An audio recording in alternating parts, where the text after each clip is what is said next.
All right, welcome to the Pangburn Philosophy Podcast. This is Travis Pangburn. Today I am joined by the polarizing British author and political commentator Douglas Murray, who is an outspoken critic of Islam and the European refugee crisis. In his newest book, The Strange Death of Europe, Immigration, Identity, Islam, Murray explores two main factors that explain why European civilization as we know it will not survive. Thanks for taking the time today, Douglas. Very good to be with you. Great. So the word polarizing, I've noticed, is frequently used to describe you. Why is that? Yeah, I have to say I'm slightly surprised myself. I don't think anything I say is especially polarizing. I've been a writer since I've been a grown up, and written on all sorts of things, published books on literature, on history, on politics, on terrorism. But it's true that every issue to do with what I write about in my latest book is a hot potato issue, as we would say in Britain. But, my view is that the only point of writing, and like the only point of thinking, is to try to get to some truth. And it happens sometimes that the truths that you're trying to get to involve you going through received wisdom, involve you walking against certain crowd mentalities of your time. And I've certainly found that's the case with this latest book. I mean, it's been a bestseller in every country it's come out in so far. And it's been published around the world in multiple languages. And to my mind, it tries to cut through a set of fallacies that I think we've fallen into. But if anything is polarizing, as it were, it's just that the facts I'm looking at, the facts I've looked into for years and have traveled across the globe looking at for years, are very, very difficult and awkward facts. Yeah.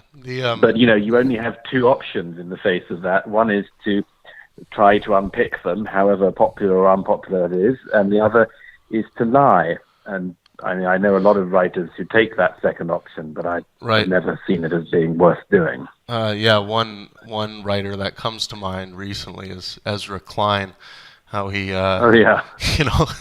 it seems like a guy like him, he would rather hide scientific findings if they don't happen to fall in line with the wishful thinking. I think, by the way, that's a very common thing at the moment. I mean, maybe it always was, but there is this tendency to just try to avoid and shut down facts and ideas if they are awkward to you and to your received wisdom. And, I, at any rate, would like to think, and I think I have in my career, have shown that, if the facts change, then my opinion's going to change. And if I discover facts I didn't know, then they're going to have an impact, and they should.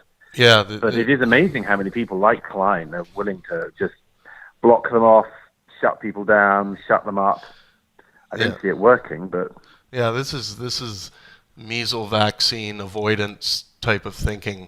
That gets people into trouble. It's this poison of anti-science. It's interesting that you brought up truth there. So I've recently did a podcast and an event with Jordan Peterson, and he was actually on stage with Matt Dillahunty, who you'll be on stage with a week from today in New York, and truth. With Jordan in a lot of his talks with other thinkers becomes this huge topic, because the other speakers tend to be shocked by how much Peterson, how much weight he puts on this idea of metaphoric truth, and it should somehow be taken as seriously as the truths that we find through science, even if they're just temporary. Right. This is a landmine issue in this area at the moment. Right. But I think I see what Jordan is getting at there. But yes, I can see also why some people resent the idea of metaphorical truth being put on the same plane as demonstrable scientific truth, for instance. Right. It's almost as if you need another word in the language for the thing that he's quite rightly trying to bring to people's attention there. Like truth with a capital T or a lowercase t, for instance. I don't know, something like that. Exactly. And I mean, a lot of us in the secular humanist community kind of look at that as kind of the new wave of Christian apologetics, where, they're kind of putting God into this untestable realm. I mean, I can't see I can't see a circumstance where in Jordan Peterson's way of understanding truth, where things like Santa Clauses and leprechauns and anything you wish up or imagine all of a sudden is brought into existence. Right. No, it's we have to concede that we are, though, at the moment in some kind of, I don't like to say interim period, but there is so much churn going on at the moment in the world of ideas as we're trying to adapt to certain facts and truths that we've discovered, and that indeed have gone sweeping across the culture, and for good in large part, but also partly for ill. And everyone's trying to find a way to reason their way through this. And I'm not sure we're all going to arrive at any consensus very soon, but once you accept that this is the middle of some very significant churn in the culture, it makes me, at any rate, slightly more relaxed about the interim period. Yeah, I think it's a move in the positive direction. I think the more or the less people we have walking around thinking that they have the supreme beings on their side, I think this is where belief in supreme beings, you can fall into a trap of smothering your child, thinking that you're doing the right thing by delivering them to God. Yeah, so we have the event coming up in New York, and just a bit on Matt Dillahunty. So Matt's a former Southern Baptist of 25 years. He sought to be a minister. He found his way out of religion, and now is quite a prominent figure in the promotion of positive atheism and secular humanism. So I assume you guys are definitely going to be getting into the discussion about Christianity's role in human history, and maybe if there was a different way or a better way, or was this essentially inevitable, as I've heard from Bret Weinstein recently, and kind of his take on religion. Right. Yes. I mean, this is another thing that's now being really significantly fought over, and you just take a step back from the everyday's news, and you can see that the elements of this debate are going on all the time, and very feverishly.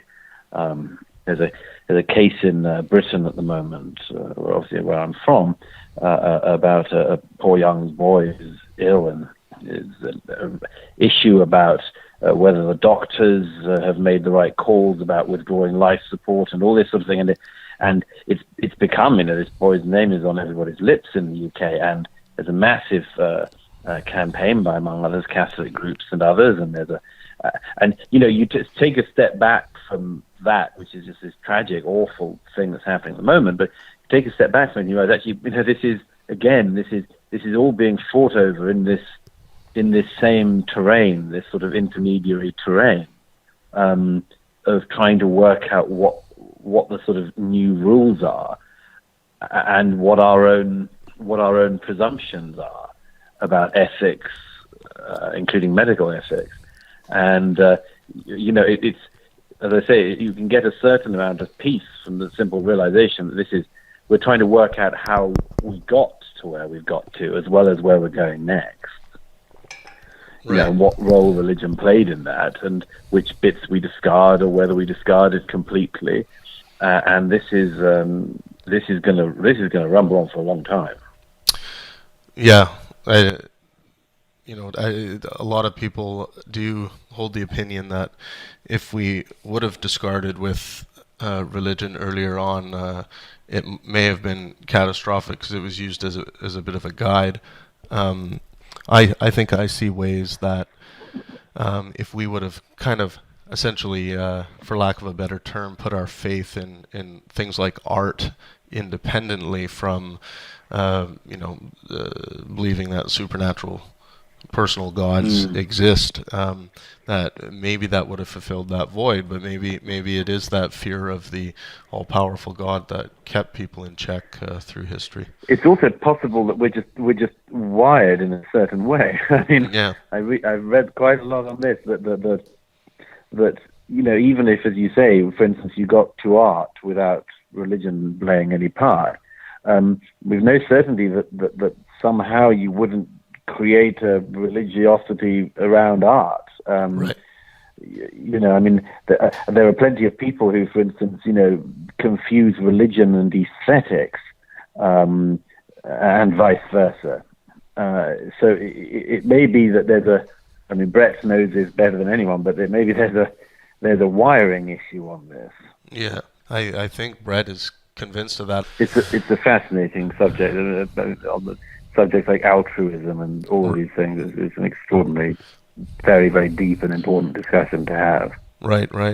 And then we'll be in Dublin on July 14th and London July 16th. You will be, I think I'm going to sit it with you in between Sam and Jordan. Maybe you're the more reasonable person in this crowd. I might keep them apart, like right. a boxing moderator. Yeah. No, I'm looking forward to these events as well, very much. I know Sam pretty well, and I've known him for some years, and I know Jordan less well, but have followed him for some time, and have a very great amount of sympathy with both of their points of view and arguments on various things, differ from both on various points, but it's going to be a really, really interesting evening in Dublin, and again then in London. And looking forward to a packed out arena. On Sam and Jordan, they've been poking at each other a bit on Twitter and kind of doing the pre-boxing match weigh-in, peacocking. Sam and Jordan are both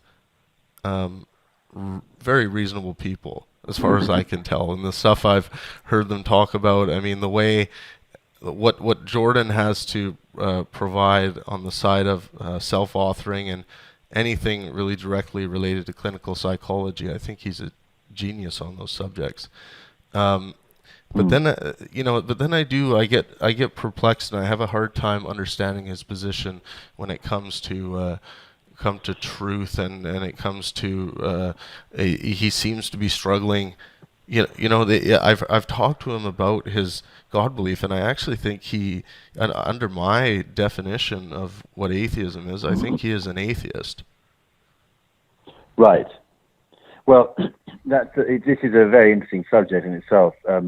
I don't want to presume anything, and this isn't on the basis of a particular conversation with right. Jordan, but my impression is that, among other things, this isn't to diminish his thought on this matter, but there is a type of person who, I think, for instance, of the English philosopher Roger Scruton, who is, in my guess, almost certainly an atheist, but believes that there is a damage done by admitting that publicly, or taking too strident a stance in such a direction. This is something, by the way.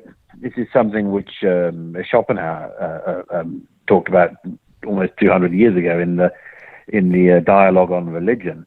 What he describes as the tragedy of the clergy, that the clergy can't admit that what they're doing is talking in metaphor. They can never admit that, or the whole thing stops. Right. Because you can't get people to follow a metaphor. So I understand that particular predicament. I'm not certain that's where Jordan is, but it's one possibility.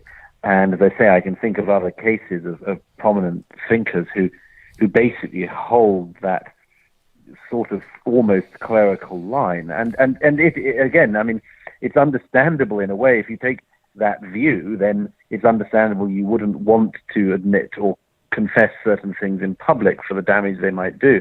But I think it's more than that as well with Jordan. There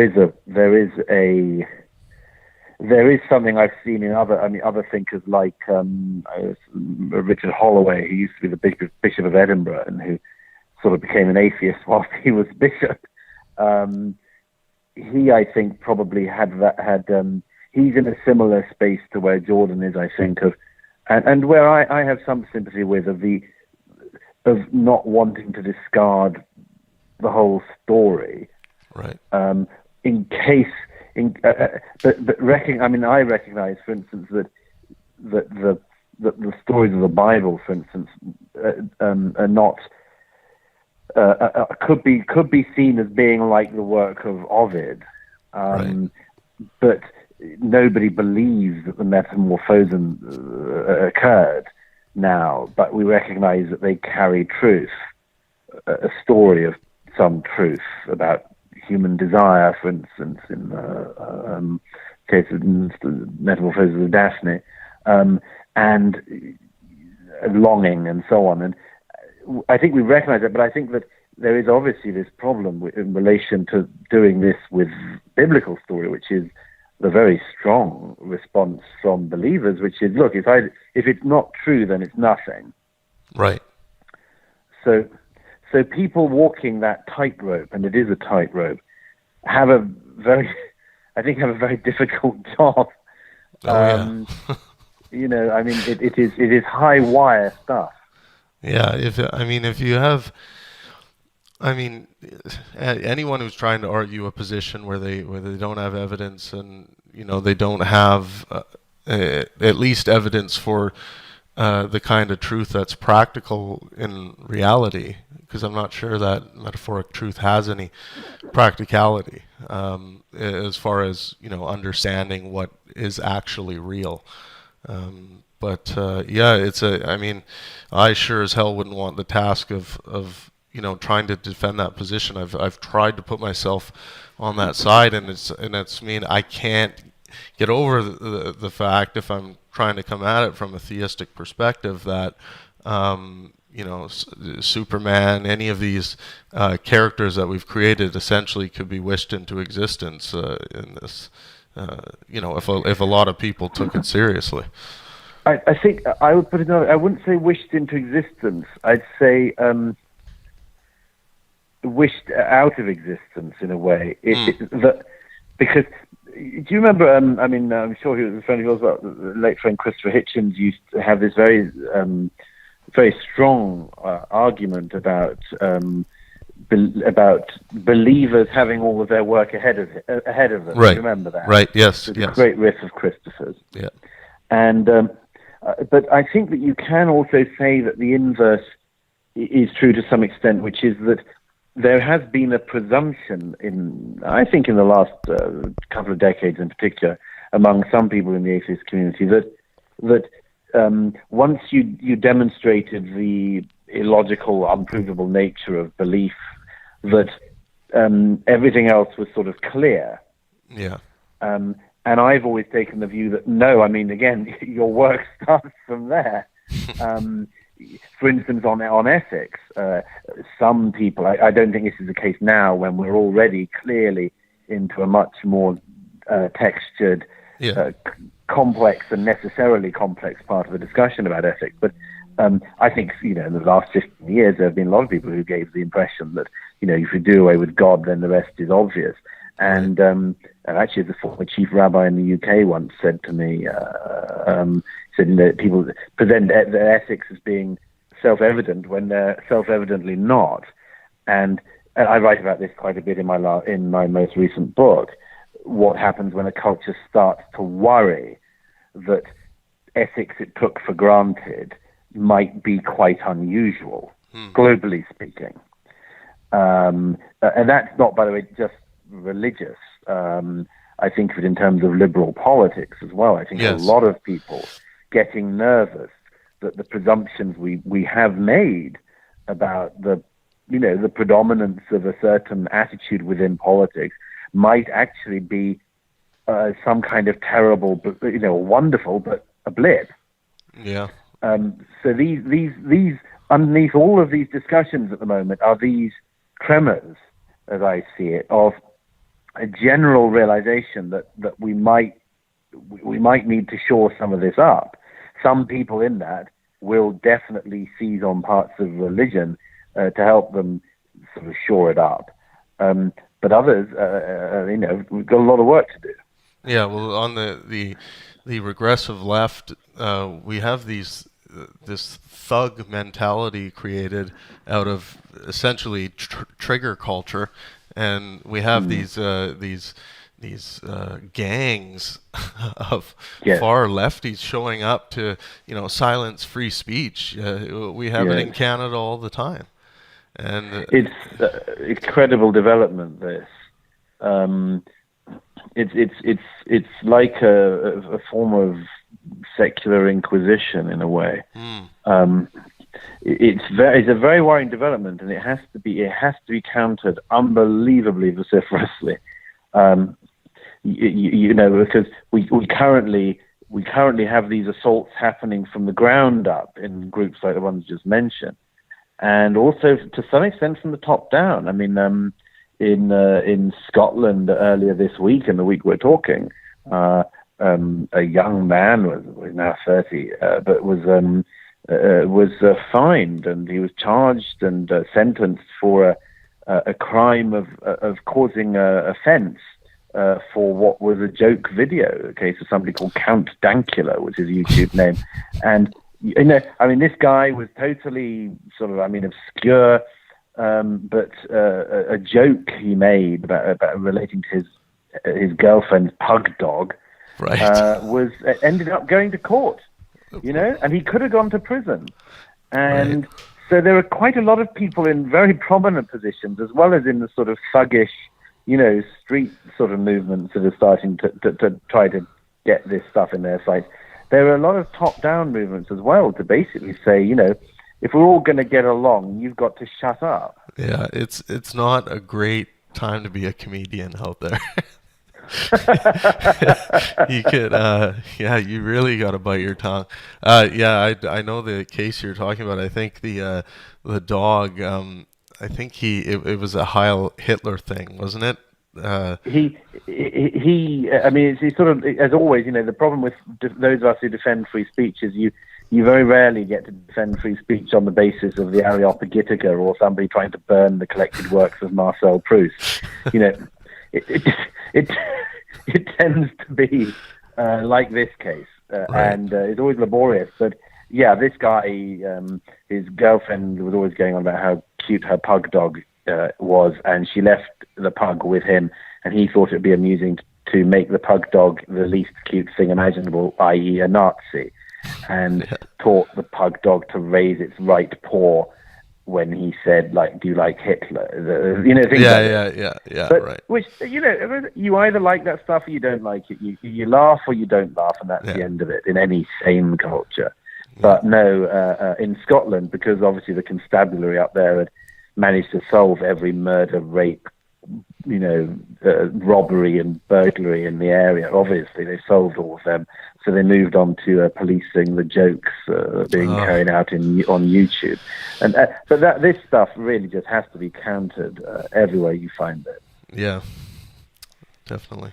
And then we will be going down to Auckland, New Zealand for August 11th, and Sydney, Australia for August 12th, and we'll be down there with Sam Harris, Bret and Eric Weinstein, and Majid Nawaz. Majid Nawaz, yeah. Yeah, and I think I can't wait for that. Yeah, I really did I leave anyone out? No, I think I got and Josh Zepps will be hosting.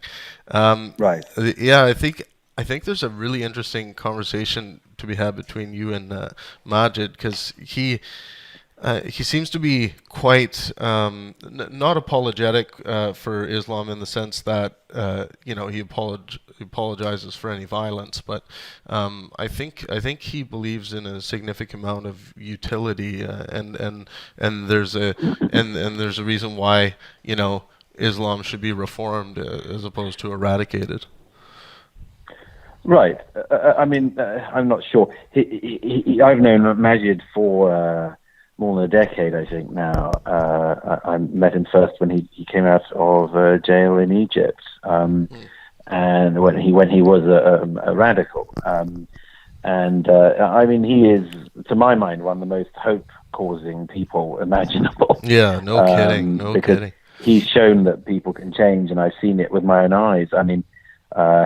80 years ago in New York, he was on the opposite side of a big debate against me and my friend Ayaan Hirsi Ali, and right. we debated whether the religion of his upbringing and his religion, Islam, is a religion of peace or not. And Ayaan and I were very strongly of the opinion that it is certainly not a religion of peace. Right. And he was trying to argue the opposite. And it was a classic example of a heated debate actually producing some light, because a lot of things came from that evening, including a book he did with Sam in the end. But a lot of things came from that evening, and it showed, I think, that if you have issues out, I've always got a lot of flack for criticizing Islam, and everyone who does it does. But if you actually have these things out fearlessly and freely, you can make a hell of a lot of progress. Yeah. If people stop being terrified, there's a lot you can get done in terms of, pointing to certain obvious absurdities in claims that are made. And you can do it in a respectful way as well, I don't know what Majid's thoughts are about some of this, but I think that at the very least, we have to recognize that 1.6 or whatever it is billion people are not going to suddenly apostatize. Right. And so anyone who does, good luck, but if you want to sort of get through some of the troubles that the Islamic world are having at the moment, putting some hope in reform, and really some people really working at reform within that faith is if you pardon the joke, is the Lord's work. Right. Yeah. It's. I've talked to a lot of people on Islam reform and on kind of either side of that debate, and my sense is we do have a limited amount of intellectual real estate to devote to these wars of ideas, as Sam Harris puts it, and I wonder if our time is better spent in the Richard Dawkins fashion of firebrand atheism, or right. if the results for the reason side are going to increase with that, or opposed to going at it and putting a bit of a protective blanket over it, like reformists do, and right. that kind of helps to even slow down the effect that the firebrand humanists can have on those communities. Well, look, I've been through a lot of this over the last almost 2 decades, and have known almost all the people involved at the coal face. And my own view has always been that you probably need what we would call horses for courses. And, if someone wants to run full tilt right at the center of the religion and just expose the whole thing, then good luck, Yeah. If somebody else believes in a kind of syncretic form of Islam catching on, or, good luck. I think that the thing which some people recognize, you alluded to it in saying it might be too late for some of the longer time span things, like when people sort of say, I think in the next millennium we can probably get Islam to draw in it.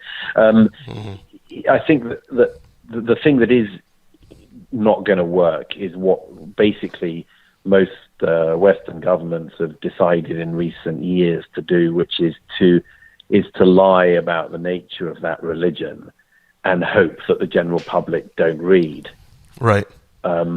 Because we're past that stage, because you can't pretend it is things that it isn't, because we've all got access to Google these days, and we've all got access to the texts, and we don't take it on trust when the Secretary of State or someone tells us something about a religion. We can find out for ourselves, and I think that this sort of general Western, establishment, for want of a better term, political establishment view that you lie about the nature of the religion and hope that everyone believes you is right. just unsustainable. I mean, I don't know if you saw, there was a fascinating conversation Sam Harris had with Russell Brand a little while ago. I couldn't believe that Sam managed to keep his temper. I mean, he just always does, because he's such a nice guy. It's the psychedelics.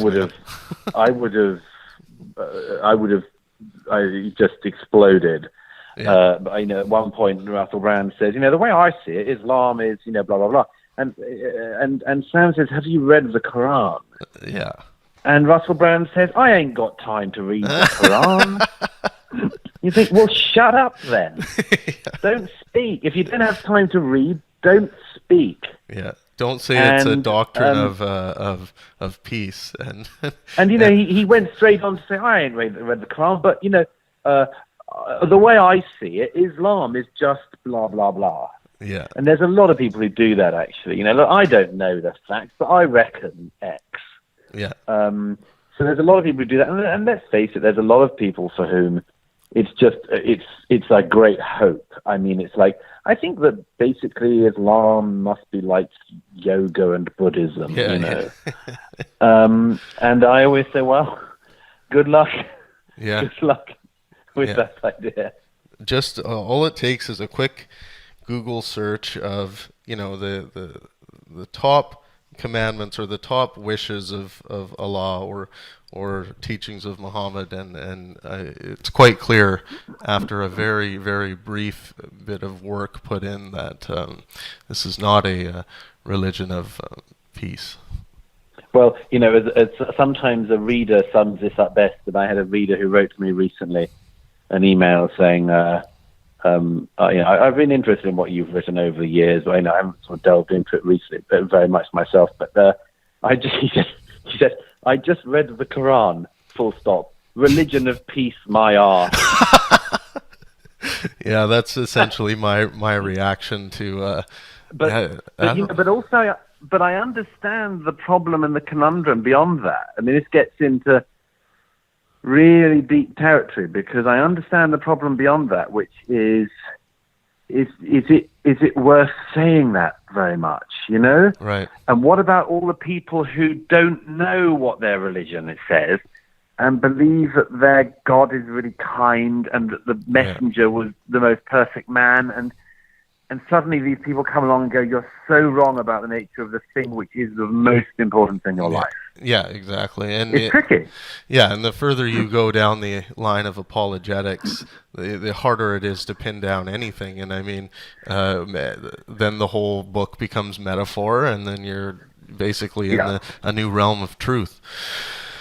So I mean, you've done a lot of public criticizing of Islam, and has that had an effect on your, are you constantly looking over your shoulder? Do you feel like you're being hunted ever, or what's that like? No, not hunted. No. Yeah.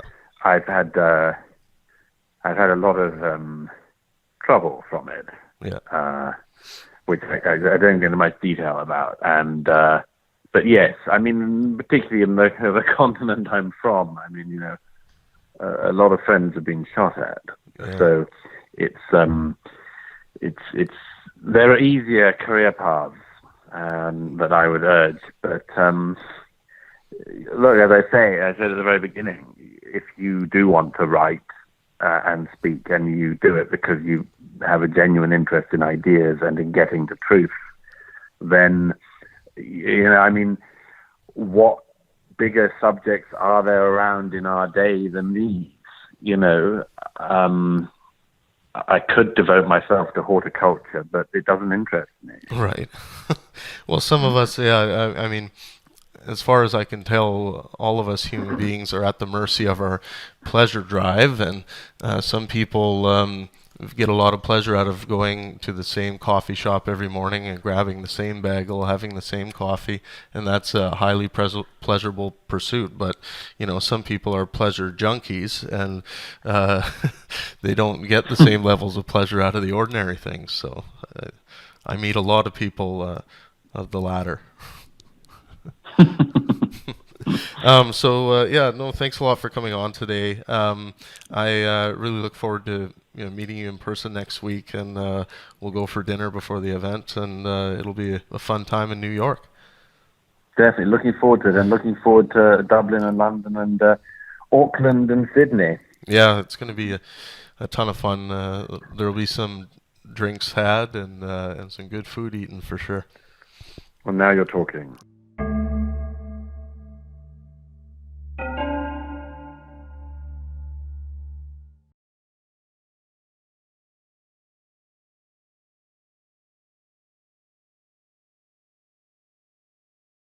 Where are the aliens? Okay. Well, we live in a random corner in the far edge of the Milky Way galaxy. Fermi's paradox is that, well, look, if life evolved, it would basically colonize the galaxy, and you could calculate it would send out robots or parts of its civilization to 4 other planets that would, instead of 4 other planets, and everything would grow exponentially. It's not a bad logic, but I don't think it's inevitable. We are electric man.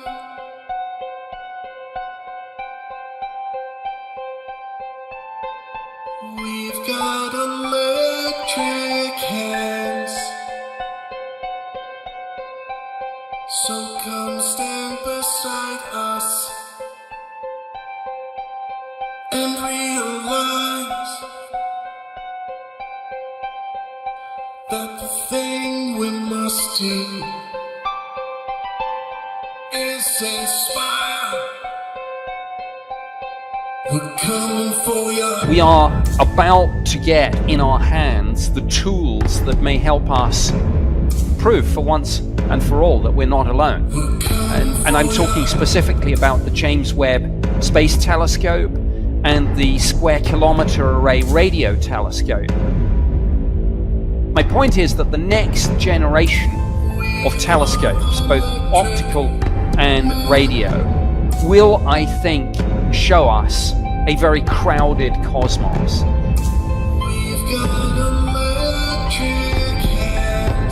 I wrote a piece saying whatever they are, they're not aliens.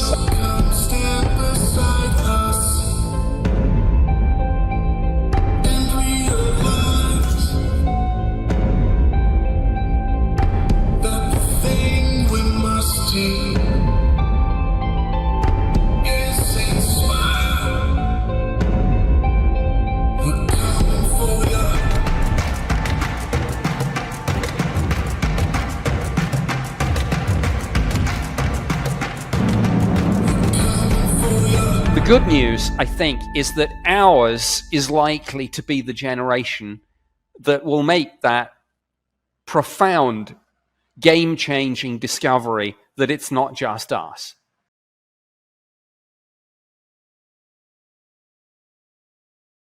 I am here today with Dr. Jordan Peterson, best-selling author with his most recent hit, 12 Rules for Life, and a clinical psychologist extraordinaire. Cleaning your room, literally and as a metaphor. I was going to ask you, Jordan, what about one's office? Because mine is a literal shit show. Well, it's hard to say. Does it suit your purposes? That's the real issue. I feel like it does, but I'm overwhelmed at times by the state that it's in. Well, what I would recommend practically is that every time you go into your office, you spend like 3 minutes cleaning it. No more than 3, because you'll probably do that, right? And then you can whittle away at it incrementally, which is a very good way to solve problems. And then you could find out over time if having it in a more ordered state was actually stopping you from avoiding. Because one of the things that kind of chaotic space does, and is also indicative of, what it does is increase the probability that you'll avoid. Because the messes are unspecified, and therefore what they do technically is activate your predator avoidance systems, which is probably not all that good. So you could experiment with it. The other thing you can do is walk into a space like that, and you have to ask yourself, take a look around, attend to it, look at it, because you probably won't, because you're probably avoiding it visually. But take a look at it and see how it sits with you. As if you're asking someone you don't know, because you don't know yourself that well. And you might find that it actually doesn't sit with you very well. Now, there are reasons for mess that are sometimes not mere lack of discipline and attention. You might be preoccupied with other things necessarily, and it got beyond you for some reason temporarily. Or maybe there's a method in your madness. But generally, when people are surrounded by disorder, it's something that's crept up on them, and it's actually not good for them. Right. Okay. Well, so we're here in Toronto. You're going to be taking the stage with Matt Dillahunty, former Southern Baptist fundamentalist Christian for 25 years, believed he was meant to be a preacher, now a prominent figure in the promotion of secular humanism. So, thus still a preacher.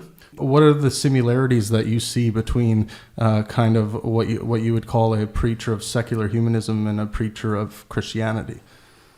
Well, there seems at least to be the commonality of, let's say, theatrical approach, because a church in many ways is a theater, or what is really the case is the theater is the secularized church. That's actually the developmental progression. And atheism seems to have developed, at least in part, in some of its manifestations, let's say, into something approximating a movement. And you could say, well, it's usually based in something philosophically like humanism, which is a form of, from my perspective, from my, let's say, psychological perspective, it's a religious belief system with fundamental axioms that are as grounded in faith as the next set of stories about how to conduct yourself. So I would just say, generally speaking, that the humanist types are unconscious of the mythological substructure of their beliefs. That doesn't mean they don't have them. They have mythological substructures because you can't escape from them. Our thought is embedded in metaphor. There's no way out of that. So that would be the similarities. And then there's the evangelical aspect of it too. There's the sense that I get from people like Dawkins and Harris and Dillahunty, although I'm less familiar with him, that there's a mission to be accomplished, to rid the world of a particular form of scourge, which generally is construed as something like irrationality. And like, who's in favor of irrationality? Fair enough. And it's certainly the case that religious believers can be irrational. But my sense, generally speaking, with the vocal atheist types is they've never really contended with the real thinkers on the religious front. So, taking on the fundamentalist Christians, it's like, well, in some ways it's like shooting fish in a barrel. It's not really, I'm not trying to be derogatory. I understand the fundamentalist position, and I have some appreciation for it. I know that the fundamentalist types are trying desperately to support an ethos that they regard as highly valuable, and I have plenty of sympathy for that perspective. But as an intellectual enterprise, arguing against fundamentalism is really not a particular challenge. So that's how I look at it anyways.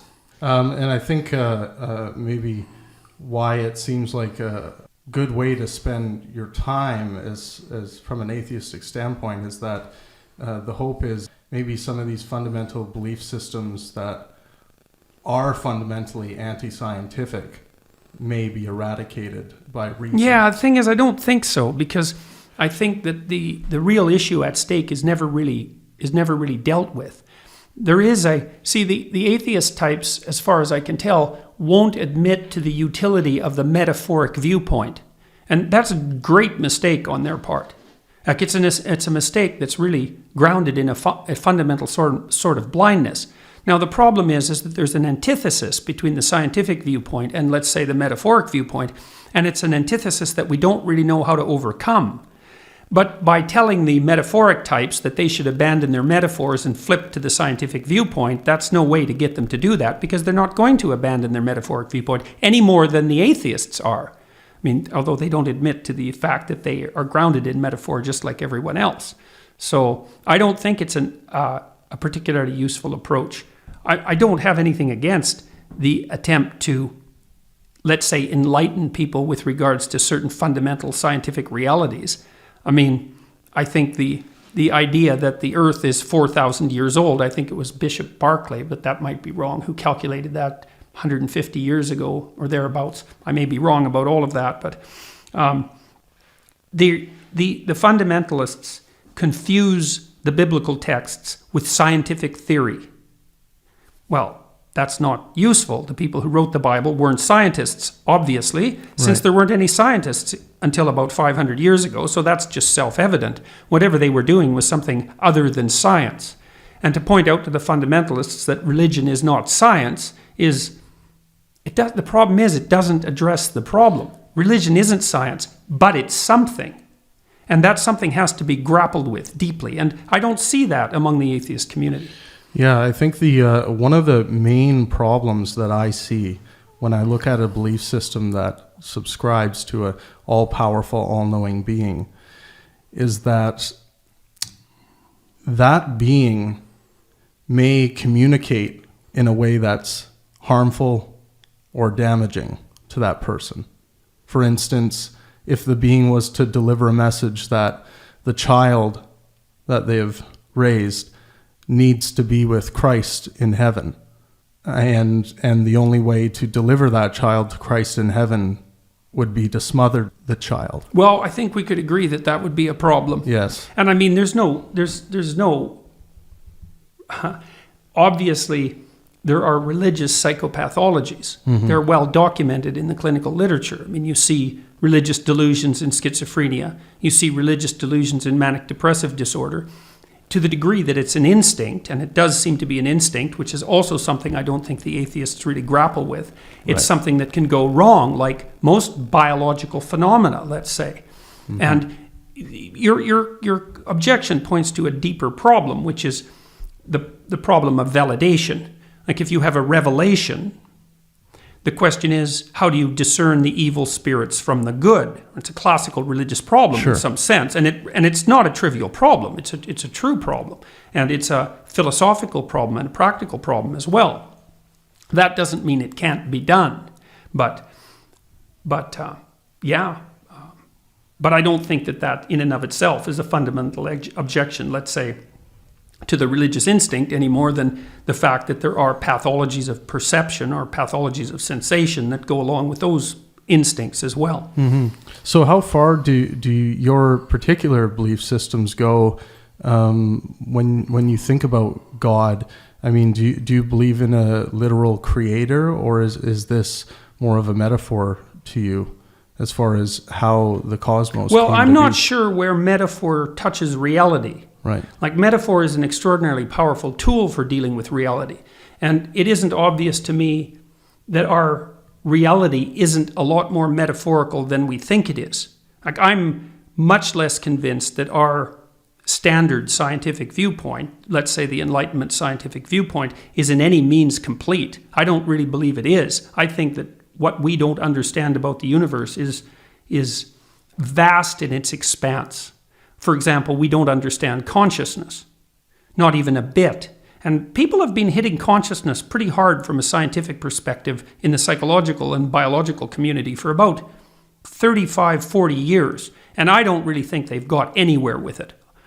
I've read a couple of books that I thought were reasonably good. I read one called The User Illusion, which I thought was good. Jeffrey Gray had a pretty good book on consciousness. I didn't like Daniel Dennett's book at all. I think it was, as his critics said, consciousness explained away. There's lots of other things we also don't really understand the problem of the observer. Like phenomena, extant phenomena seem dependent in some strange sense, and this is without having to make any allusions to the mysteries of quantum physics, which is always a dangerous thing to do. Extant phenomena seem to require a subject, a conscious subject, in order to have any describable existence. And that's another thing that we don't really know what to make of. And so I think there are, and so you were asking me about my beliefs. I've spent a lot of time studying religious stories, period. But if you study stories deeply enough, first of all, we think in stories. Okay. We organize our lives in stories. We organize our perceptions with stories. There's no escaping from them. And stories have a structure. And the structure has a grammar. And you can tell that because you can tell the difference between something that's a story and something that isn't. Even though there's a diverse range of stories. There's something about the set of all stories that makes them stories. And when you look at what makes the set of all stories, you're in the religious fundament. That's what you're in. And the religious stories they're meta stories. That's one way of thinking about it. So the hero myth is a very good example of that. And the hero myth is true insofar as human beings are true. Now, when I talked to Sam Harris, we augured in on the definition of truth, but I think Harris was wrong. He was after me because I refused to use true in the same manner that scientists use it. But true is a much older word than scientifically true. There's the true of an arrow's flight, and there's the true of your heart, and there's the true of your aim, and there's the true of metal. And true is a very, very richly connotated word.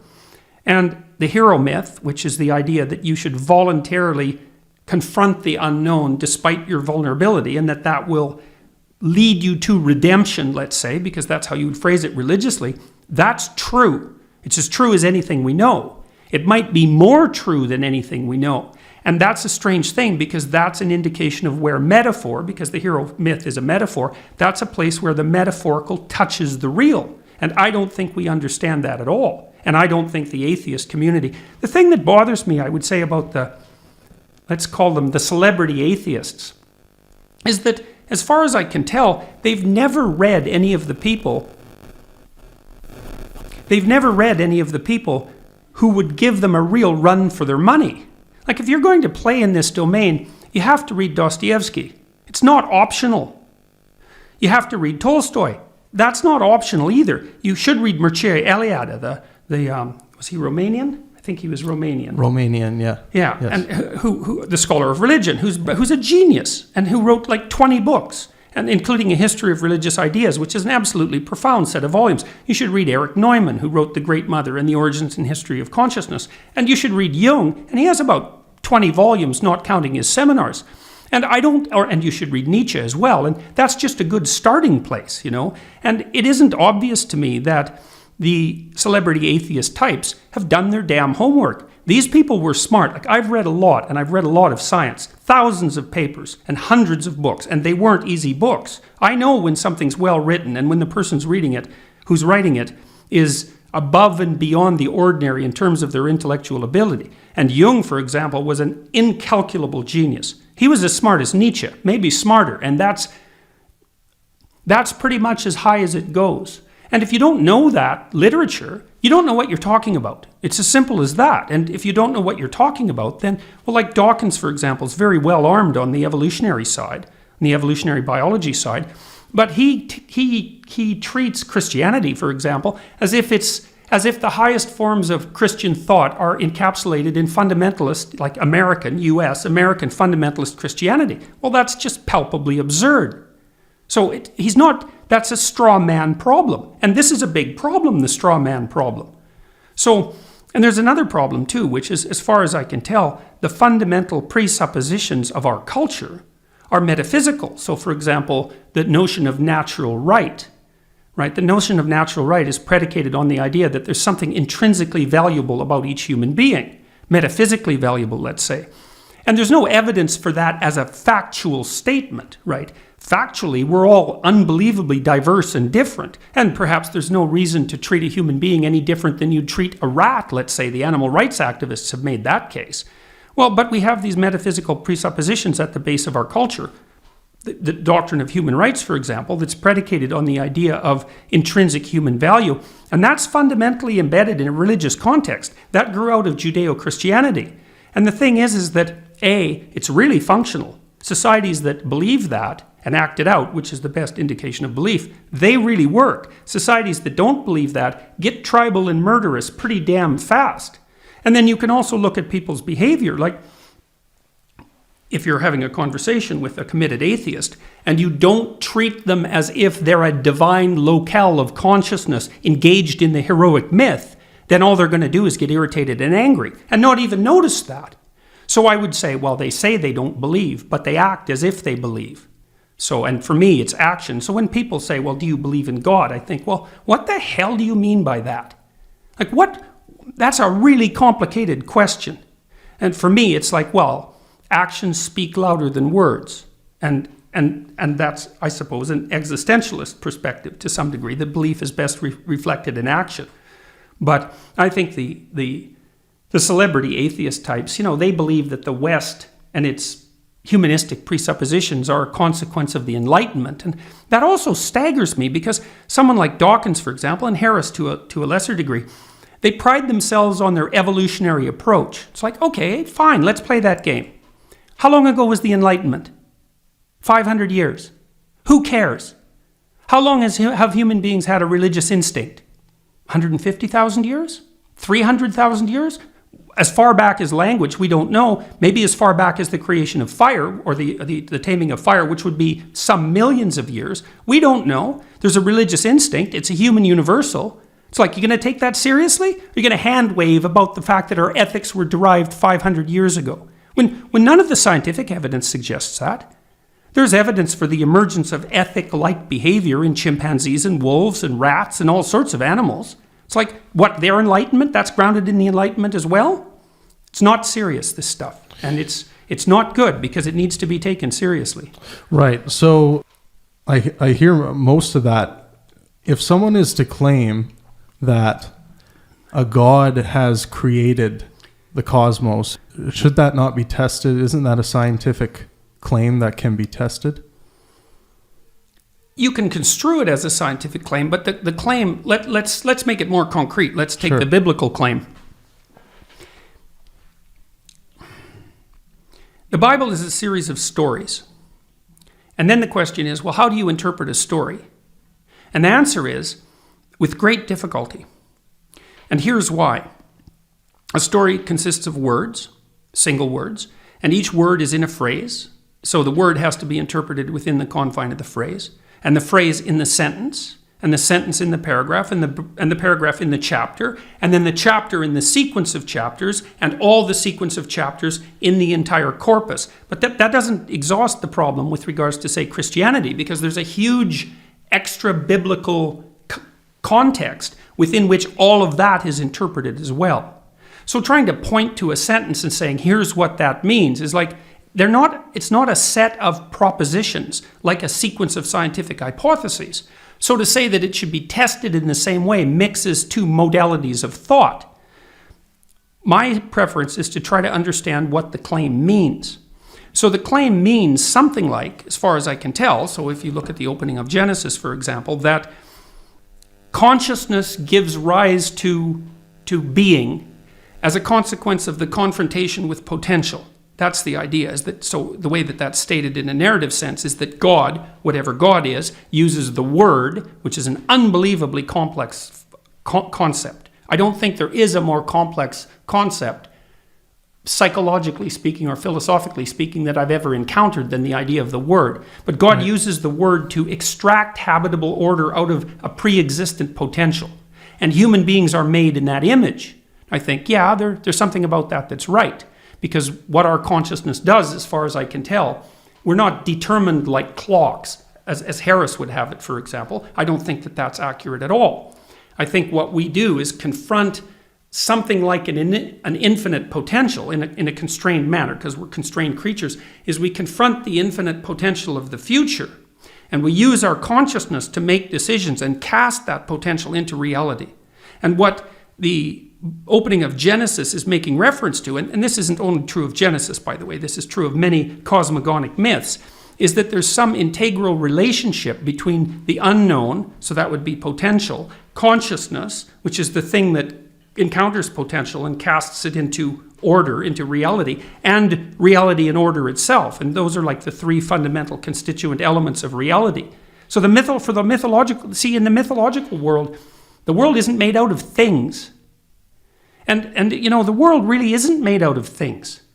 So the Democritus, who formulated the atomic hypothesis, the Greek, he said that reality was made out of atoms and space. Now, the space part actually turns out to be really important, because the materialists tend to think of things as made of atoms. Say, well, everything's made of atoms. It's like, yeah, just wait a second. That's not exactly right. They're made out of atoms and space. And the thing about space is that it allows the atoms to be arranged in patterns. And then the patterns have their own reality. You're a musician. That's what music expresses. So each note is an atom. But the notes aren't isolated phenomena. They're woven into this complex interplay of patterns. And that's an analogy of reality, which is why music speaks so deeply to people. And so music has this, or reality, like music, has this intensely multiple layer patterned nature.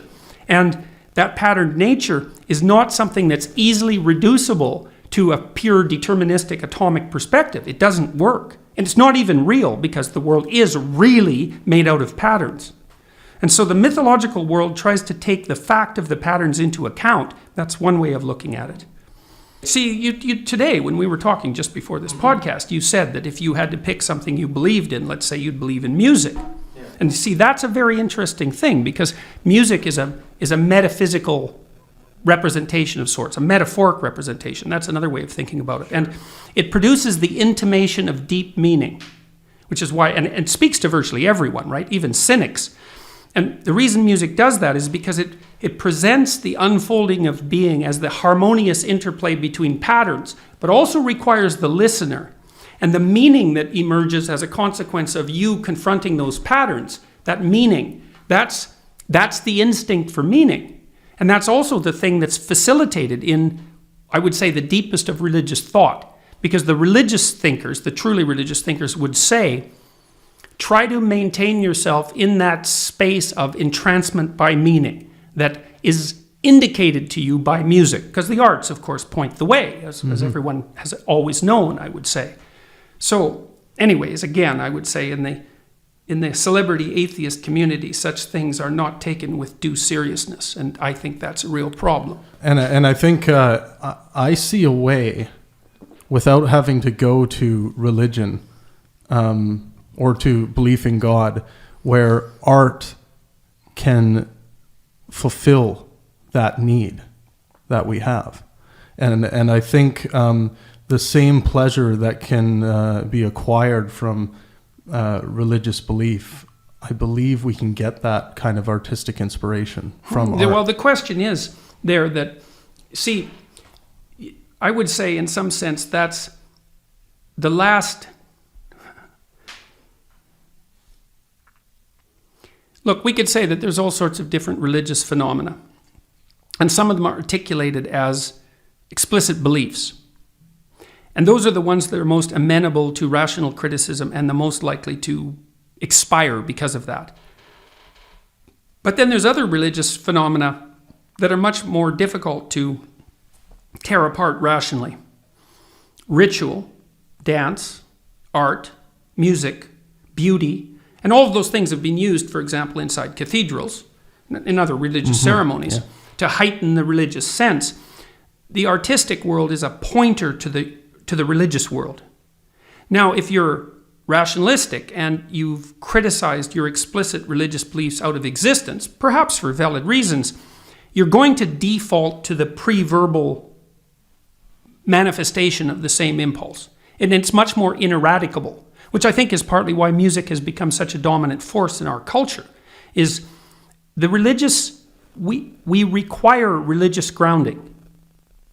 Without it, you're hopeless, by definition, because what you need to not be hopeless is meaning. And some things speak to you in a meaningful way. Now, you may say, well, I can't get the meaning from the explicit statements of religion. My rational mind criticizes those statements to death and leaves them not only dead for me, but it even makes me antipathetic towards them. But what will happen then is you'll fall down a level of abstraction into something like music or dance or art, if you're fortunate, if you have the temperament for that. Or perhaps you'll just fall into something like nihilism, which is a much more catastrophic consequence. I agree. But art and beauty and literature and music, they're pointers. They're pointers in some sense to a transcendent domain. That's why they have their power. And the essence of that transcendent domain is the same. It's the ground from which religious notions spring. It's the same thing. So, and if you look at this developmentally or say anthropologically, this is completely evident. Before our culture differentiated itself so extremely, dance and music and art and chanting and poetry, all of that was all integrated into one solid cultural form that was essentially religious in its nature. It's been fragmented and differentiated in our culture, which for better or for worse. But you don't have to trace it back very far until you see all of that as the unity that makes culture a reality. And it's not the transmission of explicit statements of fact about the structure of the world. That isn't what makes up culture. Culture is something more like a musical dance that we all engage in. And again, I don't see that fact, since we like to talk about facts, I don't see that fact being addressed seriously by the celebrity atheist types. Right. They tend to write that off. Music, it's an epiphenomenon. It's like, no, actually, it's not. That's just wrong. You can't even understand language properly unless you can understand music, because music has language has a musical element. So, yeah, and I see, I get the concept of art being pointers. Now, and I understand the religiosity of music and how that feels being a part. You hear that song at the right time, your favorite song live with other people, and you get that charge. And I get that feeling. That's the thing, that charge. So I get that aspect, but where I always kind of laugh out loud is once a supernatural being of some kind or a god is then implemented, because I don't see a need for an idol like that. Well, like I said, you don't want to be simple-minded about these sorts of things. Like, once you've got to the point... When I listen to Dawkins talk, for example, about religion and his criticisms of fundamentalism, I think, well, you've dipped your toe in the ocean. It's like, yeah, okay, you've got the obvious criticisms right, but you haven't started to grapple with the real questions. Like that sense that grips you, let's say when you're playing music, that's a really good example. Yeah. Here's a question. Just what the hell's going on? Like, so imagine what you're doing, eh? Like when you're let's say you're improvising with a bunch of people. So first of all, weirdly enough, you can do it on the fly. And it's really complicated. So you're generating these patterns on the fly, right? And you're really into it. It grips you. It grips your whole body. If you start to think about it consciously, you'll screw up, right? It has to flow. It's not a left brain activity, technically speaking. It's a right brain activity. It has to flow. So your whole body, you have to be embodied in the music. And you have to participate in that process of having the patterns unfold. But interestingly enough, you can do that with a bunch of other people at the same time. You can get on the same wavelength. And there's something really entrancing about that entrainment, right? And then the whole audience can participate in that. And that's when the joint gets rocking, right? And everyone's thrilled about that. They're all moving together, right? And that moving together, that's a primary cultural phenomena. What you want in your culture is for people to move together. And you know that music grounds culture. Like, people have their subcultures that are based in music. Well, and that's because music, since time immemorial, has been used to cement people together, to have them move together, and to occupy the same patterned space as the substructure of the culture within which they're embedded. And to ignore the primary religious nature of that, or to confuse that, to ignore the primary religious nature of that, because you can say, here's some explicit statements that some religions have made that I can criticize rationally, is to be blind to the much more profound relationship between the meaning evoked by such rituals, let's say, and the primary religious impulse. And that's the other thing, is that there's no doubt that the religious experience is part and parcel of human biology. It's not a secondary cultural overlay. First of all, it can be elicited in all sorts of ways, and I think the most obvious one is through art and music.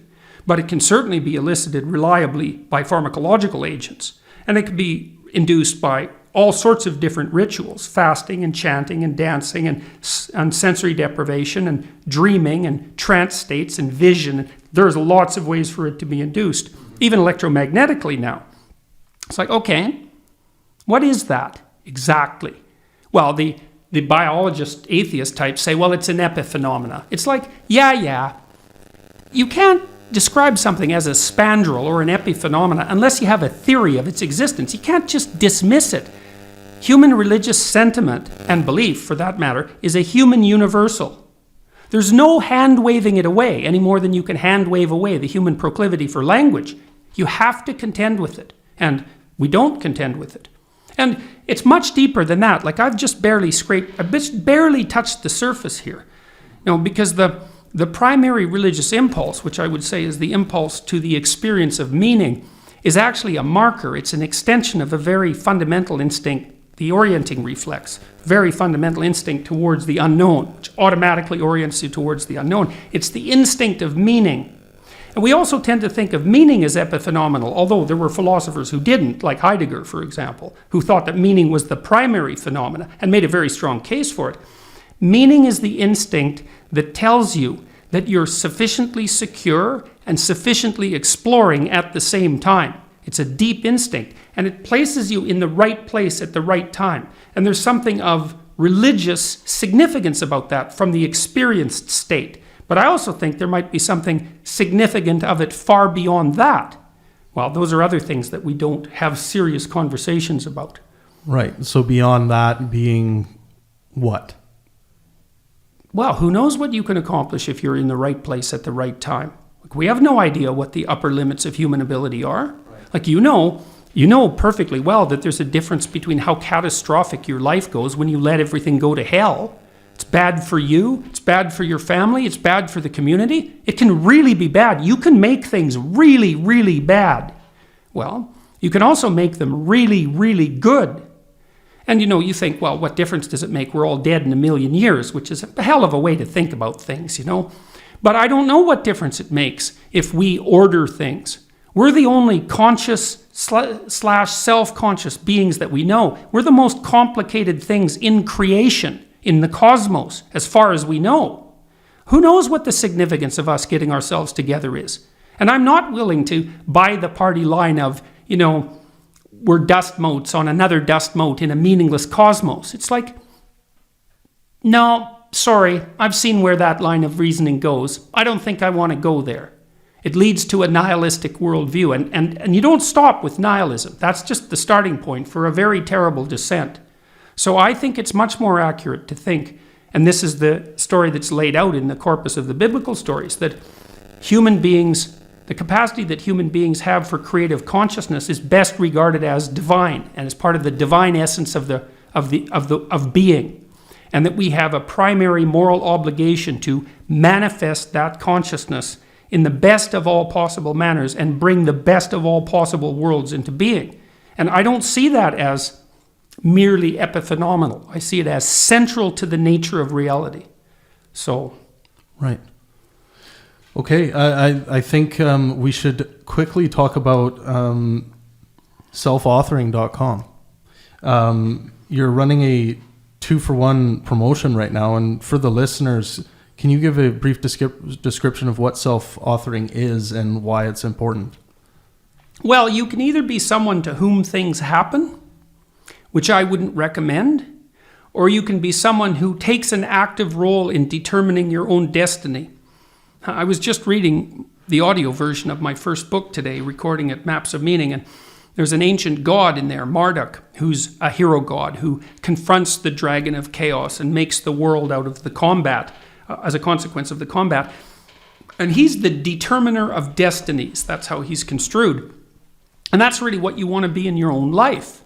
It's like you do confront an infinite sea of potential. Some of that's past, because the past isn't as fixed as you think it is, because you don't understand it completely. Some of it's present, who you are right now, and some of it's future, who you could be.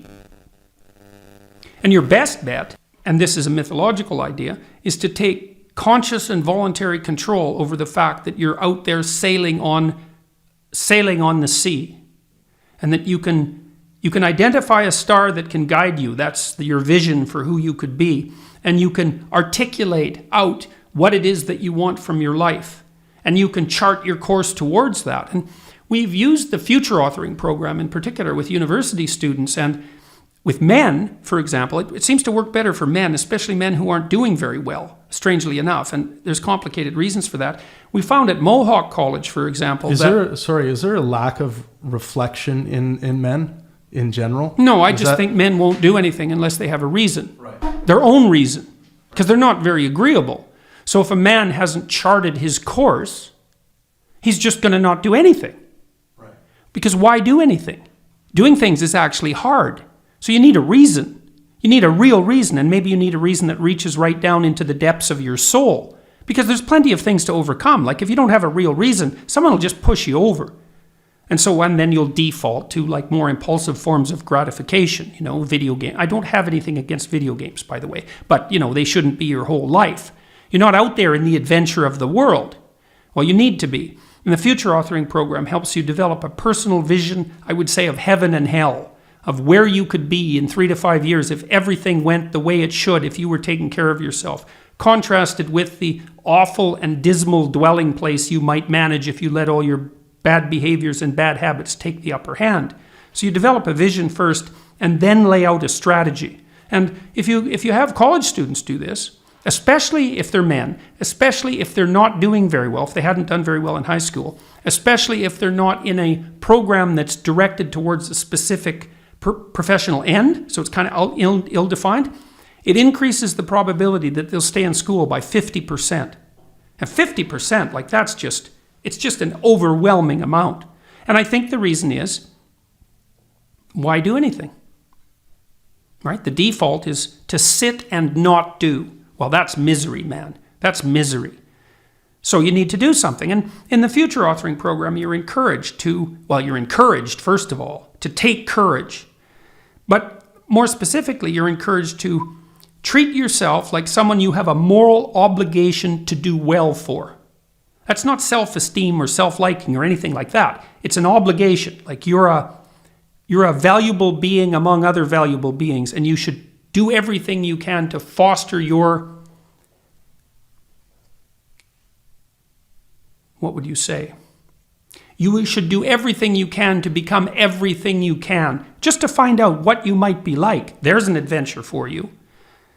Well, if you do that, then things get better. And I've had thousands and thousands of letters from people now, tens of thousands of letters saying exactly that. People have written and said, look, I've decided to start treating myself properly. I was in a dark place. It wasn't good for all sorts of the reasons that people get into dark places.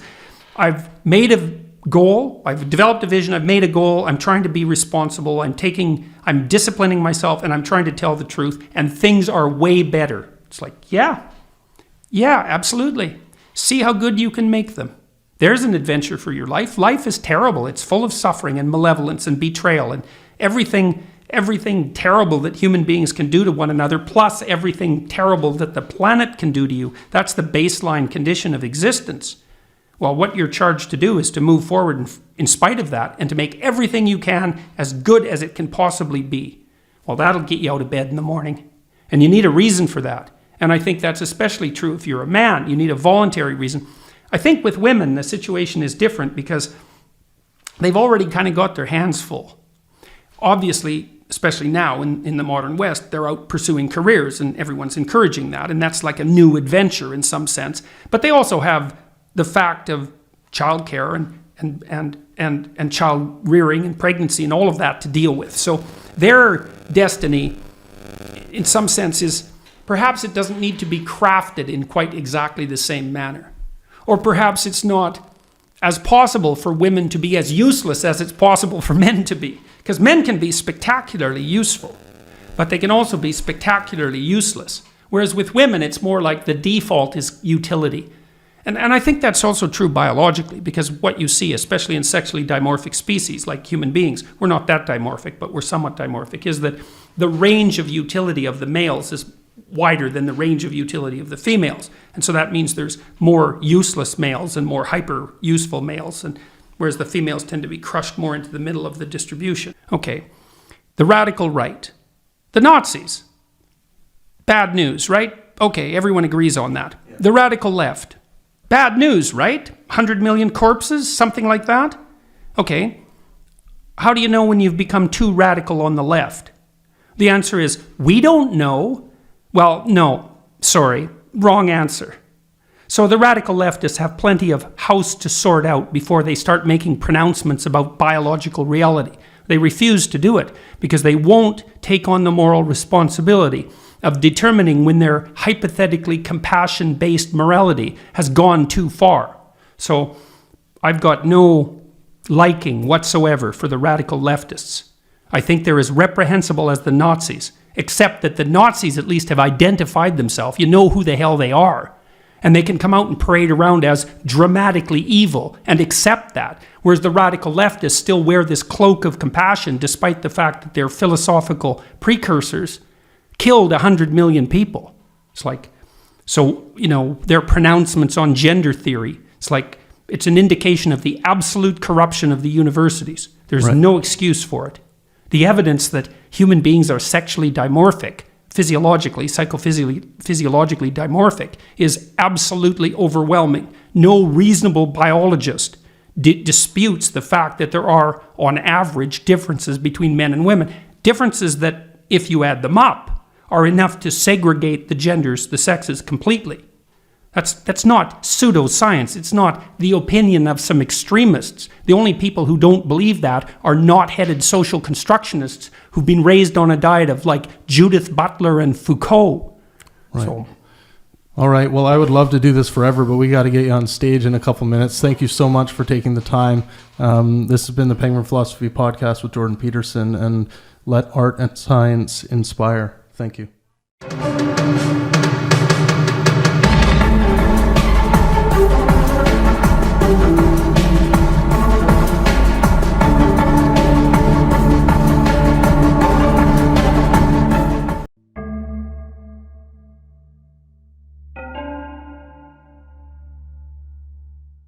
All right, welcome to the Pangburn Philosophy Podcast. This is Travis Pangburn. Today I am speaking with my hero, Richard Dawkins. He is an internationally best-selling author. Among his books are The Selfish Gene, The Blind Watchmaker, The God Delusion, The Greatest Show on Earth, The Magic of Reality, and many more. And it's just such a privilege to have Richard on today. Thanks for coming on, Richard. Thank you for having me.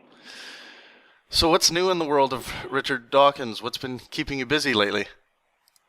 Well, I've just been finishing off a book called Outgrowing God, which is a kind of young person's version of the God delusion, I suppose, although it doesn't cover the same chapters, but it is an anti-God book for young people. Right, and how, I feel like we need more and more literature that gives this option to young people and to parents, for sure. How important is it that we have more literature like this? I think it's very important. When you think of the sheer volume of literature, of religious literature that's out there for young people, I think it's very important to try to break the cycle of parent to child to grandchild, etc., where religion simply gets passed down from generation to generation, and people are brought up with it without really thinking about it for themselves. They just take on the religious beliefs of their parents and their schooling and all that kind of thing. So breaking the cycle, breaking that round and round cycle that goes on and all the time, I want to achieve that, and that's what I hope this book will do. Right, and I think something that goes hand in hand with this, I think there also needs to be an intervention of skepticism being kind of the norm that we teach in schools, and kind of adding that curriculum to the school program. Is skepticism part of the cure to help these kids out of dogmatism? I think it is, and I think that might be the next book. Right. But this one is about, the thing of things like homeopathy and telepathy and water divining and things like that, and just a general skeptical attitude. I thoroughly approve of that, yes. And we must be careful not to kill the imagination.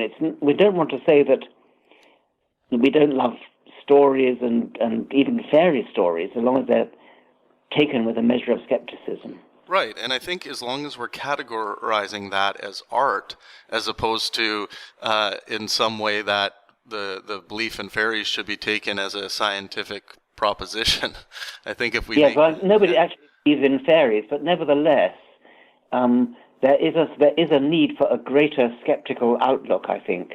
And without destroying imagination, without destroying poetry and art, we do need to have a more skeptical attitude. Right, I couldn't agree more. So on October 23rd in Chicago, you will speak with evolutionary theorist Bret Weinstein. So typically when you're speaking with another evolutionary scientist, what are some topics that you like to get into that you might not be able to with just a philosopher? Oh, well, I think there's quite a lot we can talk about. The various, evolutionary science is in a very exciting phase at the moment with molecular genetics. It's become a branch of information technology, which certainly wasn't in Darwin's time. Darwin would have been, I think, both bewildered and thrilled by the way his own subject is taken off now. And so that's certainly a nice thing to talk about. That helps us to understand the pedigree of life. We can now have a sporting chance of actually reconstructing the entire family tree of life. And really the limit is just the time and money spent on sequencing DNA or sequencing proteins. So that's an exciting field. Paleontology is moving along fast. I'm not quite sure what Bret Weinstein wants to talk about, but I'll be interested to hear anyway. I know a really interesting subject for him is the evolution of religiosity in human beings and whether it's a bug or a necessity. And I think this will be a really interesting topic for you guys to touch on. There may be some points of contention that you guys will be able to work through. Yes, well, I've described it as religion as a virus of the mind. I don't know if that's what you meant by a bug. Yeah. But, yes. Yeah. Okay, very cool. I think everyone's really looking forward to that. Bret's been making, a lot of interesting waves, and he's been providing some great education from an evolutionary standpoint. So I think he's a very important voice going forward. So it seems like the world is becoming more secular, at least through my eyes, and I feel like it's happening rapidly. Do you notice this?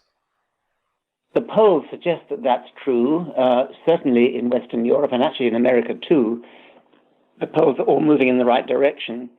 I think it's something like more than 20% of Americans now describe themselves as having no religion, which is a great advance on the past, and I think it's going to carry on, especially because if you poll young people, especially, you find that the figure is a lot higher.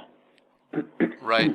Yeah, I spent a lot of time with university and college types, and I cannot remember the last time, and I meet hundreds and hundreds and hundreds of students, and just in those conversations, I can't remember the last time I came across anyone that's harboring any theistic belief systems. So it seems rare. I'm not sure about that. I'm rather distressed to see, even in Oxford, which should be a sort of elite university, there's the Christian Union is very, very active, and they seduce young people, young freshmen who are sort of lonely and need befriending, and they're a ruthless lot.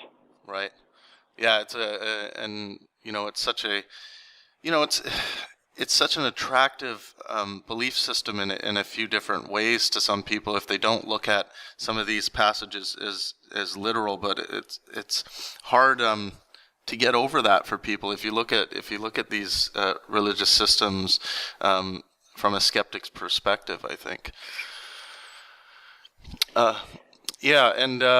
So what I was going to ask you, outside of religion and God belief, are there some common myths scientifically that you come across regularly that you are constantly having to debunk or educate people on? Well, within my own field of evolution, do you mean? I mean things like, I'll believe in evolution when I see an ape turn into a human, that kind of thing. Right. There's plenty of that sort of stuff about it. Yeah. I saw only this week somebody told me about the Minister of Education in India, the Federal Minister of Education, actually said we must stop teaching evolution in the schools because I've never seen an ape turn into a human. I mean, that's sort of someone of that idiotic caliber is actually a minister of education in a leading country in the world. Yeah, like how do they reconcile that? Do they just value what, like the educational value to what he has to offer is so high that when they hear stuff like that, they can just brush it off their shoulders? Don't know. I mean, I have no idea how somebody of that low caliber could have possibly have got that job. But anyway, right. So, I mean, I haven't looked into the case. And is there still, should we look at value in say if we have a professor that even an evolutionary biologist professor that believes in religious fairy tales as being actually true, should we still look at where they can be valued from an educational standpoint, or should we want them to, or can we even stomach having these people teach anymore? Well, I suppose you have to make a distinction between sophisticated religious people who have no problem with evolution, obviously. And I mean, bishops and archbishops and things have no problem with evolution. So I think it'd be very intolerant to say we can't stomach them. But I do think that we should look very carefully at anybody who's teaching, who actually teaches arrant nonsense, factual nonsense, like six-day creation, something like that. Right.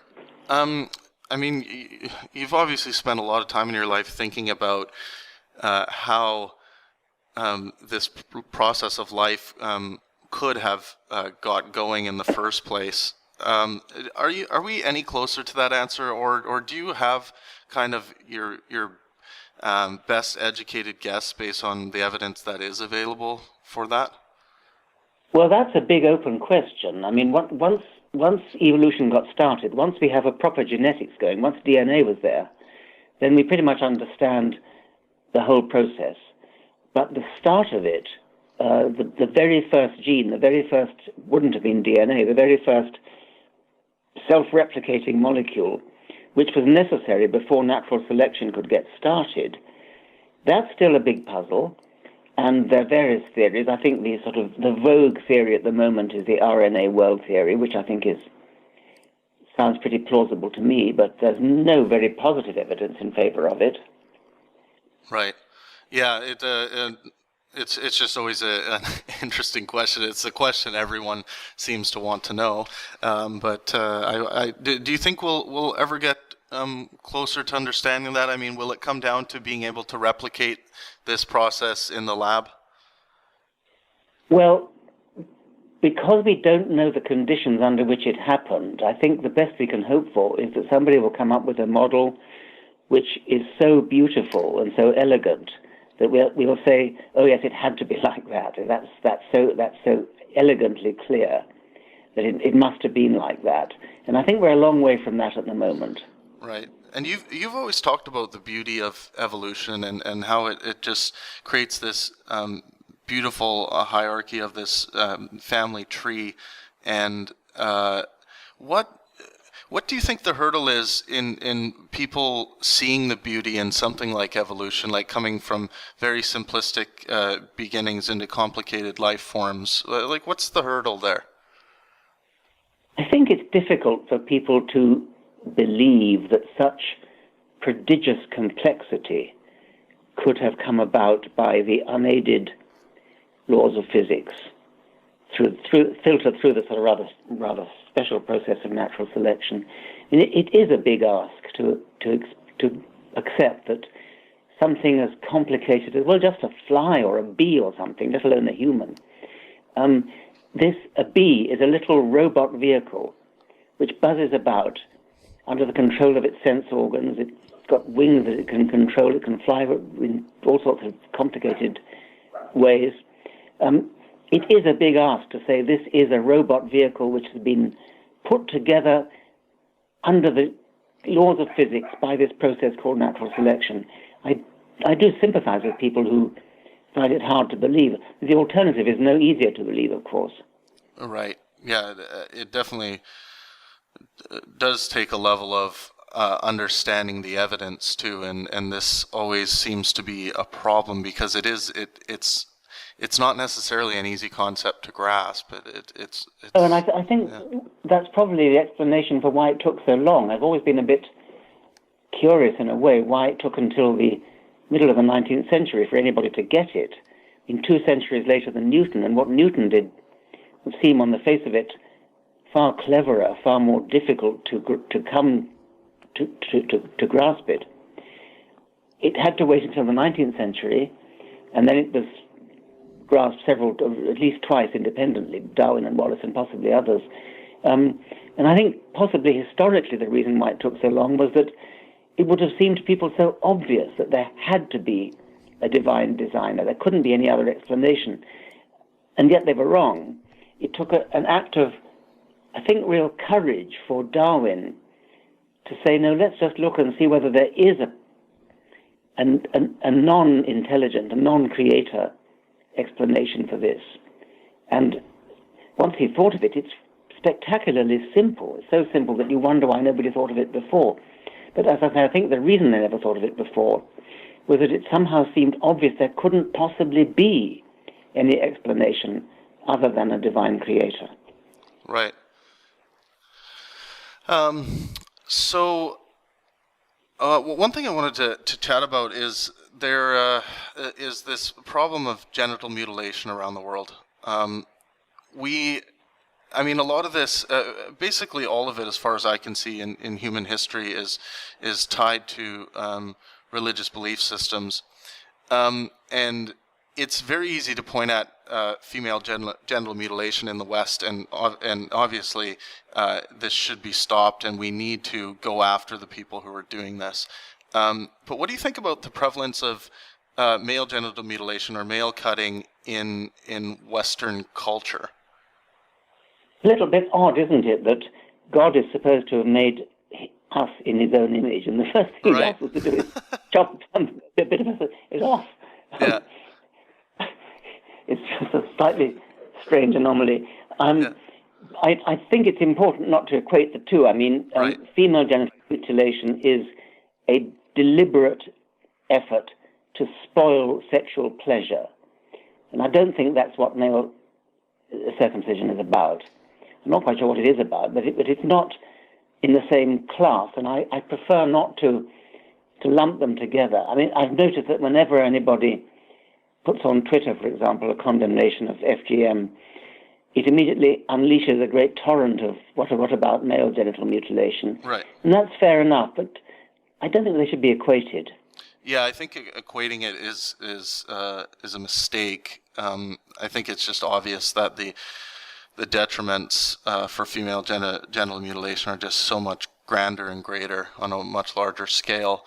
And they're deliberately setting out to spoil sexual pleasure for a lifetime. Yeah, and it's interesting. I know some Jewish scholars talk about the reason why the male genital mutilation craze started was, I mean, in fact, they did want to basically numb the organ to a sense and try to stop this mass amount of masturbation that was happening in sex in their culture. I know that was, but yes. I mean, it's that was the motivation of Kellogg. You know, Kellogg's a cornflakes man. Yes. He was fanatical about circumcision for exactly that reason. He thought he'd trying to stop masturbation. Right. Yeah, and I mean. Yeah, you can't destroy all the lubricants in the world. I find it interesting that we still are doing this to infants, and as far as I can tell, I've read all the literature on it, and it seems like this is something we're doing to infants for 100% almost non-medically necessary reasons. So I just find it to be interesting that we're kind of still carrying this out in the West. I think it's something that we're overlooking, and that if we actually took time to look at it, we would say, "Oh, why the hell are we doing this?" Yes, I mean, I gather it's very prevalent in the United States, and nothing to do with religion, but it just is a custom. Yeah. And it was in Britain until quite recently, as well. I mean, not 100%, maybe about 50%. I mean, I went to boarding schools, and so I'm sort of got a fairly good statistical sample. It's about 50% in Britain, and not correlated with religion or anything else, as far as I can tell. Just hard to know what it's correlated with.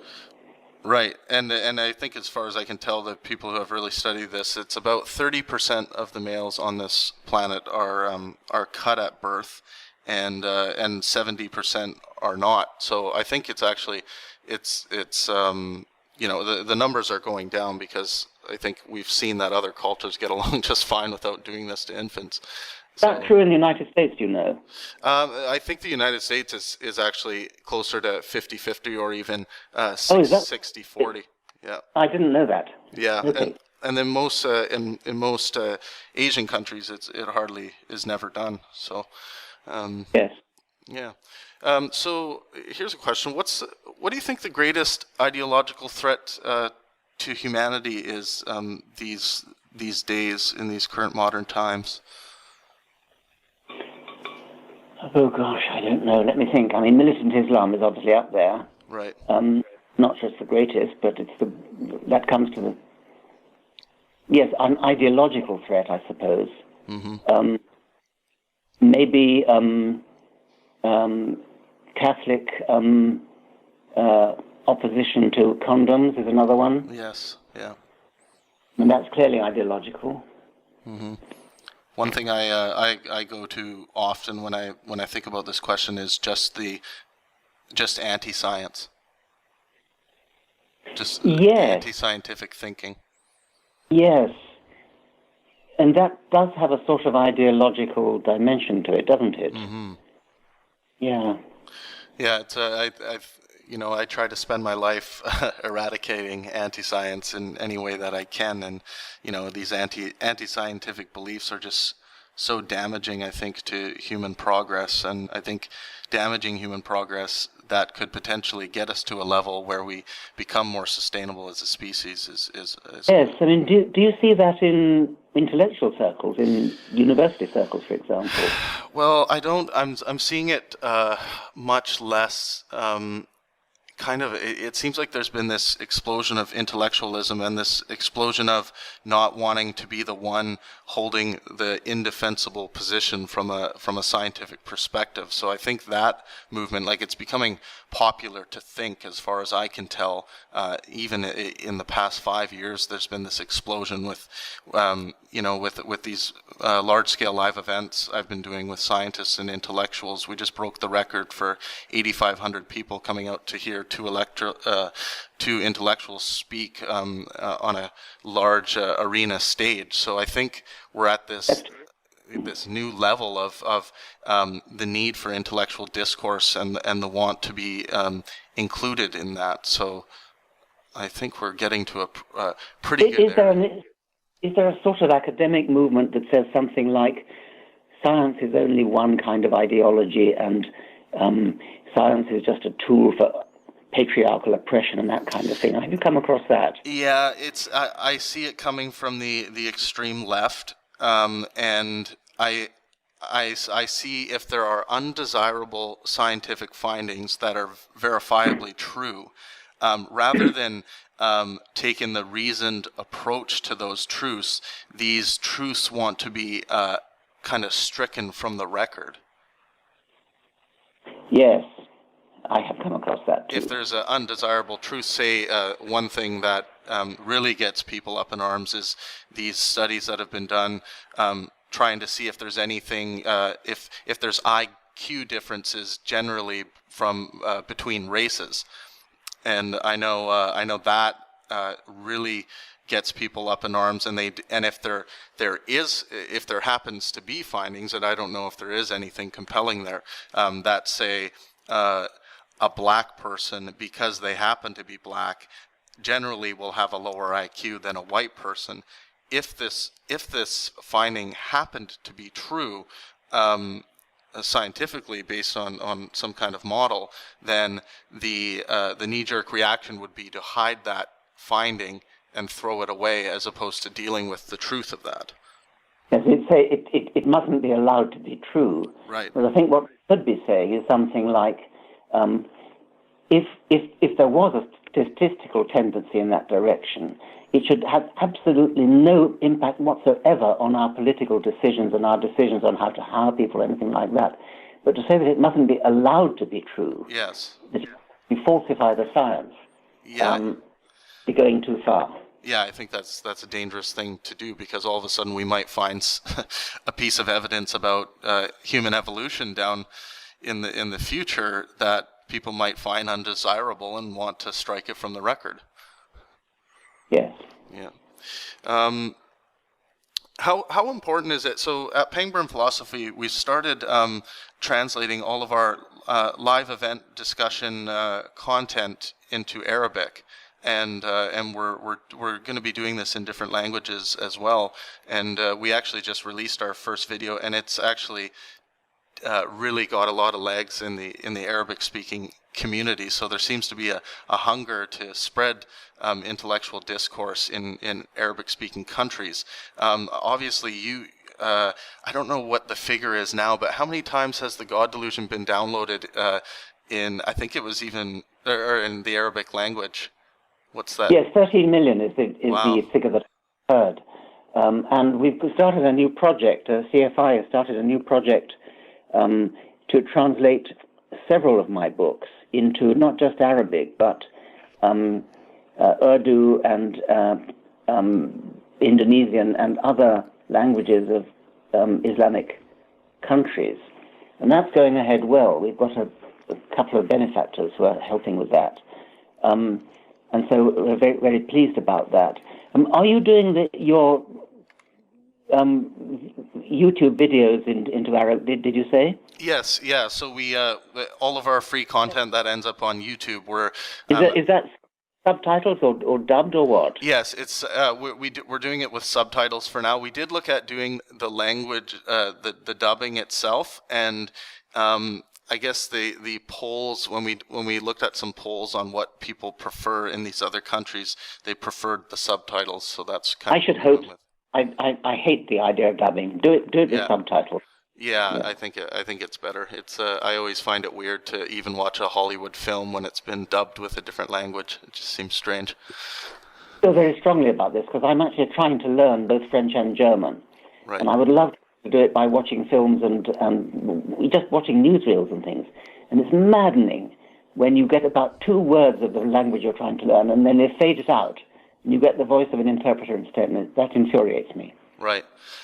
So I wanted to ask you, as a point of interest for me, what are some other scientific fields that you like keeping an eye on? Like what interests you most outside of biology?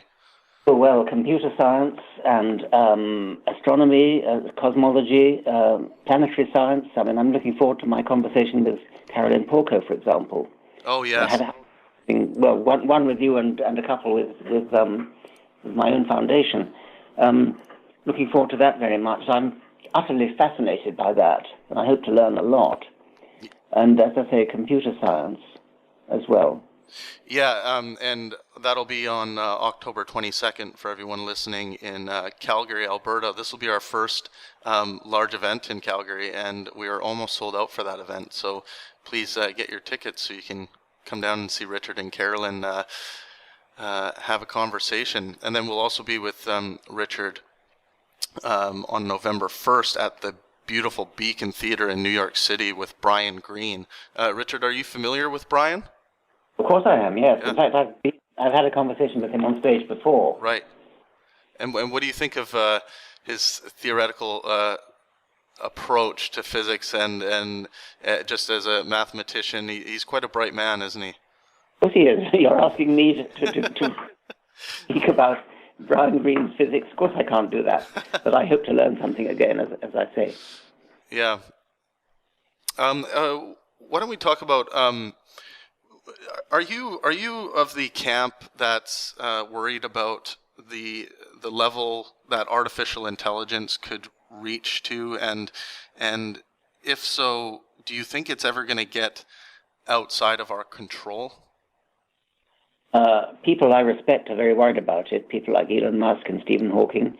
I think it very easily could get out of our control. I'm not one of those who thinks you can just pull the plug out. You can't do that. Yeah.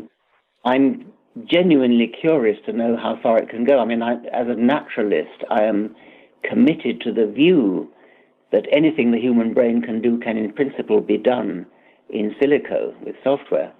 So I think it can be done. forecasts of the imminent takeover by artificial intelligence have fallen a bit short. So it's being a bit slower than people one time feared or hoped. On the whole, I'm an optimist. I mean, I'm so curious about what can be done. And I can't help a sort of niggling feeling that possibly they might do a better job of it than we're doing. Yeah, I guess it depends on their relationship, what their relationship will be to their pleasure drive, I think.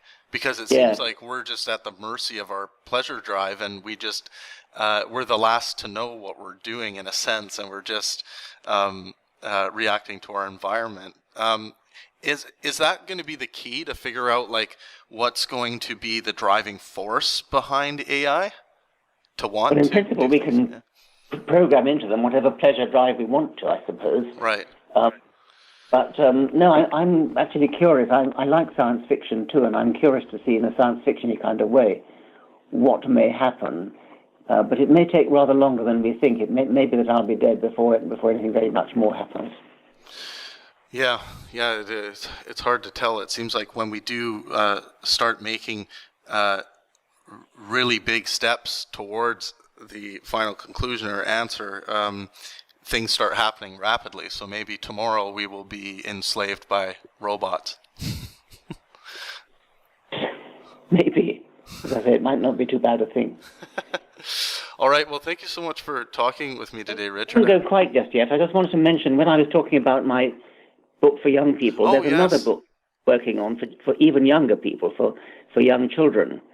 Again, not quite sure what that might be called, but it might be called OMG, I Think I'm an Atheist. Yes. And that's for children of about sort of 10 or so, which is a quite separate book from Outgrowing God, which is kind of aimed at teenagers. And that's going to be a picture book. That's great. I'm still looking for a publisher for that. So if any publisher is listening in who wants to publish a beautifully illustrated picture book on atheism for children, then I'd like to hear from them. Well, I want to put my name at the top of the list. I would love to publish it. But we can talk about that more. Please, yes. Yes, I'm so passionate about your work, Richard, and I think these books for children are so important, especially for the parents who want to have some literature that their children are going to be interested in that don't have to do with some kind of religious dogma or with religious undertones of some kind. So I think this is just so important. Are you a publisher, in fact? Well, we're starting actually to publish works for young skeptic writers, and so we're kind of in the very early stages of this, but we are, we're going to be publishing Armin Navabi's next book, and we also are going to be publishing my first book here soon, basically about pleasure and the role that it plays in our lives, and how do we, basically the what I'm getting at in the book is trying to combat things like pedophilia, and how do we get ahead of pedophilia in the mind so that it doesn't manifest itself in reality. So right, good. Yeah. Yes. Okay, well, thank you so much for coming on today, Richard. I really appreciate it, and I look forward to seeing you in Chicago and in Calgary and in New York. I think we're going to have some great events, and they're selling really well, so there's going to be lots of people there. I look forward to it. Thank you very much. Yeah, thank you so much, Richard. Everyone, Bye. This has been the Pangburn Philosophy Podcast. Let art and science inspire. Dr. Michio Kaku, theoretical physicist, futurist, and father. Harvard at 17, PhD at Berkeley in 72. Kaku has had more than 70 articles published in physics journals such as Physical Review, covering topics like superstring theory, supergravity, supersymmetry, and hadronic physics. He is Superman, essentially. His books, Physics of the Impossible, Physics of the Future, and The Future of the Mind became New York Times bestsellers. His new book, The God Equation, takes us through the quest for the theory of everything, which is already a bestseller in the US and the UK. So congrats on that, Dr. Kaku. Well, thank you. Mm-hmm. Great. Well, I would like to first start off, and let me make sure I'm recording just to have a backup here. I want to start off with a question maybe you don't get a lot. I would like to first touch on what I would imagine has been the greatest and perhaps most rewarding adventure of your life, fatherhood. And let me throw a quote at you from your daughter Michelle from a Fatherly piece that she wrote. And she says, looking back, I think explaining the complicated ideas behind these projects to us as kids helped him to figure out how to communicate about science to the masses. When you hear this quote from Michelle, where does it take you? Well, it takes me back as a youth, because now I get a lot of emails from children, and they want to know about all the fantastic things they see in the movies: hyperspace, antimatter, warp drive, black holes. And I have to be able to explain these concepts to them, just like I had to be able to explain these concepts to my children.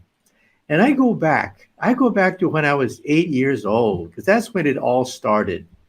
When I was 8 years old, a great scientist had just died, and all the papers flashed a picture of his desk. That's all, just a picture of his desk with an open book. And the caption said, "This is the unfinished manuscript of the greatest scientist of our time." Well, I was hooked. Just like the children that emailed me today, I was hooked. I had to know what was in that book. Why couldn't he finish it? What's so hard? Why didn't he ask his mother? It's a homework assignment, right? Yeah. Well, then I went to the library and I found out that this man who just died, his name was Albert Einstein. And that book was the unified field theory, the God equation, an equation perhaps no more than 1 inch long that would allow us to read the mind of God. So when I talk to children, I want to convey to them the same excitement, the same flush of discovery that I felt when I was a child. And then when I was in high school, I took it one step farther. I went to my mom and I said, "Mom, can I have permission to build an atom smasher in the garage? A 2.3 million electron volt betatron particle accelerator?" And my mom said, "Sure, why not? And don't forget to take out the garbage." When I took out the garbage, I assembled 400 pounds of transformer steel, 22 miles of copper wire, and I built a betatron accelerator in the garage. Every time I plugged it in, I would blow out all the circuit breakers in the house. And my poor mom, she'd shake her head and say, "Why couldn't I have a son who plays baseball? Maybe if I buy him a basketball. And for God's sake, why can't he find a nice Japanese girlfriend? Why does he have to build these machines in the garage?" Yeah. Well, that got me accepted to Harvard. But my scholarship there was paid for by Edward Teller, father of the hydrogen bomb. He knew what I was doing, so he offered me a scholarship.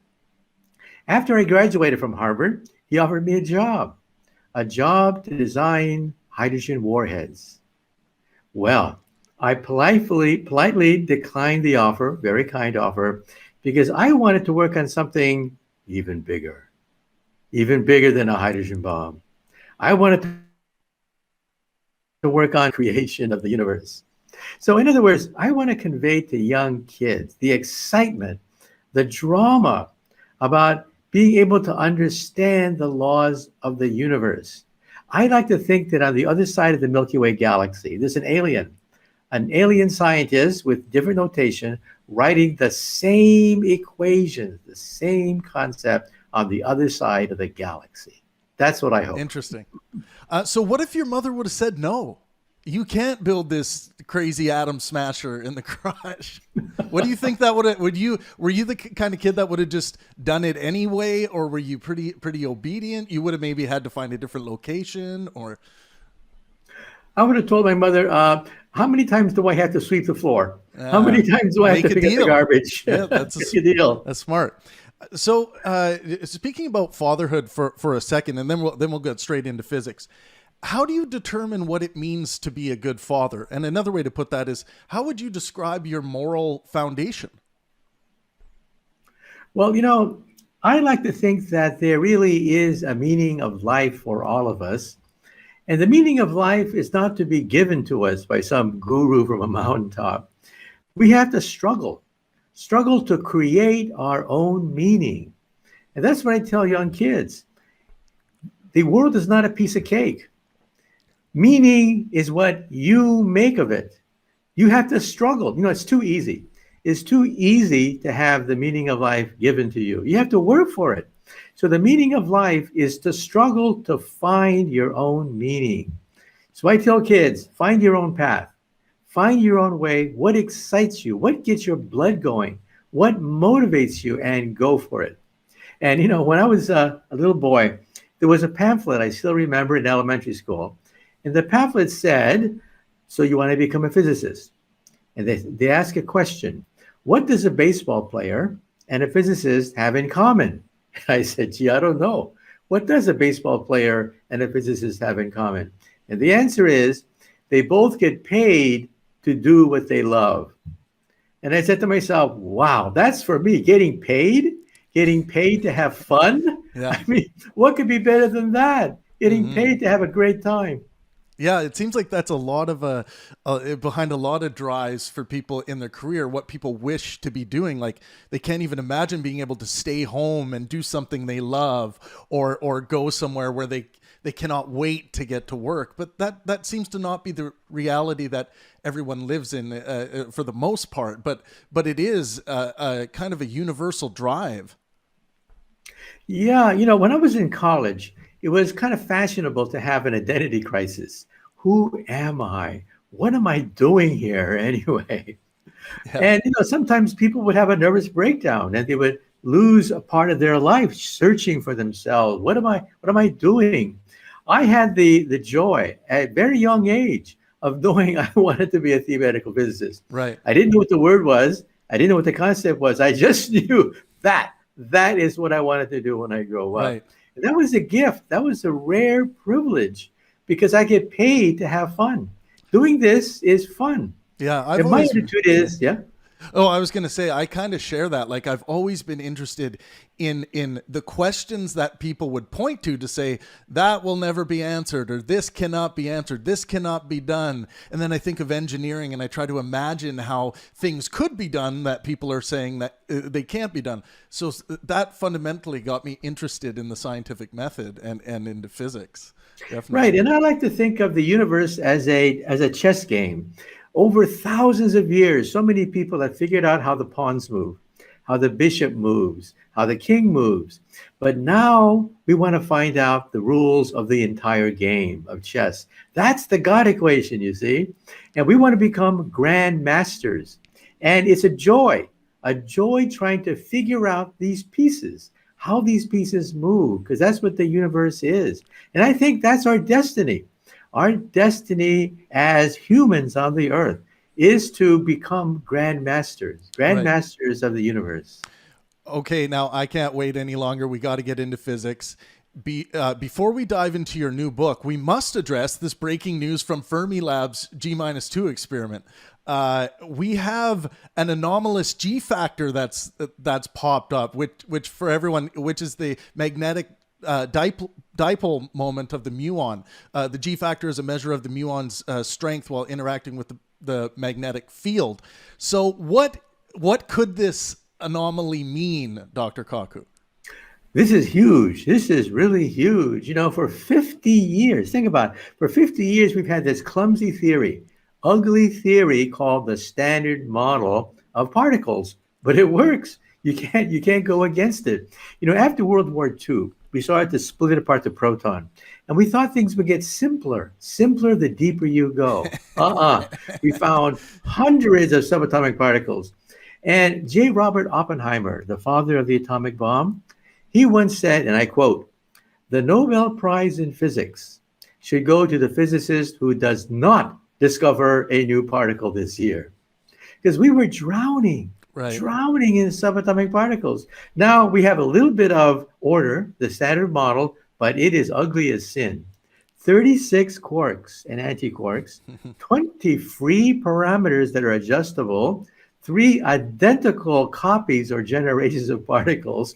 I like to think of it as taking an aardvark, a platypus, and a whale, scotch taping it together with scotch tape and declaring it, aha, this is nature's finest evolutionary achievement, the grandest pinnacle of evolutionary theory. Well, Right.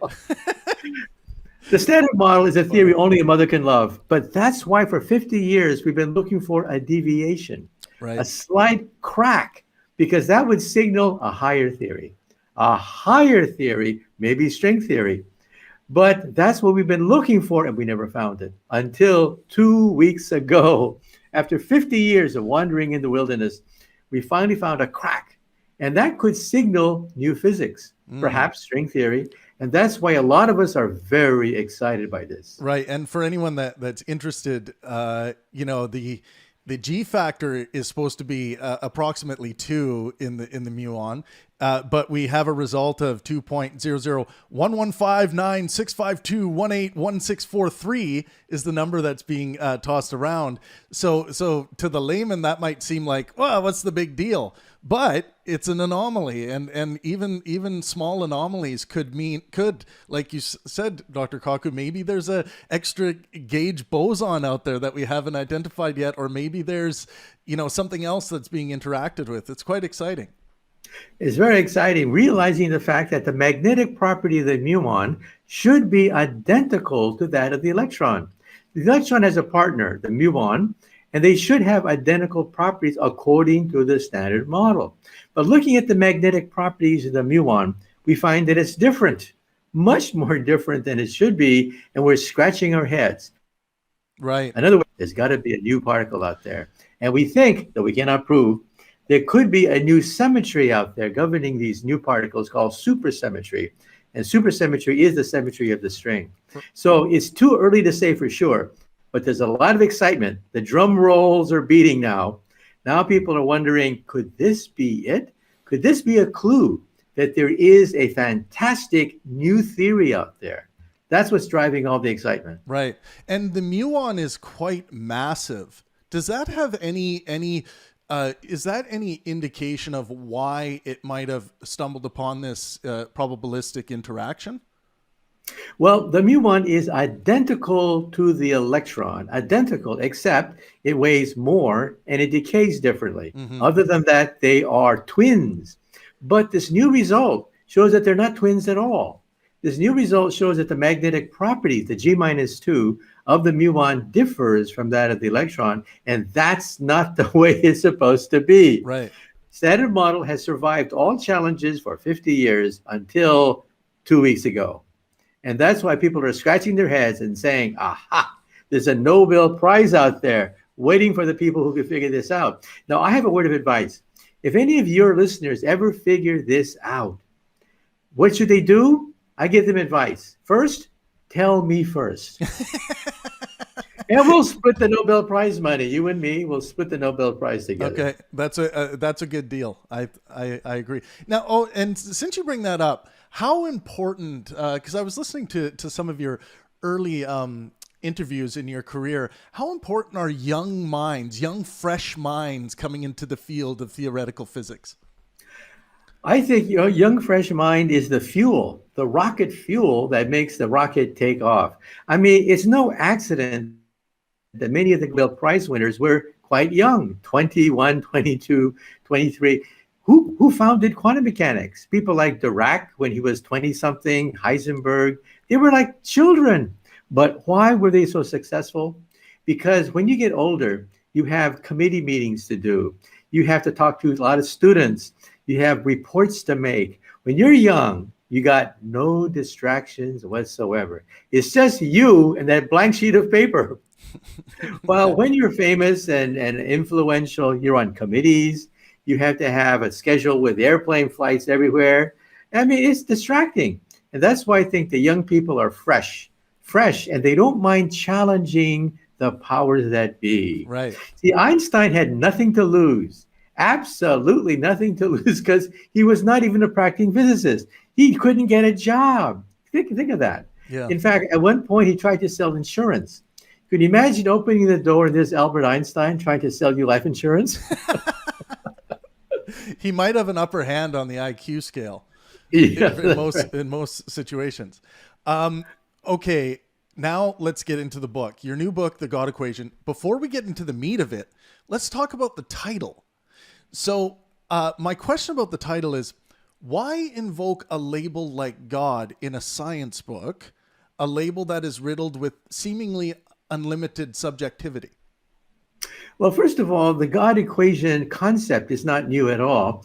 In mathematics, there exists a God equation for the last 150 years. Euler was the one who wrote down the mathematics God equation, which unified the constants of math. 1, 0, pi, square root of minus 1. One equation unifies all the constants of mathematics. Now, this is pure math. It has no practical application whatsoever. But think about it for a moment. If you had a God equation for physics, you would unify not just 1 and 0 and pi. You would unify the nuclear force with gravity and the weak force. That's huge. Yeah. Because that governs the Big Bang. That governs the creation of the universe. And where do you find at the creation of the universe? Some God of some sort.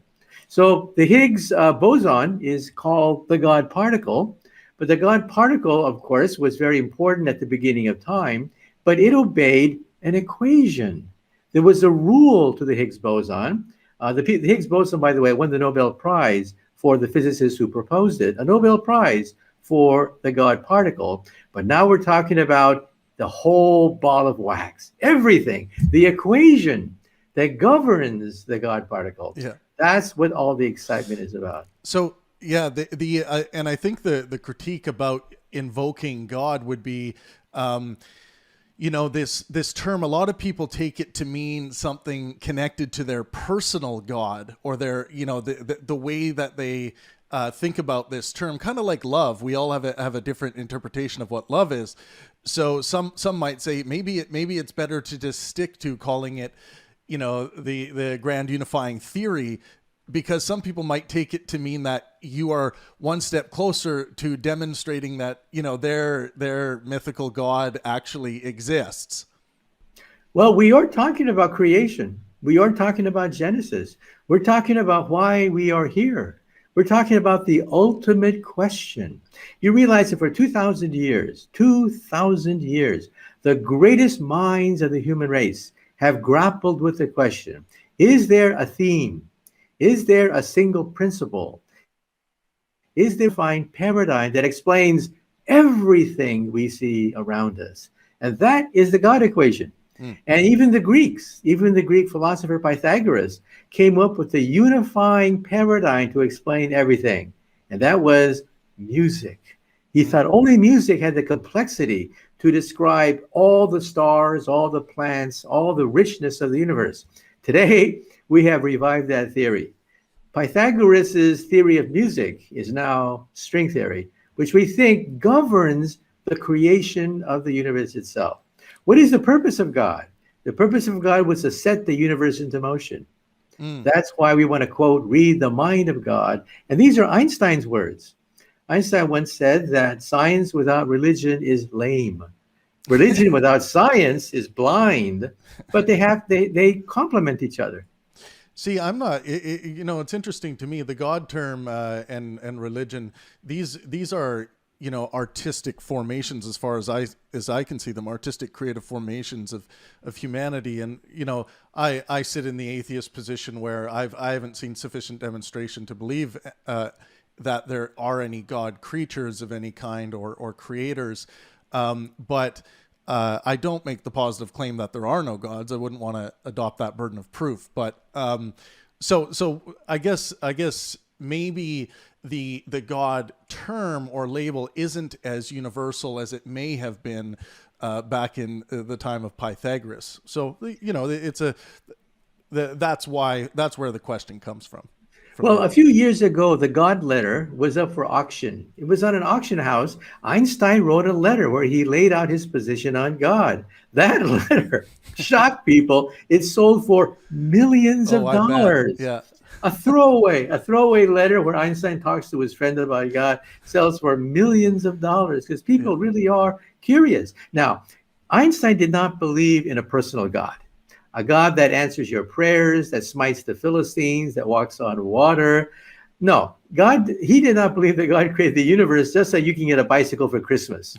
That's not the personal God that he believed in. Right. He believed in the God of order, the God of Spinoza, the God of elegance, simplicity. The universe could have been ugly. It could have been random. It could have been chaotic. It could have been a mist of electrons and neutrinos. But here we are. Yeah. Here we are with this gorgeous universe. I could put all the laws of almost everything on one sheet of paper. On one sheet of paper, I could put Einstein's theory, about an inch long, and the standard model, which is about, a foot long. But there it is, the theory of almost everything on one sheet of paper. Now, how about that? It didn't have to be that way, right? It could have been chaotic, messy, random. It could have been just nonsense. But here we are with consciousness, talking about love, talking about order, simplicity, elegance. I mean, Einstein thought of himself as a little boy walking into a library, a huge library containing the secrets of nature. And all he could do was read the first chapter in the first paragraph of the first book. Right. You brought up music. What has been your relationship with music? And you use it as an analogy to help talk about string theory, and we're going to get into vibrating strings in a second here. But have you ever dabbled in musical instruments or singing or anything like that? That's right. I was in the Harvard band for 4 years. I play the trumpet and play the guitar. And when I talk about music, I really mean that music is rich enough to explain the diversity of the entire universe. How many notes are there? An infinite number of notes. How many melodies can you write? An infinite number. Yeah. So music is the only paradigm rich enough to explain the complexity of the universe itself. And it's all based on a string, the simplest object there is. And do you still play any of these instruments? Well, unfortunately, I live in New York City, and my Manhattan neighbors would scream and yell if I was to blast out with my trumpet at 4 a.m. No, it's very difficult to be a musician in Manhattan. Right. And so where do you get your artistic inspiration, would you say? Do you garner a lot of that through your work in science, or are there any other means? Well, people ask the question about beauty. Beauty to an artist is very ephemeral and very, very personal, but to a physicist is very concrete. Beauty to a physicist is symmetry. Why is a crystal symmetrical? Because when you rotate it, it rotates into itself. So if I have a sphere, a snowflake, and I rotate them, they rotate into themselves. That's called symmetry. Well, the equations of physics are symmetrical. Einstein showed that if I rotate space into time, the equations remain the same. Look at E equals mc squared. Children talk about E equals mc squared.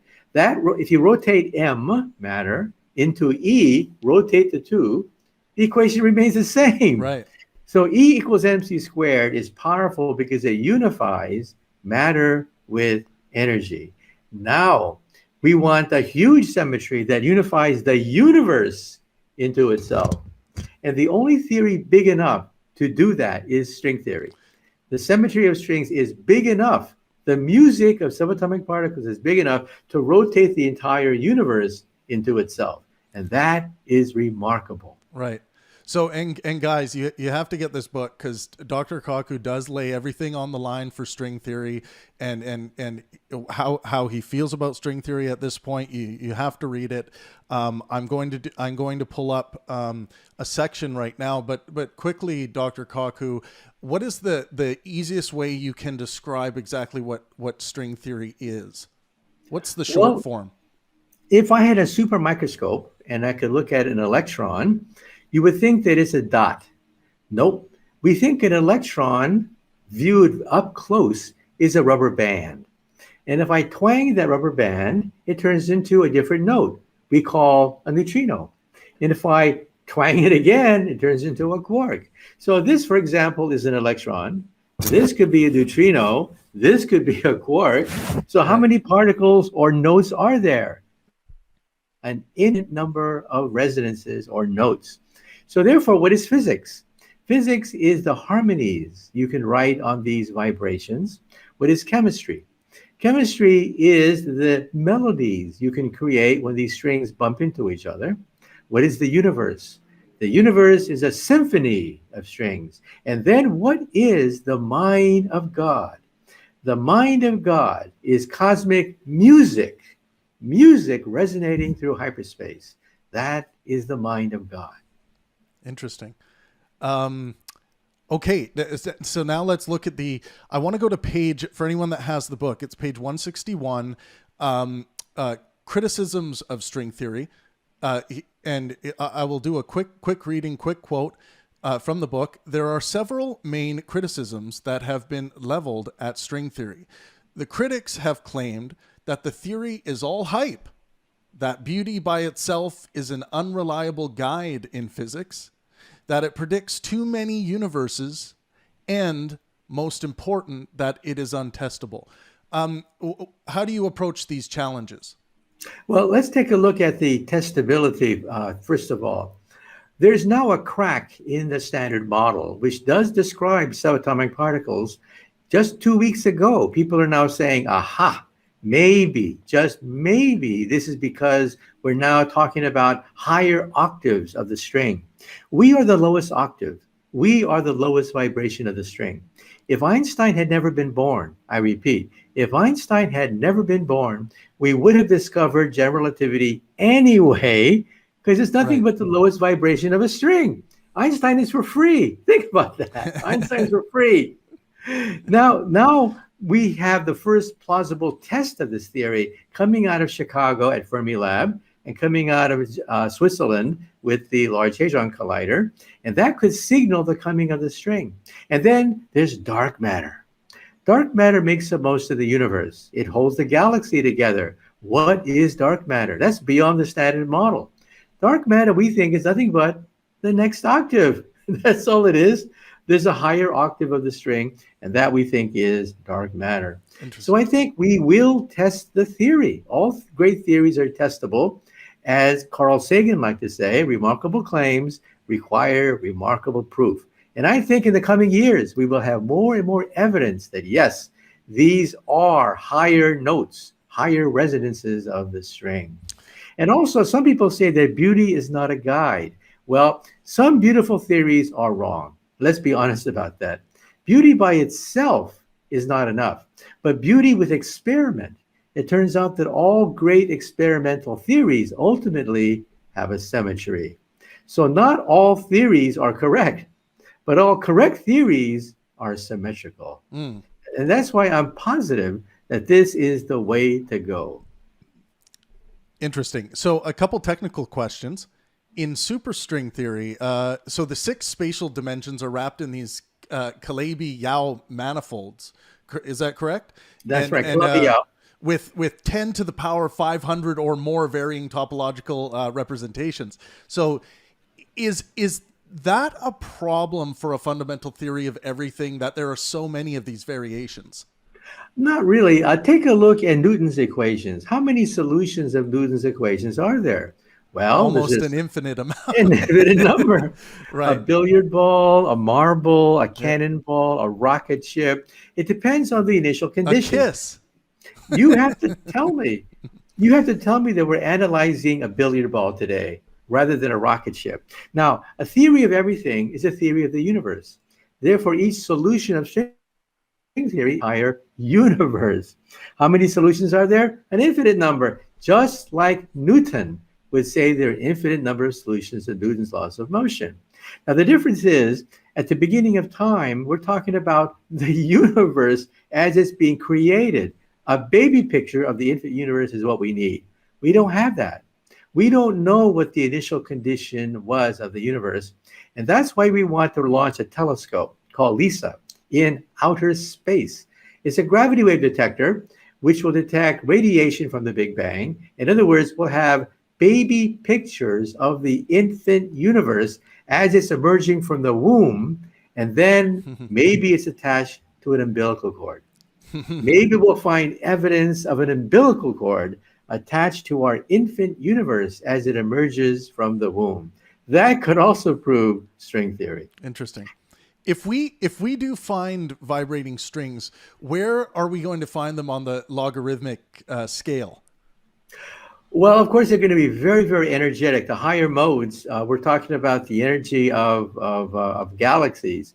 So we don't expect to find we don't expect to find the higher resonances anytime soon. But today, we are the lowest vibration. We are the lowest vibration of these universes.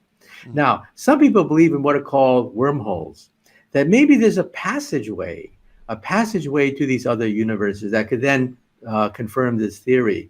So Einstein gives us this picture that the universe is a bubble. We live on the skin of the bubble, and the bubble's expanding. That's called the Big Bang Theory. But then the next question is, what does string theory say? String theory says there are other bubbles out there. Mm-hmm. And when these other bubbles bump into each other, that's the Big Bang.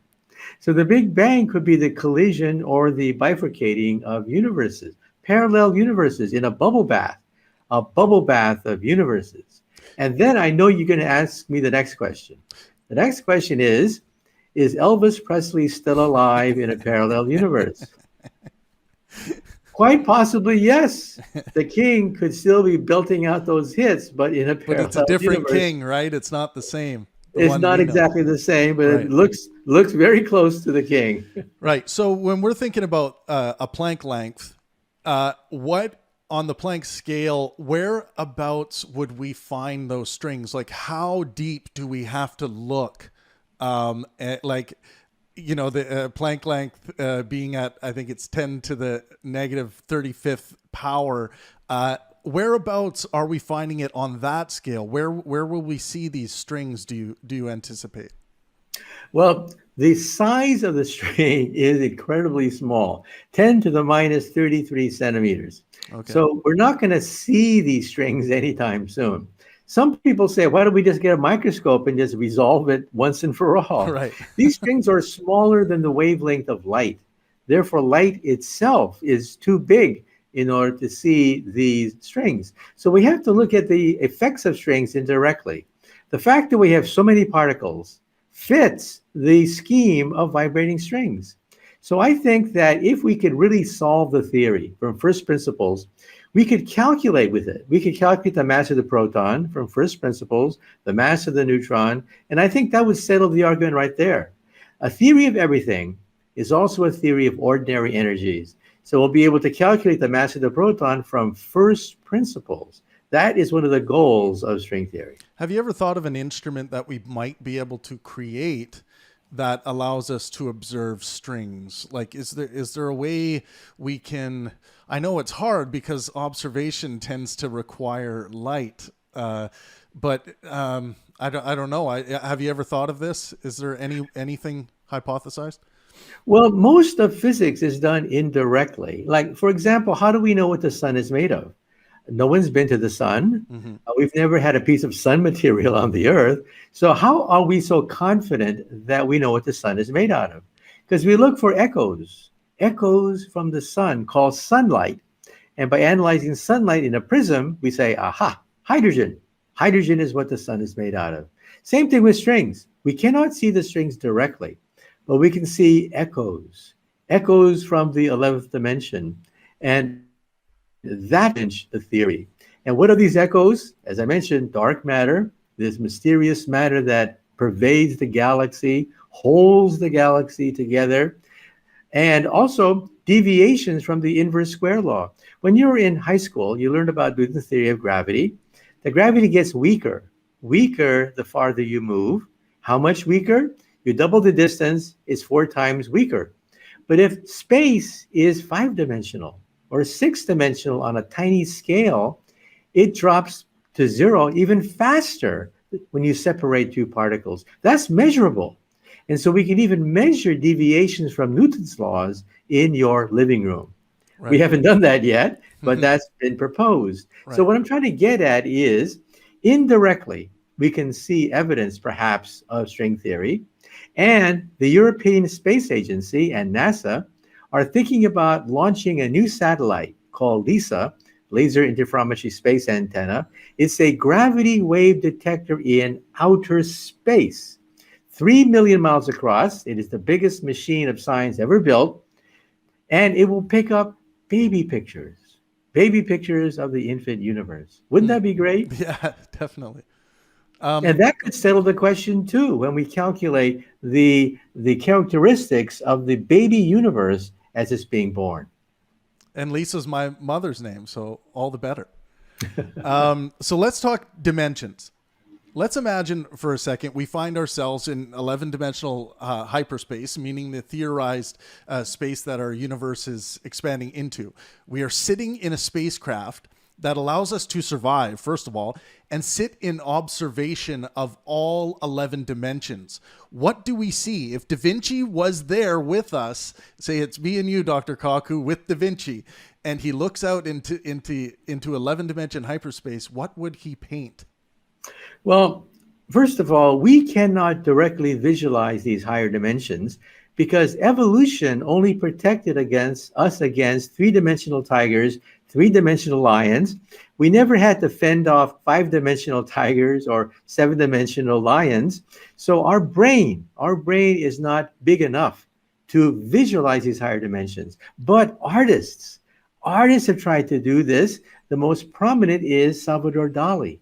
Salvador Dali was fascinated by the fourth spatial dimension. He visited Brown University's math department, pumped them from all information, and then he drew a picture. The picture of Jesus Christ crucified in the fourth dimension. Go to your history books, go to your art books, Google it. Hypercubicus crucifixion, the crucifixion of Jesus Christ in the fourth dimension. Interesting. Christ crucified on a tesseract. And then Salvador Dali wanted to represent time as the fourth dimension. Right. So he drew melted clocks. Why were the clocks melted in Salvador's paintings? Because clocks represent time and they're melted, representing the distortion due to, let's say, relativity theory. So great artists have tried to represent this. Now, when I was a child, I asked myself the same question. And I was at the Japanese tea garden in San Francisco looking at the fish. The fish swim in two dimensions. They can go forward, backward, left and right. But anyone who talked about up was considered a crackpot fish. I imagine there was a scientist in that pond. And that scientist fish would say, bah, humbug. There's no such thing as a third dimension. The pond is the universe. The pond is two-dimensional. And I imagine as a child reaching down, grabbing the fish, lifting the fish into the third dimension. What would the scientist fish see? He would see beings moving without fins, a new law of physics. Fish breathing without water, a new law of biology. And today, we physicists believe, not all of us, but many physicists believe, that we are the fish. We live in three dimensions. Forward, backward, left, right, up, down. And anyone who talks about a higher dimension is considered a crackpot. Until now. Now, with string theory, we are center of gravity in many physics departments. We realize that, yes, three dimensions may not be enough. All the forces are unified in 11 dimensions. Interesting. And just to poke a little bit more at my example, if Da Vinci had an apparatus that allowed him to see all of the 11 dimensions, what do you think he would see? Well, unfortunately, our brain cannot do it. Now, your laptop can do it. If you ask your laptop to visualize 11 dimensions, no problem. Your laptop regularly calculates an n-dimensional space. But sorry about that, Salvador Dali, he tried to get cross-sections, slices. Right. Slices of the higher dimension. And that's the main reason why Salvador Dali's paintings are so great. They represent slices of higher dimensions, but not the full dimensions by themselves. Our brains are not capable. Sorry about that. Okay, a couple quantum mechanics questions. If you had to place a bet, what is dark energy? I mean, most of our observable universe is dark energy, it seems. What is it? Well, first of all, there's dark matter, which is that which keeps the galaxy together. And then there's dark energy, which is the energy of the Big Bang. So what is dark matter, which makes up most of the matter of the universe? We think it's a higher excitation, a higher octave of the string called the photino. The photon, that is light, has a partner, and the partner is the photino. It is invisible, it has mass, and looks just like dark matter. So one day we will capture dark matter in the laboratory. We are moving in a wind of dark matter right in your body. A wind of dark matter goes through your body even as we speak. One day it'll smash into a proton and cause a spark. We will photograph the spark and say, aha, we now know the properties of dark matter. That could happen any day now. Right. We have dark matter detectors all over the earth. Any day now, somebody could say, aha, we've detected a collision of dark matter with ordinary matter. We'll test string theory this way. Right. Is the Planck length truly the maximally small length that can be measured, or can we hypothesize a way to go deeper? Well, yeah, we think that the Planck length is the smallest length. The Greeks used to ask a question: when things move, how many points do you move through? An infinite number of points from A to B? If so, it takes an infinite amount of time to go through an infinite number of points, and therefore nothing could move. And so Zeno, the great Greek philosopher, proved that motion was impossible. Nothing could move because you have to move through an infinite number of points to go from point A to point B. Well, that was before Newton and calculus. With the coming of calculus, we figured out that you can, in fact, move through an infinite number of points in a finite amount of time. But that leaves open the question, is there an ultimate unit of length? We think so. It is the Planck length. It is the length of a string. The length of a string. Interesting. Okay, I want to jump to a couple more categories here. Climate change for a second. Lawrence Krauss just released a new book, The Physics of Climate Change. I read it. I thought it was a fantastic collection of the data available, and he's got his kind of thoughts at the end of what it means. It is a great physical account of the Earth's changing climate. I don't see any probable climate catastrophes that couldn't be overcome by engineering. Do you agree with that? Well, I think it's a race against time. On one side, we have the Earth, which is heating up. We see that by satellites, that the Earth is heating up. On the other hand, we have environmentalists pushing different kinds of technologies. So some of them are worth looking at. The problem with solar power, for example, is something that most people neglect. When the sun doesn't shine and the winds don't blow, solar detectors, solar panels are useless. The problem is the battery. Everybody forgets this. We need a super battery to store energy when the sun doesn't shine and the winds don't blow. That is preventing us from unleashing the solar age. The next problem is fusion power. I think they're out of it without using oil or coal, and that is fusion, the power of the sun. Now think about it for a moment. Fusion reactors use seawater. Seawater, not coal, is the engine that drives fusion reactors. A meltdown is practically impossible in a fusion reactor, and that's Mother Nature's choice. Mother Nature doesn't use uranium. Uranium for Mother Nature is unnatural. Not what nature wants is a fusion plant to generate unlimited power. The catch is, it doesn't exist yet, but in southern France, the European Union is betting on the ITER fusion reactor, which will be turned on in a few more years, and that could be the prototype for a fusion era when we use the power of the sun on the Earth. That could be the ultimate cure for the greenhouse effect, if we can only get it off the ground. The Chinese have started firing up these mini suns. They're essentially calling them. Are those the same type of reactors? Have you seen those? No. So far, the problem with fusion is the fact we use magnetism to squeeze the gas, and magnetism has two poles, North Pole and a South Pole. It's very difficult to squeeze a North Pole and a South Pole. Yeah. We do it by making a donut out of magnetism and squeezing the inside of a donut called the tokamak. That's how we do it. Very clumsy. Mother Nature does it because gravity does not have a North Pole and a South Pole. There's only one pole for gravity, and that's why stars are formed by themselves. We don't even have to think about it. Gravity compresses stars all by themselves to create fusion. On the Earth, we have donuts, and donuts are much more difficult to compress than a sphere. Right. And yeah, okay, interesting. So I want to take everyone to page, I believe it's 208 before the conclusion, and quote from the book: "One day our descendants will master the Planck energy, the energy at which space and time become unstable, and use their powerful technology to escape our dying universe." This does, end quote. This does seem inevitable to me. Could you explain why we must eventually escape? There's something called the second law of thermodynamics. In a closed system, everything rots, everything falls apart, everything decays, everything becomes random. Now, our universe will also obey the second law. One day, the stars will blink out. The universe will consist of dead stars, dead neutron stars, and black holes. Temperatures will be near absolute zero, and life as we know it will die. Physics is a death warrant for all intelligent life in the universe. However, there's one escape clause. One escape clause. I said that in a closed system, everything must eventually die.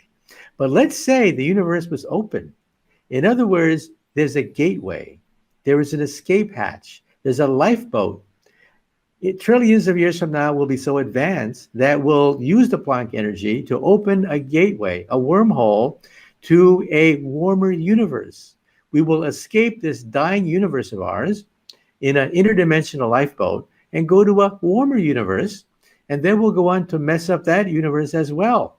So we'll have another greenhouse effect in the other universe, and we'll start all over again. Isn't that great? That's super interesting. It's both inspiring. It's bittersweet. We may have no choice. All intelligent life will ultimately die when the universe itself dies. Right. Well, my third book is going to be my stab at a theory of everything, and I'm calling it the state of potential theory. So perhaps I'll email you about that when I'm ready to unveil it, and I'll see what you think about that. To finish off, I want to ask you this question. It's a question I ask a lot of my guests. If this was your final message to humanity right now, what would it be? Well, I would say that the universe is a chess game, that the greatest minds have figured out how pawns move, how bishops move, as I mentioned. And now we're on the verge of becoming grandmasters of this game of chess, to be able to manipulate space and time to our will, so that we're not necessarily going to die when the universe dies, but we will have an answer to the question. If the universe is expanding, what is it expanding into? If there's a black hole, is a white hole at the other end? Are there parallel universes on the other side of a wormhole? Is time travel possible? So I say, let us continue to work on this theory, because it'll answer the deepest questions of space and time.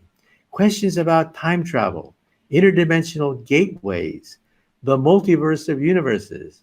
This is the ultimate goal of a theory of everything.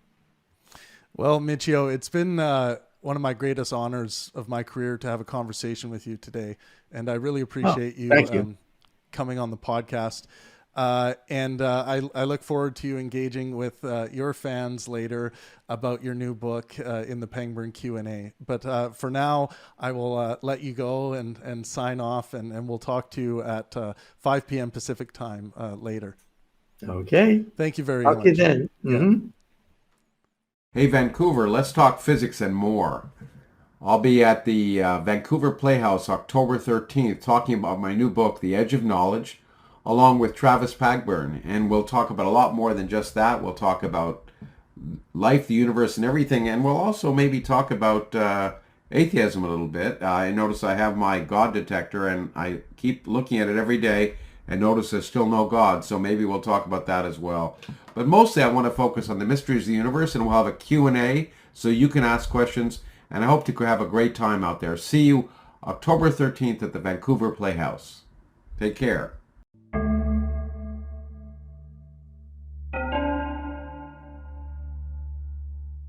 All right, welcome to the Pangburn Philosophy Podcast. This is Travis Pangburn. Today I'm speaking with Brian Greene. He is world-renowned for his groundbreaking discoveries in the field of superstring theory, including the co-discovery of mere symmetry and the discovery of spatial topology change.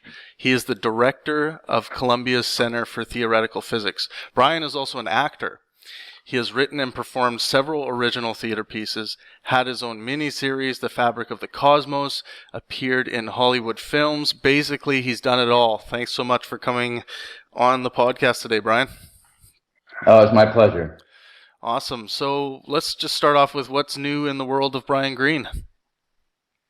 Oh, well, I'm actually finishing up a new book at the moment. I can't say a whole lot about it, but as you might guess, it takes on some pretty big questions and tries to see whether the perspective of physics can give us some new insight. And what's kind of, do you focus on a certain area of physics?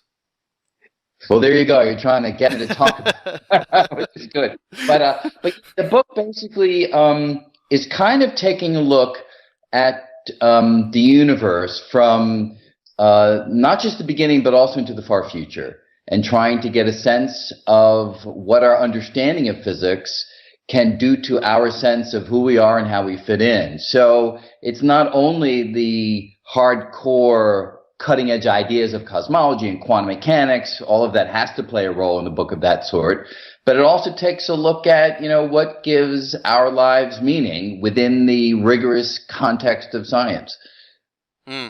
Interesting. Well, I won't bug you too much about that because I'm sure you want to save it.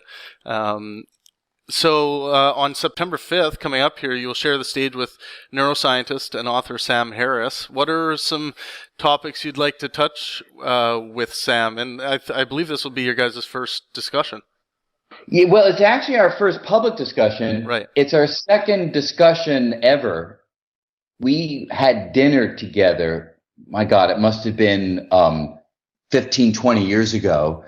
I think we both were publishing books at that time with Norton, and we shared an editor, and she brought us together for dinner. And it was a great meeting, but it's so long ago. But basically, I think, as you know, I'm more or less happy to talk about any of these subjects that touch on these big questions. I know Sam is interested in things like free will, the role of religion, questions of that nature. And while I can't claim any particular expertise in those areas, I'm game to talk about them. Yeah, they're fun to talk about. What, just for interest's sake, what is your take on free will? Do we have any, or are we absent? Well, in the end, as who knows, maybe we will talk about in the onstage discussion, it depends in large part on exactly how you define free will. These issues often come down to the nuance of what the words truly mean. But if you use the most flat-footed, straightforward, intuitive interpretation that we humans can kind of step in and direct how things go in a manner that is not ironclad held by physical law, I don't think that is possible. In the end of the day, physics does govern everything, and we are part of everything. So that doesn't mean that we don't have some kind of autonomy, but it's not the one that I think most of us imagine when we choose vanilla over chocolate, or we choose to go left over right. We kind of feel that we are the ones in which that decision is originating, and it doesn't have any precursor. There's nothing pulling our strings. And from that perspective, I think that thinking is wrong. Right. Yeah, I think I find most people I talk to agree with you on that. I do find it interesting when we get the Dan Dennett's of the world that tend to disagree, and they come at it from a different perspective. But I think it's a fun conversation, even for anyone. Yeah, I think it's a fun dinner table conversation, to be honest. Well, yeah, I think many of the best conversations are ones that can be hit from a variety of different angles, from the person who's just going to be willing to give it some serious thought to those who actually do this kind of thing for a living. So those questions are the ones that really matter to us. Right. Sam he's always interested, like when I have dinner with him or we grab a drink after an event, we always get on the subject of psychedelics. Have you talked on that much? I myself have not spent a lot of time talking about that. We did an interesting program. In New York, we run this event called the World Science Festival. Right. And we did an event with Oliver Sacks years ago when he just come out with his book. I think it was called Hallucinations, something like that. I hope I'm getting the title right. And he very forthrightly described his own personal experiences in that, which were fascinating to hear, not only because they're wild, but because since he was coming at it from a neuroscientific perspective, he was constantly analyzing his own psychedelic experiences, sort of a running commentary about what was going on inside of his brain when he was picturing those purple little 12-legged dancers jumping around in the stars, So, right. So that it's quite fascinating. But I don't have much personal experience in this domain. Right. It seems kind of like a thing that most neuroscientists just have to do to see what it's like. Well, yeah, if you're going to spend your life thinking about the brain, how fascinating to have the brain act in unfamiliar ways. Right. And one of the simplest ways of doing that is to inject some new chemical species that the brain has to deal with. So, yeah, totally fascinating for everybody, really. Right. Well, I'm really looking forward to the event, and so are all the people in Toronto. It's going to be a lot of fun. On November 1st in New York City, you will sit down with Richard Dawkins, and you've spoken with him before. He has had such a huge impact on the world scientifically and educationally. What do you think about the way Richard has gone about addressing religious dogma in the world? Yeah, it's a good question, and one that, I did speak with Richard about it in a public setting once. He had just come out with his book, the first volume of his memoir. I think it was called An Appetite for Wonder. And we sat down at the 92nd Street Y, and we did talk about that to some extent. And it was interesting because when I have been at his lectures, his public lectures, perhaps they were early, and that may be the origin of what I'm about to say. But in those days, it really felt so strident. His position felt so intransigent. It felt so unwilling to give religion any value whatsoever.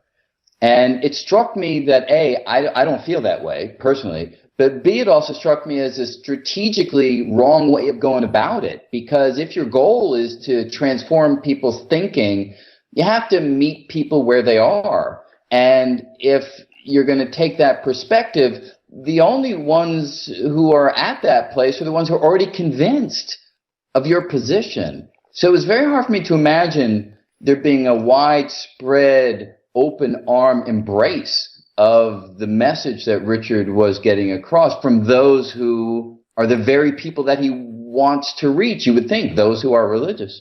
Now, of course, he has examples and will give, anecdotes of people that were religious that heard him or read him and radically changed. And of course, I'm sure there are examples of that sort.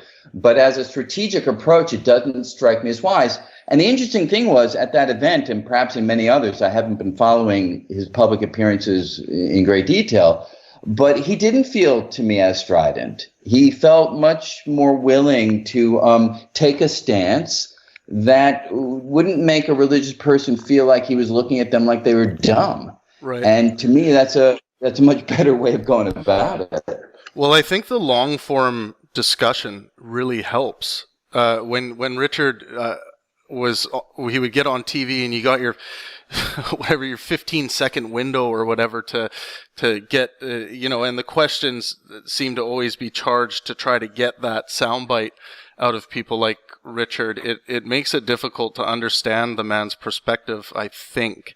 And I think the long form discussion, which is now becoming popularized for good reason, I think this is really helping people to get a better understanding of what people's positions actually are, as opposed to just seeing perhaps the emotional side of the argument.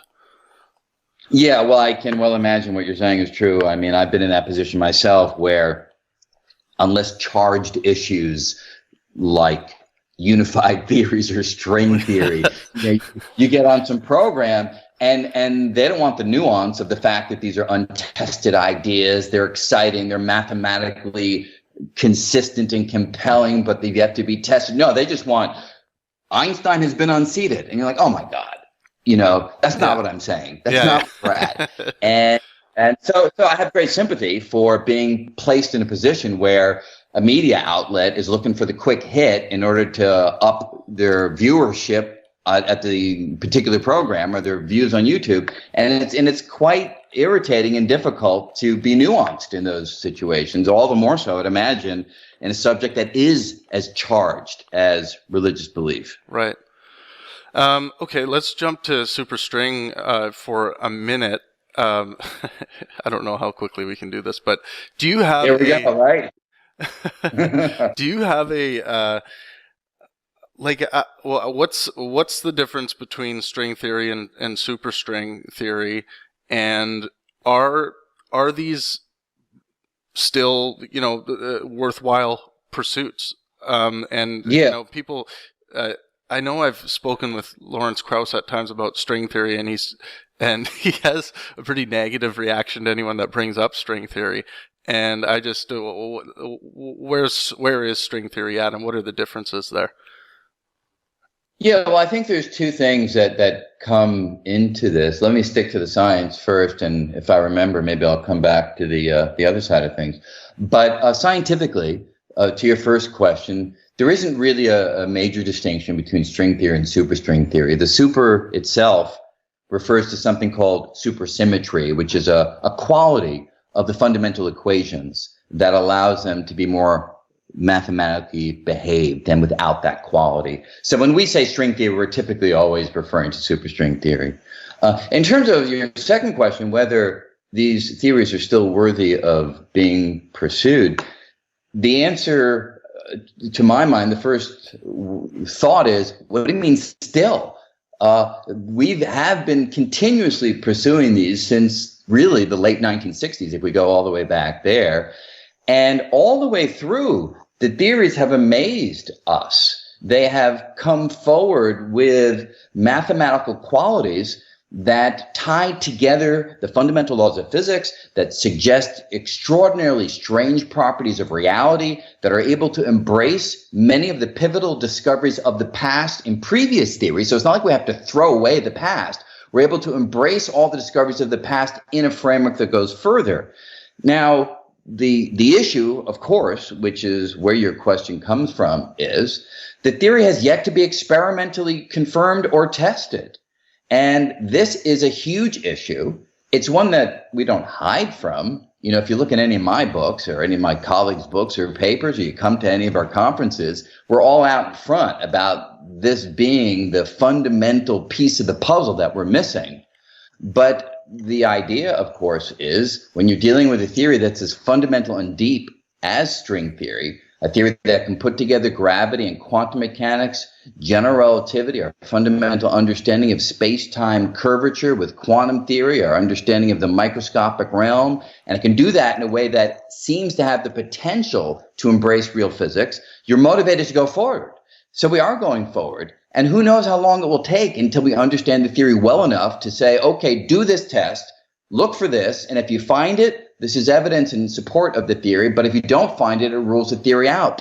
We would love to be able to do that today. We just haven't gotten to the stage where we can. And so in terms of is it worth going forward, ultimately, whatever a scientist does is personal choice, and you have to make a decision. What do you consider worthy of your time and attention? If you go around once in life, where should you be putting your effort?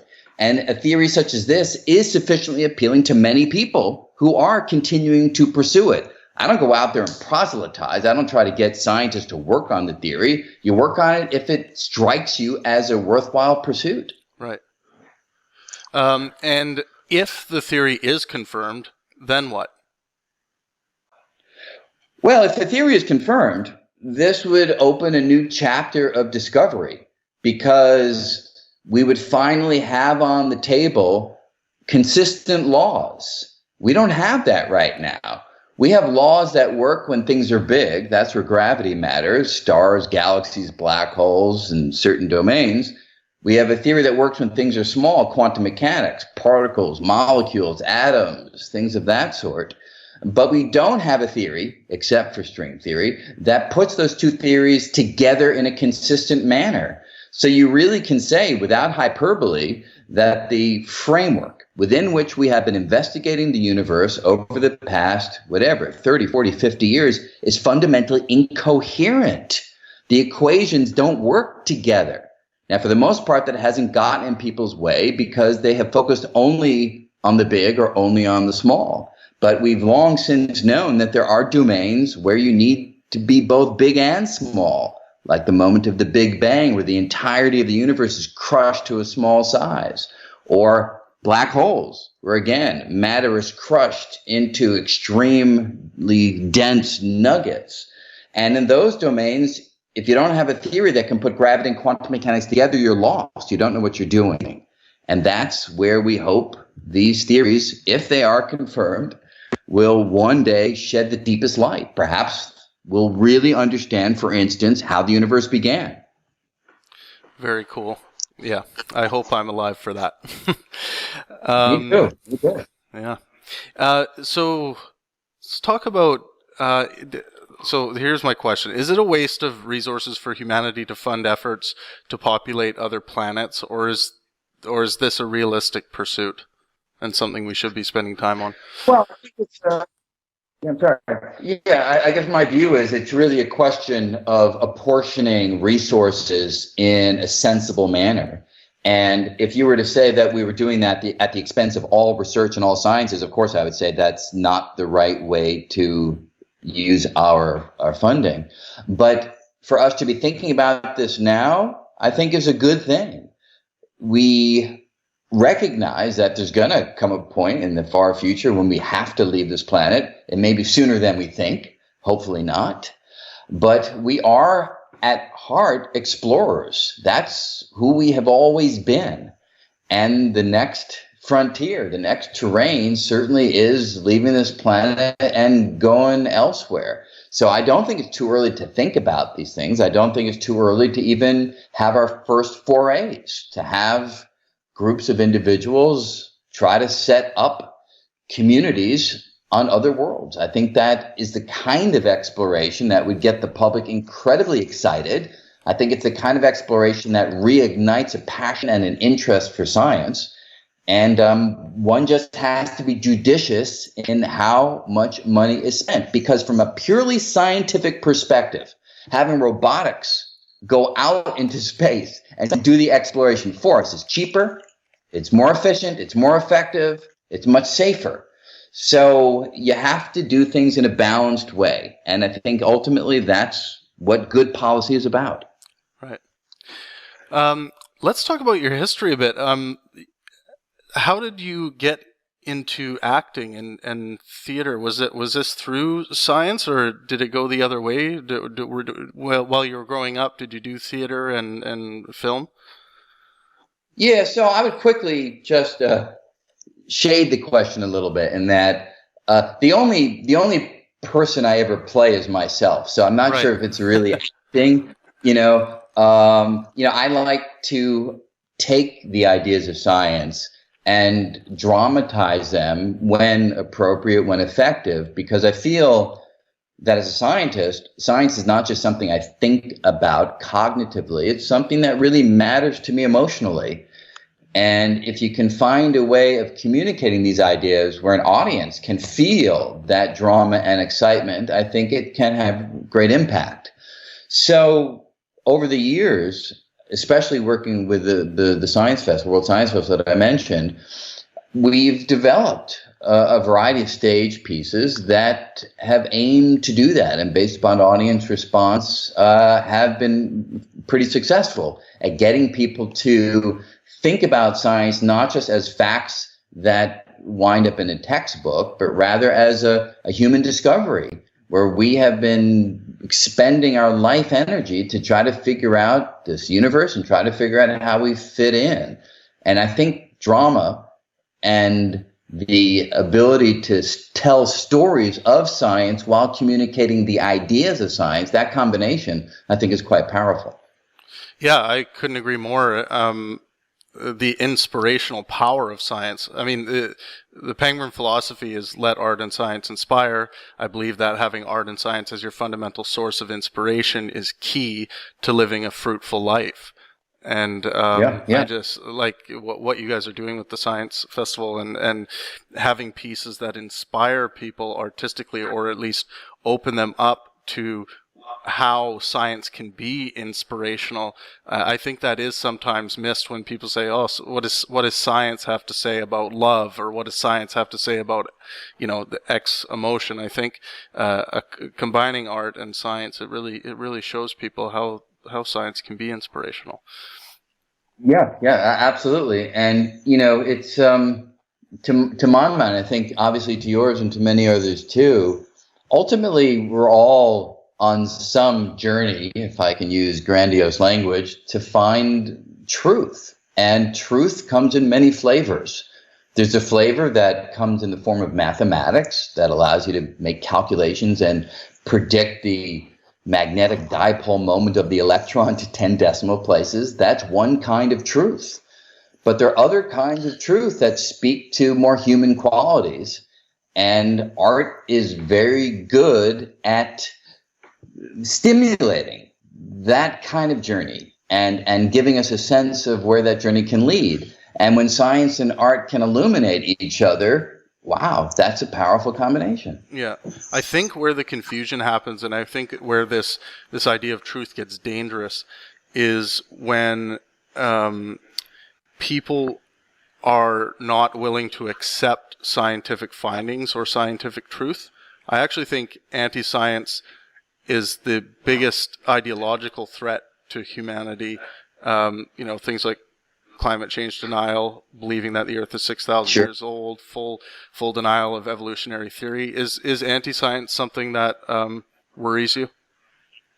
It does worry me, and the way in which society has progressed, where everybody has a voice now in the social world, in social media, and there's something quite wonderful about that, because now everybody can speak, and in principle, everybody has an opportunity to be heard. At the same time, one has to recognize that there are facts, there are experts, there are people who know things because they've spent a lifetime studying them and experimenting and observing and figuring things out. And there are people, therefore, that really know more than you do on any given subject. And that's true for me. It's true for everybody. So to somehow have this sense that all opinions are equal is just ludicrous. Some opinions are not equal because they're not informed by this depth of understanding. And that can be, as you say, extraordinarily dangerous. So my view on the different flavors of truth is one has to be diligent in applying the right sort of truth to the kind of question that we are asking. And if we're asking questions about climate change, the truth there will come from the climate scientists. It'll come from the data. It will come from the observations. It will come from the trend lines and the curves. That is the relevant data. That's the relevant truth for that kind of a question. Obviously, you wouldn't turn to a climate scientist if you're looking for truth about the questions that you asked of love or meaning or purpose, right? That takes you in a different direction. So it's really just a matter of keeping the categories straight. Yeah. Well, and I think we really need to focus on trying to get world leaders in power that value scientific truth. I feel like, with what's happened with Trump, I mean, it seems like everything coming from that office right now really is on the verge of promoting anti-science. A lot of things, at least, and it's. I think this with what I believe thinking. I think thinking is becoming popular, and I hope that's going to have a trickle up effect to politicians to see that, well, maybe our platforms should be based on, skepticism and science and well thought out, critically thought out platforms, and having this can get me votes. Do you think that this is possible, or are we going to be playing this political game of just playing to each other's parties forever? Well, yes, I do think it's possible. I think we're in an absolutely absurd time at the moment. When you have a leader whose only barometer of success is that of his own, winning at all costs is all that matters, well, then all bets are off in terms of rational decision making and sensible thought and considered policy. So it's just impossible. It's not even worth thinking about how we could make the progress you're talking about in the context that we're currently in. But I'd like to think that this will pass. And when it passes, then I think we have a shot at achieving exactly what you're talking about.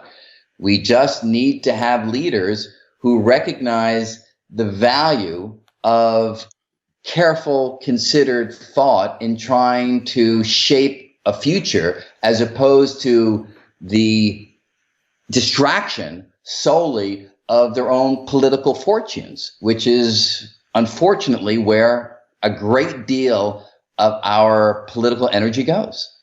Right. Well, let's finish up with this question. If I'm an investor with, say, $50 million, where should I be? If I had to invest my money into kind of one area of science, what area could use that most right now, in your opinion? Obviously, it's a difficult question because it all depends on where you want to have impact. And if $50 million were to come at me, there are things that I would love to do with that. There are telescopes to be built.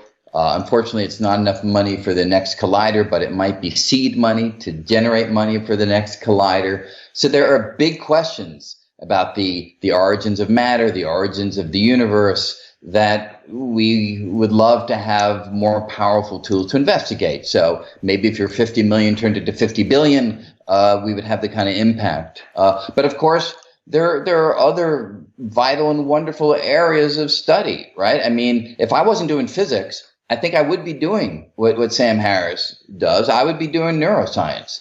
I think the brain is this incredible new frontier where the next 50 years is going to be breathtaking as we begin to truly understand the microphysical workings of the brain, begin perhaps to mimic those workings in artificial environments, and begin to manipulate the way in which biology has long since ruled completely over brain function. So taking 50 million or 50 billion, if you don't mind me upping a little bit, and injecting that into neuroscientific research, I think that could have spectacular ramifications for the way we live. But the third thing, and I could keep on going forever on this, is we have to make sure that we're going to live. We have to make sure that we're going to be here. And injecting money into climate change and climate science and alternative energy sources and being able to truly educate the public on where we're at and the critical place that we are currently in our evolution of life on this planet, I think money would be quite well spent in ensuring that we have a future. So, again, it all depends on where you're coming from, but there are spectacularly exciting places in which funding can have profound impact. Well, Brian, thank you so much for coming on the podcast today. I really look forward to meeting you on September 5th when we go for dinner. It'll be a lot of fun. Excellent. I'm looking forward to that as well. All right, everyone, thank you so much for tuning in. Let art and science inspire. Yeah, great to be with you today. So, first of all, you look and sound great. 93 looks good on you, in my opinion. And I'm humbled and honored that you have taken this time to be with us today.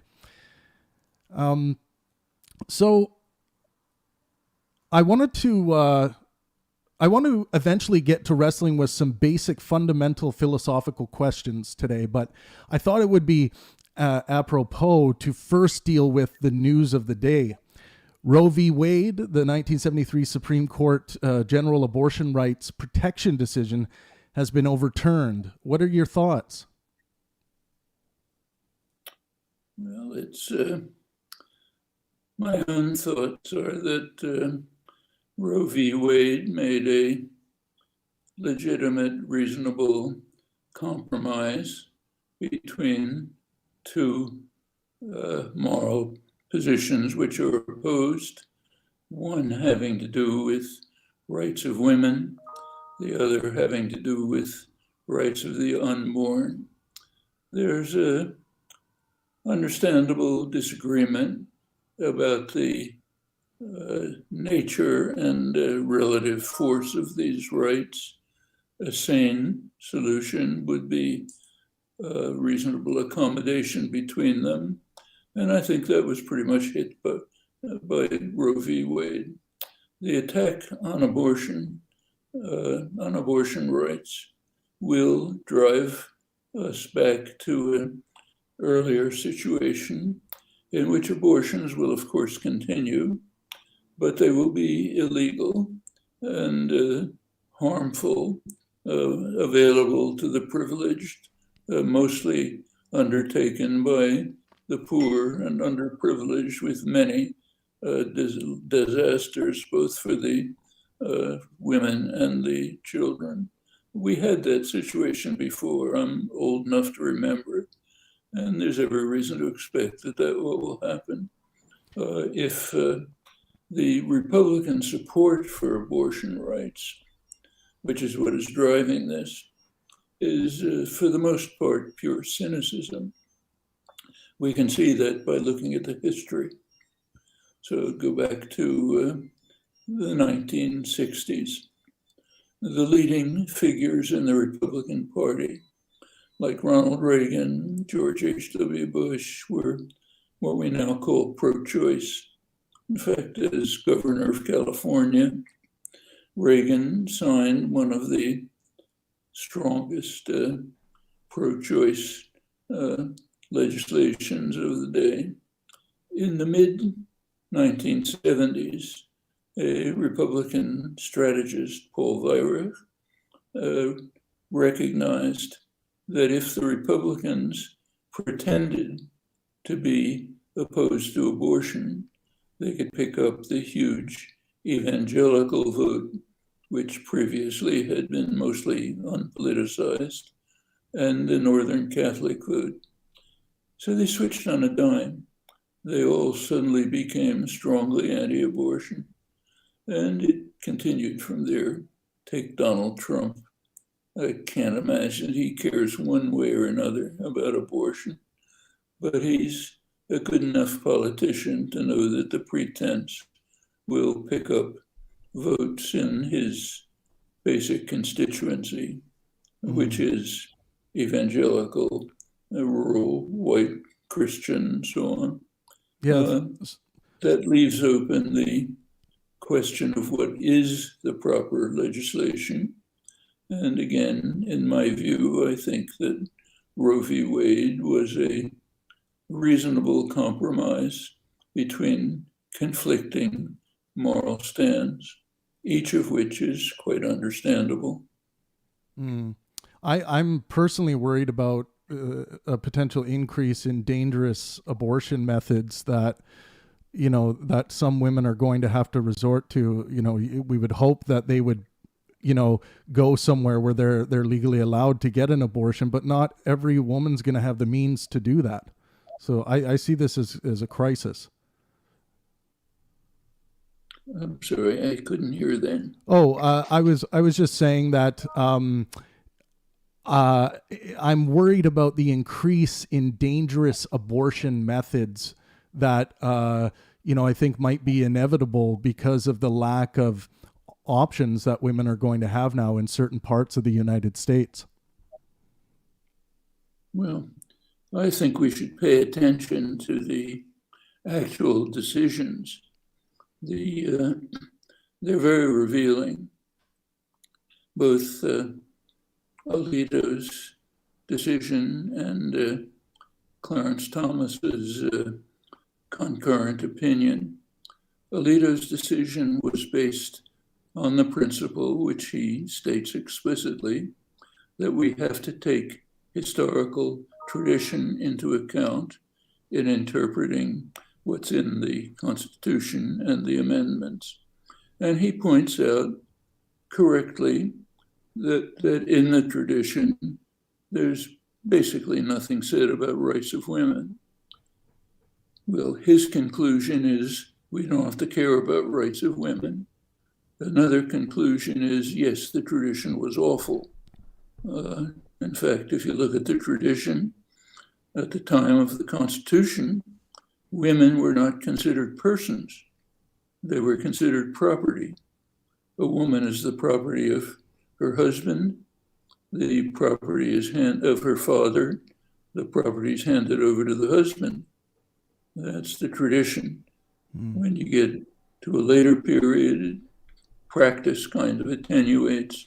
But in the law, women weren't determined to be full persons until 1975, when the Supreme Court did rule that they are peers who can have a right to serve in federal juries.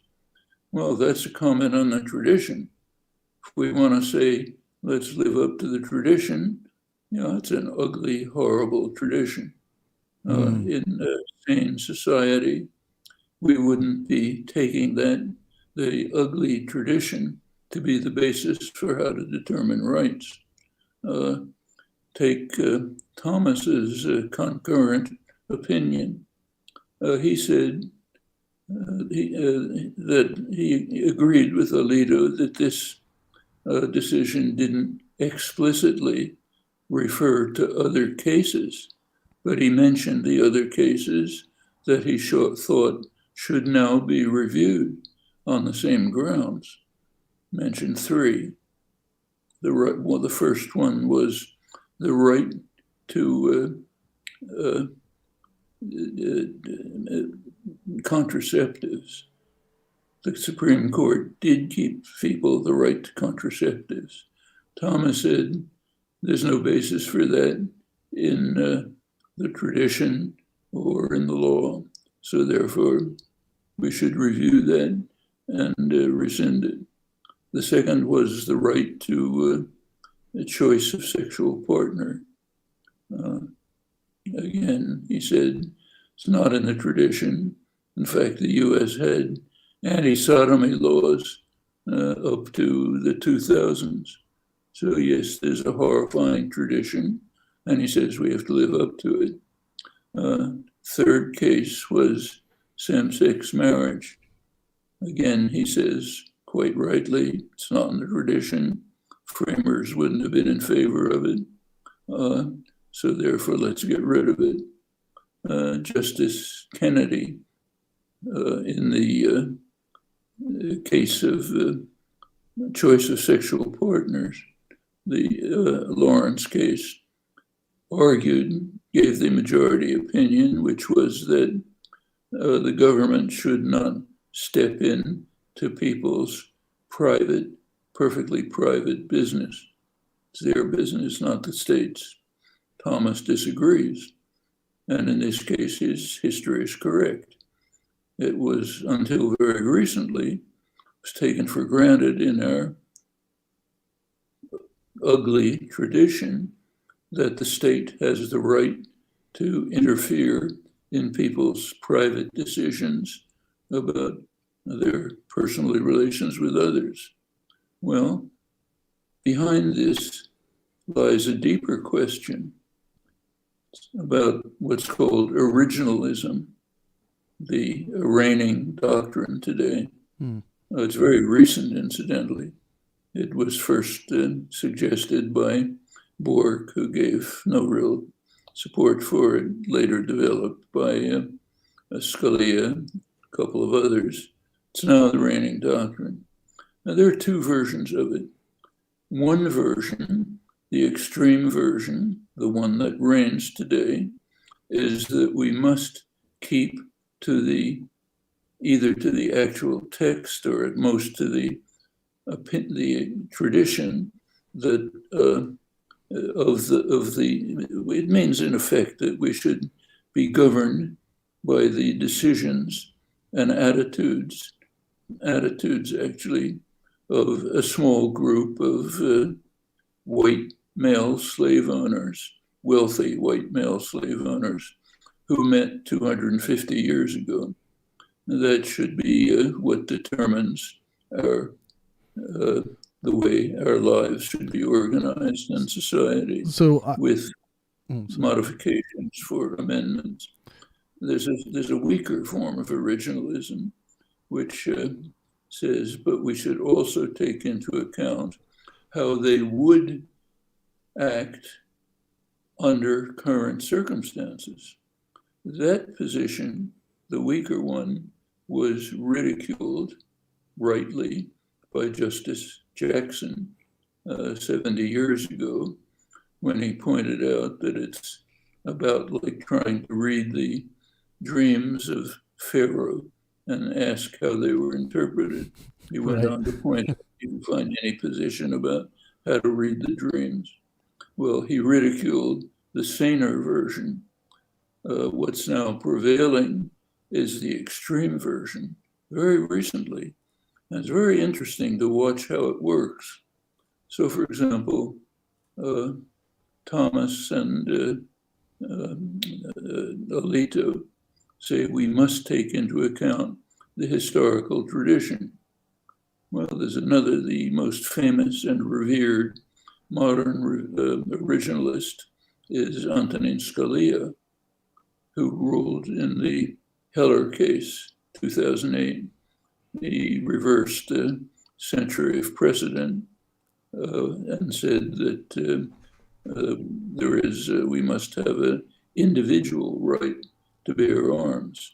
And notice the day before the Roe case, the Supreme Court overturned, Thomas this time, overturned a century-old law that said that if you want to carry concealed weapons for self-defense, you have to provide a justification. Thomas argued, no, you don't need any justification.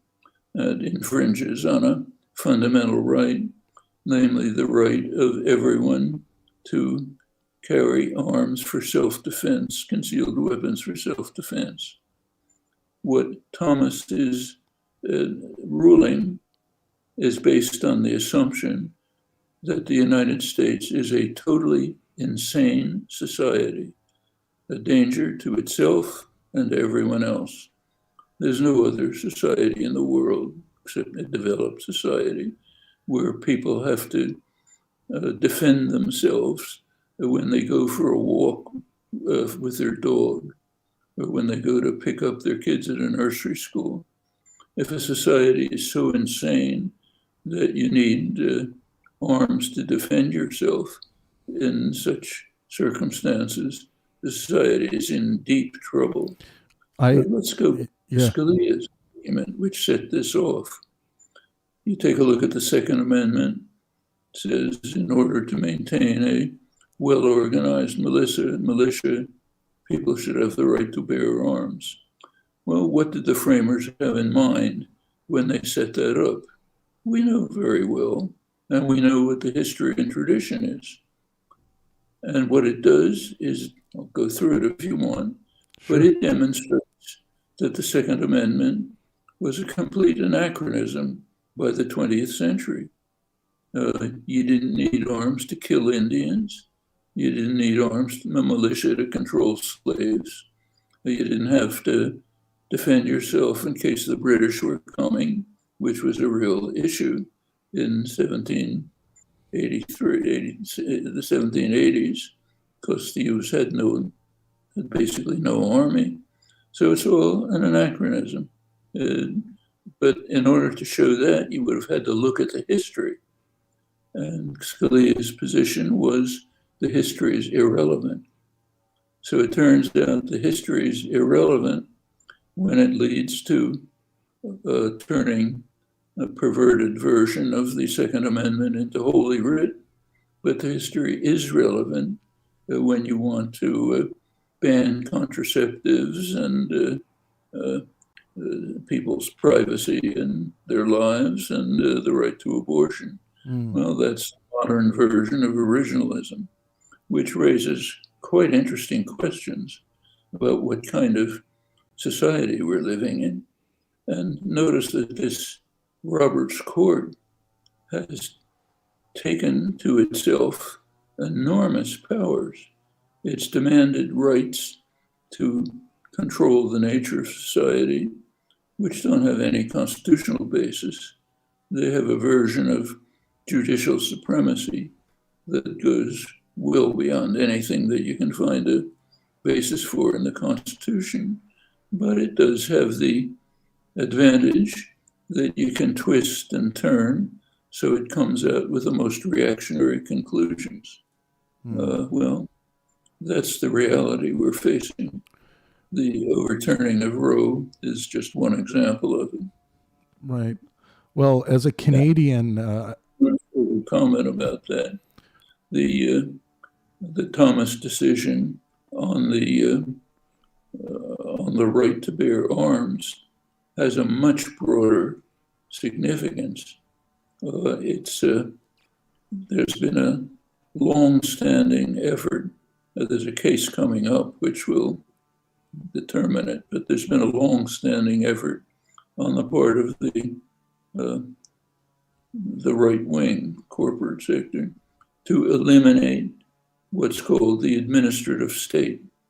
That is to make sure that the government cannot institute regulations, which means carte blanche for private power to do anything it wants.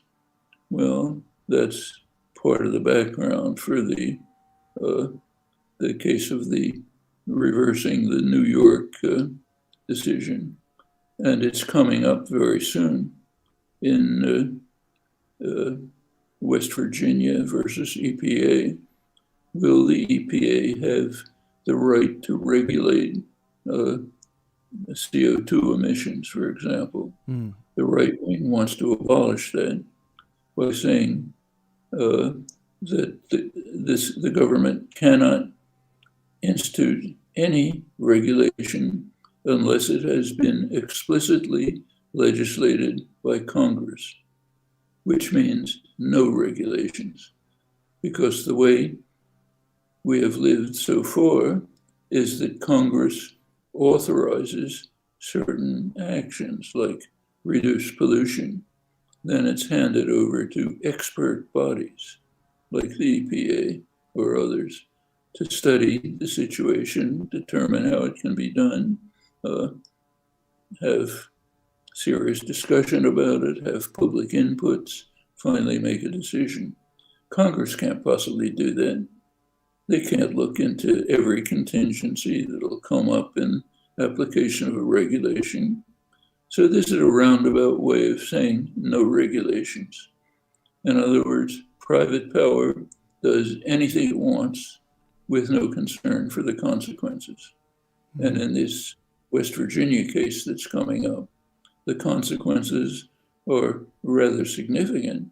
The survival of organized human life on Earth. That's not an exaggeration. If the government cannot make regulations controlling poisoning of the atmosphere, we can say goodbye to each other. There'll be profits for the fossil fuel companies for a couple of years, and then we'll all be gone, because organized human life won't survive. That's what's at stake in what you're seeing in Washington right now. You're looking at particular instances of it, but they're part of the same campaign. Well, thank you for that answer. I hope you can hear me a little better now. I've turned up my mic. The next thing I wanted to ask you about, Noam, is the phenomena of inner speech or lack thereof. Vygotsky has a theory suggesting that the conversations we have with ourselves have the properties of dialogue because it comes from social exchanges. Noam, you introduced the notion of phase, a partial structure that is committed to intermediate memory via inner speech. So I guess I wanted to ask you first, do you experience inner speech? Because I don't. Well, Vygotsky made an important step forward by saying we should at least pay attention to this.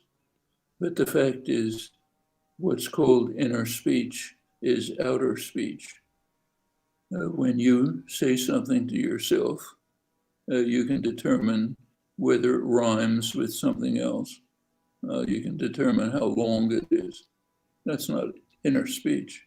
That's external speech in which you haven't activated the articulatory organs. So it's getting nowhere near inner speech.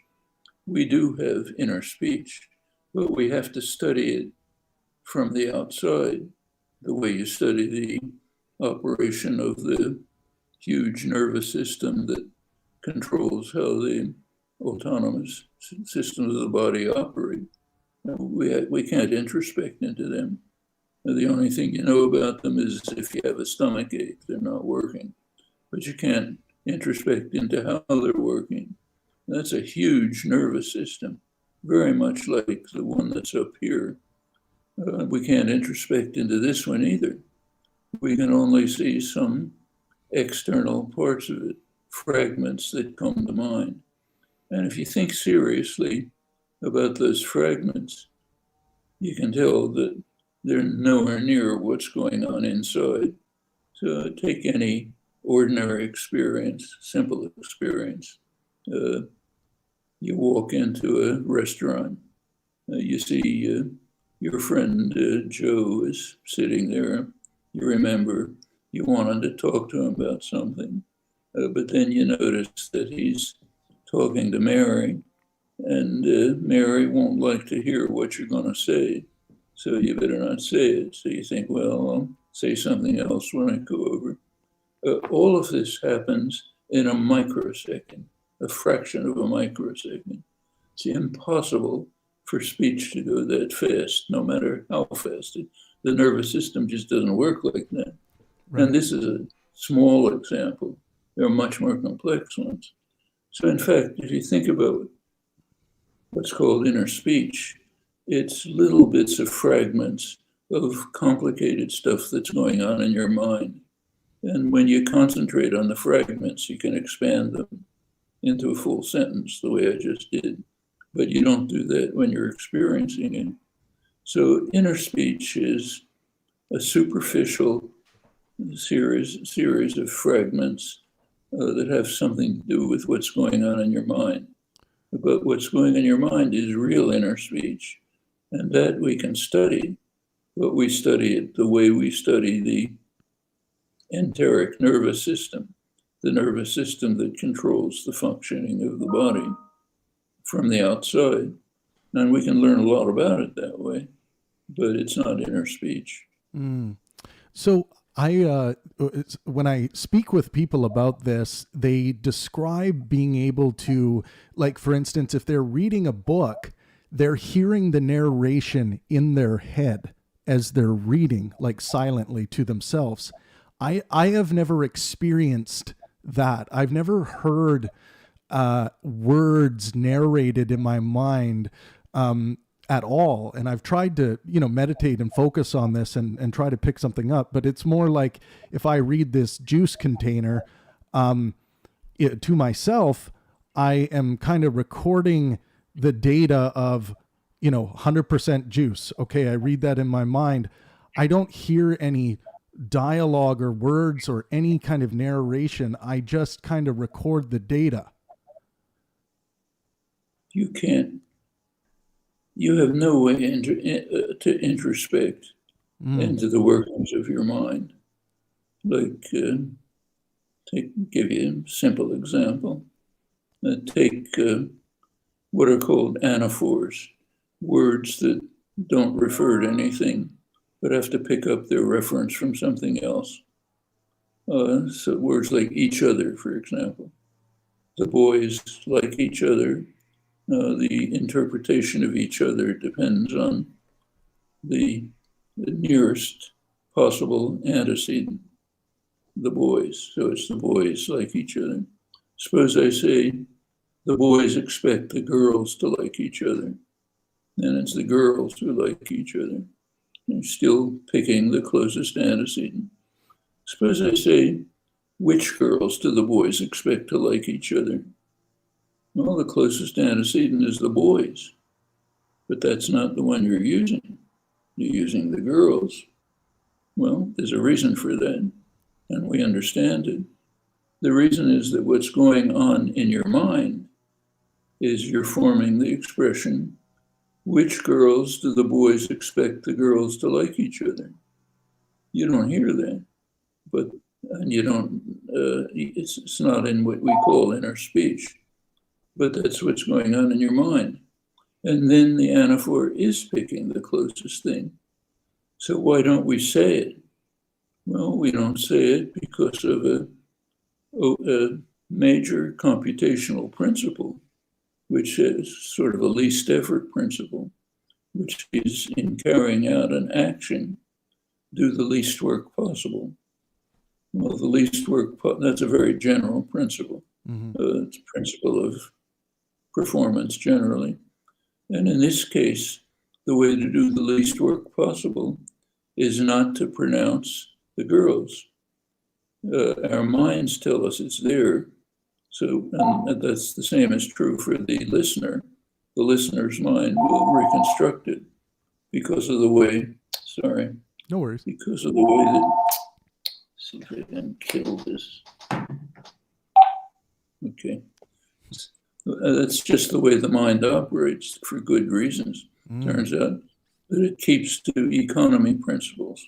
And therefore you don't carry out the articulatory motions or even the internal motions, the internal computation that would guide them, because they're all reconstructible instantly by the way the mind functions. Well, that's a very simple example, but that generalizes. We have no idea from introspection about what's going on in our minds. We can find it out by the kind of study that we use to study everything else in the world, by looking at empirical phenomena, trying to construct the best explanatory theory for them. You have to study the mind the same way. And when you do, you find quite interesting things, but you can't introspect into it. Interesting. Okay, I think that kind of makes me want to move to metaphysics for a second. Do you ever think we will be ever to physically measure concepts? Instead of looking at the brain for tumors, we will look for pink elephants? Sorry, but I didn't catch it. I'm wondering if you believe that we'll ever be able to physically measure concepts. Instead of, measuring brain functionality the way that we do now, we will be able to somehow measure concepts in and of themselves, metaphysics becoming physical objects. The brain sciences are nowhere near that point. The brain sciences are difficult enough for all organisms, but for humans, the brain sciences are inordinately difficult for a very simple reason, ethical reasons. We cannot do invasive experiments with humans. That means not just brain experiments, but even controlled experiments. You can't raise humans from infancy in isolation to see what would happen, let's say. You can't raise infants with constructed environments to see how they would react. There's a million experiments you can think of that could give you a lot of insight into how the human mind works, but they're just bored. Well, same is true for human vision. You can't investigate human vision by sticking electrodes into the striate cortex, but we do it, rightly or wrongly, with other animals. Rightly or wrongly, we do invasive experiments with cats and monkeys. They happen to have about the same visual system. So there's been many years of research with invasive experiments in the visual systems of other organisms, and a lot has been learned about the human visual system, which is about the same. You can't do that with language. There are no other organisms. It's a unique human capacity, which has no analog anywhere else. So you're kind of stuck. Can't do the experiments for ethical reasons. There's no comparative evidence because there's no comparable animal, no other animals have the capacity. So it's a very difficult study. Nevertheless, there are some results by quite sophisticated measures to get around these obstacles. But the result is you can't answer very serious questions about how the neural basis for language. In fact, that's even true of many other things. Take, say, I happen to live in the desert. Out in the backyard, there's desert ants, which have astonishing capacities of computation way beyond humans. They can navigate in ways that humans can't begin to duplicate without complicated instruments. Well, with a desert ant, we allow ourselves to do any experiment you can think of. But with all that, nobody really understands the neural basis for insect navigation. It's quite intricate and pretty remarkable. But these are hard problems. Yeah. And when you start asking about, and remember here you have a brain that's almost invisible, a tiny brain, but nevertheless you can't do it. Science is hard. Yeah. Okay, thank you. I wanted to jot your memory a little bit and bring you back to a memory of your mother. You and your mother wrote a play together in Hebrew, yes? Say that again. I didn't hear the last sentence. You and your mother wrote a play together in Hebrew when you were a young man. Did we play together? You wrote a play together? Did we write a play together? Yeah. We did, yeah. But that's not that far back. Oh, okay. It's the 1940s. That's not that far. Oh, yeah. So do you remember the premise of that play? I've written a few plays myself. I was wondering if you can remember. No recollection. No recollection. It was in Hebrew. Right. Not in English. And it was for some school, Hebrew school affair. I don't remember what. Okay. Yeah. I heard you say that in a conversation you had, and that sparked my interest. So a question on ethics. How does Noam Chomsky discern right from wrong? How do I discern right from wrong? Same way you do. Look at the evidence, look at the arguments, see if they're sound, try to draw conclusions. It's been known since the 17th century that we can never reach certainty in empirical matters. Maybe you can with arithmetic, even that's open to question, but you certainly can't do it in empirical matters. You just have to try to construct the best explanations you can and draw conclusions from what evidence and arguments are available. There's no algorithm, there's no method. A lot of it is creative activity, which is not understood. Right. The religious would claim that they have the objective moral rule on their side.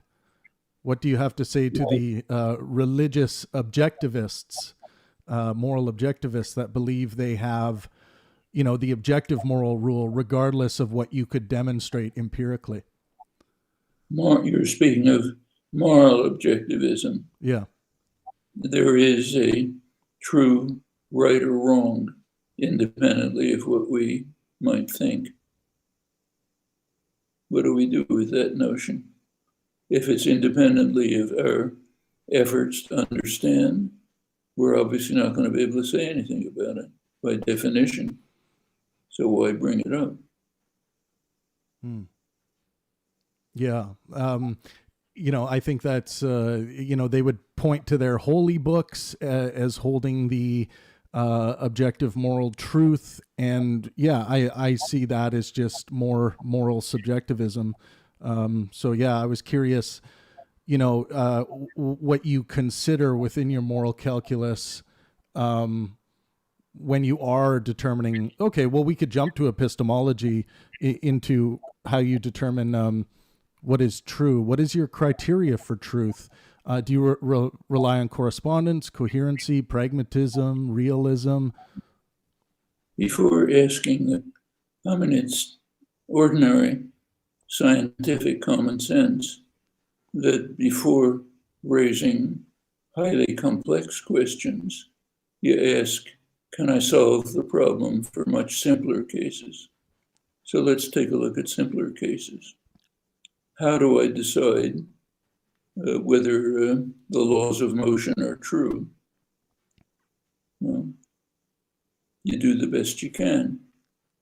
You take a look at the evidence you can accumulate. You do clever experiments. If it's Galileo, you do thought experiments. We can do actual experiments now. And you draw some conclusions about, here's the best theory I can come up with about the laws of motion. Can't do any better than that. Now, suppose someone says, well, what about the real laws of motion? I don't know what that's supposed to mean. This is as far as we can go in discovering the laws of motion.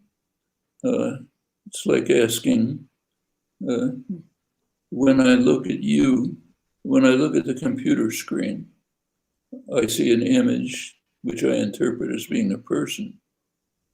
How do I know that there actually is a computer screen? And maybe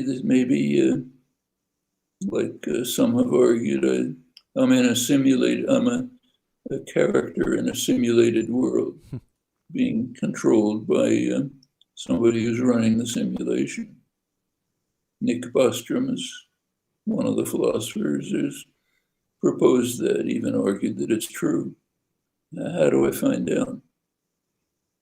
If there's a question that there's no way to answer, why bother with it? Plenty of interesting questions that we can, in principle, answer. So let's deal with those.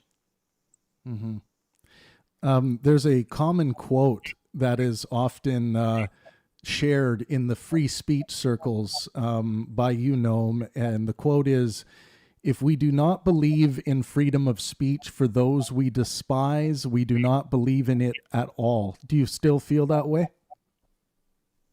Yes, I think that should be obvious. Take Stalin or Hitler. They were perfectly in favor of freedom of speech for views they approved of. Do we regard them as exponents of freedom of speech? The question of freedom of speech only arises when, with regard to views that you don't like. That goes back, insight goes back as far as you can trace it. Voltaire, for example. But it's a truism. Any child understands it. If you don't believe in the right of somebody who disagrees with you to speak, you don't believe in freedom of speech. Mm. I wanted to next ask you an aesthetics question. What do you find to be most beautiful? To be most beautiful. Most beautiful? It's not a question that I can answer. Too many things in many different dimensions. Mm. Life is full of many kinds of beauty, whether it's a Beethoven quartet or the face of your great-grandchild, all kinds of things. Mm. Can't measure them. Mm. I like that answer. I wanted to ask you one more question, then I'm going to bring in a couple callers who will have a couple questions. On death, do you fear death, Noam? Sorry, missed it again. Do you fear death? I didn't catch it. Oh, do you fear death? Do I fear death? Yeah. Oh. Well, when I was about 12 years old, there was a very brief period in which I was terrified by the idea that if my consciousness disappeared, everything would disappear. And that was frightening. And for all I know, it's true. But by the time I was a couple of months older, I reconciled myself to that and haven't worried about it since. That's a good attitude. I like that. I'm going to bring in one of my show hosts, Don now. Don, you are live with Noam Chomsky. And everyone who asks a question, just try to be as loud and clear as you can for Noam. Hi, Noam. How you doing? Can you hear me clearly? Yeah, hi. Hi. So I have a few questions for you, and I think they'll be intriguing. My first question is, I know that when you were 10 years old, your first article was, you wrote an article in 1939 about the spread of fascism following the fall of Barcelona during the Spanish Civil War. And I was wondering, what parallels do you see about the spread of fascism today in the United States? Fascism today in the United States? Yeah. Well, actually, for somebody my age, there's a lot of irony. Back in 1939, what I found, and what the article was about, is what I found very frightening was the spread of fascism in Europe. First, Germany, Italy, Austria, Czechoslovakia, then Franco's Spain, which was what the article was about. It seemed inexorable. It looked as if fascism was simply going to spread over Europe, maybe the world. Well, at that time in the United States, there was a breakthrough to developing social democracy. It's called the New Deal. So if you look back at the history of those, and of course, as a 10-year-old, I didn't have great understanding of any of this, but it was obvious enough that Europe and the United States were going in opposite directions. Europe was going into the hideous depths of fascism. In the United States, there was a terrible depression, but there was hope. The United States was moving forward to a much more civilized society, New Deal style social democracy. Now it's almost the reverse. The United States is descending into a kind of proto-fascism. Europe is still maintaining some level of social democracy. You can see this all over the place. I mean, take something as elementary as your health. So a couple days ago, a study came out in the Proceedings of the National Academy of Science, the most respected scientific journal, trying to estimate the number of deaths from COVID that are attributable to our incompetent, privatized health system. They estimated at about over 200,000 deaths just from failure to institute the kind of universal health care available to the public generally that you have in almost every other society, including underdeveloped societies. Well, that's a sign of major social breakdown. So in the United States, we have a privatized healthcare system, has about twice the costs of comparable countries, some of the worst outcomes. One outcome we just learned about a couple of days ago is several 100,000 extra deaths. And of course, and that we find that all over. Take something as elementary as maternal health care. Everywhere. The United States doesn't have it. There's no guaranteed maternal health care. My wife happens to be Brazilian. In Brazil, there's 2 months guaranteed maternal health care, 4 months if you ask for it.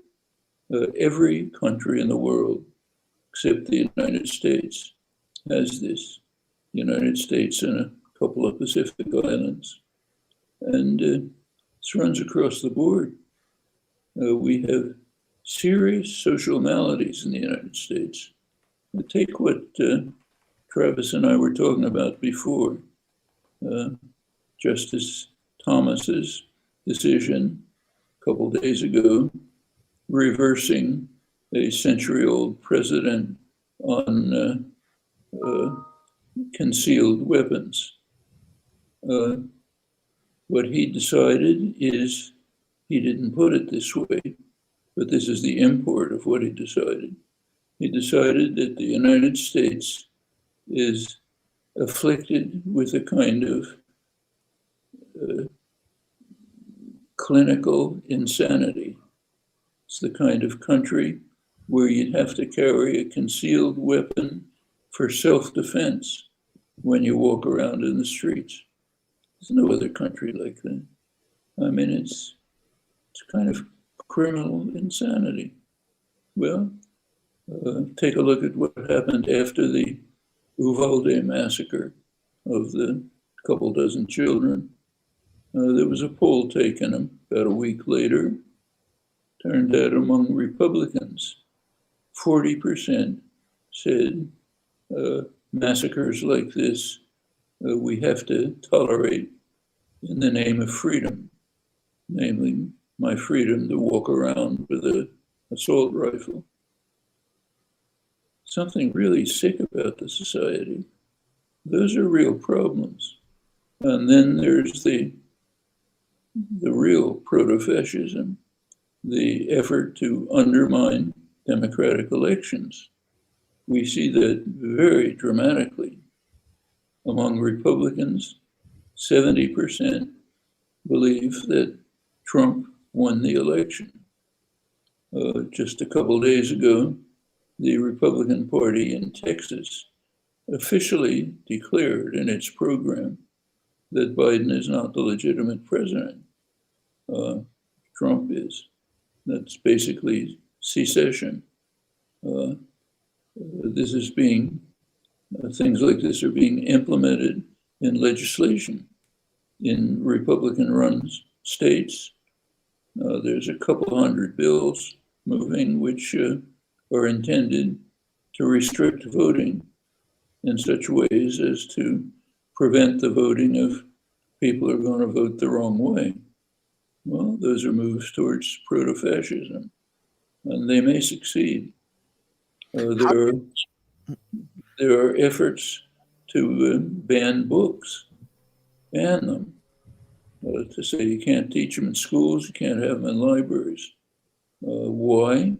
Well, because, take a look at the laws, because you can't teach anything in school that is divisive or that makes certain students feel uncomfortable, meaning white students.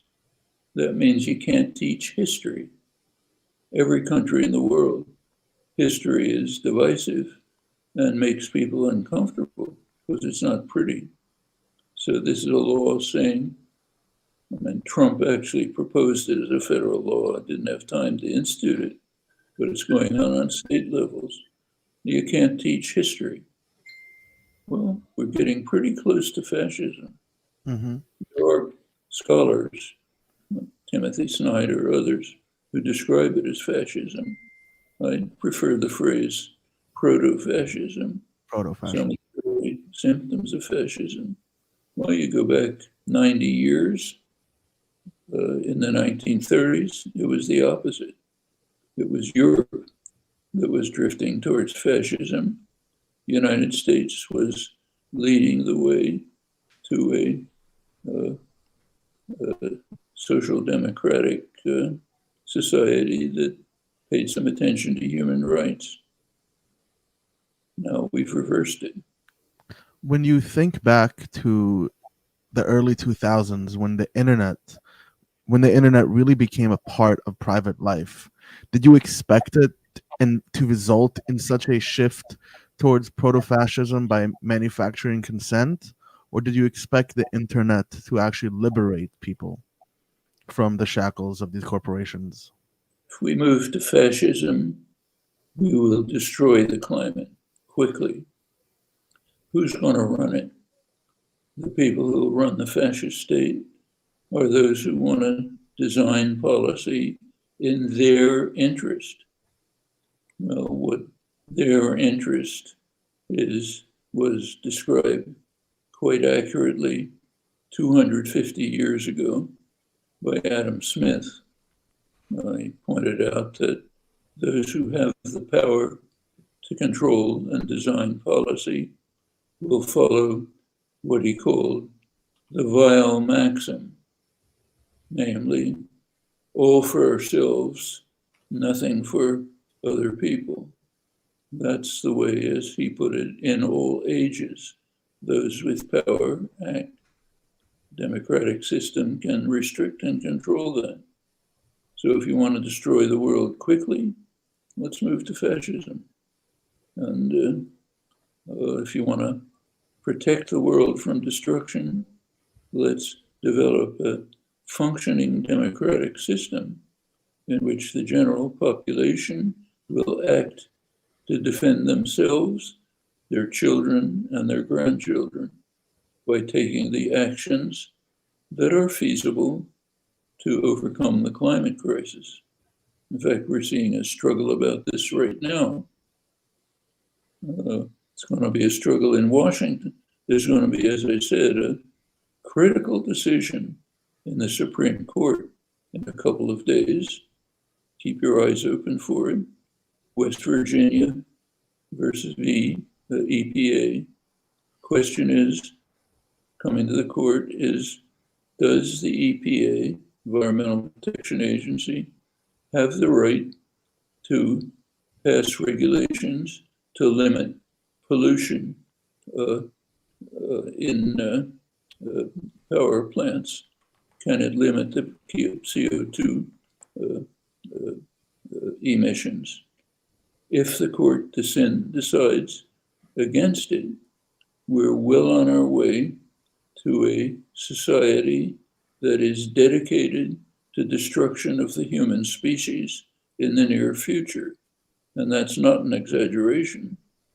The only way to stop it is to prevent those who have power, private economic power, from pursuing their vile maxim. all for ourselves, nothing for anyone else. If the society can't prevent that in the only way possible, by government regulations, we're finished. What advice would you give young people to try to fight against this corporate class? Sorry? What advice would you give young people today as a way to actually try and challenge these corporate classes? Sorry, I still couldn't hear it. Don was saying, what advice would you give to young people if they wish? Yeah, to young people. It's kind of interesting question, because it's the young people who are giving the advice to the rest of us. The people who are in the forefront of trying to avert the crisis are young people. Take a look at the last meeting of the international meeting in Glasgow of the International Organization to try to deal with climate change last October. Actually, 2 events took place. One event was inside the stately halls where the rich and powerful were meeting. Another event was going on in the streets, and they were quite different. In the streets, there were young people, thousands, demanding that you do something. On the inside, the gentlemen and ladies were figuring out ways not to do anything. So who's supposed to give the advice here? The advice was given by Greta Thunberg eloquently when she spoke at the Davos meeting of the rich and powerful. Gave a brief, good talk on global warming, and then said, "You have betrayed us." She was talking to my generation, to the next generation, said, "You've all betrayed us." Well, they're giving the advice, and we should follow it. Young people are in the lead.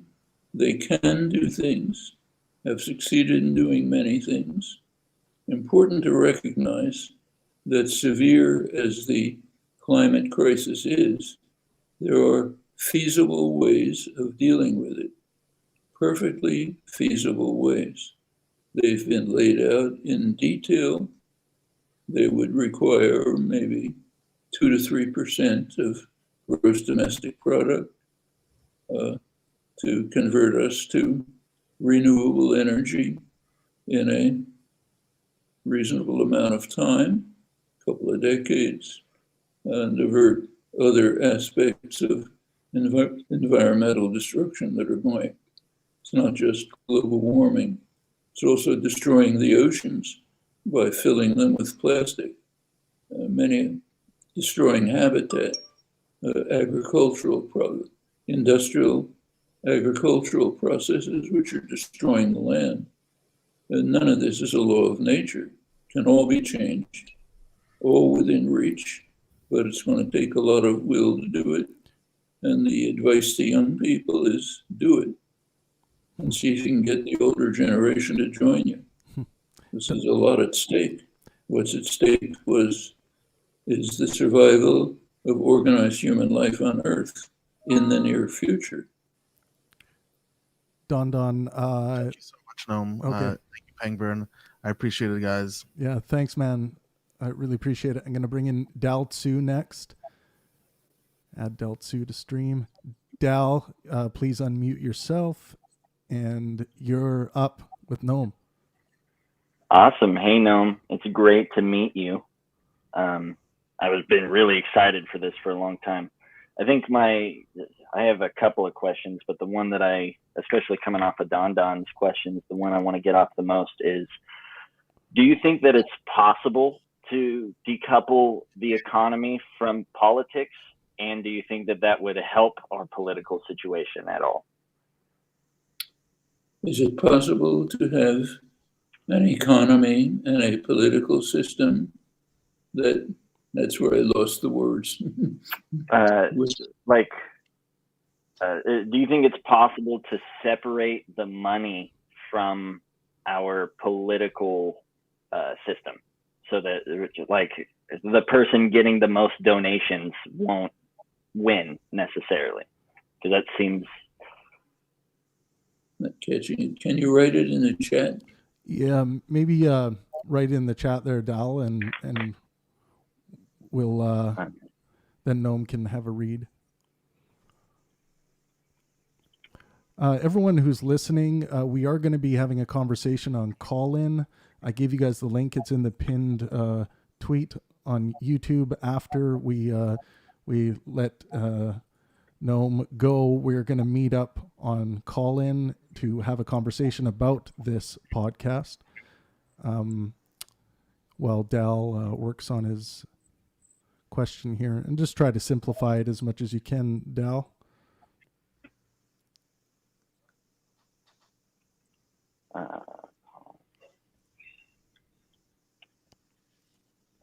Separate money from politics? Absolutely. It's not totally.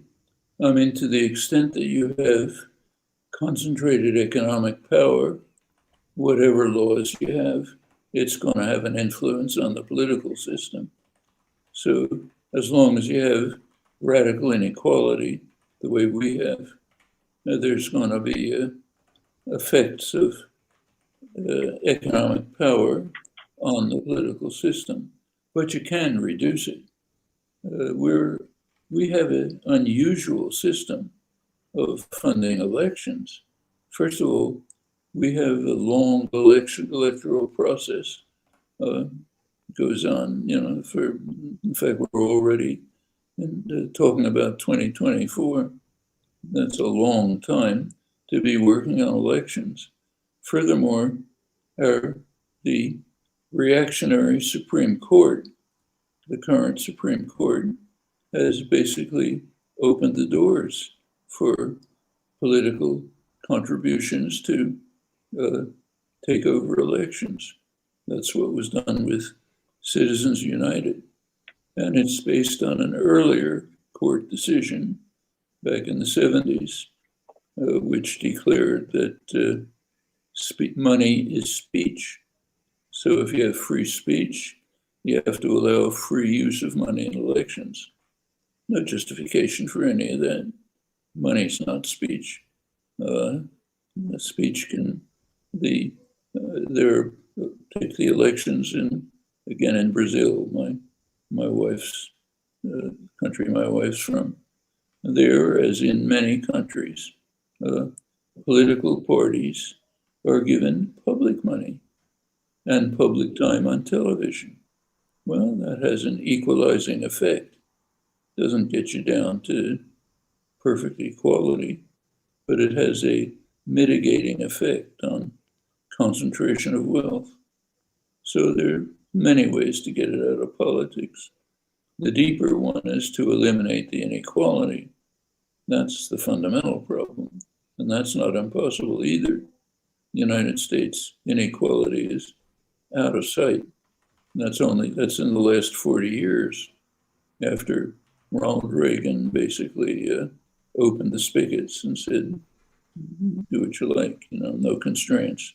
But that can certainly be controlled. In fact, it even was controlled in earlier stages of American history, but it can be eliminated.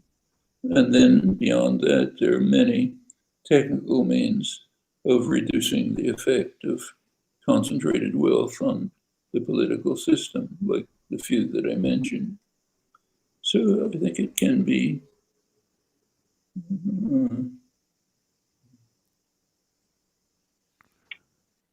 Okay, Dal put his next question in the chat. Which one do you want to turn to? The one that, so here, I'll read it out loud. And to what extent does language influence our ability to create novel ideas? Could we break these limits? Well, that's a rather deep question. It's related, it has to do with the question of what is the relation between language and thought altogether?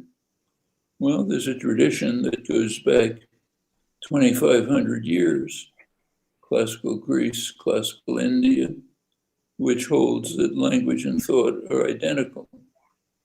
Language is the system that generates thoughts. Thoughts are what are generated by language. Thoughts in any sense we understand the term.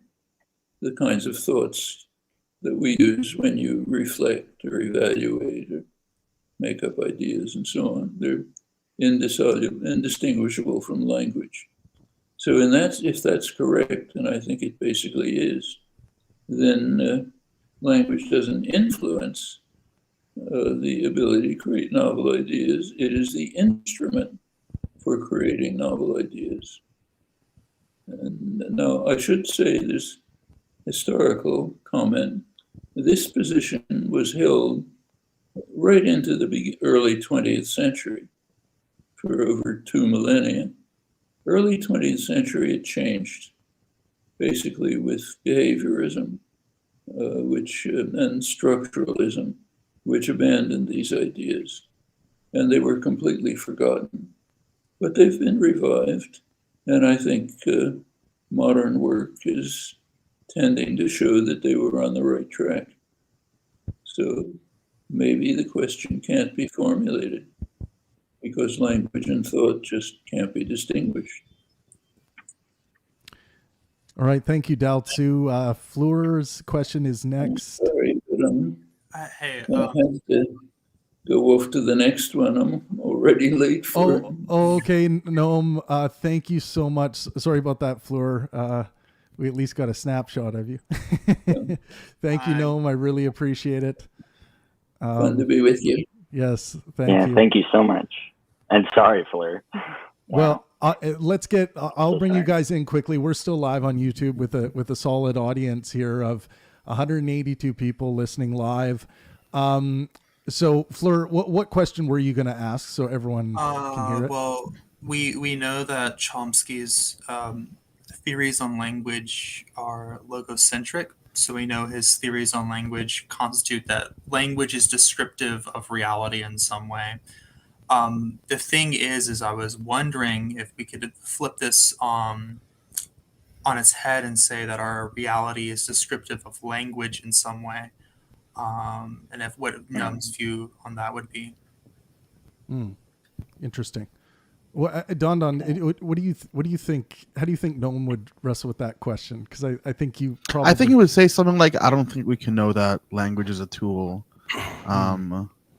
I think, from everything I've heard in this discussion, it seems that he is very much influenced by like American pragmatic thinking and philosophy, where it doesn't really matter the nature of reality. What matters is the way in which we conceive and construct us trying to understand it. And he kind of just moves on from that platform. I loved how like smackdown pragmatic he was when I asked him about his epistemological standard of truth. It's like, it should be fucking obvious. It's basically what he said.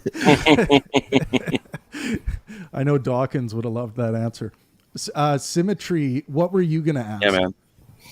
I wasn't, politics and me, you know how that goes.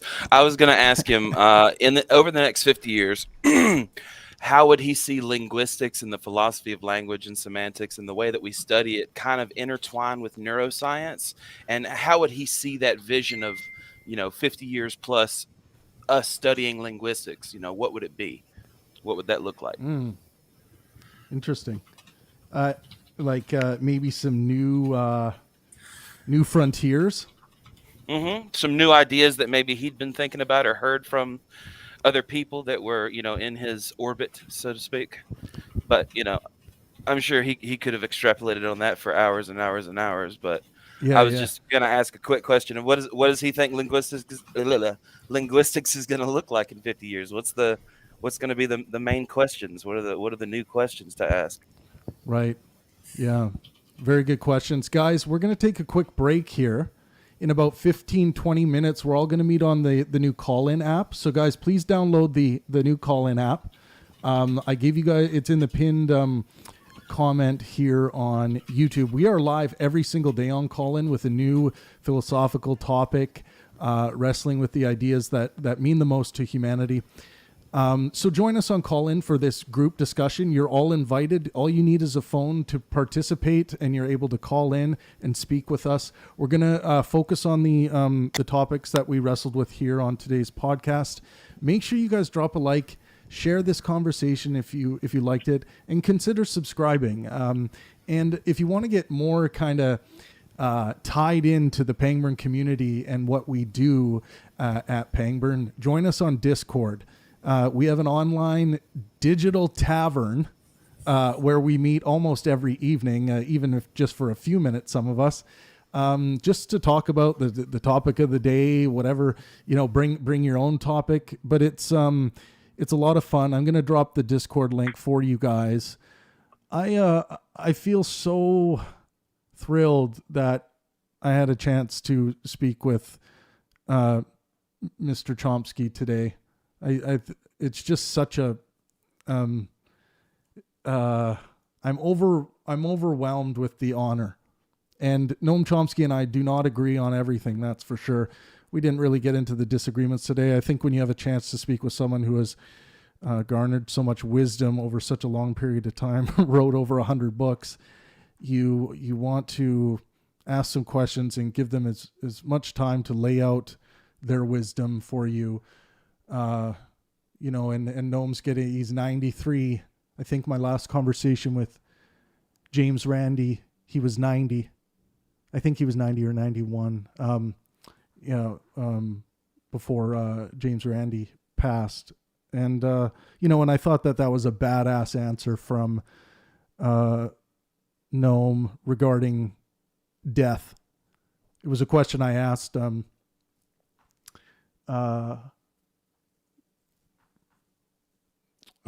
James Randi as well, who I do miss very much. He was a great man.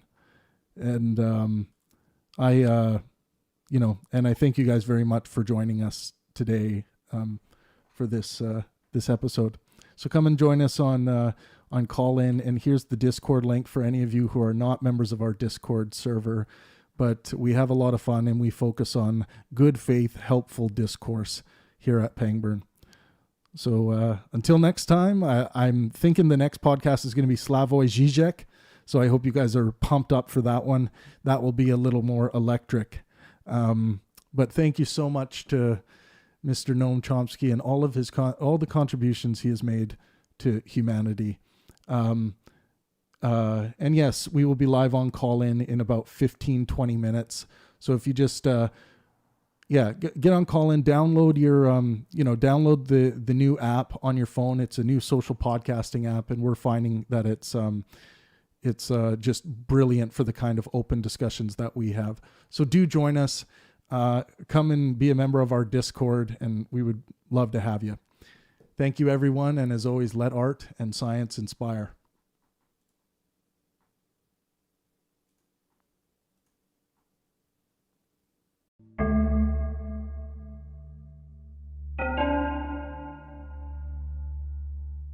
All right, welcome to the Pangburn Philosophy Podcast. This is Travis Pangburn. I am joined today by a very special guest, Bret Weinstein, the evolutionary theorist and the professor in exile. Thanks for coming on today, Bret. Thanks for having me on, Travis. Awesome. So let's bring listeners up to speed as to why you are in exile. Yeah, it's a complex story, and in order to get it right, we would need hours and hours, but we could do a shorter version. And if people are interested in the longer story, I would recommend that they look at the piece that Heather Hying and I, Heather is my wife and was a fellow professor at Evergreen, we wrote a piece for the Washington Examiner that does the best job of explaining the events at Evergreen.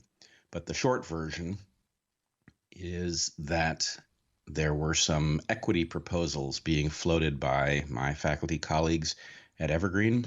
They were ill-conceived and very dangerous to the college, and I spoke up and said so. That resulted in a lot of pushback from faculty colleagues that then morphed into what I think was a very inorganic student protest. Ultimately, 50 students that I had never met showed up at my classroom and disrupted not only my class, but all the classes in the building. And they demanded my resignation or my firing. Ultimately, they partnered with the president of the college. And although my wife and I resigned, we resigned effectively because we had to, as the administration had literally stood down the police force as I was being hunted by a mob of students with unknown intent. And then the college refused to acknowledge that they had created danger for us, making the campus quite inhospitable. So you can't sue a state entity without 60 days notice in the state of Washington. So we did not ultimately end up filing suit. We settled out of court before the suit was filed, but we were planning to sue the college. They finally sat down with us, and it was clear that they were not going to acknowledge anything on their part that had been incorrect in terms of keeping the campus safe and hospitable, and settling with the college was our best option. Yeah, so correct me if I'm wrong, like, people were yelling at you and calling you a racist. They certainly started out calling me a racist. I think at some point, relatively early in the protests, which then became riots, I think it became clear to someone at least that accusation was backfiring. And so there was a moment, initially the protest began with students chanting, "Hey, hey, ho, ho, Bret Weinstein's got to go." And there was a point a day or so in at which the chant suddenly morphed into, "Hey, hey, ho, ho, these racist faculty have got to go." I think there was a high-level decision that calling me a racist was not good strategy because there were too many people who knew better. So by making it generic, they preserved the idea that somewhere on Evergreen's faculty were racists, and they stopped leveling the accusation at me. Right. So what was the key issue that brought race even into the mix at all? Well, the true answer to that question is that there is a de facto rule on college campuses these days that if you oppose a proposal that has been described as pro-equity, that you are understood to be against racial equity. In other words, you are understood to be a racist. I oppose proposals because they were dangerous to the college, and they violated some principles that are quite basic. So I was portrayed as a racist. What the protesters claimed they were responding to on the day that 50 of them showed up in my classroom was my opposition to something called the Day of Absence. Day of Absence was a tradition at Evergreen's campus going back almost to the founding of the college, early 70s. Originally, Black faculty, staff, and students stayed away from the college for one day to emphasize the important roles they played. Day of Absence was a play in which, in a fictitious southern town, the Black population didn't show up for work one day in order to emphasize their importance, and so the college used that trope as a tradition to demonstrate the same thing. It never had very much impact on my life. In 14 years of teaching at the college, I can't remember a single student not showing up to my class because they were participating, but I think there were other, in the humanities, it was more likely that students might stay away. But in any case, in 2017, the committee who organizes Day of Absence decided, instead of absenting the Black population, it had been broadened to people of color more generally, but instead of people absenting themselves, that the organizers would invite white people not to show up to campus, which offended me as a liberal, as a person who believes that we should be judged on the content of our character rather than the color of our skin. The idea that anybody is going to tell anybody else not to show up to a college on the basis that their skin was the wrong color struck me as offensive, and I said so in an email, which the organizers of the protests decided made it clear that I must be a racist, when in fact a careful reading of my email reveals just the opposite. Right. But in any case, that was the the thing they decided to point to in setting their protest in motion. Right. Well, I mean, that's such a shame after spending 14 years with the institution that things came to an end that way. Now, is there legal proceedings taking place right now, or where are things at with that? Well, we've settled with the college, so we've officially separated from the college. We no longer teach there. The college, for some reason, forbid itself from ever rehiring us in the settlement agreement, which is something that they could presumably reverse if they wish to, but they chose to include it. So we don't have any ties to the college at the moment. There's nothing on the legal front that's proceeding at this time. Alrighty, well that brings everyone up to speed. Yeah, I think there's some major lessons, and I definitely commend you for standing up, because I completely agree with the stance you took there. Thanks. Let's talk some evolution.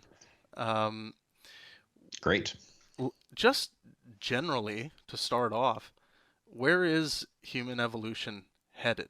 Are we headed up? Are we headed down? I know evolution isn't a ladder that you climb, but are things getting better?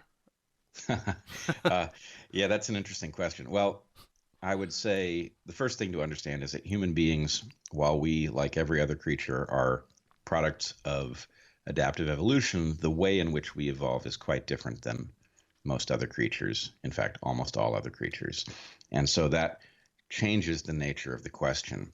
And if we take the narrow textbook definition of adaptive evolution, then human evolution is not proceeding in any interesting direction. If we broaden our understanding so that we look at human beings as they truly are, and we understand that, in fact, we evolve at the software level, where other creatures are much more prone to evolve at the hardware level, then we understand that actually human beings are evolving all the time, and they evolve from one population to the next, and that is certainly still taking place.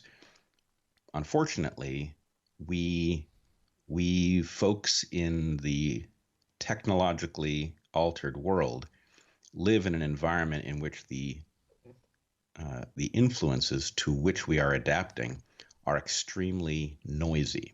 And so while it is tempting to say that evolution takes place all the time and is continuing, that much is true. In what direction it is continuing for people who have access to your podcast, the answer is it is proceeding chaotically, because the forces that are favoring some traits over others are not coherent forces.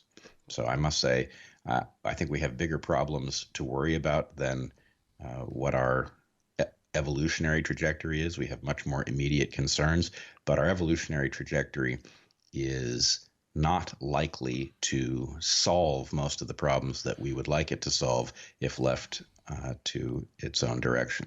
Are we overloading our brains? Like, are we doing too much with our brains? We are doing the wrong things with our brains. I think we all have the experience of discovering that there are bits of our programming that are frustrating to us, that we would like to be able to remember certain things, that despite the fact that we can prioritize them in our conscious minds, it doesn't result in our being effective in terms of how we use our neurobiological structures. And so this leads people to think quite incorrect things, like we only use 10% of our brain, which I think is a sloppy way of saying we only we use our minds at a small fraction of their potential efficiency, if we could point them more directly. But what we do is we navigate the world in a way that leads us to focus on certain things and ignore other things. And I would say at the moment, the map of priorities that leads us to focus here and not there is a destructive map from the point of view of the values that most people hold. If you sat down and you listed what it was you wanted to accomplish, and then you re-rigged your mental program so that it would cause you to focus on things that were productive with respect to those values, you would come out with something very different than what we actually do. So there's a lot of room for improvement, to be sure. Right.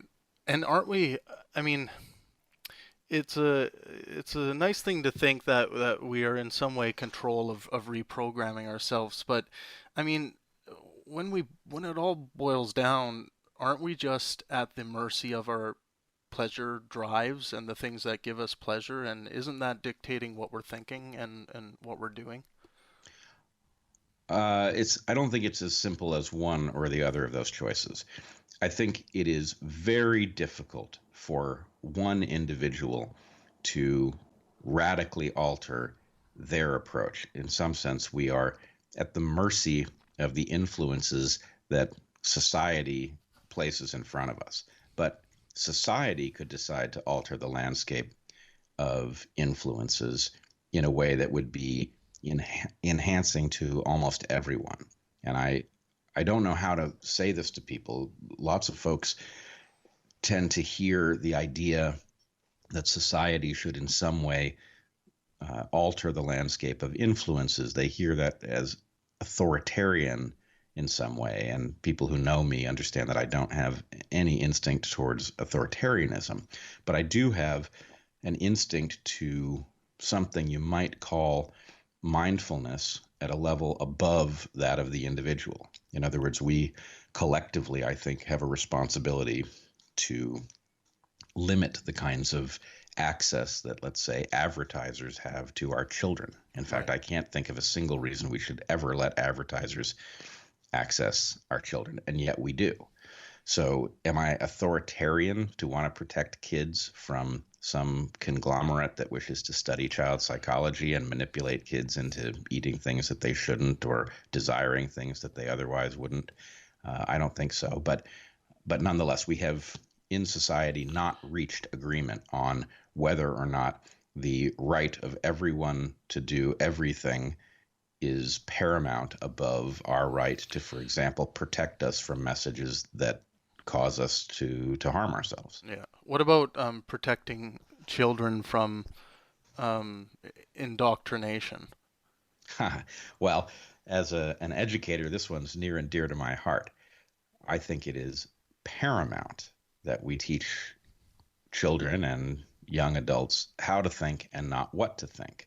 And this is a little bit tricky because everybody who stands in front of a classroom or is otherwise in a position to educate has deep-seated beliefs that they have arrived at based on some level of consideration.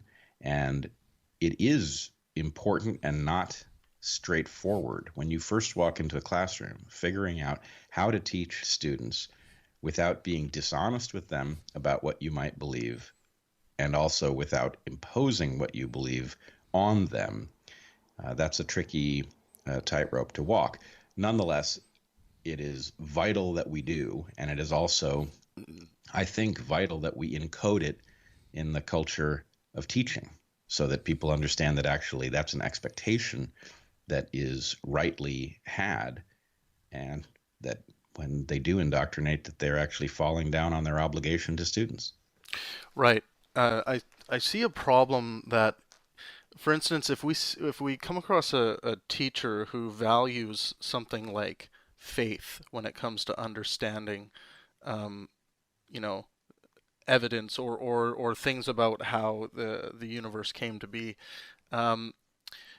isn't it possible that teacher may be teaching children to not be learning in the right way? I think it really depends on the quality of educator. I personally have been surprised sometimes when I've encountered people who are people of faith, that an intelligent person of faith can actually compartmentalize that belief structure, and they can teach in a way that does not impose it on others. That's not the most common thing, though. Very frequently, people will impose their beliefs in the classroom. So I would say if somebody has a belief structure that is relevant to the material they are teaching, then there's a real question about whether that belief structure leaves them unable to pass on the mode of thinking that is core of their subject. So, can a young Earth creationist teach geology? Kind of hard to imagine. On the other hand, some of our greatest physicists have had beliefs about the nature of the universe and what it might have to do with some sort of a creator. Now, I don't share their belief, but should Einstein have been disqualified from teaching about astronomical considerations because he had a arguably metaphysical view of the nature of the universe itself? Surely not. So anyway, I think the real question is, can the person charged with teaching keep their own unfalsifiable beliefs outside of what they convey? And some can, many cannot. Yeah, it's tough because, it just seems like our beliefs inform our actions. And, I don't know how we can get outside that. And I think you can always say the right things if you have to. Obviously, you're going to get fired from your job if you walk in to teach evolution in a class and say, oh, then God created human beings and the Earth is 6,000 years old. You're probably going to lose your job. I'm not convinced that people are very good at separating themselves from their beliefs, especially the core existential beliefs that they hold. Well, I think we should separate two things. I agree with you. In general, people are not good at this, but I don't think it's impossible. And in fact, I've had the shoe on the other foot many times. Teaching at a public college with an unusual student body meant that I was frequently teaching people who did have beliefs that were creationist in one regard or another, or had political beliefs that were incompatible with the conclusions that I've reached. And I must say, I always took pride in making people who disagreed with me feel comfortable and at ease in the classroom, knowing that our differences were not going to cost them, and that I wasn't going to humor beliefs that I didn't think were right, but that I was going to treat people who held beliefs that were incompatible with mine with respect.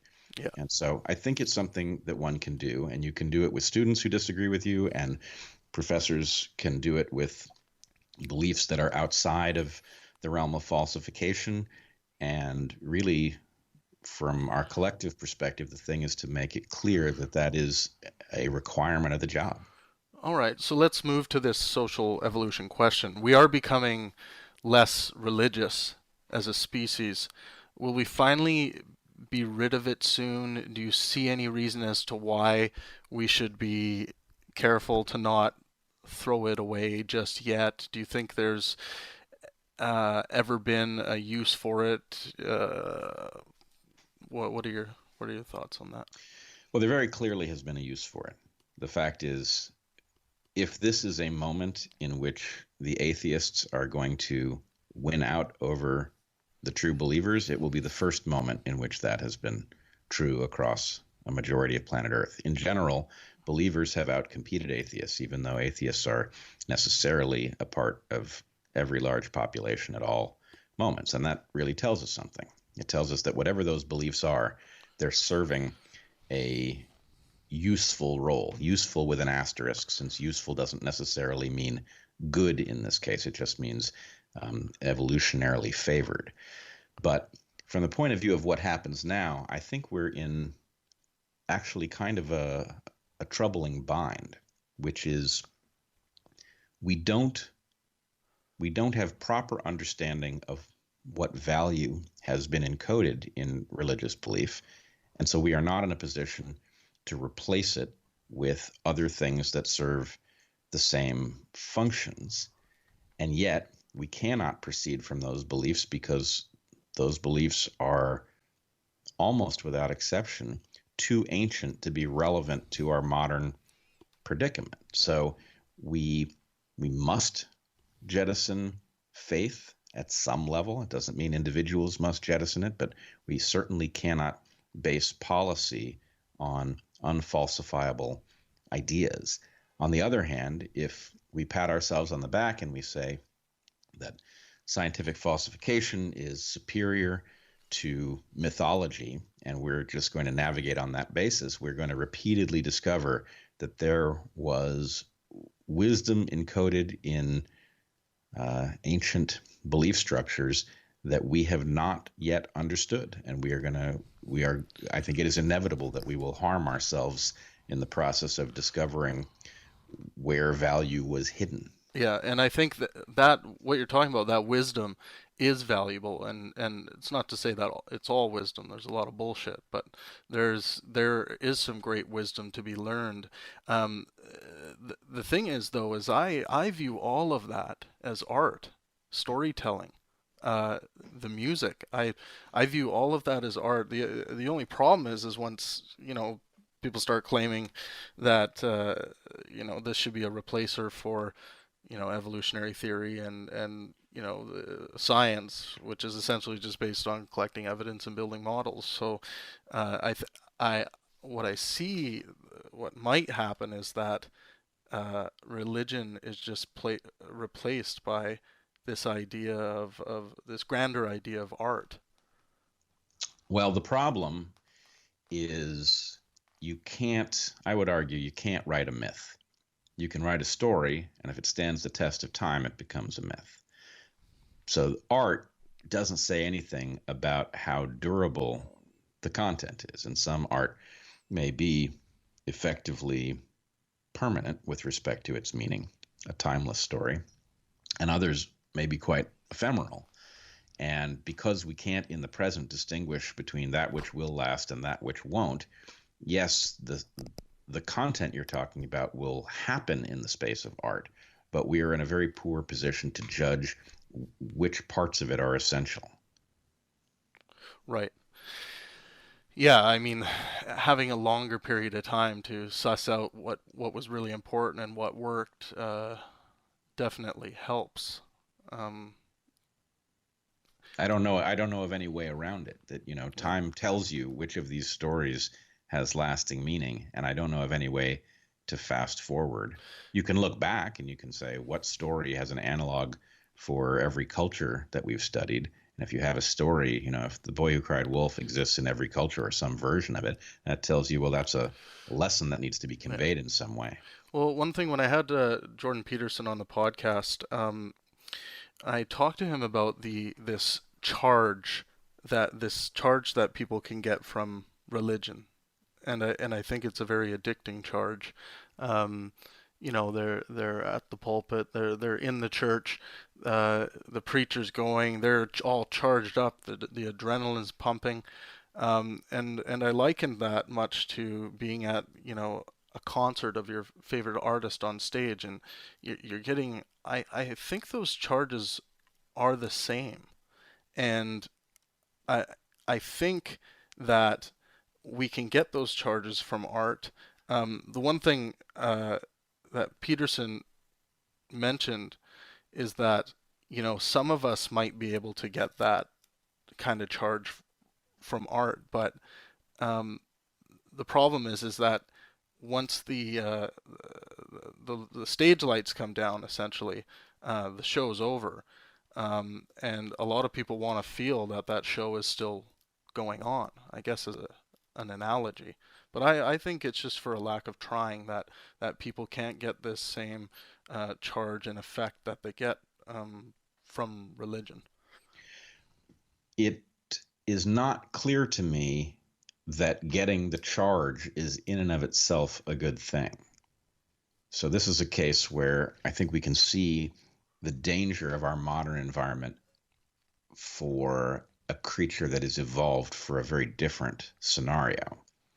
So just to take an analogy, people can get a charge from pornography. The reason that the thing that pornography taps into is an evolved mechanism that is linked to very deep stuff because of its historical connection to reproduction. obviously pornography abstracts that and turns it into something that is connected to technology and commerce. And so the charge that people feel is not a reliable indicator of, in that case, sexual value. And in the case of a concert, on the one hand, a concert may be a very unifying event, and it may actually even be a deep event, depending upon who you've gone to see and who it unites you with. On the other hand, if somebody decides, well, I want to tap into that reward center, and they decide to put together a boy band that happens to cause straight girls to go crazy before they're old enough to realize that it's a fiction, then you may be able to extract a lot of money from people buying albums and t-shirts and whatever over a charge that they feel. And the charge is real, but the value of it is, I would argue, negative. That actually it's a false triggering of a system that's built in for deep and important reasons. Right, but what you've just described is kind of what religions have been doing since the dawn of man. In a sense, that charge has been a big attractor to get people signed up and to get people thinking and believing. Well, I think that's a little too easy. I don't think you're wrong that you would find the sort of generic, junkified gathering, at least very commonly in human history, but I don't think that's the core of what has gone on in that space.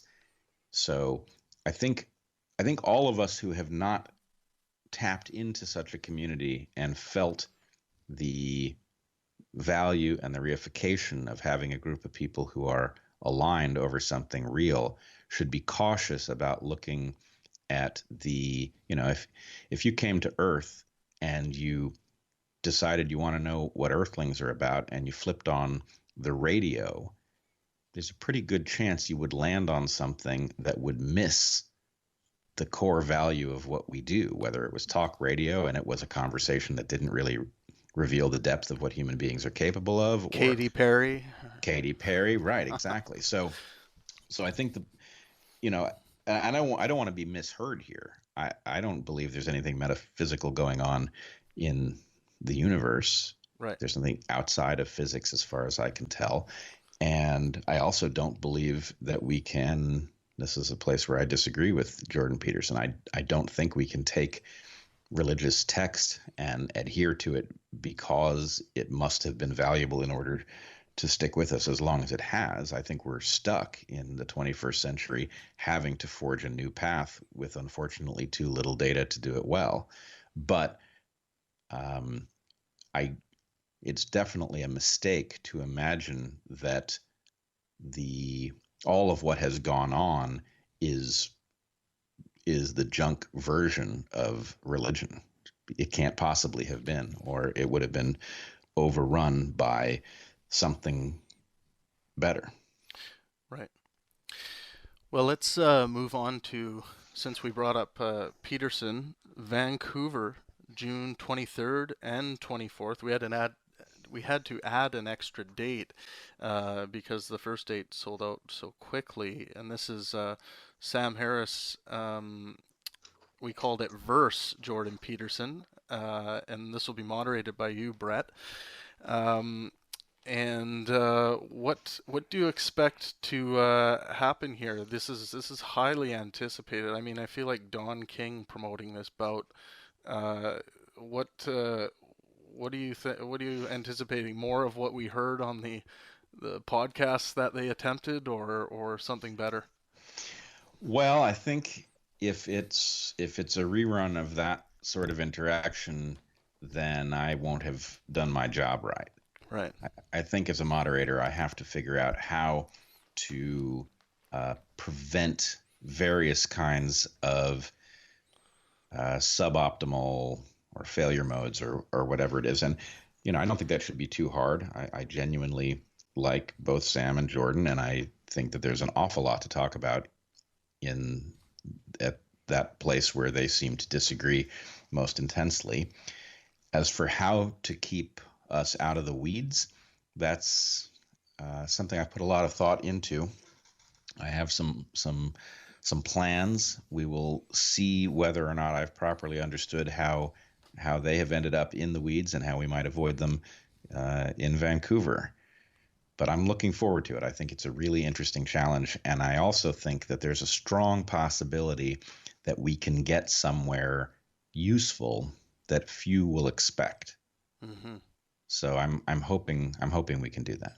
Yeah, well, I'm really looking forward to that event, and if anyone's listening that's still trying to get a ticket, I apologize, but everything is completely sold out. I mean, I think I gave all my producer holds away as well to sell some more tickets, because there was just so many people that still wanted to come. So we will also Bret's going to be coming over to Australia and New Zealand for a day of reckoning. This is a conference, actually a new conference model I've been working on and creating, and this is going to be not the only stop for this style of conference. We're going to be hitting New York, Vancouver, Las Vegas. There's going to be quite a few stops around the world for this new conference model. So if you can't get over to Australia and New Zealand, don't fret. We are putting these conferences up in different parts of the world. So at some point there will be one close enough for you to get to. You might have to take a quick flight there, but we will put something close to you for sure. And make sure you email us if you're totally pissed off that we never come near where you guys live.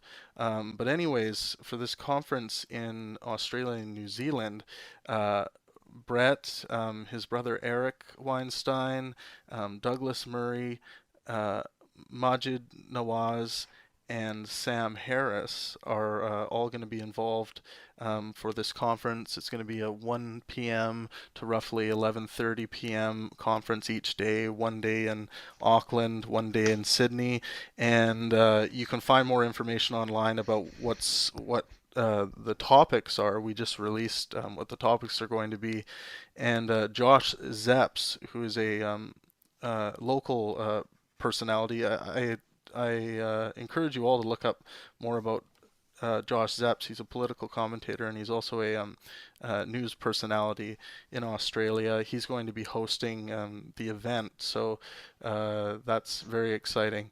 So just by going through the whole process, Bret, of this Day of Reckoning, this is going to be a nice chunk of time, 4 90-minute segments for us to dive deeply into some really interesting topics. And I was curious, who are you most looking forward to interacting with? Oh, and obviously Sam Harris is going to be there as well. I'm not sure if I mentioned Sam, but who are you most interested in interacting with, and what would that subject be on?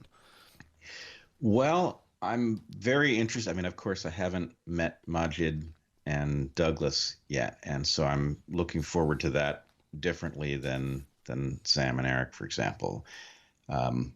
I know Josh Zepps a little bit. I went on his podcast many months ago. In any case, I think I'm looking forward to the whole thing for a couple of reasons, and they're not dissimilar from the reasons I'm looking forward to the Vancouver events.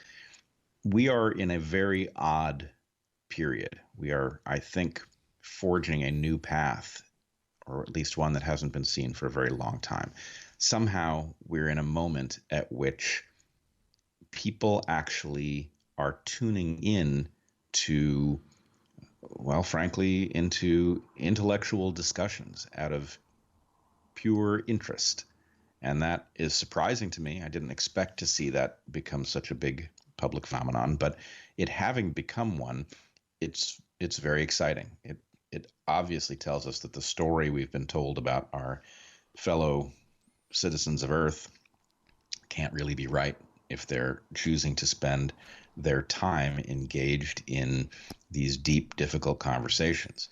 So I think what I'm looking forward to most is, as an insider to this discussion, I'm quite aware that the discussion is new and that there is peril. There are ways in which the discussion could go awry, and there's opportunity that's yet untapped. And what I'm hoping is that these early conferences will actually augment this mode of interaction such that when they are over, our capacity to have these discussions will be enhanced from where it is right now. And at the moment, it's already enhanced over what, let's say, the mainstream media is capable of doing. So I'm looking forward to seeing what we will be able to discuss and accomplish, and watching us push the outside of that envelope. Yeah, it's super exciting for me as well. Are you going to take part in Sam Harris's meditation workshop? That's a really good question. I think I will probably try it.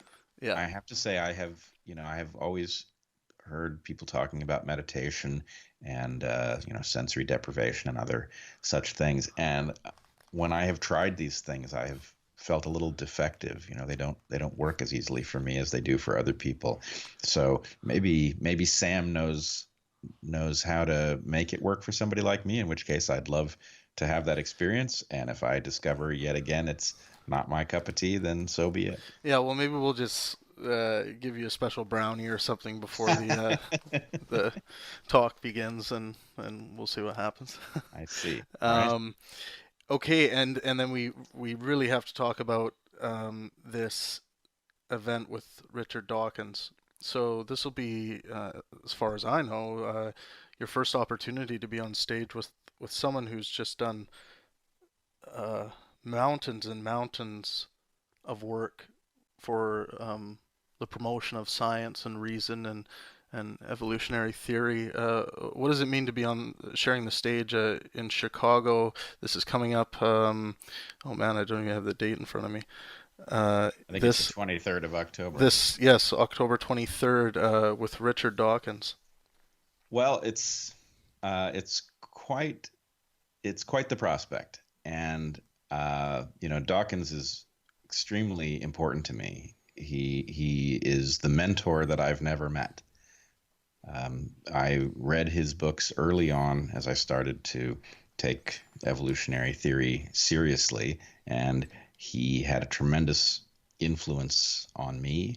I assigned his books very regularly when I taught because I thought he gave the best, most succinct description of the state of the art that we had. And so there's a way in which just simply being able to have a back and forth with him it's quite an honor. And then there's the other part of it, which is a little strange to hear oneself saying it, but I think there's a problem in evolutionary theory. I more or less think that evolutionary theory got stuck in 1976, and that the last big accomplishment was Dawkins' book, The Selfish Gene. And I know many of my colleagues in evolutionary theory would disagree. They would say the field is very vibrant, there's lots of stuff being discovered all the time, but there are no big theoretical breakthroughs on which we have consensus in the field. That stopped 40 years ago.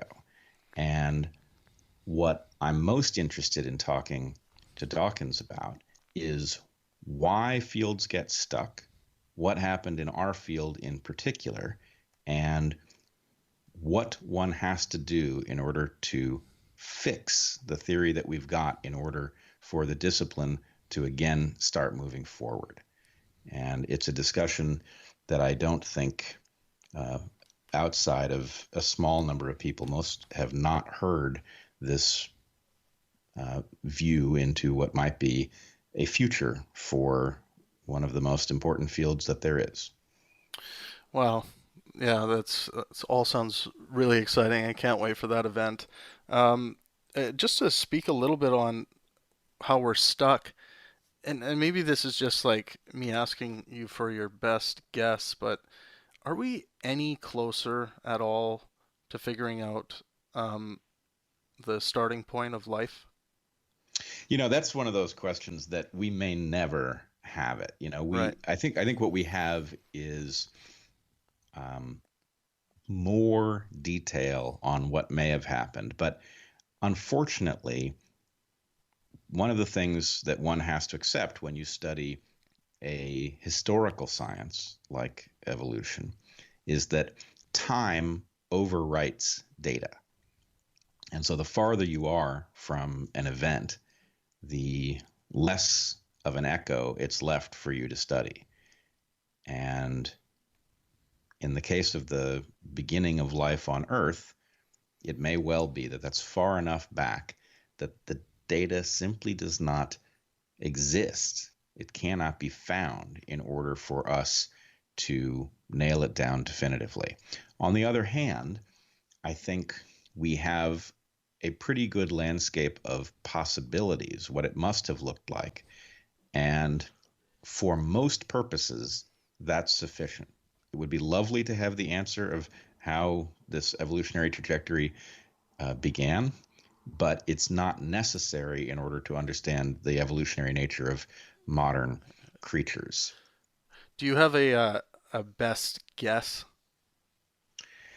I would be hesitant to give you a best guess, but I do have a perspective that I think, for me, is better than an answer, a specific answer.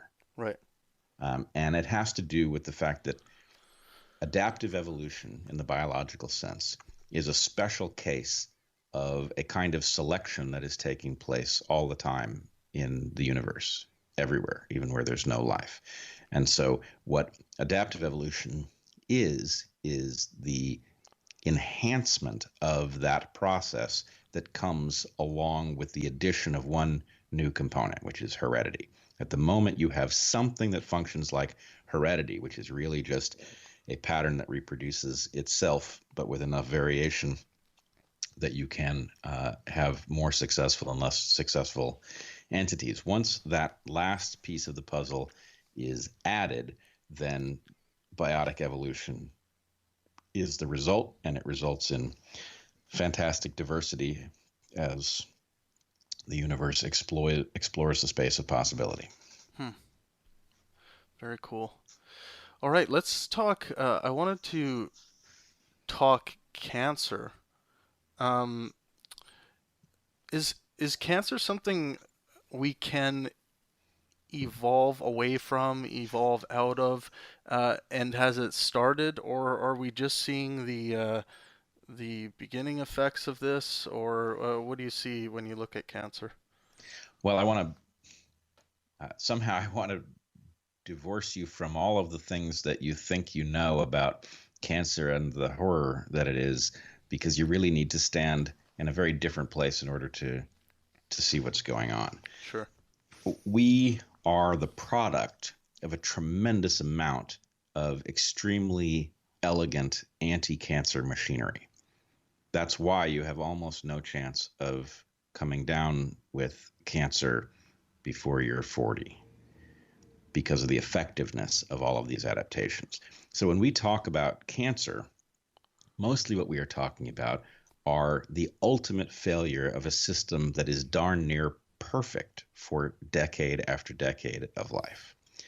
And it is really crucial that one recognize that yes, it would be lovely to address cancer well, but that until you realize how well it has been addressed to begin with, you're not really in a position to understand why it is so difficult to, let's say, increase the level of cancer resistance until you're 80, such that it matched the level that you have up until you're 40. So with all that said, it is not possible to escape it entirely. We may, in fact, be near optimal with respect to how well cancer is fended off. It is likely that there are technological breakthroughs that will allow us to manage cancer in a way that could one day render it a trivial concern. In other words, if you're composed of, let's say, 30 trillion cells, and you're really looking for a needle in a haystack, the occasional cell that runs away, doesn't listen to the messages that tell it to stop dividing, and then escapes the fail-safe built into each cell that prevents a runaway cell from turning into a tumor, you're looking for a very rare incident, someplace where you've got multiple mutations that set a cancer in motion. But there are hallmarks that go along with that transition. And if we could effectively scan for either chemical signatures or some sort of radiological signature that would tell us that this process had happened, it's possible that we could essentially remove cancers before they ever had a chance to spread, whereas what we do currently is we don't figure out that you have a cancer until it's gotten away from us enough to cause a pathology, at which point it's very, very late from the point of view of cells having moved elsewhere. Right. So why are these abnormal cells dividing anyway? Well, that's really the flip side of a different question, which is how do you make a multi-trillion cell organism that is self-assembling, self-repairing, and very long-lived? In order to do that, you have to have some machinery that allows good cells to replace damaged cells. And the ability for cells to replace other cells is the capacity that runs amok when we get a tumor. So, in essence, we always have to be aware that it is the downside of something that allows us to live as long as we do that causes tumors and cancer. And all of the promises that people make about curing cancer tend to obscure that relationship, because the question that we should always ask about some new treatment is how much does it compromise our ability to repair our tissues, which is what allows us to remain vigorous as long as we do. Right. So when you were younger, let's say back in your high school formative years, were you always interested in science or in particular biology, or was this something that came on in university? Oh, I was definitely scientifically oriented from the beginning, and I was also very interested in nature, and in particular, I've been fascinated since I was 3 or 4 at animals and how they behave and what their nature is, why they are the way they are. And so anyway, that very naturally developed into a professional interest in these things. But no, it didn't. It started early. My grandfather was a chemist and also very much a generalist with respect to interest in science.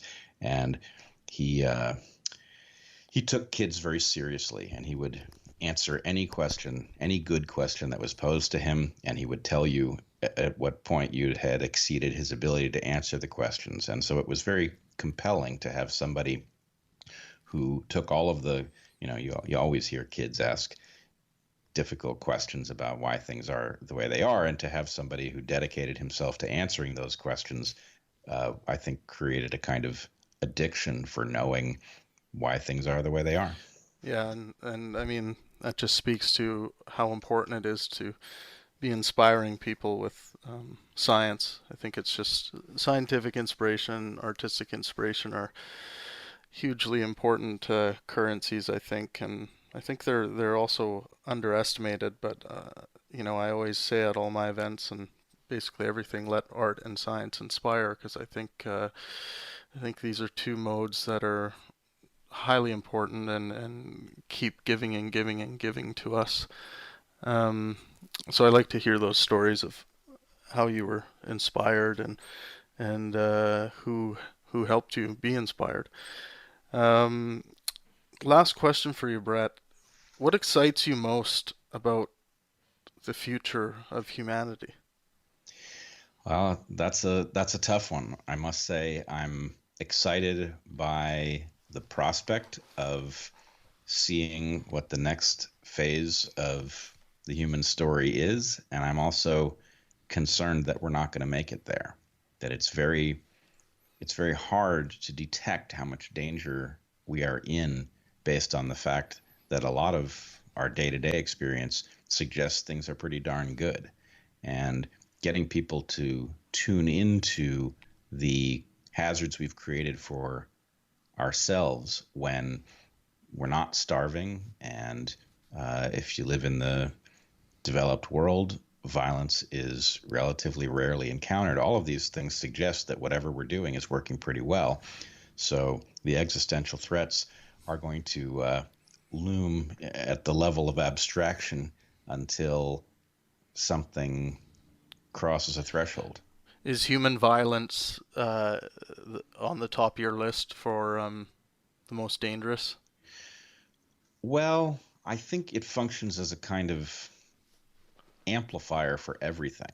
So we have lots of threats that are existential for a particular population, but would not be threats for humanity as a whole, but for the fact that we have weapons of mass violence that are armed and ready to go if certain conflicts go certain directions. And so one thing that I fear is that humanity might be able to learn a very painful lesson about existential threats from some large-scale catastrophe that would sober us up.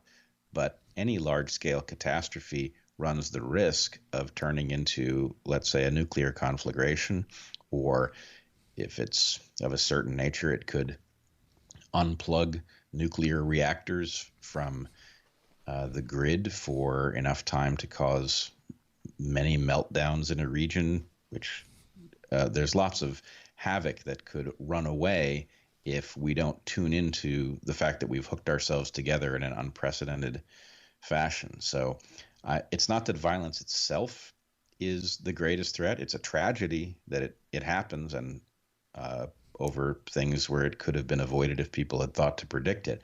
But violence itself would not threaten humanity's existence, but for this new high level of technology that is now tied to it. Well, Bret, thank you so much for coming on the podcast today. I really appreciate you taking the time. Thanks, Travis. This has been fun. All right, everyone, thank you so much for tuning in, and let art and science inspire.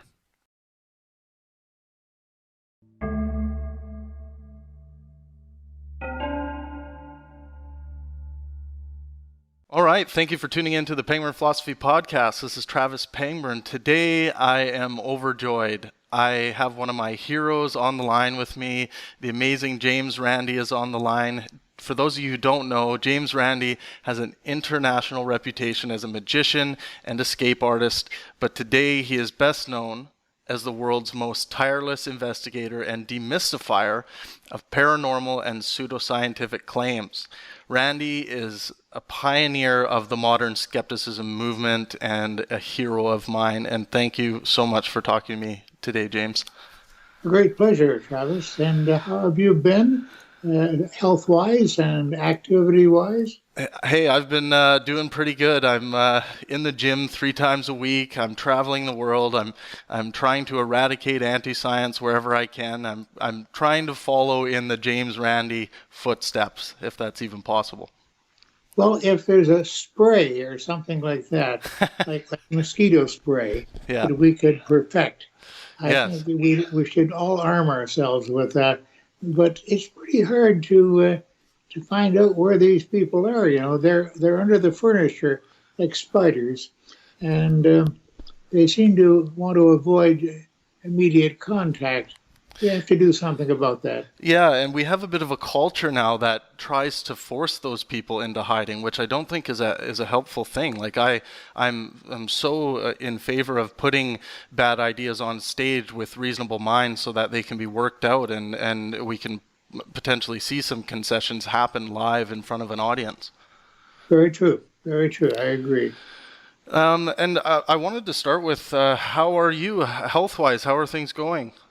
Well, I've had a few rough spots in my life. After all, I am just a few days short of being 90 years of age.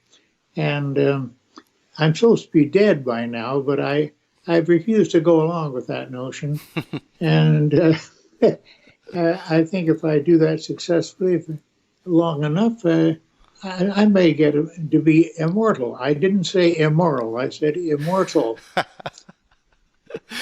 That's well, I'm so glad you're still with us, James, and it was one of the biggest pleasures of my life is when you came down to Vancouver and I got to spend some time with you, and we went to the to Science World together, and we shared a couple milkshakes, and then you spoke at the Chan Center for Performing Arts in Vancouver about magic and skepticism, and I was just so privileged to be a part of that event. I like the way you say I came down to Vancouver. Yeah, I guess it's kind of... For me, it's up, you see. Yes, right.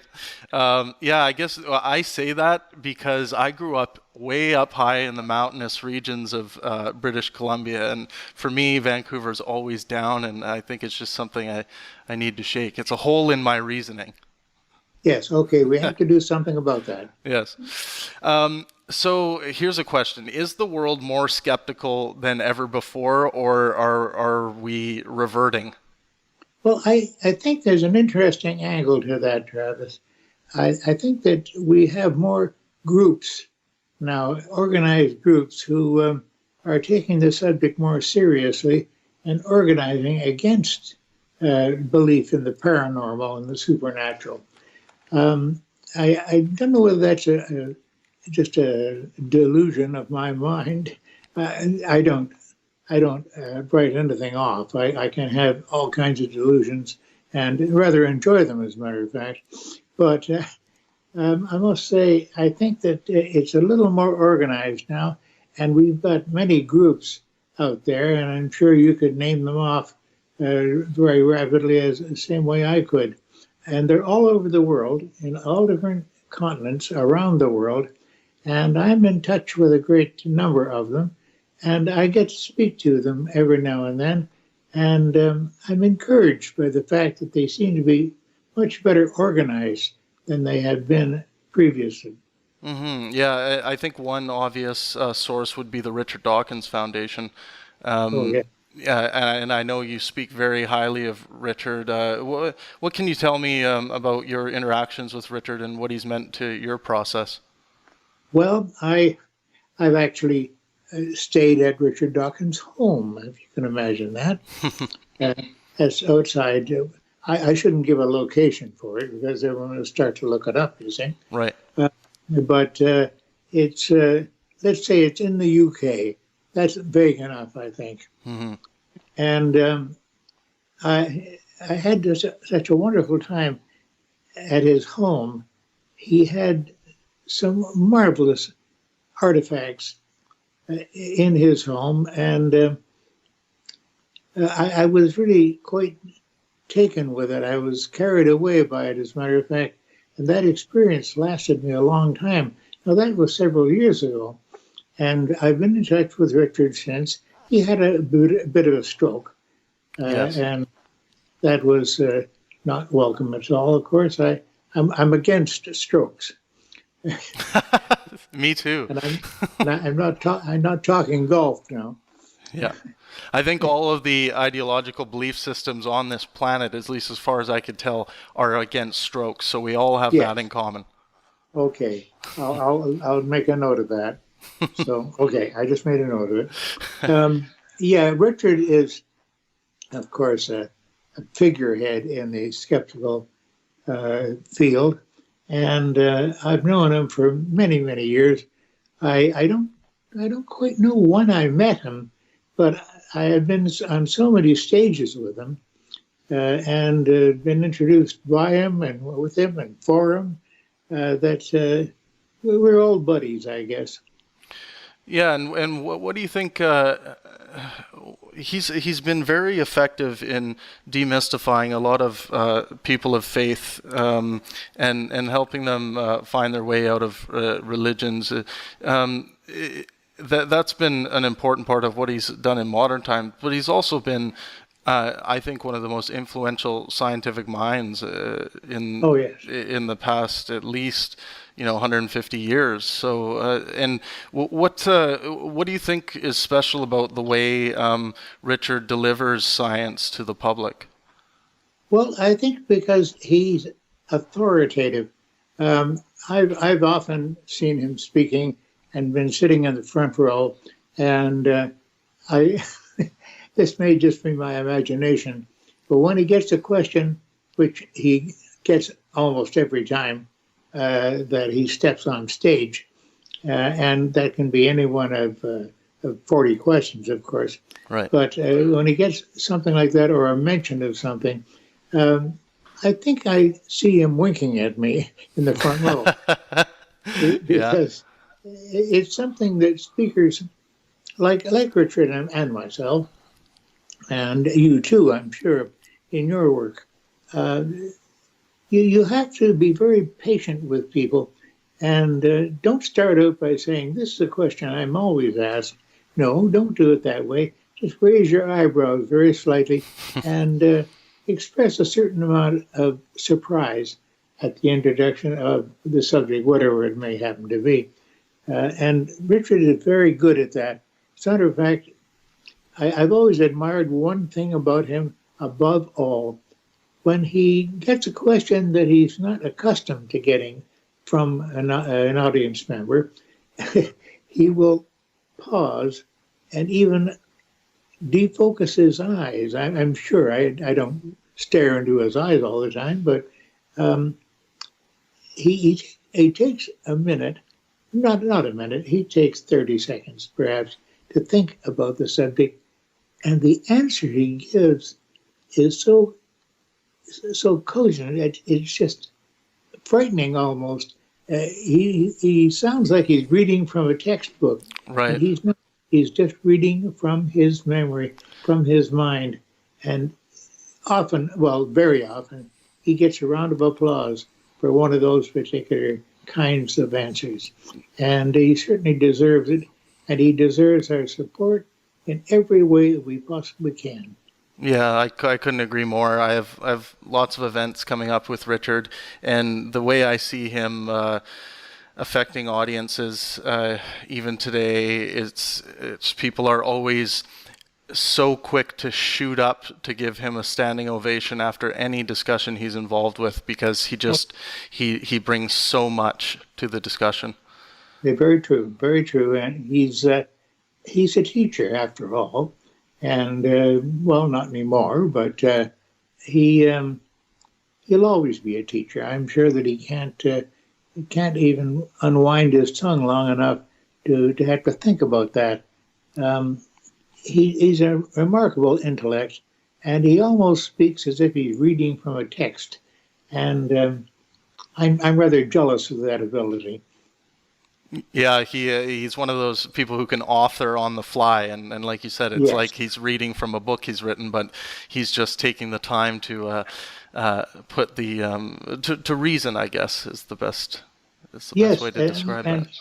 I think more speakers, not of Richard's caliber, of course, but more speakers, I think, in the business of explaining themselves from a stage, would do well to put a pause in there when they're about to answer a question they don't get that frequently. Yeah. And I think, I hesitate to say this, but I may be copying from him. And if so, I'm copying from a giant. Yeah. And he is one of my giants. One of, I'd say, 6 or 8 people that I consider to have been a great example for me. Right. Who would be some of the other ones that have been a big source of inspiration for you? Well, this is difficult for me now. What's the name of the chap that he travels with a great deal? Lawrence Krauss? Lawrence Krauss. Yeah. Larry, forgive me. I forgot your name for a moment there. And maybe we can edit that. But Lawrence Krauss, and the beautiful thing about Larry Krauss and Dawkins, when they speak as a pair, and I've witnessed this several times, luckily, and it's just such an experience to see the two of them playing off one another and with one another to to help one another along. And I've seen them doing lectures where I see 3 of them in a row, for example, and I see the same sort of moment arrive in their speaking duties. And I've seen different answers come out from them. And I see Dawkins occasionally looking mildly astonished, and then he breaks into a quiet smile, and I know that he's caught up with it. So, and this is giving away secrets of how people approach their audiences, of course, but I don't think they'll mind. Yeah, I don't think so either. So is there a certain pseudoscience that existed when you were younger that is still around? And if so, if you can think of any, can we shake it, or is it just always going to be around? I think that, well, when you say when I was a child, for example, that's a long time ago. Yeah. And it's getting to be a longer time as days go by. But no, I don't think so. I think that there are certain standards, astrology, for example. This can be so easily dumped on. It can be so easily just written off the list by using a certain amount of logic, and just ask people how they think that stars that are millions, in some cases billions of miles away from them, and just tiny dots they're not tiny themselves, but they're tiny dots in the heavens above. I often even feel that I should speak to them and say, well, why did you get this reputation of being, if Arcturus is in a certain spot in the sky, how did you get the reputation of having some useful knowledge in that fact? Astrology, I think, is just the most daffy notion. Yeah. Now we're using slang, I think, but a word like daffy really applies to it, I'm sure. Astrology is so easily demolished by just using some common sense. But common sense, now theirs is an expression that I don't hear as often as I should.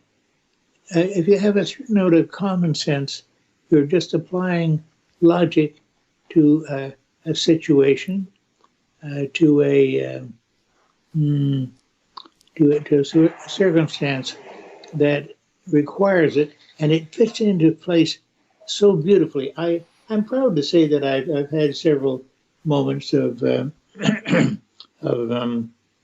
revelation for myself when someone will mention a subject like astrology, or fortune telling, or card reading, or whatever, that fits so nicely into what I need to address.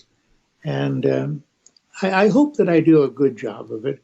I like to think that I do, and I've been told by applause and by just the general circumstances that I probably do get a good enough reaction.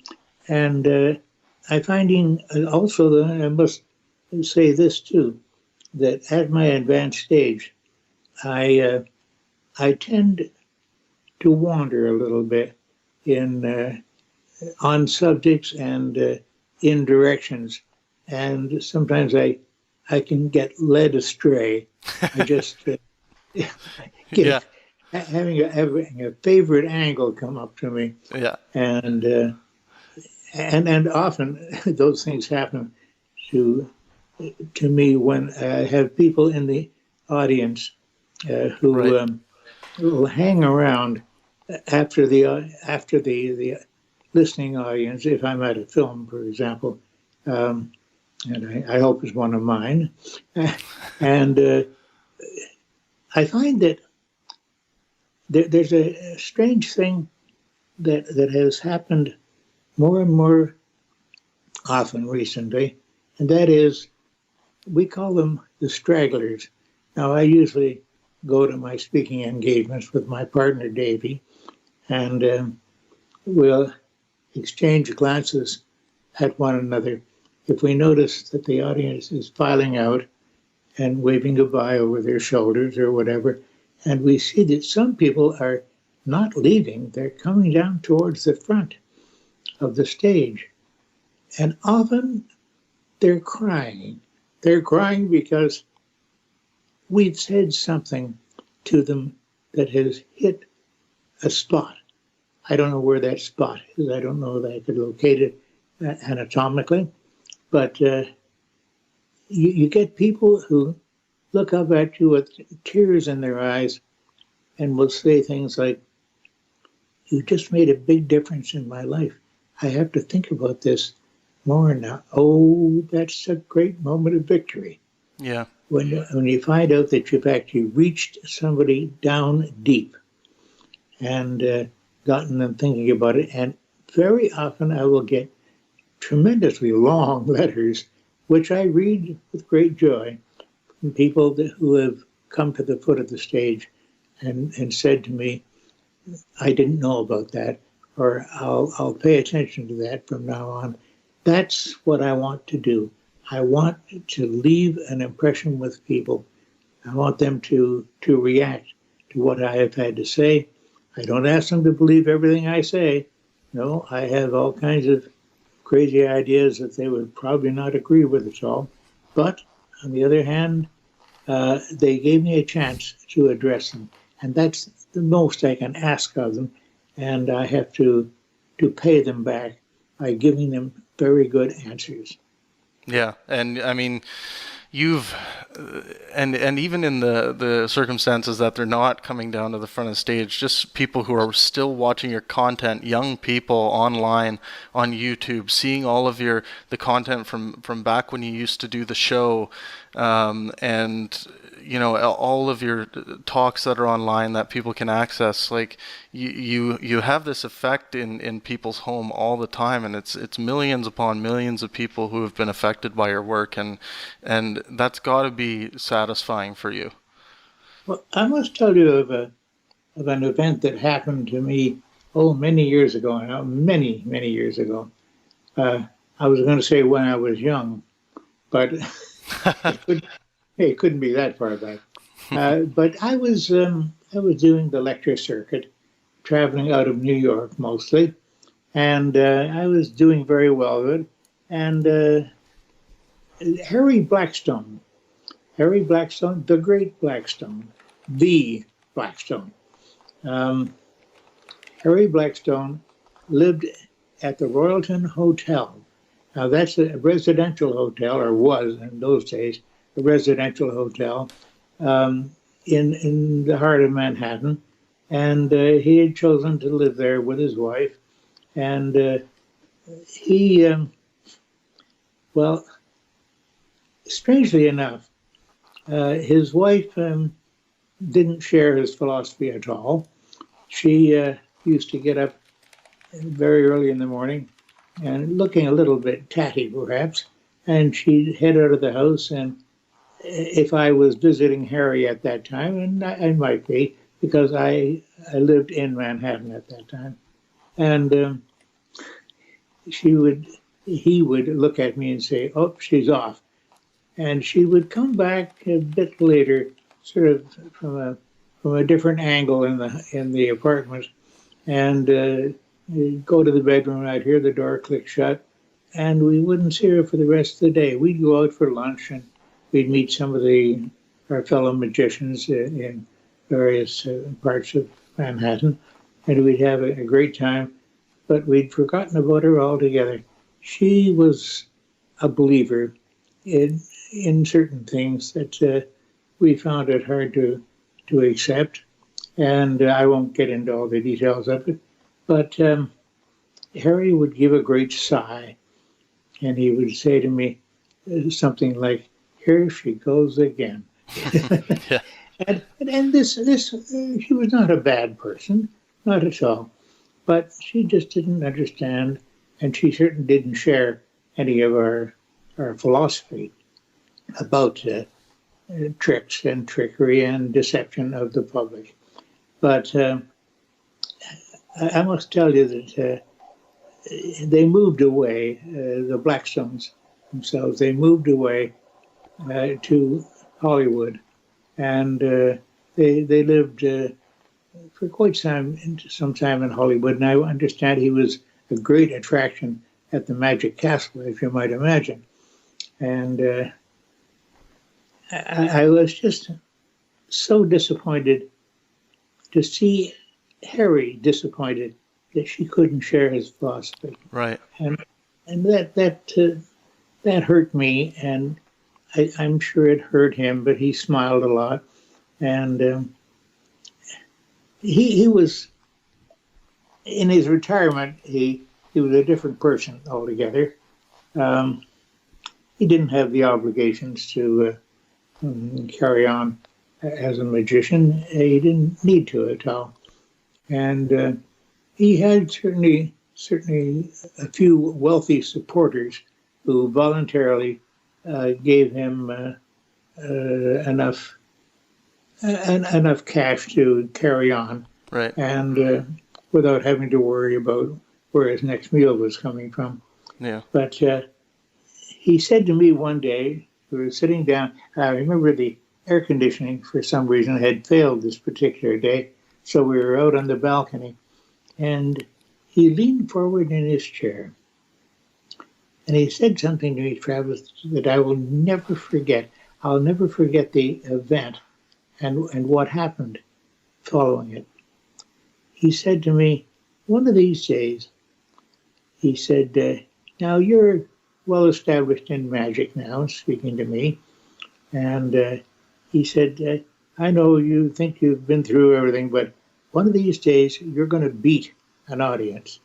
And I looked at him, unknowing what he was talking about. I was used to coming out ahead in a discussion, but he said to me, oh, don't look at me that way.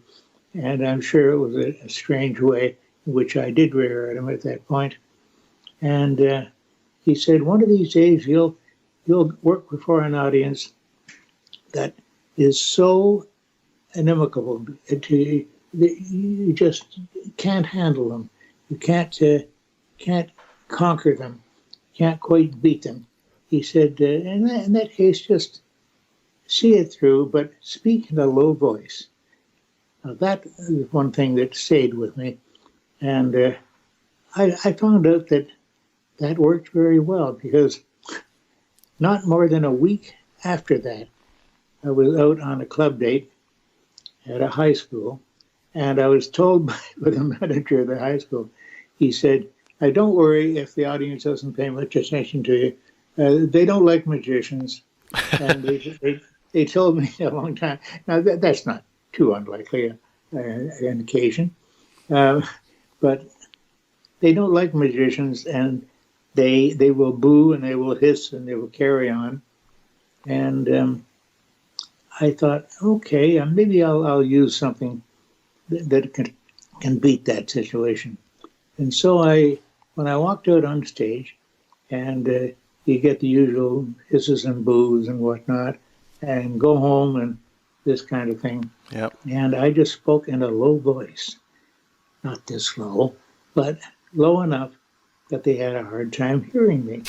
And some people in the audience said, shh, shh, shh, you just said so-and-so. And I got them quietened down, and then I said to them, in a perfectly ordinary voice, I had a microphone with me, but in a perfectly ordinary microphone voice, I said, now when I first came out here, you made a terrible noise. You were noisy and boisterous, and you didn't want to hear what I had to say at all, but I got something to show you here. Now, there was one number in my act that I still remember with great fondness, and it involved a Reader's Digest or another magazine of that kind, and I would give it to quietly at one side of the room while the audience is coming in. I'd give it to one usually young lady, and I'd ask her to go over in the corner and simply select a word there and remember that word. And she had remembered it. And she'd say, okay. She showed it at me, and I'd go back over there and say, don't show it to me now. Just tear that page out of the book and fold it up and put it in your purse. She said, oh, okay. And I said, I will try to tell you that word later on. And she said, oh, that's impossible. And which I like to hear too. And so later on in the show, I would say, there was a young lady I spoke to in the audience here. Oh, there you are. Stand up, would you please? And then I would go through a routine, and I would end up having a big drawing on a big pad. I'd have them get me a big drawing pad. And it didn't make any sense. It had lines going backwards and forwards all over it. And I'd say, this doesn't seem to make much sense. I'm trying to tell the young lady the word that she was thinking of. Wait a minute. And I would go down to the lower corner and tear up the whole sheet and show it to the audience. And they would see that I had actually gotten the word, but I got it backwards, written backwards completely and upside down. And there would be a pause and whoa, that usually would win any audience. Yeah. And it did for years. But when I did it this particular time, they actually came up and sat me on their shoulders. That big football player decided to put me on his shoulders, and he marched around the stage with me, and I couldn't do the rest of the show. And I went back to my dressing room, and I sat down, and I said to my reflection in the mirror, well, I made something out of that, though it started out badly, and then suddenly it occurred to me, that's what Harry Blackstone was trying to tell me at the Royalton Hotel. Huh. That's what he was trying to tell me, that I would have those. And I went right back to New York. I was due to go back anyway the next day, and I bust in on him early in the morning, and he was just going out to breakfast. And I told him the whole story. And he grinned. I think he broke his face. Yeah. Tell you the truth. He just grinned from ear to ear, and he said, yeah, sure, I told you, didn't I? And but he was smiling all the way through it. And that was a great satisfaction to me, and I never forgot that experience with Harry Blackstone. Wow, that's amazing. Like some of those moments that you just never forget, and we have them from childhood, and I'm sure you've had so many in your life like that. Oh yeah, well, this one was particularly important to me because Harry had told me about this, and he died not long after that. And I've always had a great memory. I have a picture of him on my wall right here in my home, as a matter of fact. Harry Blackstone. What a magical name. What a So, speaking of people passing on, people dying, what's the thing you'll miss most about living on Earth? Well, I don't know whether I'm going someplace else. Yeah. But I rather doubt that. I think that's a bit of a myth, but we won't get into that. I think to save our souls from damnation, something like that. I don't know. I'm very satisfied with the life I've lived. Not totally, no, not totally. I made some boo-boos along the way, and I had to pay for them. In one way or another, with inconvenience and loss of reputation and a few things like that. But I've kept my head pretty well together, and I think that when I close my eyes for the last time, I'm not trying to encourage that, but I think that when I do, I'll probably be smiling. And if you come upon me at that point, make sure that you curl my lips up a little bit. Okay? I guarantee you. Yeah, that's amazing to hear. I mean, that's something, when my time comes, I'll want to be able to look back at my life and smile for sure. Yeah. If we can do that, I think we've had a winner. Yeah. Let's finish with this question. What would be the most important piece of knowledge that you could give to future generations? Well, it depends on what kind of an audience I was speaking to. If I was speaking to magicians, it would be one thing. If I was just speaking to a lay audience, it would be another. But to magicians, I would say always stay true to yourself.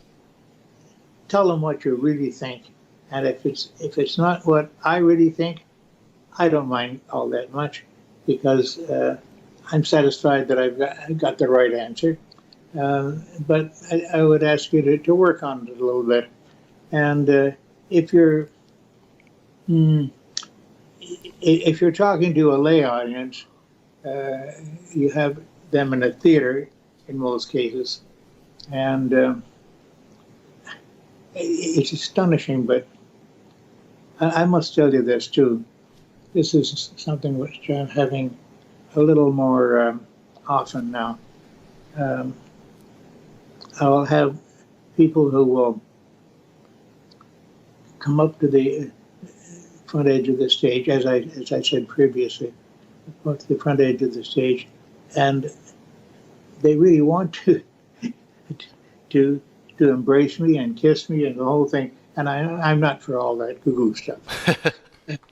Got to be careful. Yeah. Because I'm such an attractive person that they can't resist it. But when I meet those people, I'll often follow them down the aisle and buttonhole them in the lobby and maybe take them out for a cup of coffee or something like that, and have a bit more of a chat with them. And those chats are often so rewarding, Travis, I can't tell you. That's what makes up my life from now on. I think I'm going to taper out this way, and I think it's a life well lived. I have no complaints about it. It wasn't perfect, as I said, not at all, but it was as close to perfect, I think, as I could ever get it. And speaking of close to perfect, when are we going to get together again? Hey, we need to do something. I want to, do something close to your place so you don't have to do a lot of traveling. But maybe we could do something in New York or something along those lines soon. But we got to do something, and I know there's so many young people that want an opportunity to chat with you and talk to you. So I think we need to set some stuff up for sure if you're available and willing. Oh, I'm willing. I'll only be available if I'm dead. Not available if I'm dead. I got that wrong. Yeah. I've got to have a little more discipline in my speech here. But it's been a pleasure hearing your voice again, Travis. Yes. And I remember that we did some good work. Yes. Yeah, that was fun, and I hope to repeat that. So yes. Let's work to that end. Yes, for sure. Let's do it. And everyone, this has been the amazing James Randi. And James, thank you so much for coming on. I really appreciate it. A great pleasure. And the screen here might be broken because I haven't been able to see you. But no, I guess not. I'm on a computer here with a screen. I don't see myself at all, and I don't see you. But we'll do what we can, okay? All right. Well, thanks, James. And everyone, thank you so much for tuning in. This has been the Pangburn Philosophy Podcast, and let art and science inspire.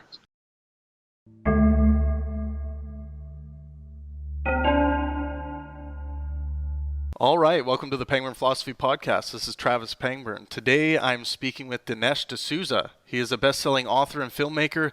His films, 2016 Obama's America and America Imagine a World Without Her, are respectively the number 2 and number 6 highest rated political documentaries of all time.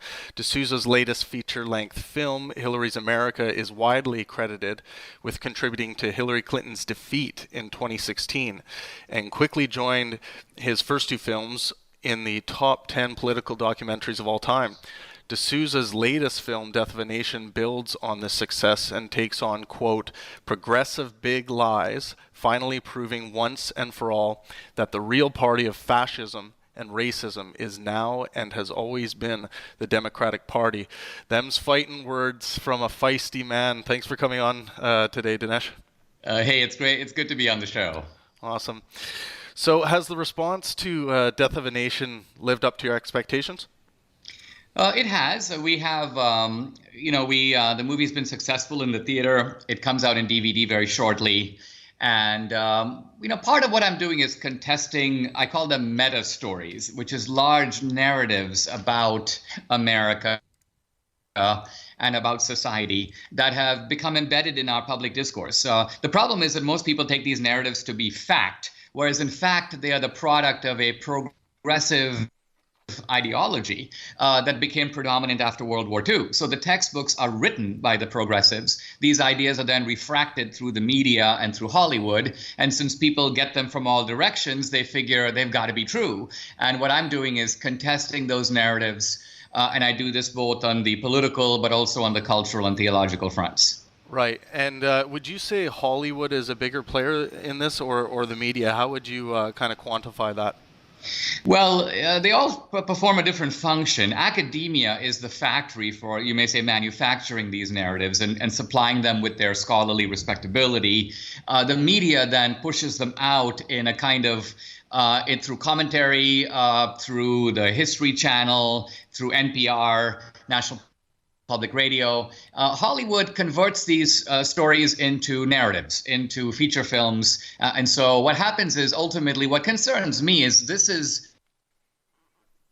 formulating people's opinion by cultivating prejudices, by giving people an idea that certain things must be true, even though the ordinary guy has no opportunity to actually skeptically scrutinize the basis for these claims. So these claims are things like fascism is on the right, or the Republican Party is the party of racism. And then these narratives, as I say, become embedded in the brain because you see them, you hear them in college, you see them in Barnes & Noble, you turn on the History Channel, there it is. And so you think you know it, but you don't know it because you don't actually know how that idea came to be. What is the actual support for it? That's what my movies contest. And look, I mean, I write the books and the movies because I'm using the same sort of, you may say, double whammy. I put my references in the books, but then I depict and dramatize the story through film. Right. And I'm glad you brought up skepticism. There seems to be a massive failure across the board in teaching skepticism to children. Is this something you think is important for young kids? Absolutely. And by the way, I think that skepticism should equally be the furniture of the, well, first of all, I think it should be the furniture of the political right as well as the left. But second of all, I think it should also be the intellectual furniture of the believer, the religious believer, no less than of the unbeliever. In fact, the reason we talk about religious belief as opposed to knowledge is because when you believe something to be true, you don't know it's true. You believe it, and you have to have some basis for believing it. So I once had a debate with Michael Shermer from Skeptic Magazine, and I told him, I'm a skeptic no less than you. I'm an agnostic no less than you, in the sense that both of us don't know. We haven't been to the other side of the curtain. We don't know what comes after death. We're both, in a sense, groping in the dark and using the candlelight of our intellect and our experience to try to make sense of something that it's inherently impossible to know for sure. Right. Now, just touching on that for a bit, if there is something that we cannot know for sure, aren't there better ways to go about coming up with a probability of what probably is? No. In other words, yes and no. Let's put it this way. If you were to tell me that there are two-headed people living in Papua New Guinea, we know right away that there is a mechanism for checking, even if the two of us don't go. We can listen to other people give us travel reports and so on, and we can attach a certain degree of probability, but that is based on our experiential knowledge of who those people are. The problem is that many questions in life aren't like that. So, for example, how did we get the world? Or I mentioned earlier, what comes after death? Now, think about how idiotic it is for someone to assign probabilities to something where experience doesn't reach at all. There is no way to assign those probabilities. Earlier generations, people tried to apply what they thought was a skeptical intellect. They would say things, for example, that, we have seen millions of white swans all over Europe, and therefore all swans are white, because every iota of European experience confirms that swans are white. Then you set foot on the shores of Australia and you see the first black swan. And suddenly your whole, confirmed idea that all swans are white is shot. Why? Because here was something outside the narrow parameters of your experience. The fact that you didn't know it was there didn't mean it wasn't there. And your haste in attaching probabilities to something to which those probabilities don't apply ends up only, you may say, fortifying your ignorance. Right. And so you assert as a law something that is not a law. Right. So that's not a law. So we have to recognize that applies to our world too, no less than to the world of the ancient Greeks. Just because all their experience confirmed that there were a handful of stars in the sky didn't mean that they were actually correct about that experience. Right. So I guess taking that all into consideration, if someone was to make the claim, do you believe that an afterlife exists, you would respond, I don't know? Yes, I would respond, I don't know. Now, I would respond that in fact, none of us knows. We haven't been to the other side of the curtain. So we would have to try to figure out whether or not there is, first of all, the possibility of an afterlife. We would have to look at arguments from philosophy, from experience, near-death experiences, which may be the closest experiential clue to see if there isn't any possibility of consciousness surviving when the body does not. And we'd have to look at findings in modern physics and cosmology to see whether or not this concept of an alternative universe, you might say, because after all, what is at least the Christian concept of the afterlife is an alternative universe. It is another realm outside, you may say, or transcending the realm of our universe in which other laws apply. And I would argue that modern cosmology has actually opened up this possibility, which wasn't there before. Right. So as a skeptic, I would agree with you to say I don't know if someone asks me if there is an afterlife. But I would never make any kind of positive claim and say that or even say that I believe that an afterlife does exist. So I guess maybe I connect my beliefs to what I claim to know a little more closely than you would. Well, let's test that though, because Travis, I'll ask you this question: do you believe in life on other planets? Do I believe in life in other planets? Well, do you believe, for example, that there could be, and maybe is, life in some other realm, some other planet, some other galaxy, some other star? Sure. Do you believe that? Yeah, and the reason for that is because we have examples of life existing on a planet here.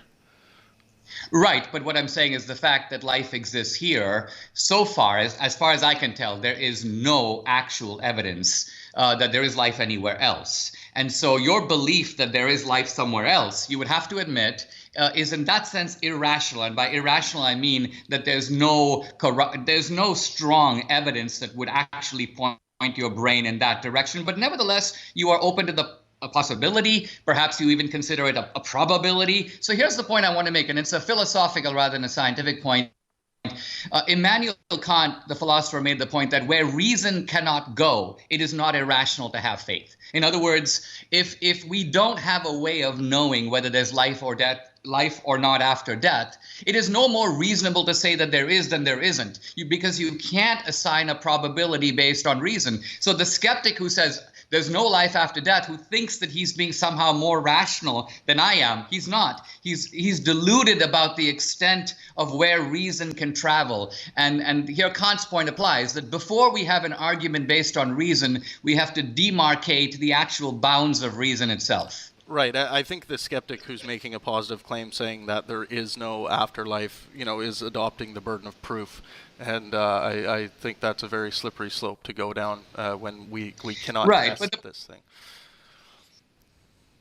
Exactly. And I think this is my argument with people like Dawkins and Dennett and so on, is that they believe that their profession of faith in a non-existence, you may say, of an afterlife is sort of more rational than the believer who says, I believe in life after death. They think that they're applying reason and we're not. And I'm simply saying, what reason are you applying? What evidence is you supplying for your position that is any stronger than the evidence I'm supplying for mine? Yeah, I think a counter argument to that. I mean, my definition of faith typically is believing something when there's absent of any good reason to believe it. Am I just failing to define that properly?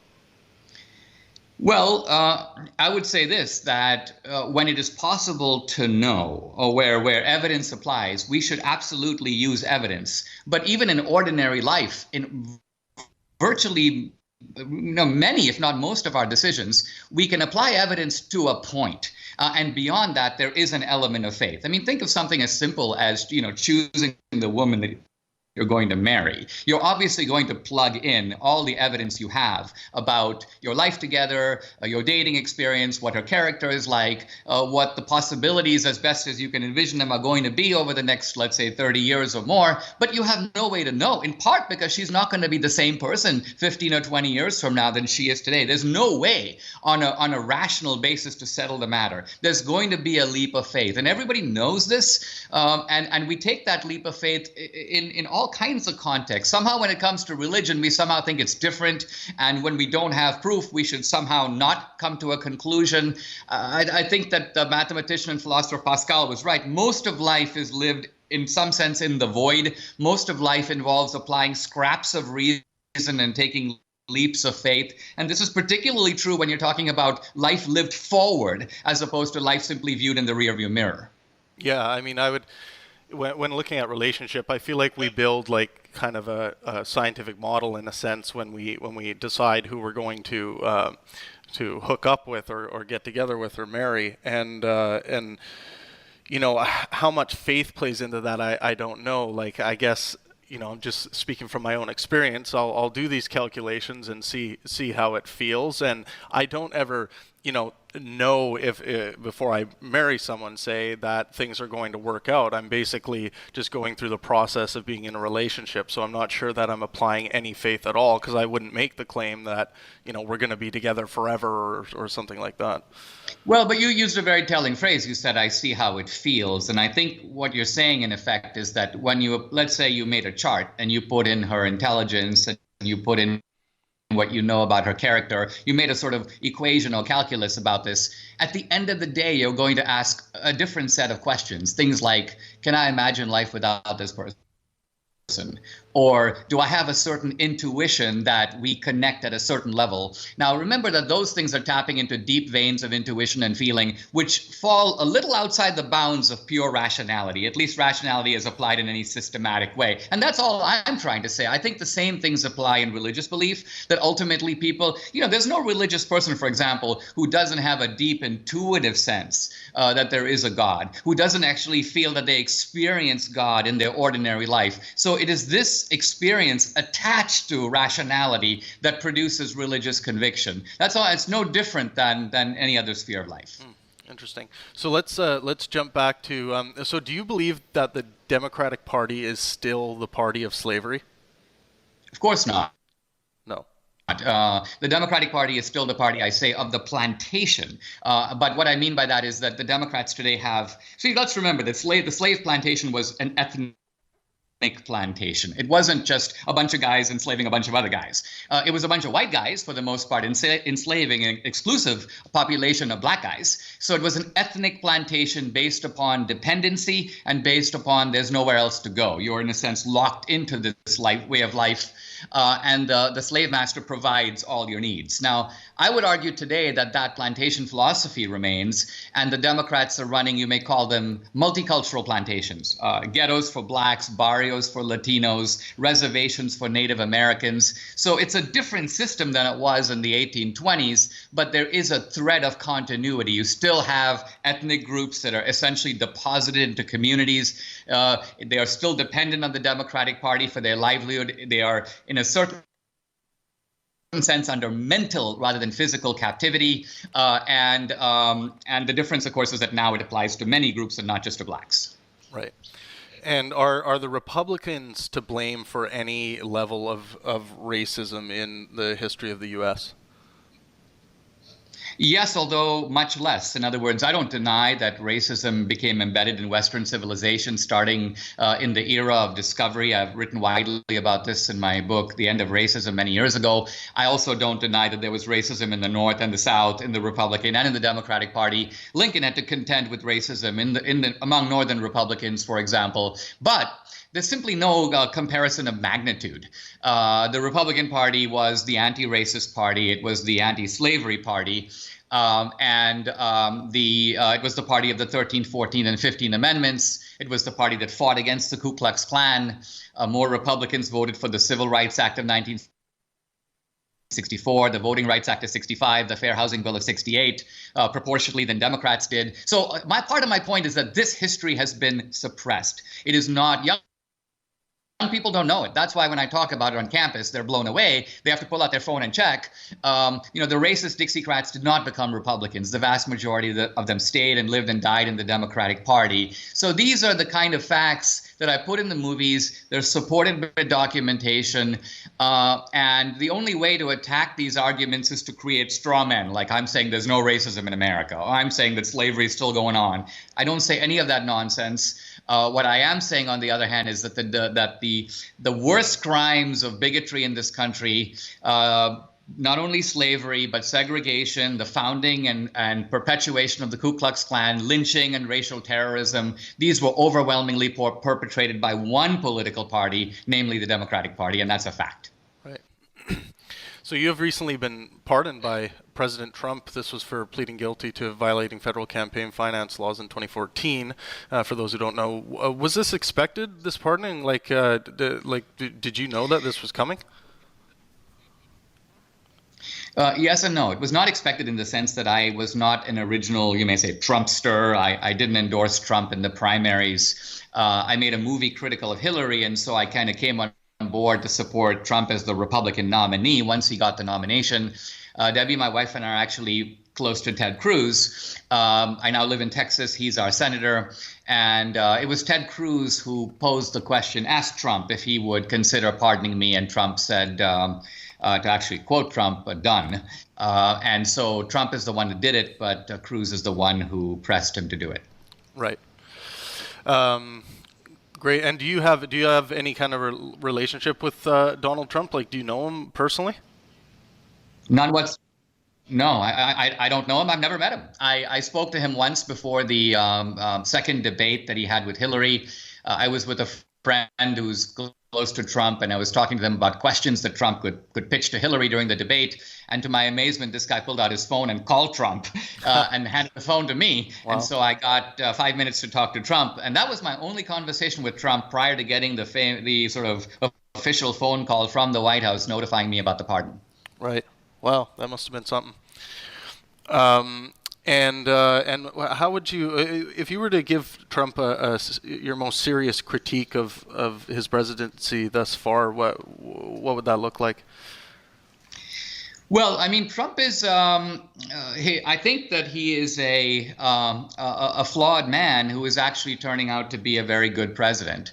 It's ironic because part of it is because of the time in which he's here. See, I think that there's been a gangsterization of the Democratic Party, and that's how we got Trump. Republicans nominated one Boy Scout after another, and the Democrats were able to turn them into Lucifer in 5 minutes. Perfect example is Romney, a very good man, but nevertheless a bit of an invertebrate. And the Democrats were able to demonize him. So the Republicans basically said, listen, if that's the case, then maybe we need a tough guy to take on the kind of tough tactics that we've now become familiar with. We saw them again with Kavanaugh. Again, a guy with an impeccable reputation, lovely family, couldn't have a more clean-cut record, and there was a sort of effort to politically assassinate him. That's how I interpret this latest scandal. It was essentially a political hit. Of the worst kind.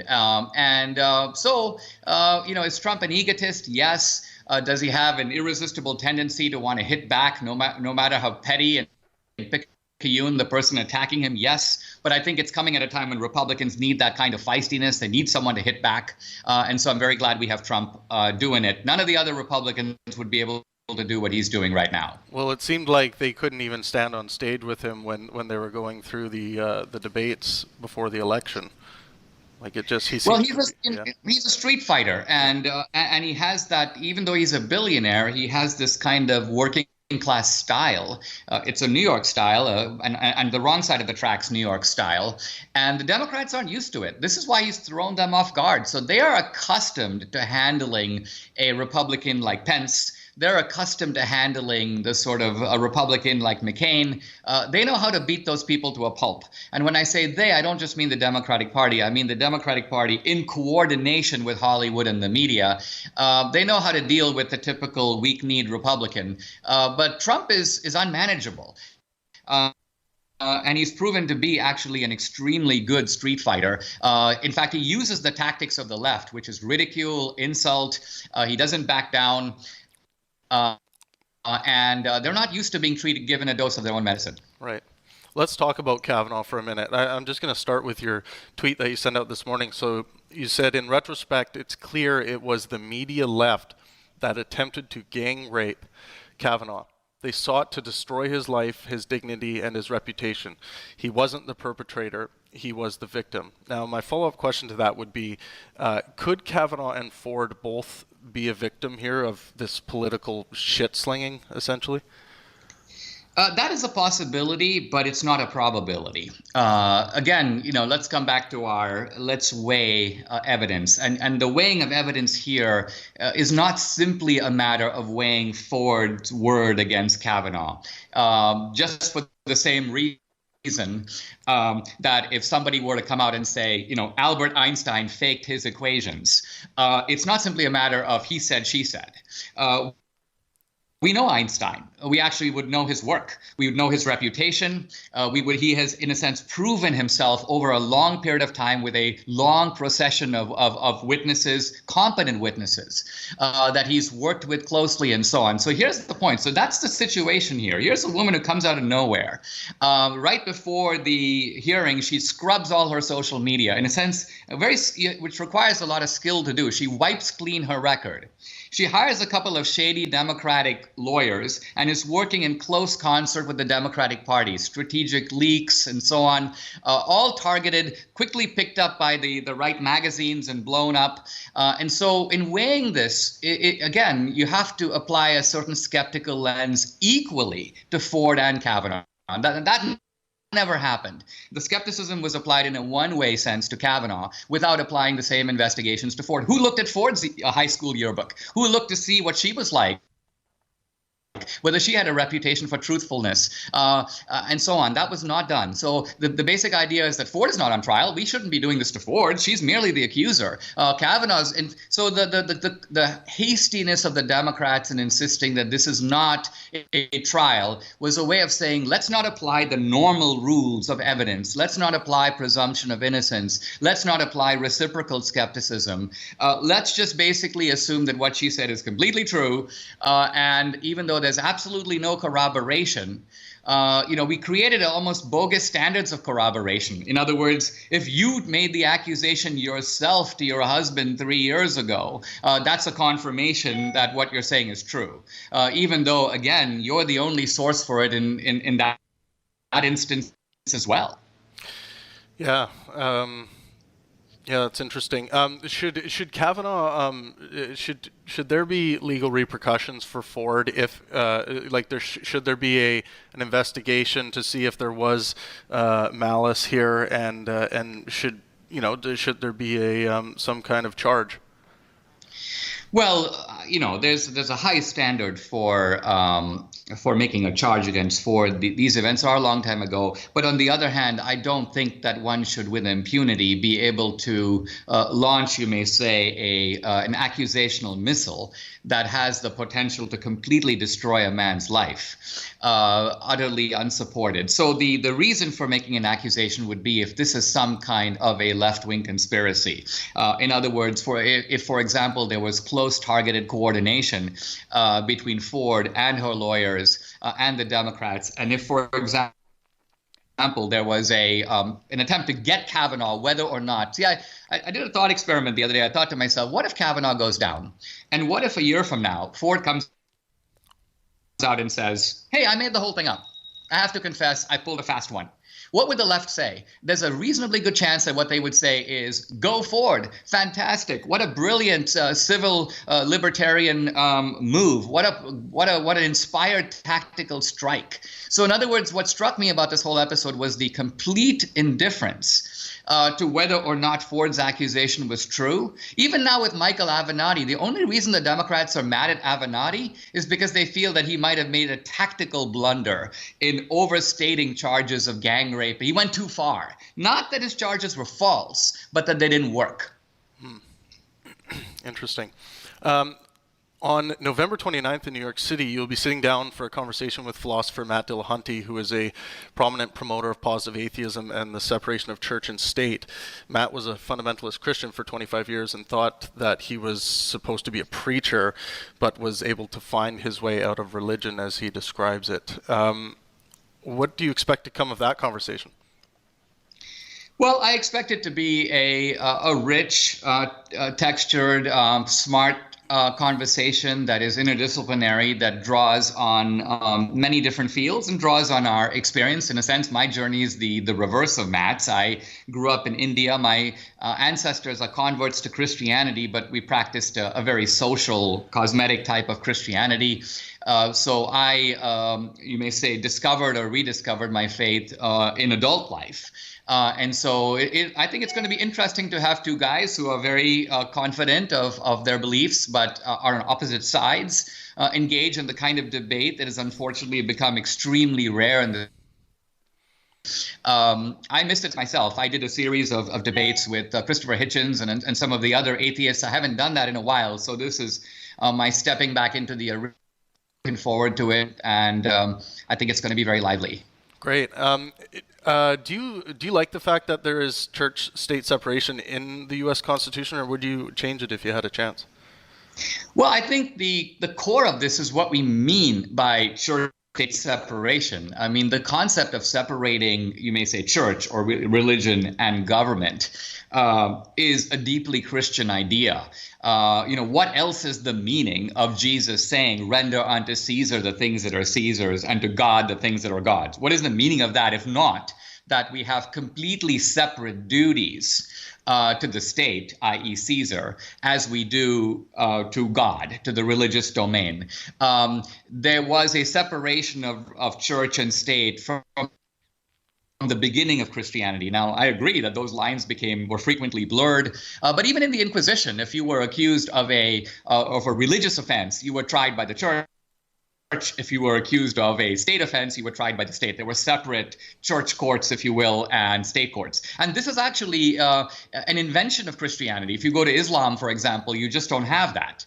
Sharia law applies equally to the domains of church and state. So part of what I want to bring to Matt, and I don't know how this debate is going to go, is a sort of a recognition of the kind of ambiguity of these ideas. That sort of, if you say separation of church and state, and you think you've come up with some brilliant Enlightenment innovation that wasn't there in Christianity before, then you need a little bit of an historical education.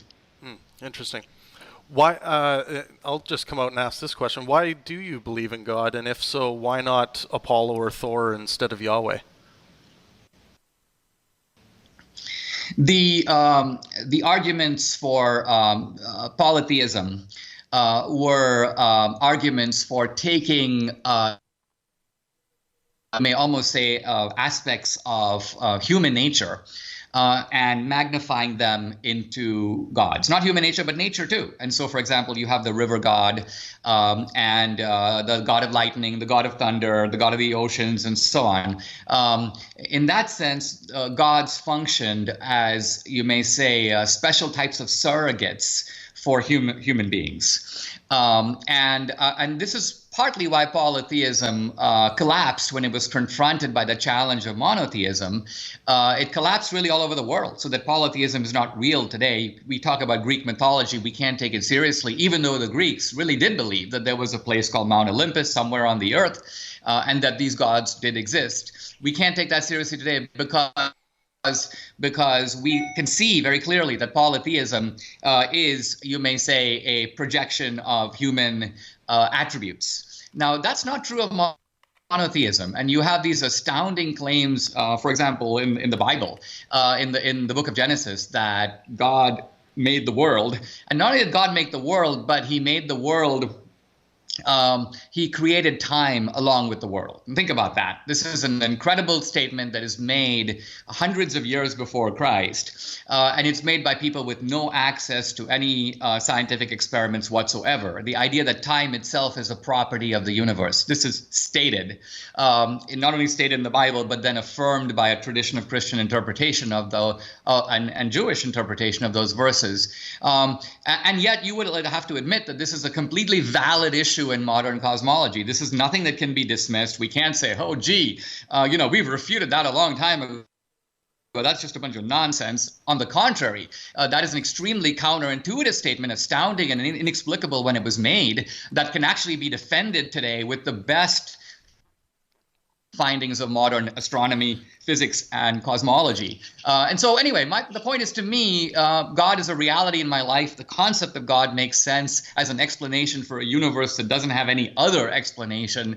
And so to me, it's a confluence of arguments, historical, philosophical, and scientific, that support the idea of a creator. Right. So I agree that the stories are interesting, and I'm a big fan of all kinds of myths. But the spot where I find hard to go to is that, I mean, the Bible, for example, was written by human beings and who claim to be divinely inspired. And why do people trust that they were divinely inspired in the right way, or that they were divinely inspired at all? They don't. In other words, look, at the time of early Christianity, there were literally innumerable texts, all purporting to be divinely inspired. So it's not as if the Christians said, oh, gee, Fred, you say you're divinely inspired. Okay, you got to go in the Bible. That's nonsense. I mean, there was a deep process of examination that actually lasted 300 years.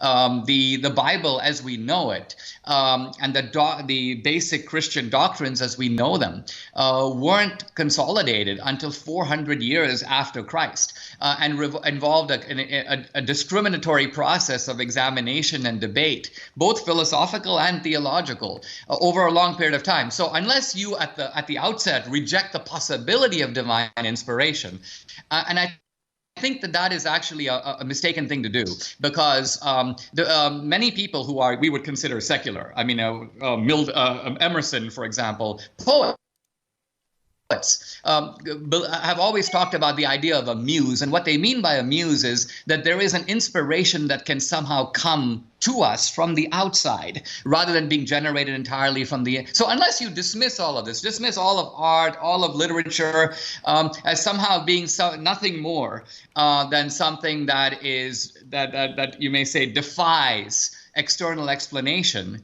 but even a creative person in the scientific domain would have to admit, the idea came to me as opposed to I generated the idea, and our deep sense that ideas come to us, I think, opens up the possibility of transcendence. In other words, transcendence is not an exclusive prerogative of religion. It was there in philosophy, and it's always been there in the arts. Right. So the idea of ideas coming to us, like I get that concept. It's very biological because, our nervous system and the way we experience and the thoughts that come into our mind, we're kind of the last to know about them, the way our neurological system works and our brain works. But I'm still having problems. So after like 400 years, you need to believe that the authors were in fact divinely inspired. Now that's where faith comes in, right?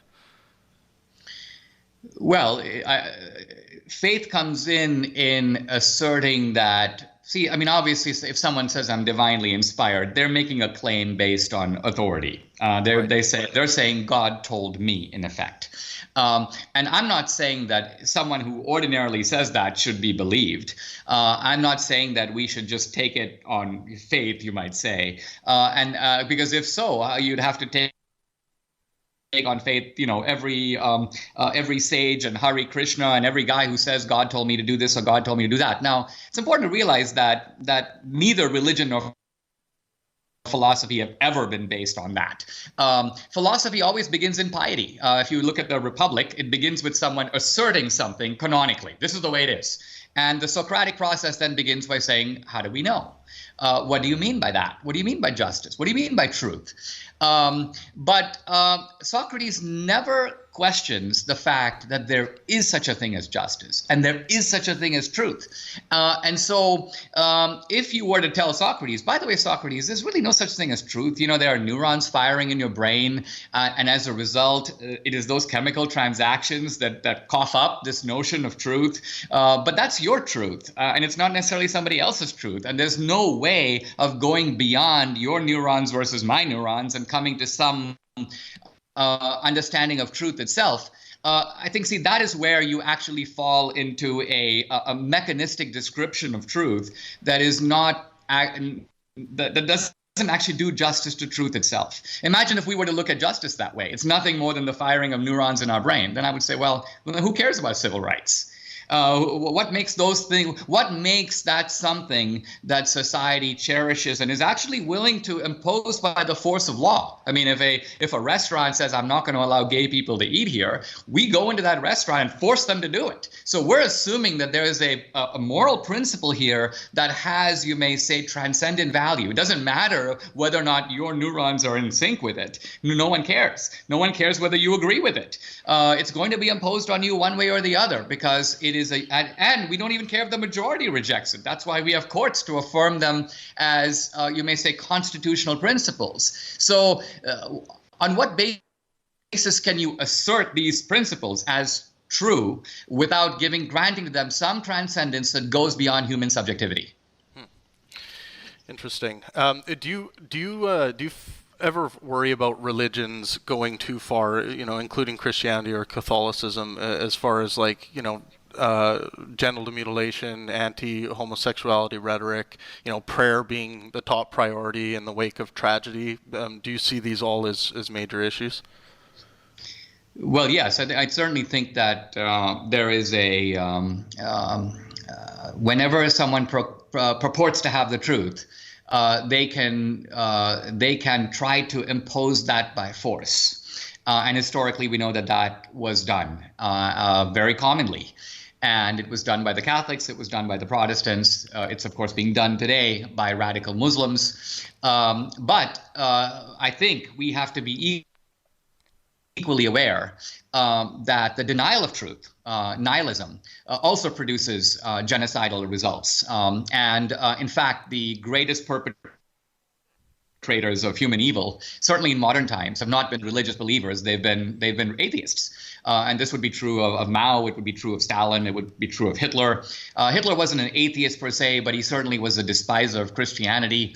And the roots of his fanaticism and his genocide was ultimately in a certain reading of Darwin's philosophy of the survival of the fittest. Right. And one thing I would say to that is that I don't think you can really do anything terrible or good in the name of atheism because it's just the rejection of a claim. But are you saying that just being in that position on that claim, it can lead you to stuff like doing bad things? Yeah, see, I don't think you're actually thinking through the atheist premise clearly enough, because let me push it for a little bit, okay? Sure. Atheism is not. You could say that agnosticism is a certain kind of lackadaisical position of I don't know, and since I don't know, I'm not going to take a stand one way or the other. Now, I think agnosticism is realistic. It's unrealistic in life because we frequently have to choose whether or not we know for sure. But nevertheless, the agnostic has always historically been a kind of an inert character. Burke made the point that typically these guys are sort of the dropouts of society. Now, I take atheism to be one step beyond agnosticism, because the atheist is ultimately making positive claims, things like there is no God. If the atheist doesn't say there is no God, then to me, it doesn't make any sense to call yourself an atheist. You're not. An atheist is someone who's actually asserting that as far as he's concerned or she's concerned, there is no God. And as far as he or she is concerned, there is no life after death. And these are important practical assertions because you live your life according to that. So you're betting your life on it. You're betting your life that when you die, that's the end. And so you're voting even though you're pretending not to vote. Now, the question is, what's the philosophical significance of that? And I would simply say that quite apart from outliers like Mao and Pol Pot, take a philosopher like Nietzsche, who thought through his atheism and said to himself, if there is no God, then all the Christian values of compassion, love your neighbor, everybody has equal dignity. He goes, all of that is the shadows of God. All of that's nonsense. If there is no God, where'd that come from? Why should we affirm that? We're Darwinian creatures in the world, and ultimately this is a brutal struggle for power, just as it is in the natural world. And why should it be any different in the human world? And why should we take the powerful urge to dominate, subjugate, and destroy other people and treat that as though we've somehow refuted that, as though we've got some kind of a moral principle to trump that? What moral principle? Where'd that moral principle come from? So this is what I would call serious atheism. One of the reasons my debates with Hitchens were the high point of my debates on theological topics is he understands this. He's one of these atheists who recognizes that when you strip away God, the dark side of human nature is thereby liberated, and there's nothing to stop it. And Nietzsche recognized that, and this is why Nietzsche actually despised the atheists of his time, whom he regarded as shallow and unserious, because he thought they didn't think through the implications of the death of God. Okay. So I spent a lot of time with a lot of atheists, and with Sam Harris, Richard Dawkins being the most prominent ones, and at least in the people that I've ever spoken to, I've never heard them describe atheism the way that you're describing it. So maybe the definitions are getting in the way here. Kind of what you're calling agnosticism is what they're calling atheism, in that, the atheist position is, if someone makes a claim this God exists, my response would be, okay, I'd like to see the evidence. And then if there is no evidence, the atheist position is just to not believe that claim. So that's that's not. You see, here's the problem with that approach to me, and it's this. It's kind of like if I'm dating a woman and I'm thinking about whether I should propose, and I say to myself, you know what, she's got some good qualities, she's got some bad qualities, but if I'm trying to envision what life with her is going to be like, let's just say over the next 10 or 20 years, there's no way for me to do that. I can't know for sure. Therefore, I'm going to wait. I'm going to wait for the data to come in before I make a decision. Well, the truth of it is she's going to go marry someone else or tell me to, at some point, take a hike. She will take my abstinence as a no vote. Why? Because that is the practical significance of what I'm saying. Because I know the data will never be in. I'll never know for sure. And so I'm voting no, but pretending to vote maybe. And so to me, that's a fake. It's a fake because in life, we actually have to live our life based upon choices we commit to, even when we don't know for sure. I mean, here we are, we're flung into the world. We don't know how we got here, why we're here, what the purpose of our life is, or what's going to come after death. We don't know, and it may be that we'll never know.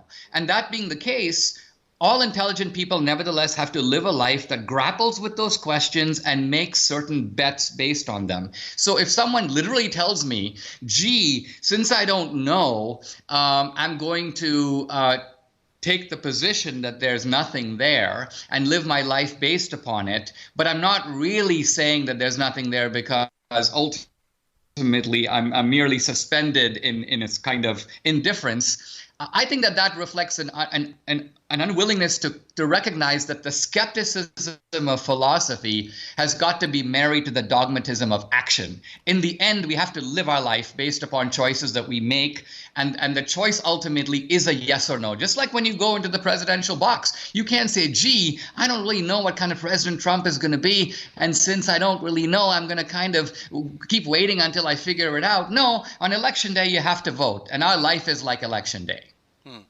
Well, I would say if we were in this vacuum and I did have to pick a yes or no, I would have to pick no because I haven't seen any evidence for the existence of any gods. Right, but look, part of it, I think, maybe that we disagree about what we mean by evidence, and here's what I'm getting at. If you're a character in a play, let's just say Hamlet, you could be looking for internal evidence. In other words, you're looking, for example, to see why Polonius did this and why Ophelia did that. You're inside the play. And if I come to you and I say to you, listen, this whole play, Hamlet, was created by this guy, William Shakespeare. And you're saying, well, I'm Hamlet. I don't really see it. I'm in the play. I don't see Shakespeare. I only see Ophelia. I only see Polonius. I only see the acts that are occurring inside the play. And I can't get my head around the idea that some other guy, Shakespeare, actually made this whole play. So when we're looking for causality and we're looking for evidence, we have to be open to that kind of evidence. In other words, an evidence that supplies an explanation that is of a slightly different kind than the efficient causal explanations that science typically looks for. Well, this is going to be a really interesting event. I'm really looking forward to it. I think you and Matt are going to have one of the most important conversations, I think, in the past maybe 10 years on this subject. So I'm really looking forward to it. Everyone can go to pangburnphilosophy.com if they are interested in coming to the event and getting tickets.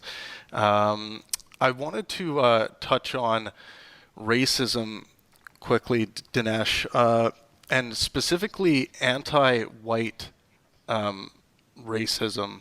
I've been running a lot of polls and different questions on social media, different social media platforms, and asking people. It seems like 50% of the people on this planet don't believe that you can actually be racist towards a white person. How do you feel on this?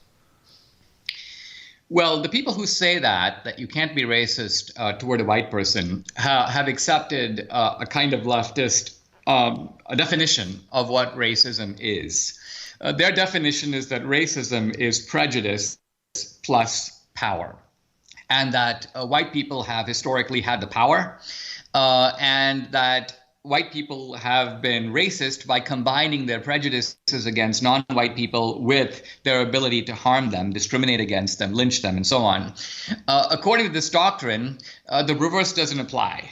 Why? Because blacks and Hispanics can have prejudices. They may not like white people for whatever reason, but they don't have the power to implement those beliefs. So this is the theory behind the idea that that only white people can be racist and minorities cannot be racist against whites. To me, this is nonsense. Not because the definition of racism is wrong. I agree with it. You need prejudice as well as power. But I think that in reality, the minority activists today are far more powerful than the so-called white nationalists. I mean, if you look at Charlottesville, for example, the ragtag white nationalists in Charlottesville have absolutely no power. They don't have any political power. They don't have any cultural power. If the Ku Klux Klan were to have a rally, they'd be lucky to get 50 people, and there'd be 500 people protesting them. By contrast, Antifa, Black Lives Matter, these kinds of groups have prejudices, and they have enormous power. They have power not only because they have support in the Democratic Party, but they have support in the media. They have support in Hollywood. In Berkeley, for example, the mayor of Berkeley, Jesse Aragon, was, if he not still is, a member of an Antifa Facebook group. He's the guy who calls off the cops. He's the guy that allows these thugs to run loose in Berkeley and also we see the same thing in places like Portland. These are people who actually do have prejudices and power. And so for this reason, I think the notion that somehow they can't be racist is incorrect. Yeah, and I mean, it seems like SWAT doesn't show up when Antifa shows up. Like, I mean, they don't treat this like a riot, but I see these when Antifa shows up to do this violence. I see this as more of a riot than I do a peaceful protest. Well, this is the thing. Recently on CNN, one of the hosts was getting very angry at the phrase, mob justice. What do you mean by mob justice? Well, it's one thing for people to protest. It's another thing to, gang up on someone in an elevator, chase Brian Kilmeade to Fox News in the subway. There's an attempt here to terrorize, to intimidate, and it's this that we're reacting against. It's this that ultimately is undemocratic, because it is the enemy of free and open debate. If I have some common ground with the so-called new atheists, it's that it is that all of us have a certain suspicion of political correctness. We welcome genuine skepticism, and whichever side of the aisle we fall on at the end, we favor a process of vigorous argument, challenging ideas, and not trying to ultimately beat someone into submission to your point of view. Yeah, I couldn't agree more on that. We need more people supporting free speech and intellectual discourse from all sides of the political spectrum. So let's finish on this question. I always finish with my guess on this. What is the biggest ideological threat to humanity? The biggest ideological threat to humanity, I think, is the idea that we have a right to some other guy's labor. When Lincoln defined slavery in the 1850s, he described slavery this way: "You work, I eat." So interestingly, for Lincoln, slavery wasn't fundamentally about race. It was theft. One guy works, another guy takes the product of his labor, appropriates it to himself.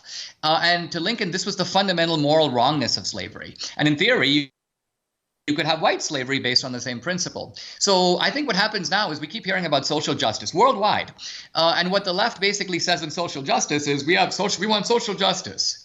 To me, social justice is I get to keep what I earn, and you get to keep what you earn. If you're going to claim the fruits of my labor, you're stealing from me.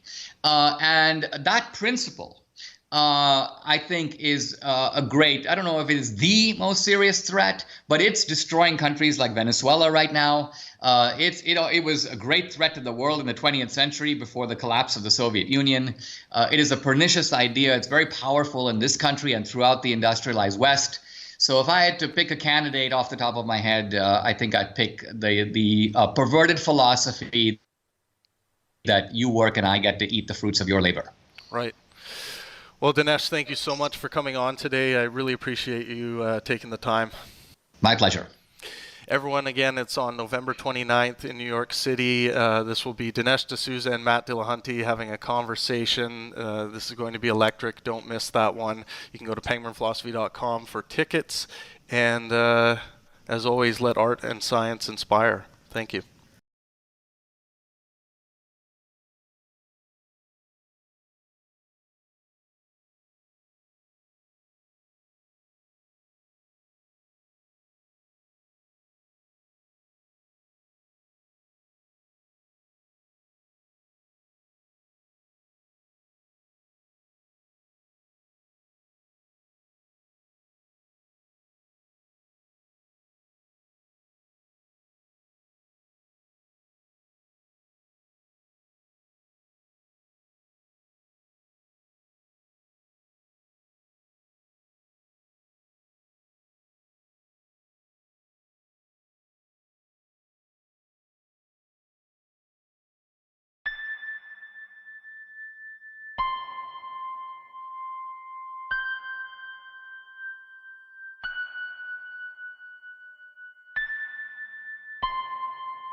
We are electric man.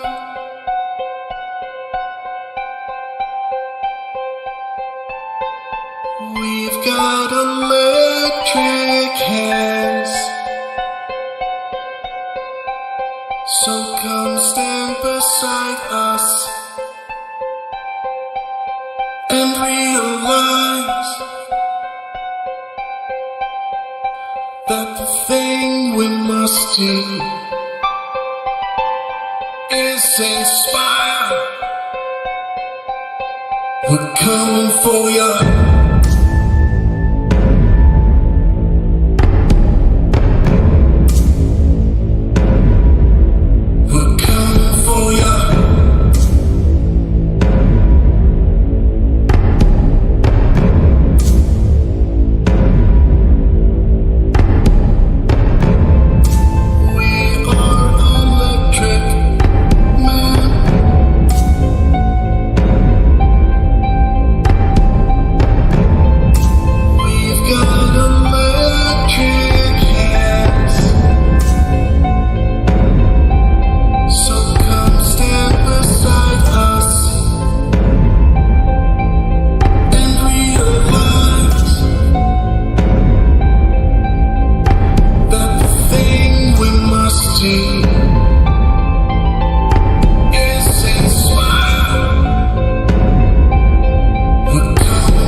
All right, everyone, we are live. Welcome, welcome.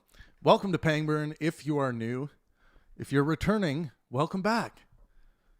What do we do at Pangburn? Well, I'm Travis Pangburn. We produce live intellectual discussions, world-class level.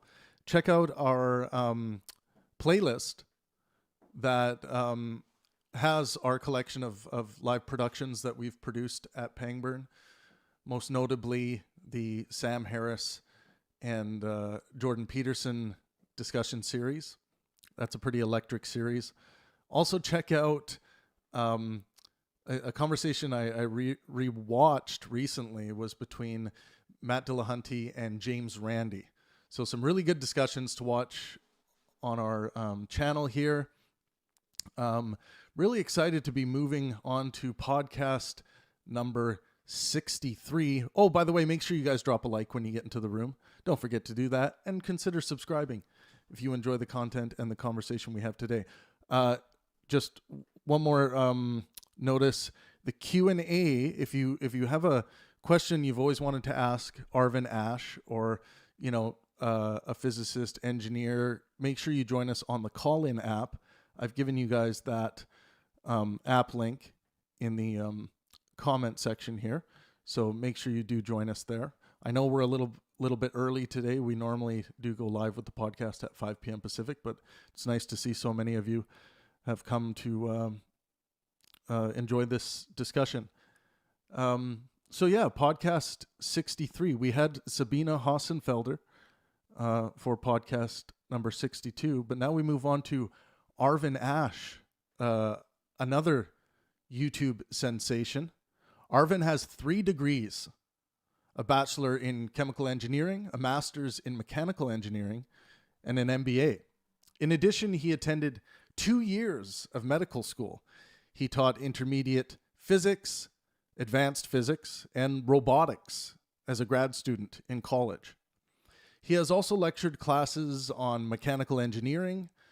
He has a professional engineering license and has passed the CFP exam. A lifelong learner, please welcome Mr. Arvin Ash. How's it going, Arvin? Going great. Great. How are you, Travis? Good to see you. Doing good. Yeah, good to see you. Great to finally meet. Yes. Well, I mean, the thing that's at the top of my mind, we have these live events. Celebration of Science and Reason Tour is coming up, and you're going to be sitting in between Lawrence Krauss and Sabina Hassenfelder. What do you think about that? I'm humbled. Yeah. I look forward to it. I think it'll be a very interesting discussion. So yeah, I mean, I'm planning on being more of a moderator, but you never know. So you're gonna have to get your teeth wet on something. yeah. I think that's what people are coming there for. So yeah, I'm not quite sure. We've got a lot of questions that people want to ask. Because I put on my channel community page, burning questions that people had. So there's a lot of interesting questions. I've kind of got to filter through that and pick out the most interesting ones. Right. And how do you go about that? Like, what are the questions that interest you most that pop up when people ask questions? Obviously, you're going to get the more colloquial, basic questions all the time, which you'll probably get a lot from me today. But what are some of the ones that really stick out to you? Well, so if anybody who's ever watched my videos, I like the big questions. The questions about life, the meaning of life, what is the true nature of reality, existential types of questions. So those are my favorite too. Obviously, I mean, I'm going to be biased in my selection because those are the kinds of questions that I like to ask and answer. And I'm interested in seeing what Lawrence and Sabina have to say about some of those things as well. There's a couple of things that they disagree on. If you've read any of their books. Oh, hell yeah. Yeah. So like, I think they disagree, for example, on dark matter. So that's an interesting one. I'm kind of on the fence, Sabina is. My thing with, I mean, I have to reference my notes because I'm not a physicist, but so there's this question of whether dark matter is going to be found to be particulate. Is it an extension of gravity? What do you think it is? Where are you sitting on this right now? Well, yeah, I mean, I like the elegance of modified gravity because it seems like if you look at the movement of our Milky Way galaxy and other galaxies, it seems too smooth, and things stay together. And I know, and I'm intrigued by that. But then there's a lot of evidence, like the bullet cluster. If you look at that, the bullet cluster shows, for example, it's an image of what looks like two separate.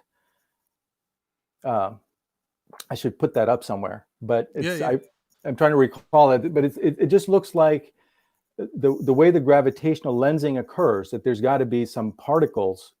The gravitational lensing is such that it can't really be explained by the masses of the galaxies that are in there. Right. But so there's got to be something outside of that. So something that we can't see. And that seems to point to, some kind of particle that we just can't detect. So I am open to either of those possibilities. It seems like the evidence points to certainly there being a particle of some sort. Interesting. But I like the idea. I like the elegance of modified gravity as well. Yeah. And I think Sabina is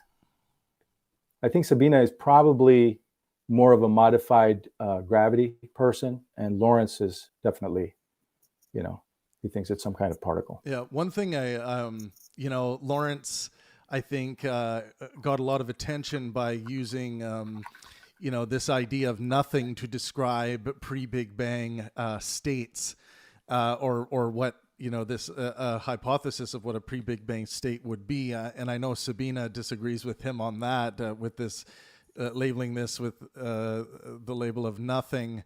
What do you think about that? When you think about pre-Big Bang states, I know sometimes some people will say, well, state, what do you mean by state? What I mean by that is simply just, a state of potential, not necessarily bound to any kind of space, but just simply some kind of state, even a state absent of everything else, but there's a potential for something to happen. Like, how do you think about that? Well, first of all, anything that I say or anything anybody else says is pure speculation. Sure. Because we have really no idea. We have no theory even of what happened before the Big Bang. Now, if you look at Lorentz theory, the famous, I've even made a couple of videos on this, like how something can come from nothing. Right. Well, by nothing, it really doesn't mean nothing the way we understand it. There has to have been something. And that something to me is quantum gravity, or excuse me, quantum mechanics had to have existed. If you give me quantum mechanics, I can create a universe. You can create a universe, yeah. Out of nothing. Stephen Wolfram said the same thing, by exactly. the way, when we were talking together, yeah. So if quantum mechanics existed prior to the Big Bang, what Lorentz is talking about could be true. But did it exist before the Big Bang? I don't know. Nobody knows for sure. And we have no theory for this either. Yeah, I mean, this is what I'm working on. I'm working on this state of potential theory, which basically I am positing that one thing we can be as close to certain as we could ever be about anything. I think that there at least had to be some kind of state in which something could happen, whether that's a god, whether that's a leprechaun with special powers, whether it's the state of quantum mechanics. I think there must be a state for something to arise from, like that has, even if it's extremely rare that universes are born out of these states. I gotta believe, I'm almost certain that there must be a state of potential. Yeah, and I think our viewpoint may be just anthropic. I mean, we feel like something has to have existed for the Big Bang to come into being. And this is the thing that is very difficult to understand, and for anybody to really be comfortable with. For example, when I make these videos about inflation, I made 2 videos recently about inflation theory, how the universe expanded at a very high rate, 10 to the 78th power, at 10 to the negative 36 seconds, when the universe was a fraction of a second old. And this is where dark energy comes in? Well, dark energy is a little bit of a different phenomenon, but they may be related. Okay. It's possible that inflation and dark energy are related. Dark energy has to do with the way the universe is accelerating its expansion currently. But inflation occurred at a rate much faster than the current inflation, or the current expansion rate of the universe. It was much higher than that. Oh, and we have to talk about expansion, by the way, now that you brought it up, because this is counterintuitive, right? People always ask the colloquial question of expansion. Well, what's the damn thing expanding into? Exactly. Well, that question is just not quite correct, is it? Exactly. So this is what's very difficult to convey, and also to understand. It's very difficult to understand, and it's even more difficult to become comfortable with. That it isn't like a balloon, the big, and it's always portrayed as like a balloon, as like an explosion. Yeah. So we're trying to relate that to real world experiences. Whenever there's an explosion, whenever you blow up a balloon, there's an outside and an inside of the balloon, right? So it makes sense that people would say, well, what is outside the balloon? Right. Yeah. But really, when when I am showing a balloon, what we're really talking about is the 2D surface of the balloon. Right. The inside is not the universe that expanded. The two-dimensional flatness, right? The plane which we live on. Yeah. Okay. So a better analogy that other physicists use is something like raisin bread. So you start with a small piece of dough with raisins in it, a bunch of raisins together, and then when you bake it, the whole thing expands, and all the raisins inside move apart from each other, and more bread is created in between the raisins. So that's a better analogy. So it's like we're like living in a half-baked cosmos that's still, rising. Is there a limit to that? Will the raisin bread, just start like falling apart? Or, it seems like the properties we are dealing with in our universe, maybe it can have infinite expansion, but but it seems like that might be difficult for life to exist if we get to a certain level of expansion, right? Well, yeah, I mean, there doesn't seem to be a limit. There's nothing within physics that says that there's a limit to how big the universe can get. So, it certainly seems like the universe right now we don't have any theory to counter this expansion. There's nothing that prevents it, because dark energy has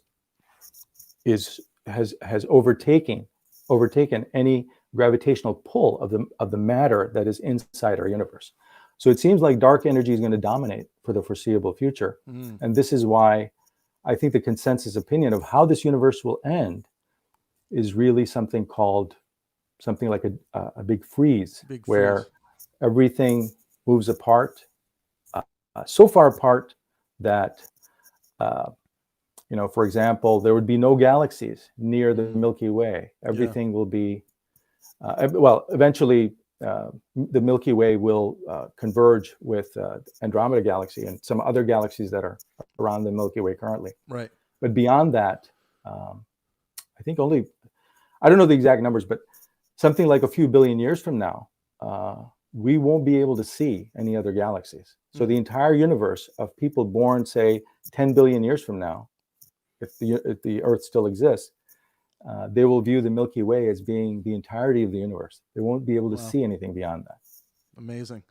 So this idea, and I believe it was Michio Kaku I was talking to about this, string theorist, of course, with this hypothesized 11-dimensional hyperspace, which is the thing that, outside of our universe, the kind of the state of potential, I guess I would call it. But okay, let's say it is expanding in this 11-dimensional hyperspace. Where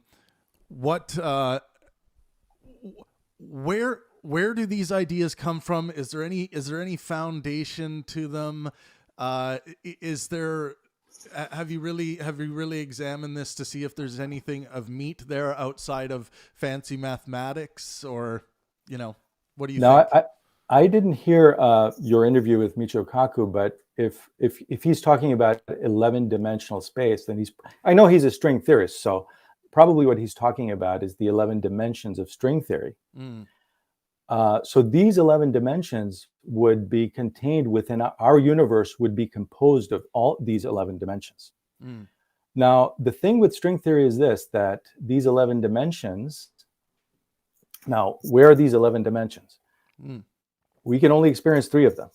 And maybe you want to call time a 4th dimension, but where's everything else? Where's the 7 other dimensions? Right. So the hypothesis is that these other dimensions are so small that we can't view them. So they would be like, if you look at a string from very far away, it just looks like a 1-dimensional object. But if you come close to it, it's 3-dimensional because you can go around it and so forth. Right. And our 4 dimensions being X, Y, Z time, right? Correct. Okay. Correct. Yeah. So the other 7 dimensions would be somehow rolled into they'd be so small that we can't really view it. Now, the problem with string theory is that in order to get a clue as to whether these dimensions actually exist, we have to use very high energies in particle accelerators that would be the size of the universe. So we can't detect these we can't detect these. That's a tall these order. dimensions. Yeah, we can't detect these dimensions, and we probably will never be able to, unless there's some other technology that allows us to do it. Now, within the idea of string theory, these 11 dimensions have shapes, kind of like a Calabi-Yau manifold. It's a 3-dimensional representation of an 11-dimensional object. But these dimensions can have various different shapes, almost an infinite number, at least 10 to the 500 different shapes. And each of those shapes could represent a different universe. So that's where the multiverse theory from string theory comes from. So there's several types of multiverses. There's not just one type of multiverse. I made my most recent video was about isn't 10 to the power of 500 more than the amount of particles we have in the universe? Yes, it's much more. It's much more than that. I think way more. Yeah. Yeah. I think the number of particles is something like 10 to the 200 something is the number of particles that we have. Well, it might even be. And it's an infinite number. Basically. Yeah. So if we have 10 to the power of 500 potential states within these manifolds, does that mean that there are things that aren't possible? Would you say? I can't imagine. You mean like types of universes that aren't possible in 10 to the 500? Yeah, because I mean, we are putting a limit on it when we say 10 to the 500, right? 10 to the 500 is just. I think it's a number inconceivably large. It's just some huge number that somebody put to make it a finite number. Yeah. But I it all depends on the nature of these dimensions and what kind of shapes they can take on. If it's a continuous type of surface, then potentially it could have an infinite amount of ways that it could be shaped, and the combinations of those shapes would be a very large number. And 10 to the 500 could be not enough. Could be low. It could be a lot more than that. So I can't imagine that if at least it could be a limit of my imagination, but I can't imagine a universe that wouldn't be covered under the number 10 to the 500. Right. You know what I mean? Yeah. So anything can happen basically with string theory. And that's why many physicists, perhaps most physicists, don't think it's a very good theory. Yeah. Yeah. I mean, that's the but it is useful. I have to say that it's useful. How is it useful? The mathematics of string theory has been used, for insights that are very useful in physics. So it has advanced physics for sure. It's not a useless concept or theory, or mathematics are quite useful. So yeah, I'll give you that. And I personally I'm not averse to it. Right. So then we get to the unification problem. We have no particulate representation of gravity on the in the standard model. Do you think the graviton's out there, or do you think gravity is not quite a force in the way that we see the other forces? Yeah, I don't see how it would not be a force. I think it is probably a force, and something like the graviton probably exists. That's my view. That's my personal view. Everybody might not agree with it. But here's the reason why I think that, because we have this tremendous theory, the best scientific theory that exists, which is quantum mechanics. Everything in quantum mechanics, we've got the three fundamental forces are very well defined and make all sorts of predictions. Electromagnetism, strong and weak force. Gravity is the outlier. Gravity doesn't fit into the model because we don't know how gravity works at a quantum scale. Why would the universe be discrete, quantum, in everything except this one area? Yeah. So I think it's a limitation of our knowledge of things that we haven't discovered that is keeping us from really unifying everything. It's probably a very complex thing. Otherwise, we would have unified it by now. I mean, some of the best physicists in the world are working on this, and even Einstein himself was working on it and couldn't quite get it. Maybe maybe we don't have the strong enough instruments. Maybe the particle is so small. Like, that's just me, like, armchair dude saying, like, is it too small? Yeah. Like, is it too weak? Are we not going, when we ram particle accelerators together, is it just the chances of creating some kind of anomaly that has to do with the graviton is just like impossibly rare? I think that's part of the issue. Yes, it probably is well, it's a massless particle with, I mean, most likely, I can't see it having any mass, a very small particle. But so the very simplistic way to look at it is this: why haven't we discovered the photon? The graviton. Yeah. Why is it that we haven't been able to unify all these four forces? Well, the problem is that when you get to the quantum scale, the other forces like electromagnetism, strong and weak force, these are all measurable. They have effects, and we can make measurements that tell us that these things really do exist. But gravity is so weak compared to all the other forces that it is completely overwhelmed by the effects of the other forces. So it has a very small effect, and that is just not something that we can currently measure. Now, the singularity is where it all comes together.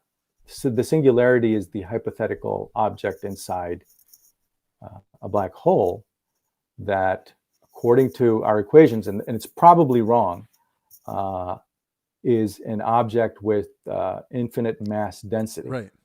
So something that has a lot of mass, but no volume. If you have zero volume with any kind of mass, if anything weighs 1 microgram with zero volume, that's infinite mass density. So you said probably wrong, likely because of the infinite answer, right? Yes. Infinite mass density. Why is that? Why do we always think that infinity is wrong in physics? Well, not all infinities are wrong. Okay. For example, the gravitational force and the gravitational force has an infinite reach. So your body right now has some effect on the sun. Right. Your mass has some effect on the sun, just like the sun has some probably effect more on than your 10 to the 500. Right. So it has infinite reach. Our Earth will affect everything in the universe to some degree. It has infinite reach. So that kind of infinity it makes sense. I mean, it is not, but we're talking about an object which has infinite mass density, and we're talking about a theory that everybody knows is incomplete. Yeah. All right. So the theory of gravity, Einstein's general relativity, is incomplete. Why is it incomplete? Because it doesn't tell us what happens at an infinitesimally small scale, quantum scale. It doesn't tell us that. We run into infinities. We run into something called a singularity. So I think it's a limitation of the equations rather than reality. It's probably not, a singularity is probably not real. Right. Probably doesn't exist. Something else is going on. We just don't understand. It's useful as a hypothetical concept for now. It sounds like. Sure. Yeah. Oh, okay. We know a lot about the inside of what it's like probably inside a black hole. Mm. But when you get to the singularity, which is supposedly at the center, and in reality, it's not going to be at the center. It's going to be everywhere. If you were inside the black hole, the time and space basically interchange, and right. You would see the singularity everywhere if you could actually see. You probably couldn't see anything inside. I made a video about this as well, as demonstrated in the hit film Interstellar. Oh, right, yeah. The bookshelf, yeah. You find your bookshelf. Exactly. Yeah. This makes me think of Hawking radiation. Oh, can you talk about that a little bit? Oh my God. Why is it a meaningful concept? Do you understand it? How can I better understand it? Hawking radiation. Well, it escapes. Does it not escape a black hole? Like the only thing that we have hypothesized to be able to escape the black hole? That sounds fascinating to me. Yeah, I mean, so the escape is. I've made a couple of videos about this. It's an interesting thing. So the idea is, okay, so I'm going to really simplify it. So basically what's happening is this. At the boundary of a black hole, so nothing can go inside a black hole from our perspective, right? Because time, essentially at the surface of a black hole stops from our perspective, looking from far away. Yeah. So then so like, how does something escape the black hole? So what's happening is, so Hawking theorized something like this, where in empty space you have particle-antiparticle pairs. Yeah. All right, everywhere. That's happening right now inside our bodies, around us, all over the place. Particle and antiparticles are coming out of the vacuum of space, annihilating each other and going back. Yeah. And this happens so fast that it can't be measured. But there's evidence that it exists for things,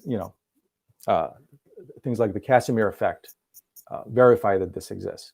So Hawking theorized that at the very edge of these black holes, you have particle-antiparticle pairs that are coming in and out of existence. And once in a while, what happens is a particle forms at the boundary. One particle stays inside and another particle comes out. Oh, okay. So there's the radiation. Right. So the idea would be that the one particle gets captured by the gravitational pull of the, that makes sense, and another particle on the boundary leaves. So, but this is such a small, the radiation is so small that we can't really detect it, because the radiation of the cosmic microwave background is much stronger than the radiation from these black holes. And as the equations show that as the black hole gets smaller and smaller, the faster and more radiation that comes out. So the only way we could detect it is if the black hole was a tiny little black hole, but it would, so much radiation would come out that it would last for only fractions of a second. But on, the black holes that we can detect now, like the black hole at the center of our Milky Way galaxy, the radiation would be so low that we can't really detect it against the background of the microwave. Right. That's fascinating to me, and this comes from, our theories of black holes and how we expect them to function, and then from that you can extrapolate a new equation of how particles are going to function at the very small scale because of what a black hole is doing, basically, right? Because we haven't sent instruments in to measure these effects. Yeah, I didn't understand the question. Say that again. Okay. Yeah, I mean, how would Hawking go about discovering this? That's the. Is he basing this on like the way we would expect particles to interact with the black hole at that very small level? Yes. Okay. So just like any theory, he started with a guess. All theories ultimately start with a guess, and then you use the equations of quantum mechanics to come up with to support this guess, this hypothesis, and then you try to find evidence that your equations are indeed telling you the truth. So Hawking radiation, I mean, most physicists agree that it probably does exist. Right. Whether there's been any detection of it, or I don't believe there's been any direct detection of it. Right. But most physicists think the equations seem to make sense. I mean, it's mathematically correct. So interesting. Something that comes to mind when we talk about Hawking, I know in one of his final messages that he left for humanity was that he spoke of the fragility of Earth and how that he thought that humanity really needs to find a way to exit within the next 1,000 years due to the fragility of this rock we sit on. Now that can mean a couple things. It could mean like, impact from asteroid, probably our biggest threat. Outside you of, think so? I want to get your take on this as well.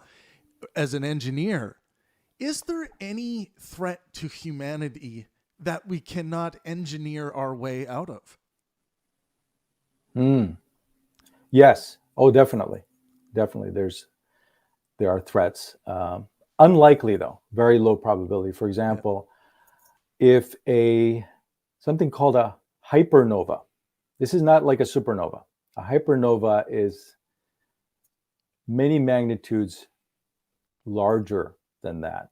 If a hypernova was to occur within 600 light years of Earth, you get a pretty big suntan. It would be, yeah, exactly. It would burn the entire planet. All life would cease to exist. Yeah. The problem is that we would not see it coming because it would come at the speed of light. Damn. So if it came at the speed of light, okay, I guess why worry about it? You're going to be fried and you'll never know that it came. Yeah. But anyway, it's so far nobody has discovered a potential hypernova within 600 light years of Earth. Here's a weird question. That's the good news. Now that you mentioned that, maybe that's what happened to the Martians. And we see this this desert-like incineration body that we see now, but of course we have no evidence of that. But maybe do you think that is something we might come to find, that a what did you call it? Hypernova. Hypernova might have, this could be the reason why intelligent species go extinct, right? Maybe. Well, I mean, sure. I mean, it could be one possibility, but there's a myriad of ways. Right. There's a myriad of ways that life could end on Earth. I mean, we've had major extinction events on Earth in our own history. I mean, we're here because the dinosaurs died. Yeah. So there's some good that can come out of extinctions, right? Yeah. We wouldn't be here if the asteroid didn't destroy the dinosaurs 65 million years ago. I hear a lot of people take the climate change issue to kind of what I think is an extreme. I see, and I'd like to again hear your perspective as an engineer. I see that all of these supposed issues that can come from climate change that could potentially harm humanity if we don't do something about it. I see ways that we can engineer our way around those things. Do you agree with that, or do you think there's anything within climate change predictions that would be of great difficulty to us to overcome from an engineering perspective, like rising sea levels, needing to relocate, maybe building giant biodomes over cities or even countries? Is there anything humanity cannot overcome with regards to climate change? I think there's a point of no return when it comes to climate change. Are we at that point of no return? I don't think we are. I think we could still engineer our way out of it. But the problem is that, first of all, something needs to be done, something a lot more than what we are currently doing, in my view. A big chunk of our population doesn't even think that it exists and that it's not a problem. Right. That's a problem, the non-recognition of it. That's why I think this is all part of science education. I think that the more people like Sabina and other YouTubers can help educate the general public on the basic sciences, including climate science, I think that's good. That's good for Earth. That's good for us. Right. Are we at the point? I mean, some people say that we're beyond. I don't think we are. I think we could take drastic steps now. I think David Suzuki's been saying that for 40 years. Has he? Yeah. Well, a few of these guys that I would say are more on the supreme alarmist side of this. Yeah. Yeah, I mean, I think supreme alarmist is also counterproductive because I think if you raise the alarm all the time and think that, well, there's nothing you can do, we're already beyond the edge, right? Then it's like, okay, we can't do anything. Might as well just live it up, right? Drive your big cars, fly wherever you want. So I don't think that that's productive either. I don't think that we're beyond the point of no return, but I think some drastic steps need to be taken. And the problem is, we have to do it in lockstep. with the other nations of the world, because it's like one boat, right? We're on the same boat. China is on the other side, and they've got, everybody has a gun.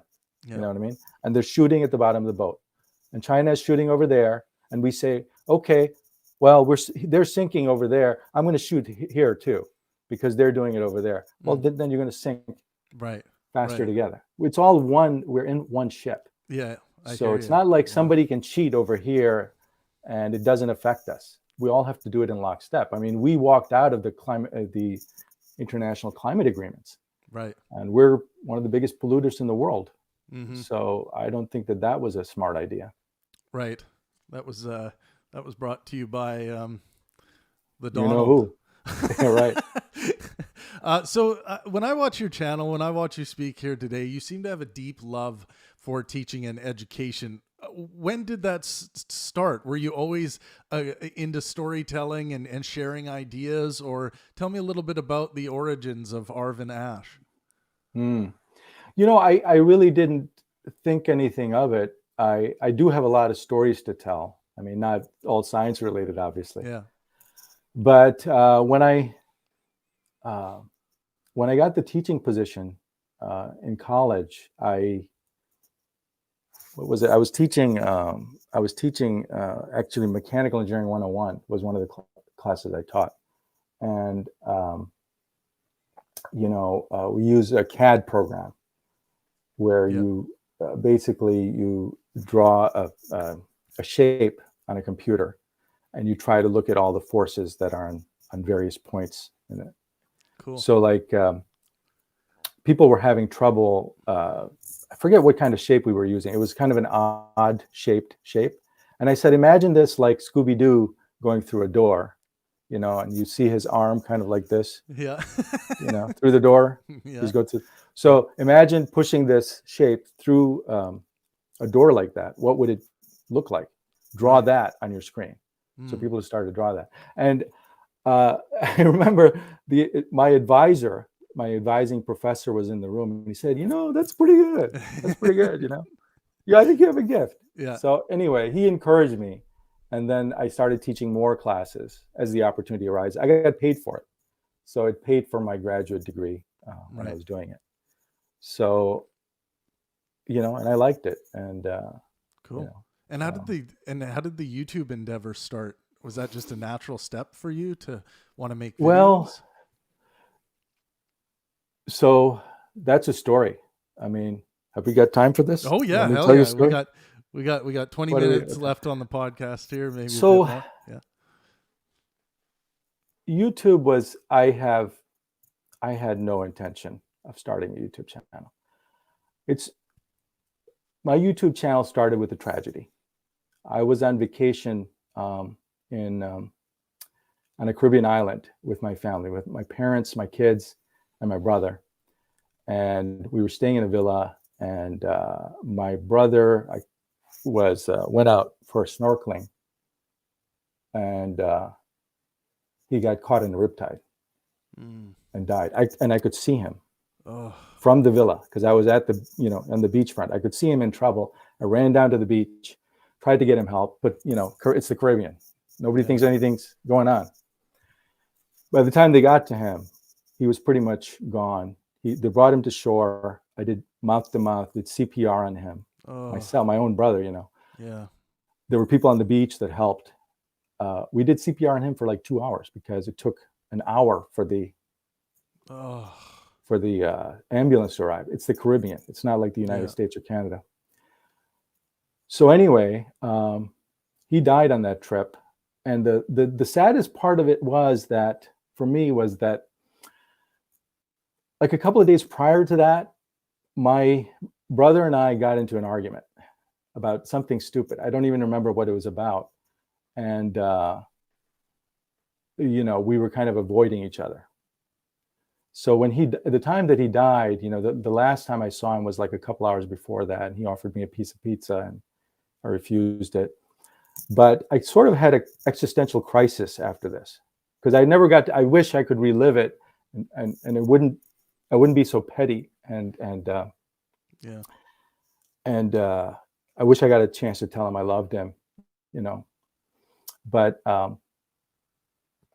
man, that's tough. Anyway, Ugh. I had an existential crisis after this, because I thought, he had his whole life to live, and it just ended in a flash. I mean, that could have been me. I could have gotten caught in a riptide. What does it all mean? I mean, for him, it seemed like it was just meaningless. It had he hadn't fulfilled any purpose in life. So anyway, I started. Now, the funny thing is that my brother and I, when he was alive, we always talked about these kinds of things. We talked about, he was a big Star Trek fan. We talked about, the meaning of life, what aliens would be like if they visited us, black holes. I mean, all the stuff that's in my videos, he and I used to talk about.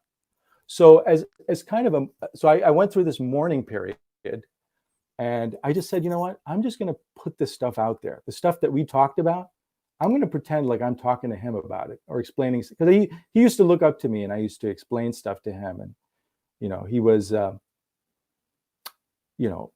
there, like, he was into Star Trek, and he was into stuff like, there could be aliens in Area 54 in New Mexico and stuff like that. And I used to say, no, it's not. So anyway, I just started putting stuff out there based on some of the conversations that he and I had, and some of the arguments that he had.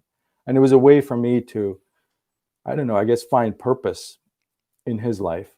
Yeah. And I actually didn't care. I didn't care about my job. I didn't care about anything. And I thought, people don't really care about this either. So actually, when I started the channel, I called it something like, "Who gives a bleep?" Right. I think I called it "Who gives a bleep?" Yeah. Because I didn't give a bleep, and I didn't think anybody else would give a bleep. Yeah. But I wanted to make good videos, so I tried to make a good quality video out of it. But I had no expectation that anybody would watch it. Yeah. But over time, people started to watch it, and I started to make more and more on more subjects that he and I talked about, and it kind of grew from there. But if it wasn't for that, I wouldn't have started this channel. Yeah, it was just my own inner existential crisis of, what does life mean? Why am I doing this? Let's just put it out there. Yeah.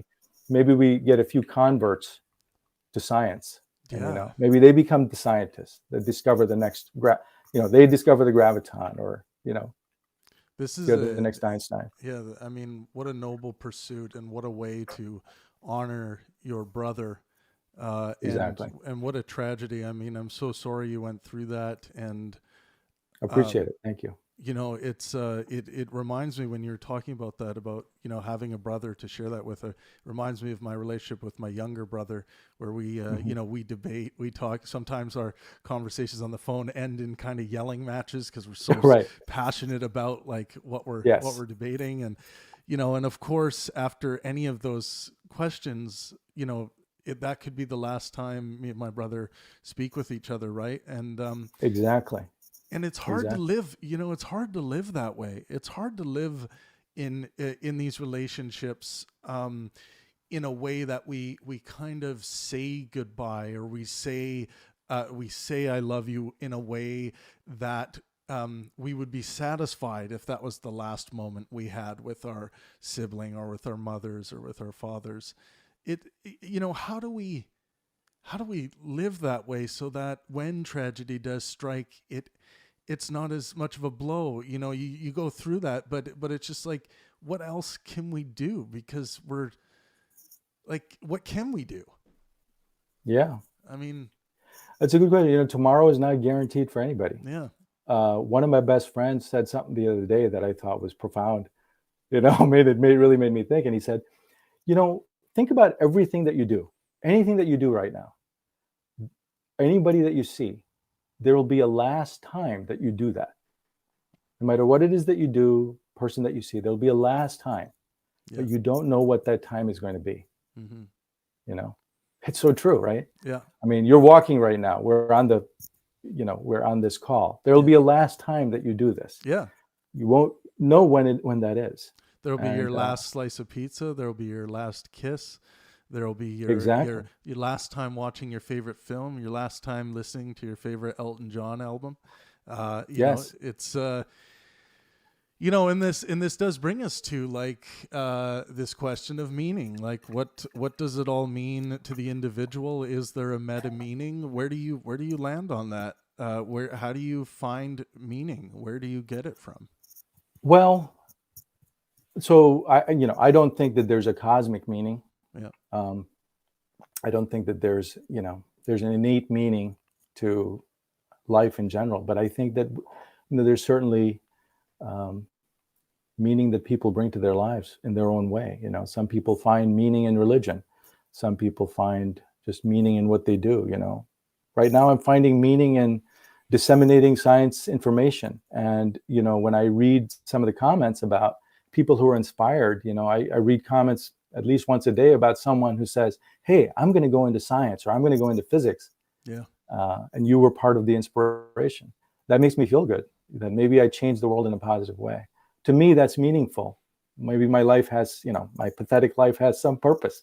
So, you're doing this, right? You're interviewing people. You're setting up these seminars, and that affects people. I think meaning for me and for most people is probably in helping others in some form or another. And I think you're doing that, by setting up these conferences and, providing some fulfillment of thirst for knowledge that people might have, Mm-hmm. Yeah. So that's my meaning, but everybody in my view has purpose and meaning in their own lives. Some people find purpose in, like I said, in religion. Others, it's their kids. Yeah. So, but I don't think that there's a deeper cosmic meaning that we all have. Right. Do you have ways to express yourself artistically?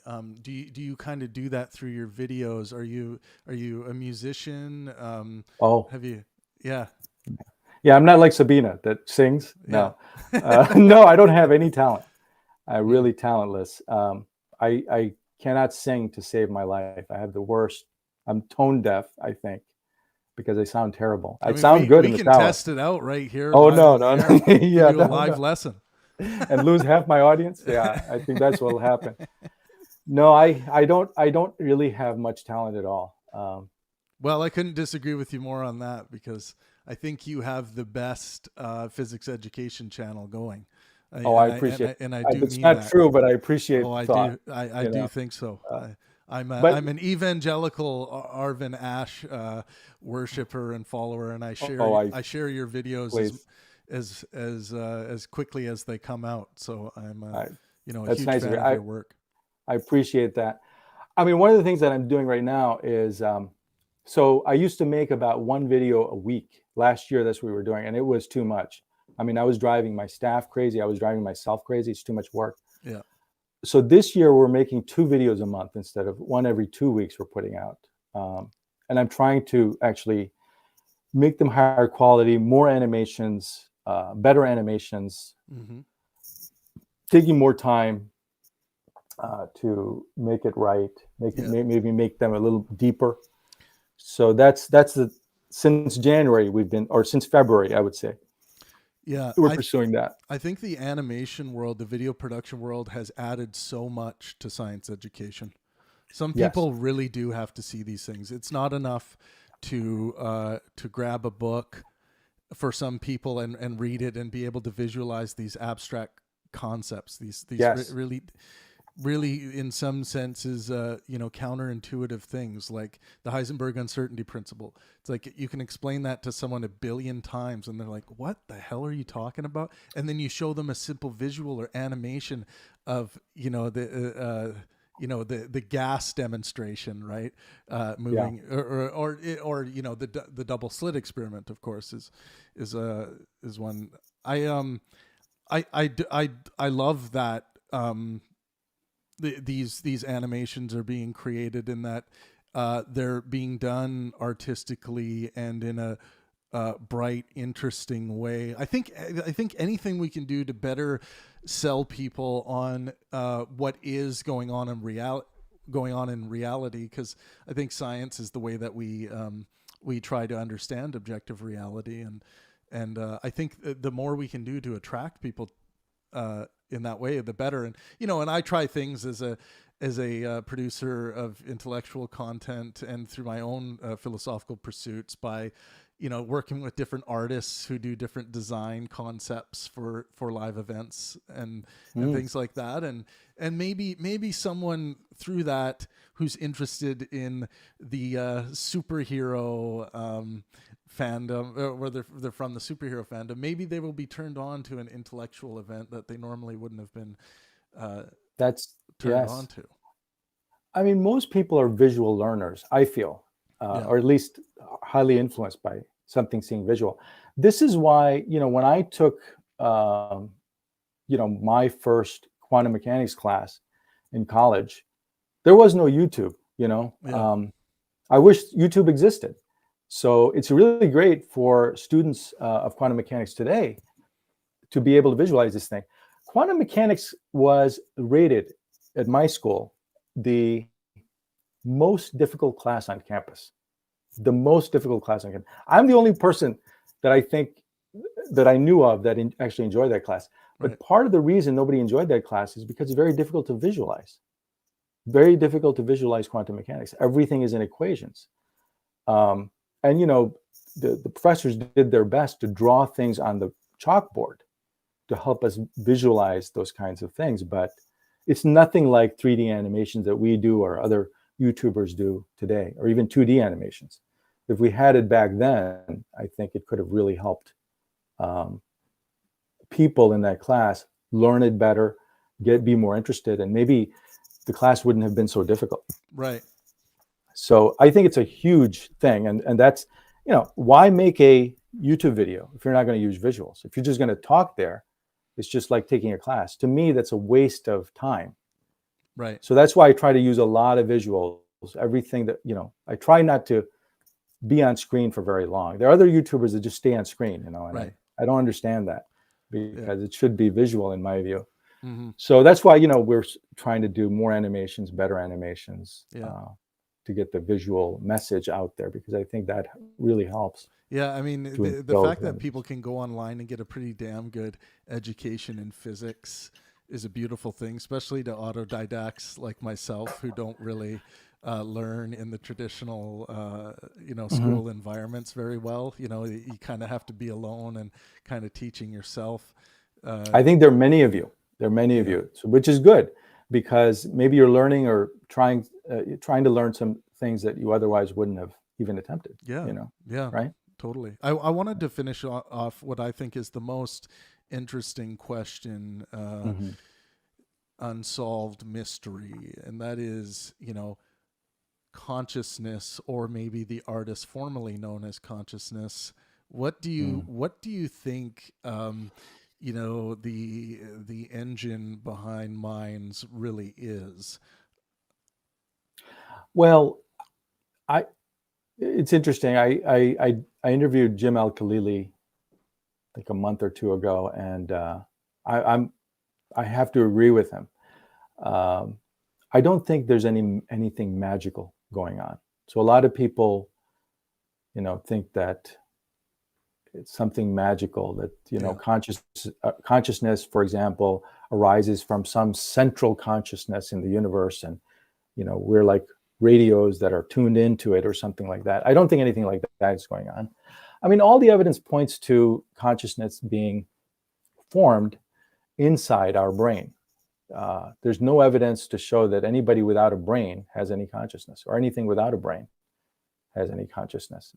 So I think that it's an emergent phenomenon based on the interconnections of neurons in our brain working together, and at some point, the self-awareness and what we consider consciousness comes out of there. How it happens, I don't know. No one knows really. Yeah. But this is not.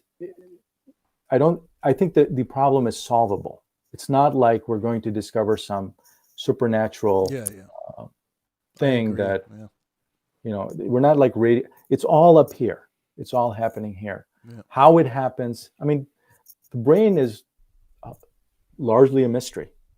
Yeah. I mean, when I went to medical school for 2 years, it was a total mystery, but we know a lot more now than we did back then. And, our knowledge will keep increasing about how the brain works. And someday we will know how consciousness arises. Does it arise in a particular part of the brain? I don't think so. I think it is a kind of an emergent phenomenon due to everything kind of working in sync together, Now, and when I hear someone describe it the way you did, like, which I agree with, is this not just very, very complicated machine learning? Well, so because you're asking people whether always want to separate it and say, okay, machine learning isn't intelligence, but I mean, isn't of the most extreme advanced version of machine learning that we could ever conceptualize, isn't that going to appear as an intelligent AI? I don't see why not. I think it could. I think robots, machines, if it's an emergent phenomena due to the various interactions of our neurons in our brain, I don't see why the same kind of emergent phenomenon could not occur in a highly advanced computer. We're not anywhere close to it, mind you. I'm not saying that machines today are conscious, but I don't see why it could not happen in the future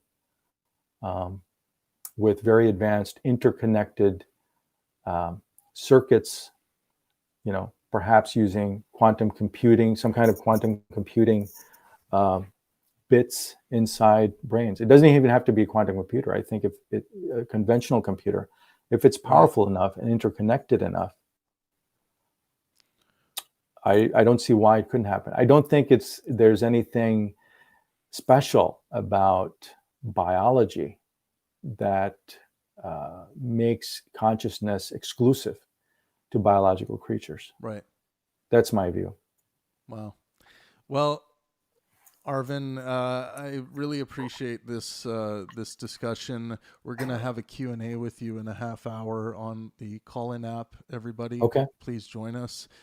This has been one of my favorite discussions I've ever had on my channel, and I appreciate that. Yeah. I'll have to look at your other videos to make sure you don't say that to everybody. Yeah, exactly. Please do.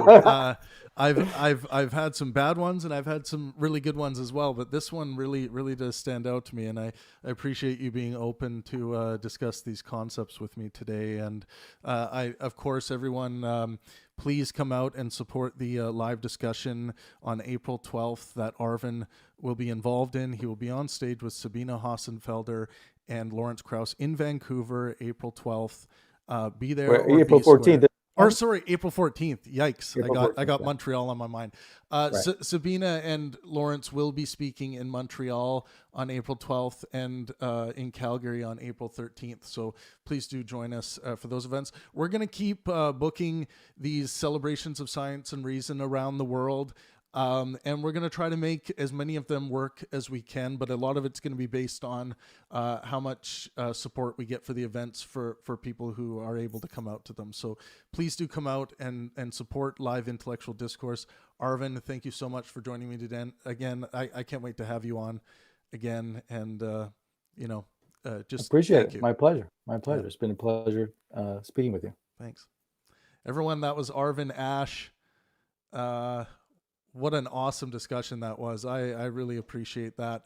Go over and subscribe to Arvin's channel. If you want to learn more about physics and have it explained to you in an intuitive way with beautiful animations and with a twist of comedy in the mix as well, go over and check out Arvin's channel. He is Arvin Ash, engineer, physicist by my measurement. Join us on the new call-in app for a Q&A, exclusive Q&A with Arvin Ash. This is going to be starting in a half hour. Join us in 30 minutes. I just gave you guys the link.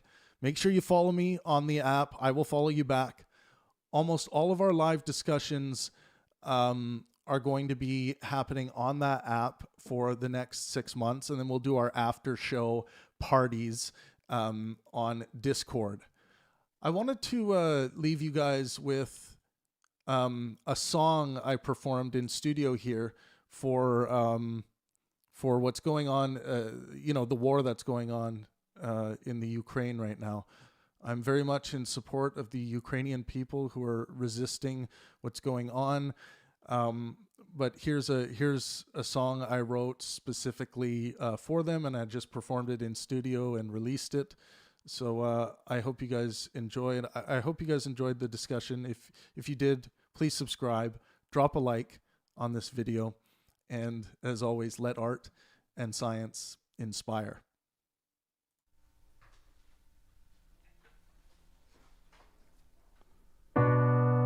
You can wait and see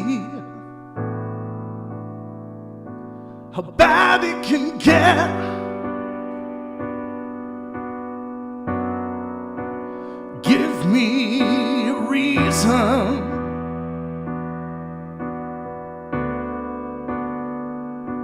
to take this chance.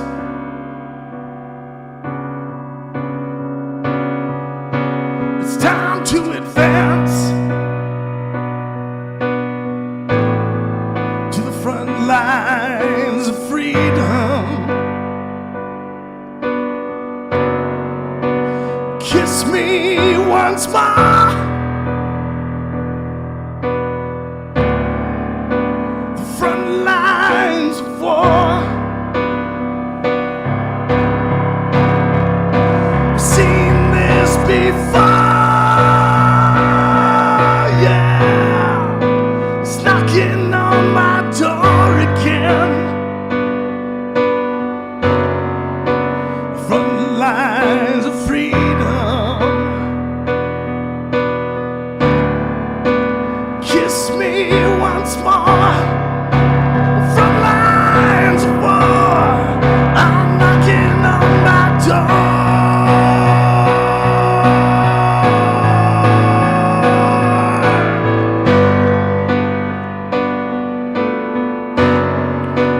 Front lines of freedom. We've seen this before, yeah. You can wait and see how bad it can get.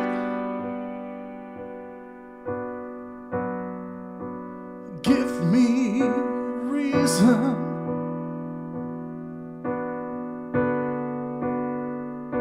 to take a chance. It's time to advance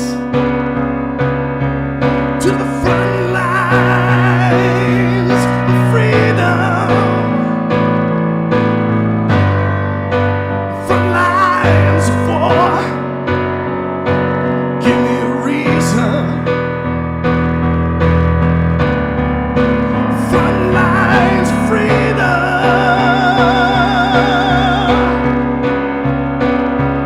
We've seen this before.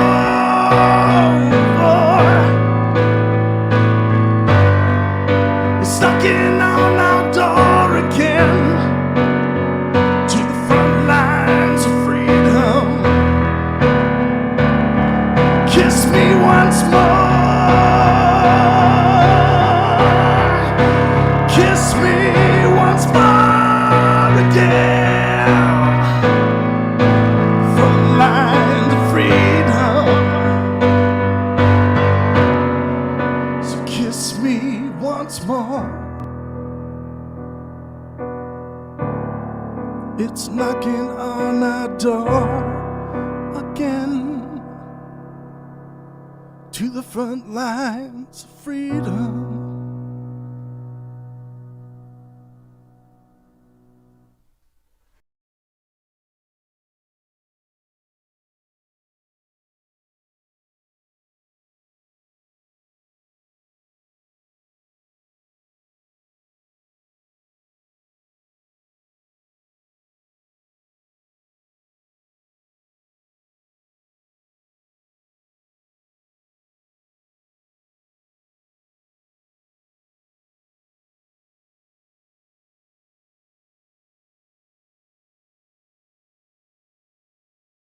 we need to be able to have conversations without feeling like we're going to say something that gets us thrown in jail because people happen to be offended.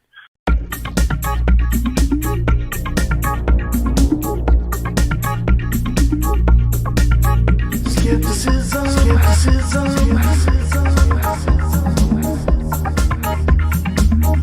Do you know what you believe? Know what you believe? What you believe? What you believe?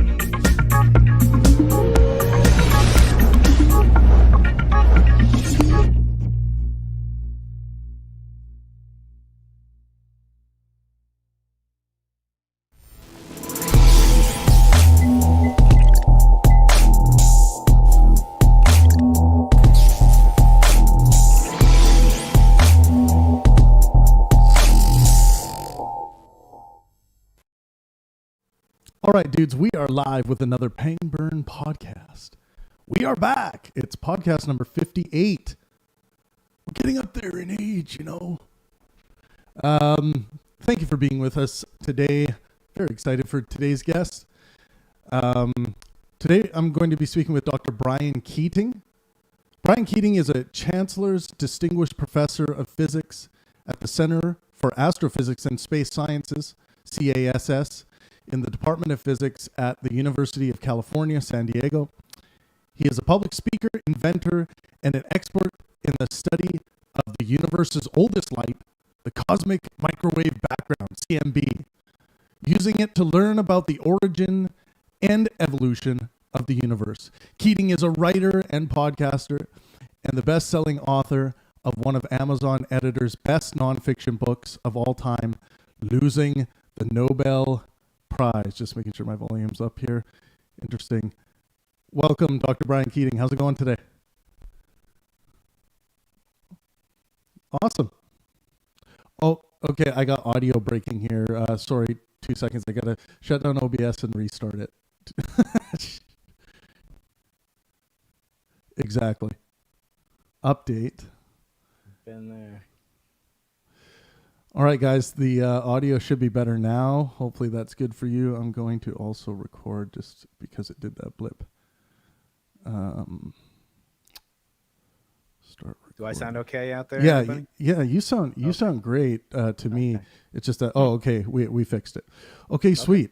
Okay, guys, we are live with Dr. Brian Keating. I'm very excited for this. By the way, I do really enjoy your podcast. Guys, check out Into the Impossible podcast. Just search Dr. Brian Keating. I noticed, Brian, you don't have a cool like youtube.com/Brian Keating yet. Is that coming? Oh, I do. Oh, you do? Yeah, Dr. Brian Keating. Oh, okay. Okay, cool. In the chat room, if people want to click on my face, they'll get to my channel, I think. Oh, okay, cool. Yeah. I tried it. I don't know. Maybe I'm just. Yeah. I'll put a link in. Okay, cool. Well, let's start off with what got you interested in physics. I always love hearing the origin stories of our scientists of today. Yeah, especially those that study cosmology, right? Right. So people always say, why study cosmology? And I say, well, it takes you from the smallest things in the universe, particles, forces, fields, photons, quarks, neutrinos, all the way up to the biggest things in the universe. And no aspect of the universe, including our existence as living, conscious, technological organisms, is outside the purview of cosmology. I've been fascinated with it since I was 12 years old, when I was an altar boy in the Catholic Church in Westchester County, New York. I should have been studying for my bar mitzvah at the time because I'm actually Jewish, but that's a separate story. And I became entranced by a small device like this, a small telescope. And I was using it to observe the universe as basically out of pure curiosity. One night I woke up, saw the moon was out, and I was like, wow, it's super bright. And there's this plane next to it. And the plane it's not blinking. Its lights aren't blinking. I was premonition about these UFO sightings that are in the news. We could talk about that some other time. But the sighting of this bright object, this star, I thought it was, if it's not blinking, must be a plane. It might not be a plane, could be a star. Over a couple of days, the moon and the star were always next to each other or close to each other. I thought, that's weird. Let me look it up, and let me just search on Google. And this was 1985. So I was like, I could wait 14 years until Sergey and Larry invent Google, or I could go to the New York Times And that was research back then. If you think about Travis, nowadays, everybody's spoiled. We can search on YouTube. We can search on Google. Definitely. We can Wikipedia. I couldn't do that. So I had to wait until Sunday, 5 days later. And I got the New York Times, looked it up in the back. They used to have a section, Cosmos. And it was the planet Jupiter. And I was like, holy crap, that's amazing. You can see a planet. You don't need a spaceship. I mean, this is right before the Voyager spacecraft were heading out there. And I was just fascinated by it. And I decided then and there I wanted to spend my life learning more about the cosmos. And that took me to a journey that leads me into where I am today at UC San Diego, and also co-directing the Arthur C. Clarke Center for Human Imagination. Cool. And something that blows my mind just about where we're at with technology, because you brought up research, and I mean, we can all access scientific research papers now, and the accepted peer-reviewed, consensus papers that have really good reviews. But I something that blows my mind, I was watching some videos recently of people just with their I think it's their telephoto lenses that they're attaching to their SLR cameras, and they can actually just see get a pretty good image of Saturn now, just with their their SLR cameras, and I think that's just that blows my mind. I mean, look, they didn't have Amazon back then either. I mean, you can get this telescope for $29. I'm thinking, Travis, maybe we'll go into business together, but, having Keating brand telescopes, because everyone always asks me, tell me a recommendation for a telescope that's under $1,000. I'm like, you don't need $1,000 telescope. Literally, Travis, with this telescope, with this $29.99 telescope, you can see every single crater on the moon that Galileo saw. You can see every single ring of Saturn that Galileo saw, the moons of Jupiter that Galileo. In other words, you can see all these things that not only fascinated people back 400 years ago, like Galileo, but he talked to someone like I've had Neil deGrasse Tyson on my show, and he's talked about his upbringing in the South Bronx in New York City with the telescope. So let's not delude ourselves that make the barrier seem too high to entry to the wisdom and the vision of becoming potentially interested in STEM. Now, I say becoming possible because Galileo was not just a scientist. He was an artist. His father was a musician, and Galileo was very interested in music as well. But he was also an artist. He was a visual sketch artist. So even if you don't get into STEM, you can maybe get into STEAM with the telescope. Just sketch the things you see in a little sketchbook with a pencil and paper. That's exactly what Galileo did. And we're still poring over his things 410 years later. It's just unbelievable what we can do nowadays, and we don't take advantage of it the way we should, I feel. Yeah, I tend to focus on the artistic inspirational power of these scientific figures of the past, because I really think it's the artistic inspirational power of their brain that allows them to step above the other scientific or mathematical geniuses of the time, and allows them to rise above that certain level because of their imagination and how they're able to artistically conceptualize their what they're working on. And Einstein is a great example of that with general relativity. Okay, now were your parents interested in physics, or did they have an interest in cosmology, or was there any inspiration there for you? They did, but they weren't inspiring me. Actually, my father was a world famous mathematician. However, he and my mother got divorced when I was 7. I never saw him again for another 15 years. So even though he was a professor, one of the youngest tenured professors at Cornell in their history in math, I didn't see him, and he wasn't an influence on me directly. My mother, it's not her real strong suit with science, but she would tolerate me like blowing stuff up in the kitchen or mixing up, some deadly pesticides out of, household chemicals, or trying to win, a science fair by inventing an odorless, soundless explosive that I almost ended up, killing myself with. That reminds me of Michio Kaku building this atom smasher in his mom's garage, which he talks about a lot. Yeah, and like shutting down the power in all of the Bay Area. So for me, no, it wasn't that. It was more self-directed, which I always say, people say, follow your passion. You ever hear that, Travis? Follow your passion. Sure. I actually think that's not great advice. I say follow your curiosity. Passion's like a spark, but curiosity is the rocket fuel that will take you to where you're going to go. and sustain you. And, passion, passion's basically an external metric that others outside of you judge you by and doesn't allow you to choose yourself, as my friend James Altucher says. So, but nobody can determine your own curiosity. Yeah. It's what fascinates you, and that will sustain you, not just this temporary high of like, oh, I'm passionate about like video editing. Like I go through all these passions. My kids go through passions. Usually doesn't last, but what they're curious about, that persists. So my motto on my channel is ABC, always be curious. Yeah, and I think a way to fundamentalize this, even maybe one step down, is inspiration. I think there will be things that we're either inspired about, or things that inspire us, and there are things that don't inspire us. Like some people do not get inspired by the Canucks playing the Rangers in a hockey game on Saturday night, but I do.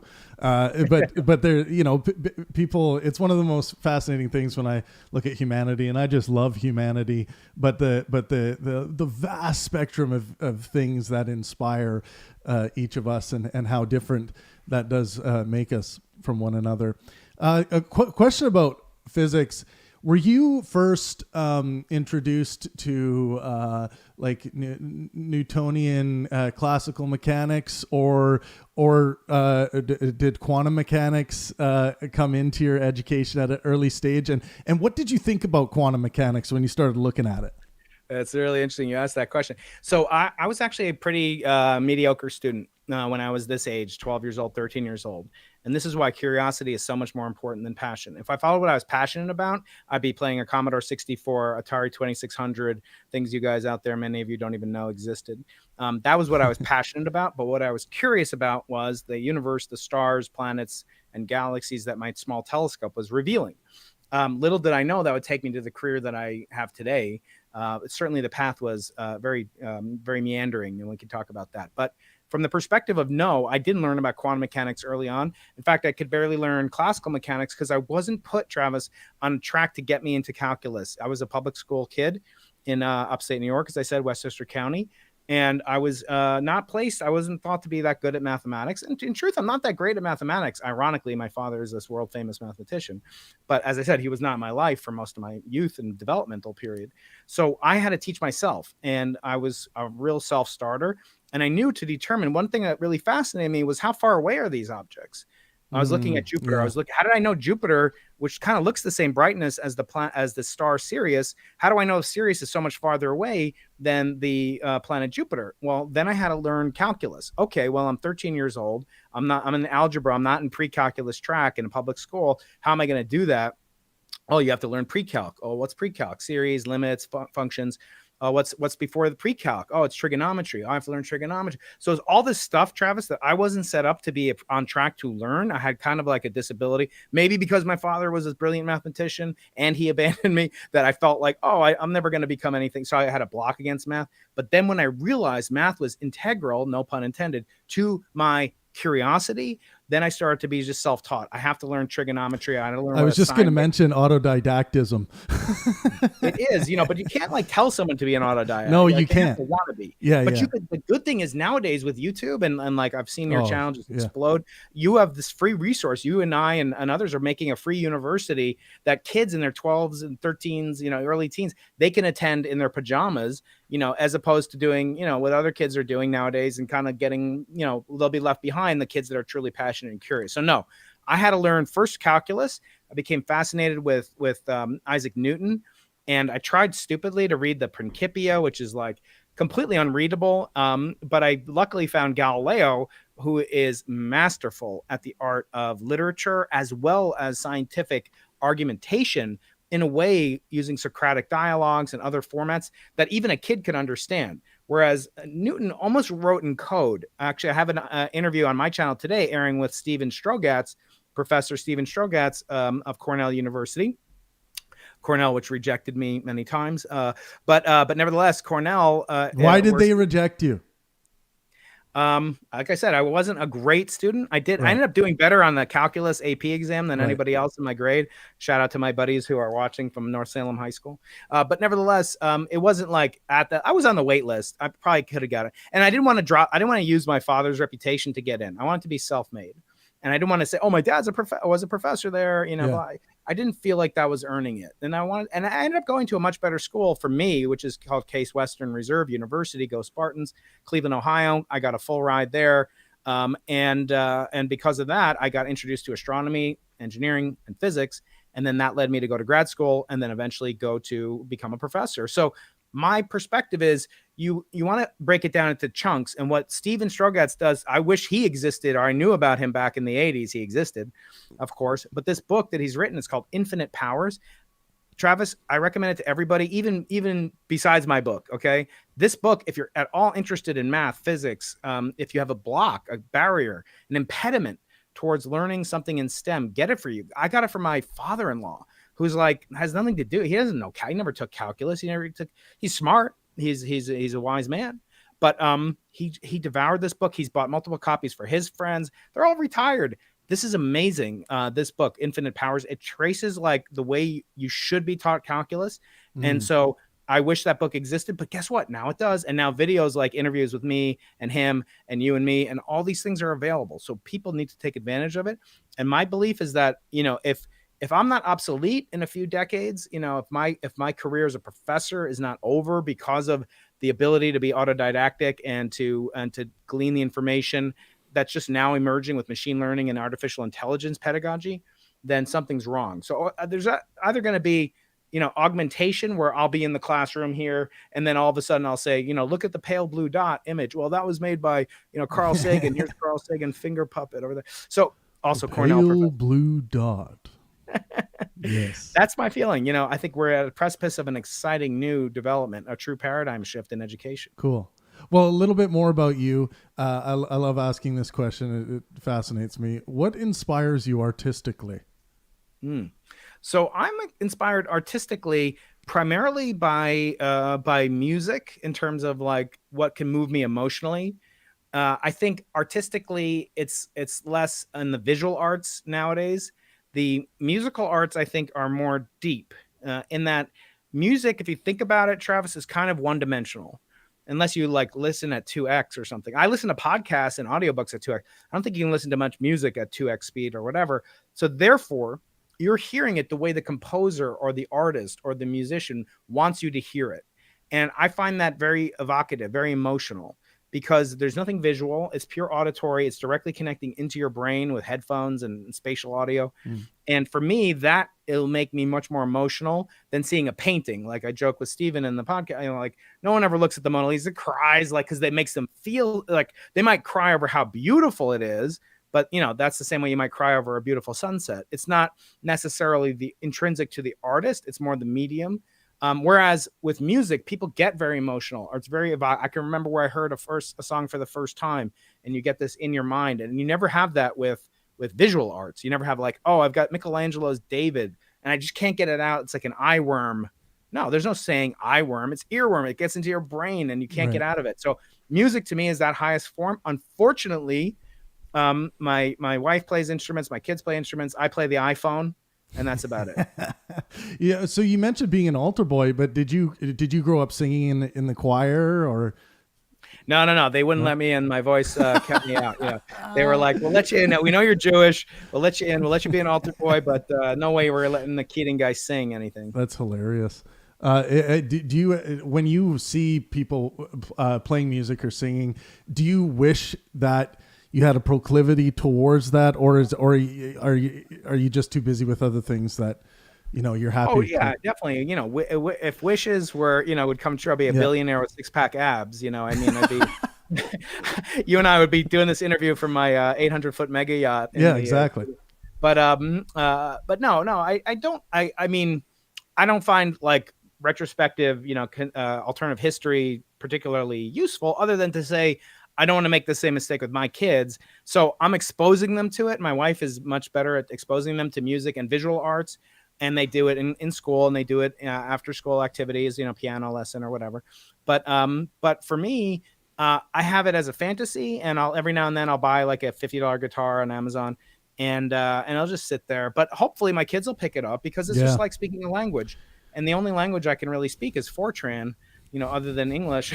And but that's a language, and that's a way of thinking about the universe. So at least I know that. And as Herman Wouk, the great writer of the Caine Mutiny and other things, he used to call, as Richard Feynman told him, he said, you have to learn calculus because that's the language God talks. So in other words, mathematics is a way of looking at the universe, in particular what we call differential equations and the calculus. Those are different ways of visualizing a language to help you interpret the natural world. And I use that every day. Yeah, the language of consistent relation. It's kind of a way I put it. You talked about being interested in the distance of things when you were talking about Jupiter. So I think we should jump into talking about the universe's oldest light, this cosmic microwave background, which is the topic, I believe, of your book, Losing the Nobel Prize. Why don't you tell us a bit about your book? Yeah, so the book is a memoir. It's a autobiography in part, but it's also a biography of the cosmos and how we've come to learn what we know about the so-called Big Bang model, the origin stories of the universe. And as I always say, there are books written about, superconductivity and, electromagnetic waves and so forth. There are books written about that, but tend to be less popular or less evocative in the human imagination than books like A Brief History of Time, the God equation, all these sorts of very grandiose, in a good way, scope topics.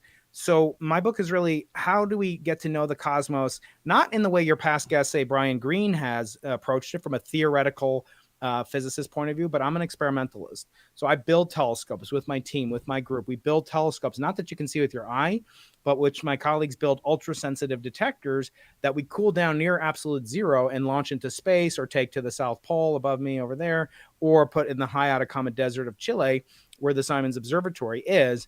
And all of them are dedicated, Travis, in one way or another, to unraveling the observational properties of the universe. Because we can talk all we want about, hidden reality, as my friend Brian Greene, who did endorse my book, or Lisa Randall talked about warp passages, extra dimensions, or even Janna Levin or Leonard Susskind. They talk about, the interior of black holes. These are all inaccessible.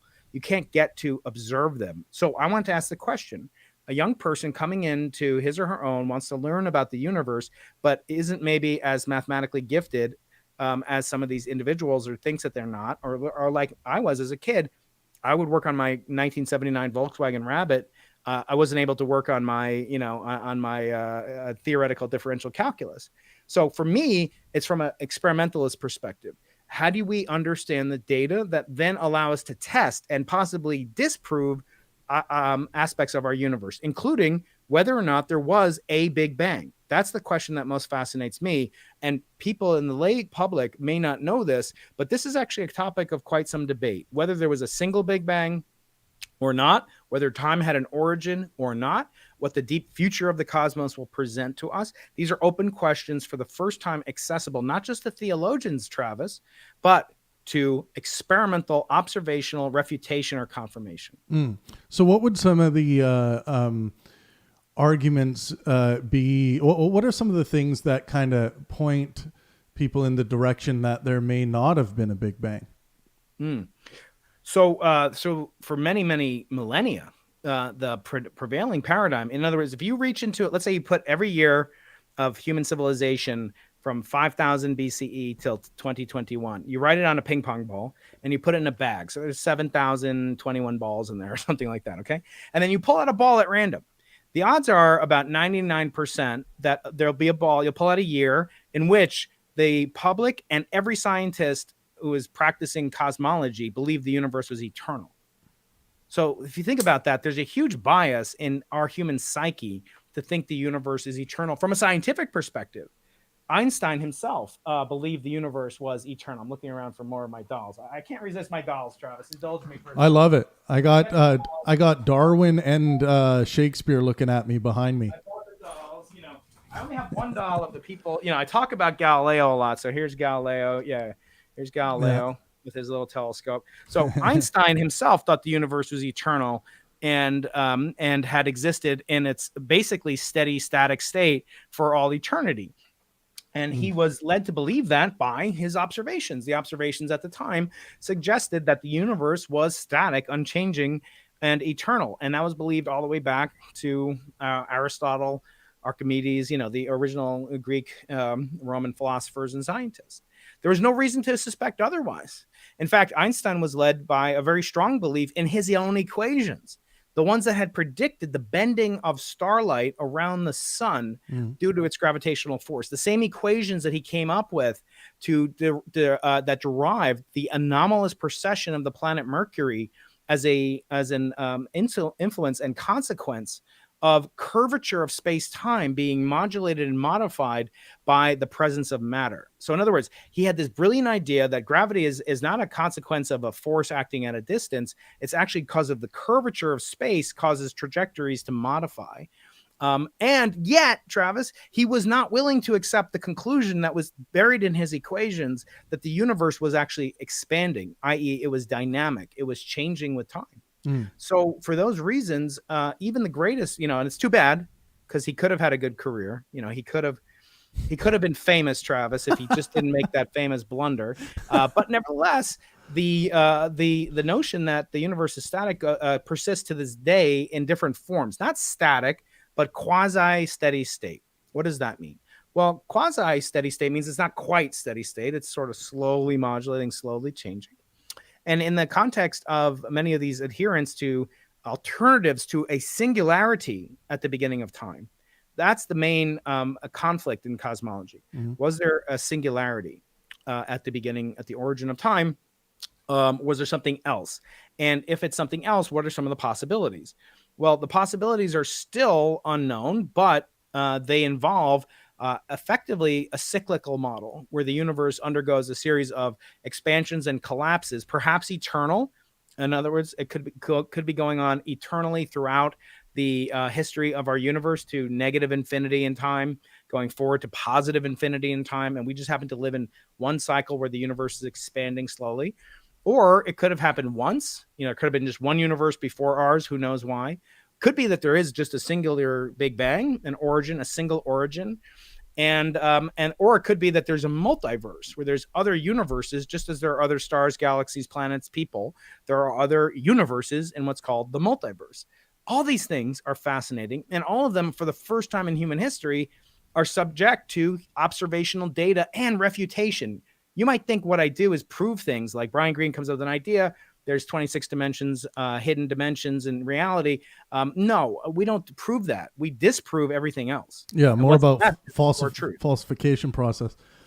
So what do you currently believe then? Do you currently believe that, are you in the camp that a Big Bang likely gave rise to our observable universe? Or do you have a positive belief? Well, no. So I have a video coming out on my channel called The Faith of a Physicist. And in it, I start off by saying, and I can give a little shout out to your listeners. We'll be able to watch it. But the Faith of a Physicist starts off by saying, I don't believe in gravity. I don't believe in the theory of evolution. I don't believe in that the sun rises in the east. I have evidence for it. So we have to ask, what things do we have evidence for? And what things do we kind of want to believe that we don't have evidence for? And a lot of people do have faith in things like string theory, the multiverse. And to me, it has a lot in common with this kind of notion of with the same kinds of notions of almost religious dogma. In other words, they're believed more without evidence than a proper scientist should, in my opinion. And so I go through and I present what are the kind of competing hypotheses. And then at the end, I summarize by saying, how could you give evidence for the multiverse? And that will take it into the realm of proper scientific study from my experimentalist point of view. Or perhaps even better, proof positive for whatever claim you're willing to make about existence. I find... people will say evidence this, evidence that. Here's my evidence. This is evidence of X. And I just tend to say, come to me when you have a claim that you have proof positive for, and then I'll be interested. But yeah, when I look at, I agree with you with regards to like string theory. it's like there's when I'm looking for like, okay, what can we predict here? What is this? What are these equations telling us? And really, I don't see anything tangible to them. I see a beautiful picture of possibility, but I'm not interested in the realm of possibility, because it's possible that gods exist. It's possible that Zeus gave rise and farted and gave rise to the entire cosmos. I think that's possible. So I'm interested in plausibility, how probable something is. And I think that'll get us into some things I want to talk to you about with regards to gods. But while we're still on this this topic, there's a lot of theories of everything out there. Everyone's got one. There seems to be no new interesting demonstrations from these. I had Wolfram on recently, and Stephen Wolfram, and I know you had Stephen Wolfram and Eric Weinstein on, which was very interesting. After you've heard the collection of all these theories of everything, is there anything new and exciting that has arisen that you've been like, wow, okay, this one actually has something going for it? Well, I yes and no. Again, my feeling is that experimentalists need to be the sober kind of adults in the room, and the theorists can be the wide-eyed, speculative dreamers. And the experimentalists need to understand the theory. They don't need to create new theories. But the converse isn't true. My Brian Greene, he doesn't know how to assemble a 300 millikelvin cryogenic refrigerator system the way I do, or my students do. And so there's a difference. There's a fundamental asymmetry between a theoretical physicist like a Stephen Hawking, Leonard Susskind, Brian Greene, Stephen Wolfram, Eric Weinstein does, versus what I do. And so that's the kind of niche that I'm hoping to exploit and demonstrate that there's a whole other side of things that people aren't getting. My line is that, these theories of everything are really good about, talking about theories of everything. In other words, string theory is impressively prolific at describing string theory, the mathematics behind it. It's an incredible mathematical feat for which, folks like Ed Witten have won the Fields Medal, which is like the Nobel Prize in mathematics. It's so highly mathematical. And yet, the question becomes, how does it make contact with observation, with reality? So right now, I also suffer from, I think we are suffering from the fact that there's kind of a stagnation, that people may be skipping over lower obstacles on their way to this big obstacle. Because as people like Michio Kaku keep saying, that if you find the God equation, if you solve it, you'll win a Nobel Prize, and you'll do what Einstein couldn't do. In other words, you're setting it up as an authority susceptible bias, where people can then say, well, I did what Einstein didn't do. So that's why I get all these emails. Professor Keating, I have a theory of everything, or Professor Keating, I saw aliens, whatever. Right. And if you help me with the math, because I'm not that good at math, we will, surely win the Nobel Prize, and I will share with you my Nobel Prize winning, not the medal. They always want the medal, but they'll share some of the money. All I have to do is, and I point out, I wasn't good in math. I didn't get the best score on the SATs. So from my perspective, an experimentalist needs to not have a chosen pet theory. I've gone down that. I talk about that in Losing the Nobel Prize, where we wanted to see this imprint of inflation, this early epoch that hypothetically ignited the expansion of our universe in the earliest moments, trillionths of a second after the origin of time, perhaps. This theory, I wanted to believe it so bad that I, kind of went along for the ride and was part of this team that published this result eventually, and it was peer reviewed eventually, and we made claims, and those claims had to be retracted, and essentially that we didn't discover the origin of the universe. We discovered something much more prosaic, namely cosmic dust, smaller particles than these meteorites I have here. Right. These meteorites are highly magnetized, and they behave just like little tiny compass needles not in the wind, but in the interstellar medium. And so we found very sensitive detection of that signal, but we imputed it originally to the origin of the universe. So I'm very aware and very concerned about scientists wanting to prove things or attempting to prove things, just because I think it could lead to a danger of what's called confirmation bias. Yeah. So for me, I find them fascinating. It's hard to keep up with them. There are so many, as you said. Wolfram I've had on, Weinstein I've had on, Julian Barber is coming on. I've had on Loop Quantum Gravity expert Lee Smolin, and from the Perimeter Institute, and Carlo Rovelli. I've had on Walden Maldacena, string theorist, Kamran Vafa. So I've had on all these people. I'm not dropping names. I'm just saying I get both sides, because just like the military does, they form what are called red teams, right? So you have a red team approach where the best two different proponents of two diametrically opposed sides will come to debate, hopefully out of love and true understanding, seeking truth. They'll come together, not adversarial combativeness. But in getting both sides, I feel like I can get to a closer kernel of truth. And so that's where I'm focused on, not having a predisposition, a predilection for one theory of everything over the other, but first just trying to understand what are the consequences and how can I contribute into the observation or refutation of these claims. Yeah. Wolfram has things that he predicts that are concrete and refutable, maybe not with technology we have now. Weinstein has more theoretical kind of constructs and interpretations, why we have certain generations of particles, why we have dark matter. Right. And these are harder things to observe, at least at present, but that shouldn't stop experimentalists like me and those that I inspire from trying to conceive of ways to rule out and winnow out the different competing theories of everything. Right. And then with string theory, of course, we just, it's all fine and dandy to say, well, these vibrating strings, it's possible that they exist.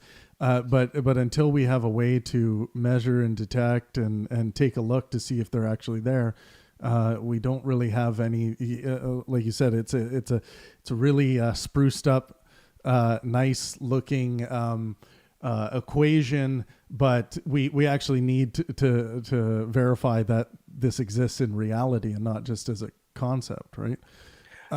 So, when we think about what is testable and what does it mean to have a theory of everything, and then are these things testable?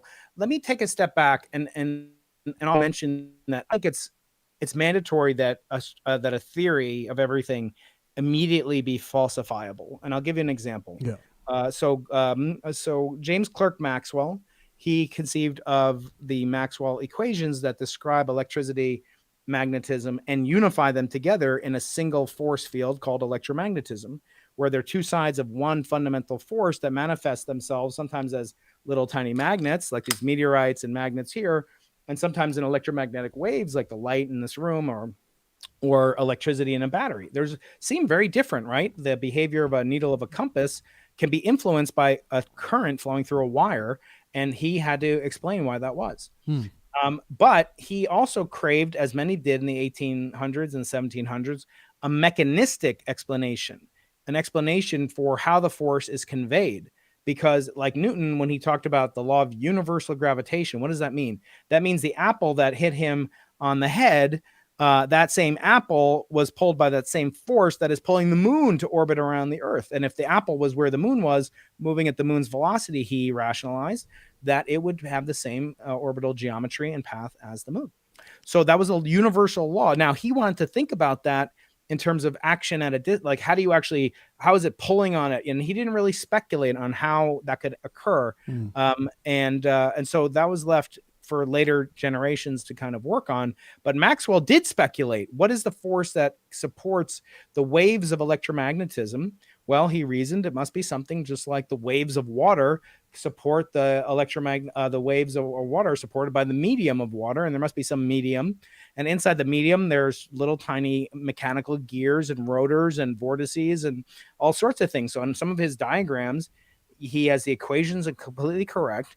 And the model is completely laughable, that there's these little gears in space that we can't see. Invisible gears. It sounds a lot like, string theory on steroids. Right. So imagine if like Twitter existed back then.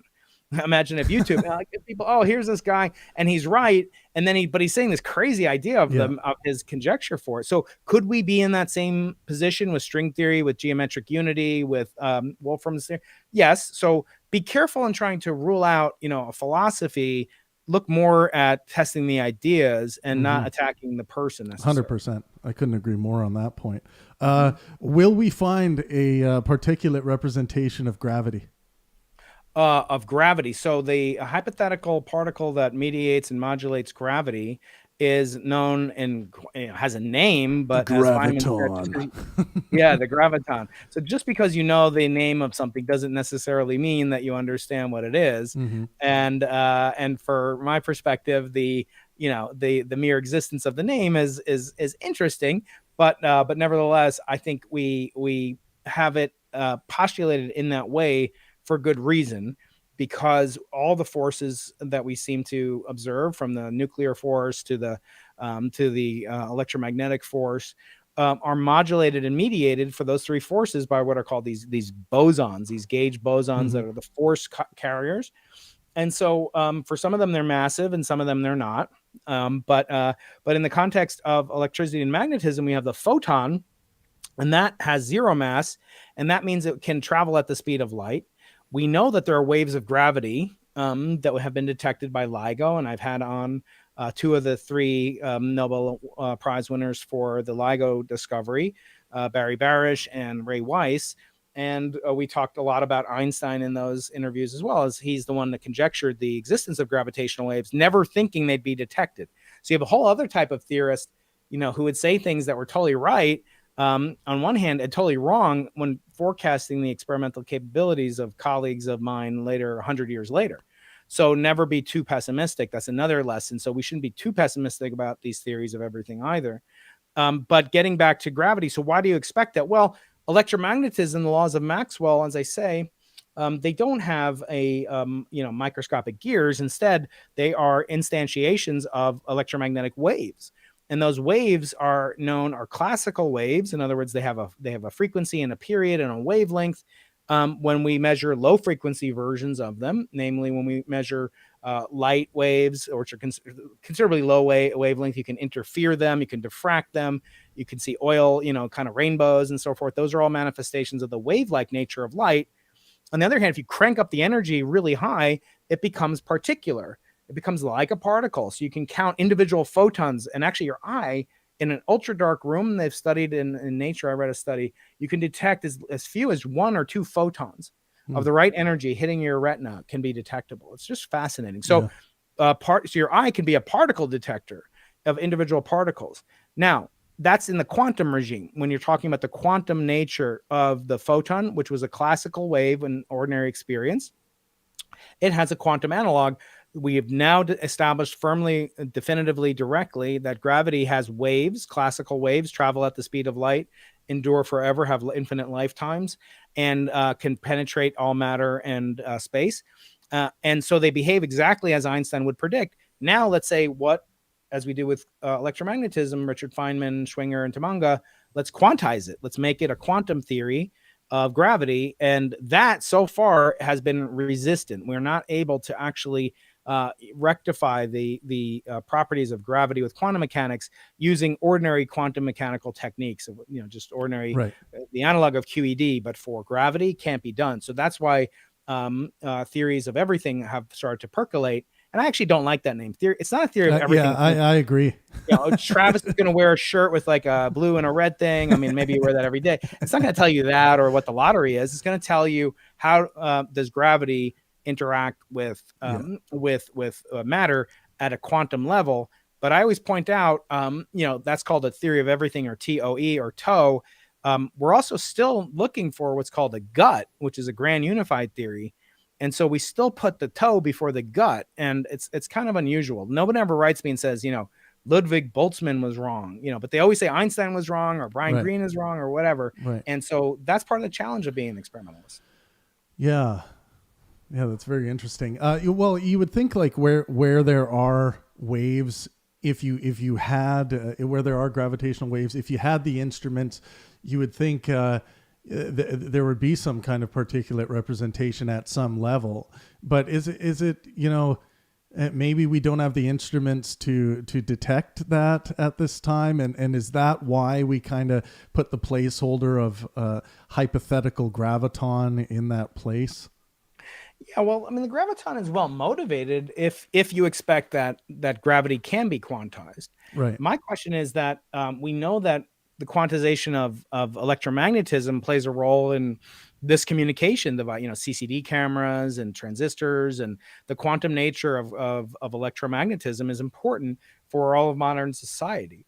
On the other hand, quantum gravity, I don't just mean it won't be relevant to you in your daily life, and your job or something like that. Because I don't even think quantum, the Higgs boson, has been detected. It doesn't impact people's daily life, does it? Right. If it does, I've got some good psychotherapists I can recommend.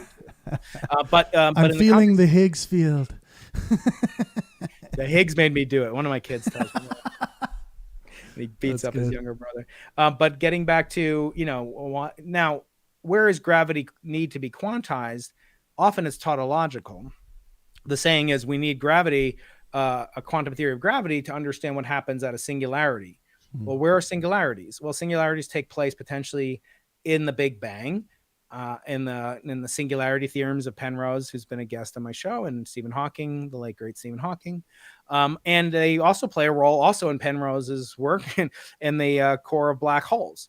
So then I say, well, we can't access either one of those. I asked Sir Roger Penrose, we can't go back to the Big Bang. We can't take data from it. We can't replicate it.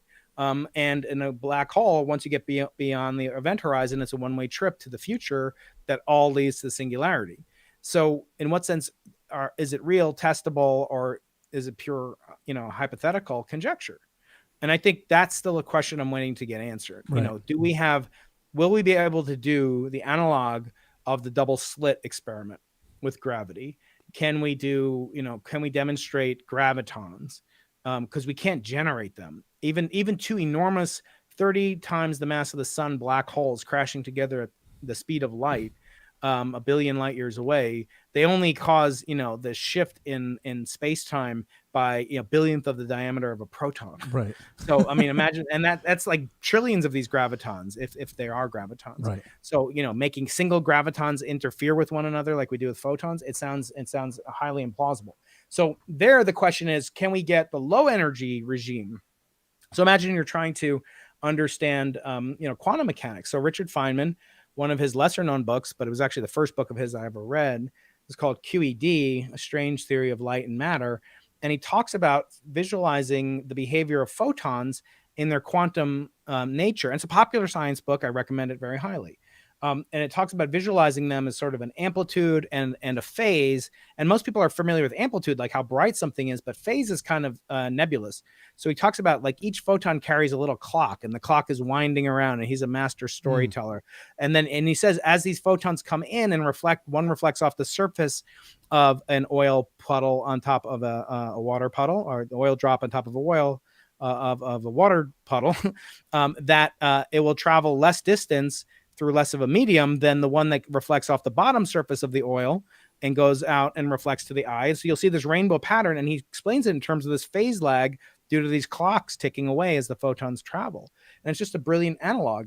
And it tells me that you can think of what are called low dimensional or low energy versions of a quantum theory that you can then test. So my question is, are there sets of data out there that we have right now that we could test for the existence of gravitons or quantum gravity with in the so-called low energy regime? Not going back to the Big Bang at 10 to the 12th GeV energy scales, going right now with the analog of an oil puddle.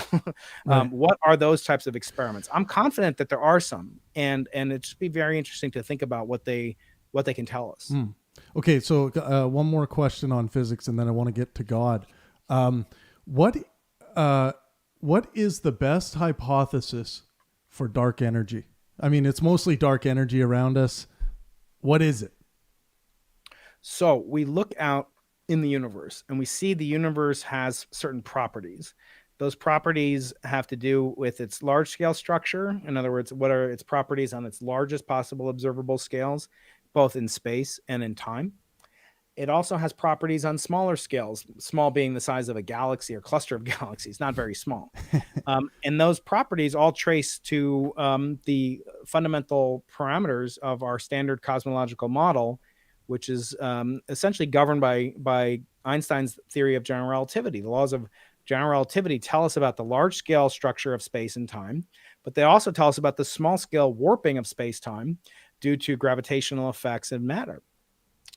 And what's so fascinating is that just a handful of parameters are needed to describe everything that we see around us on the largest and the smallest scales.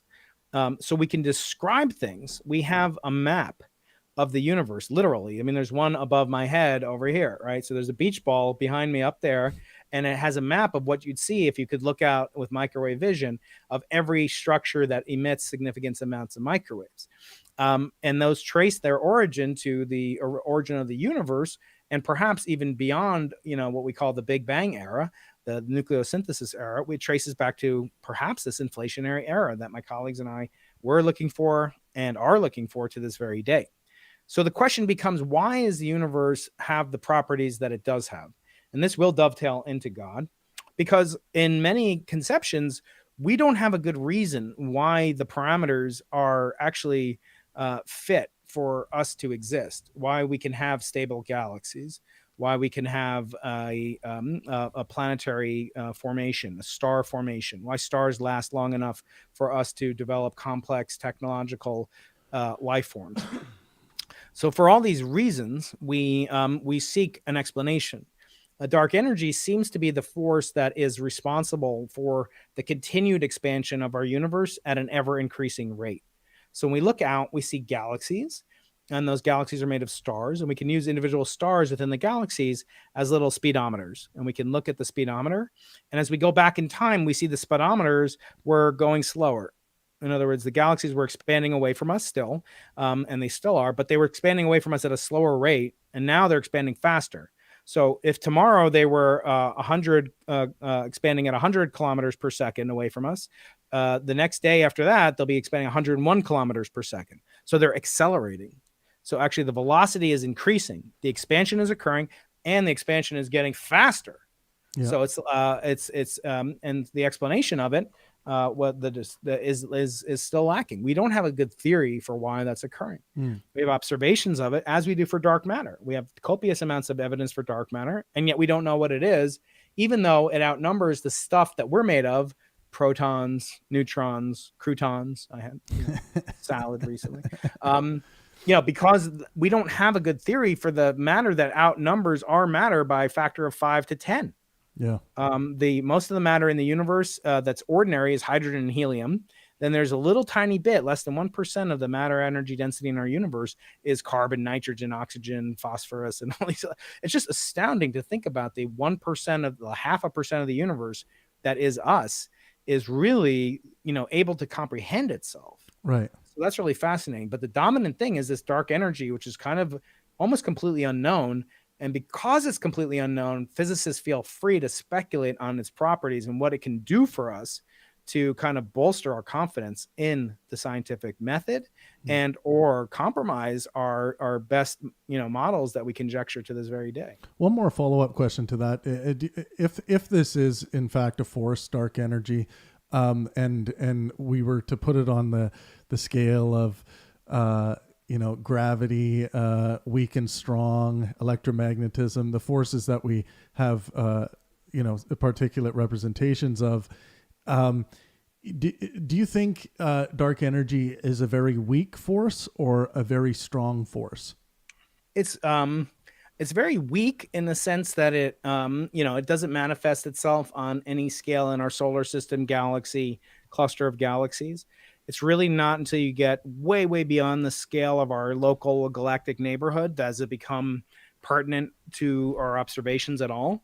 And yet it acts as sort of an anti-gravitational force.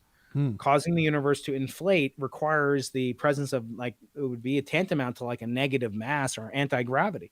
So instead of two objects pulling together more strongly, the more massive they are, they start to push apart and they go apart like tension, stretching a spring. So for that reason, it can't be too strong or we wouldn't be here. Right. And it may have existed early on in the universe, and that expansion could have actually caused the initial origin of our universe to begin with expansion, because there's multiple possibilities. But it's fascinating that we live during an era when the universe has just the right parameters, processes, and forces for us to be able to be existing. And of course, people say, well, If it didn't, we wouldn't be here asking about its properties because we wouldn't be able to exist. So you get all these kind of anthropic arguments that people use, and one of which is that prediction that dark energy should exist, because otherwise the universe's properties would have looked very different and been incompatible for us to exist. But it must be weak. To answer your question, it must be weak. Interesting. Okay, well, let's move on to God for a moment here. I have a quote here. As a youth, Brian Keating was a member of the Catholic Church. As an adult, he gradually found his way into the Jewish faith. Well, why don't you talk about that transition? How did that transition come about? So, both my parents were born Jewish, and in Judaism, it's not as it is in Christianity, where it's an affirmative religion where you actively profess a belief in Jesus Christ. In Judaism, it's as much cultural, ethnic, and by birth. And so, even though I converted to become Catholic as a young person after my parents and my mother remarried an Irish Catholic man named Ray Keating, after that time, I was confirmed, and so far I'm still considered Jewish. In other words, you can't leave Judaism because it doesn't. It passes on through your biological parents, or you can convert into Judaism. And even if you convert into Judaism and then you leave it, you're still considered Jewish. So it's kind of interesting. But in my case, when I was converted and I became very interested in serving God and learning more about God, I was very close to this pastor, this Monsignor priest, Robert Skelly, and he was a mentor, kind of just incredibly humorous, loved to be philosophical. And I love the feeling, of maybe I could, this is kind of a lifestyle I could do. Maybe I could become a priest. And that was at age 12. And then I don't know if it was this for you, but around age 13, I discovered girls were pretty interesting, and I wanted to learn more about them. And then I started to ask, the Monsignor, I would say, how do you deal with it? This vow of celibacy. And so, Right. and I realized that probably wasn't, the job description that I wanted to have, at least, when I was 13. And around that same time, you'll remember I discovered my first telescope, and was peering up at the heavens and unknowingly reproducing the observations of Galileo. And so, it's interesting, Travis, and the reason I keep pressing people in the chat to get a telescope for their kids and even for themselves, because about the Higgs boson, but you can never feel what it felt to discover the Higgs boson. I'll just make that statement. You'll never feel what it felt for a variety of reasons.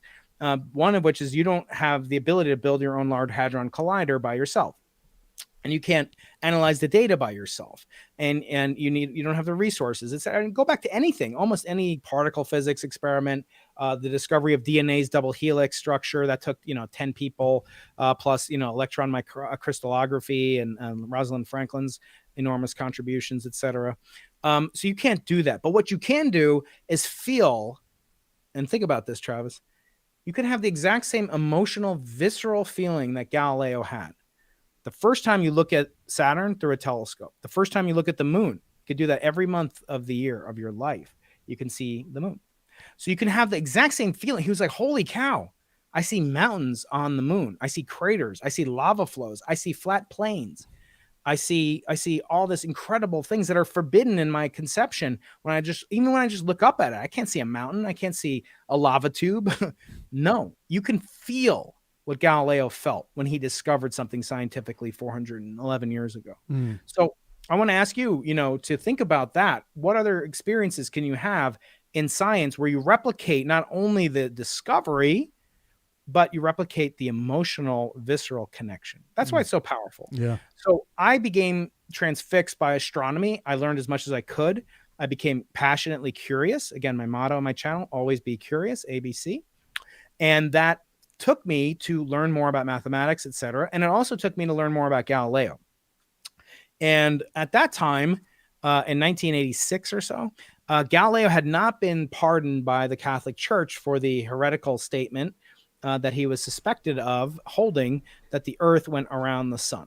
Now, the reason why this is held heretical, we can get into, and that she was not imprisoned and he was not tortured for science and his beliefs. That's a fallacy. that people put forth to sell books. Actually, I hosted a party in a seminar conference in his prison, quote unquote, which is a sumptuous villa overlooking the Duomo in Florence, Italy. And I don't think too many conferences in physics are held in prison. So anyway, he was and he was also devout, believer in God, as were, basically all of his contemporaries. But his treatment by the church was well known at the time, as when I was 13 years old. And I became very disillusioned. In fact, he was never pardoned by the Catholic Church, even to this day.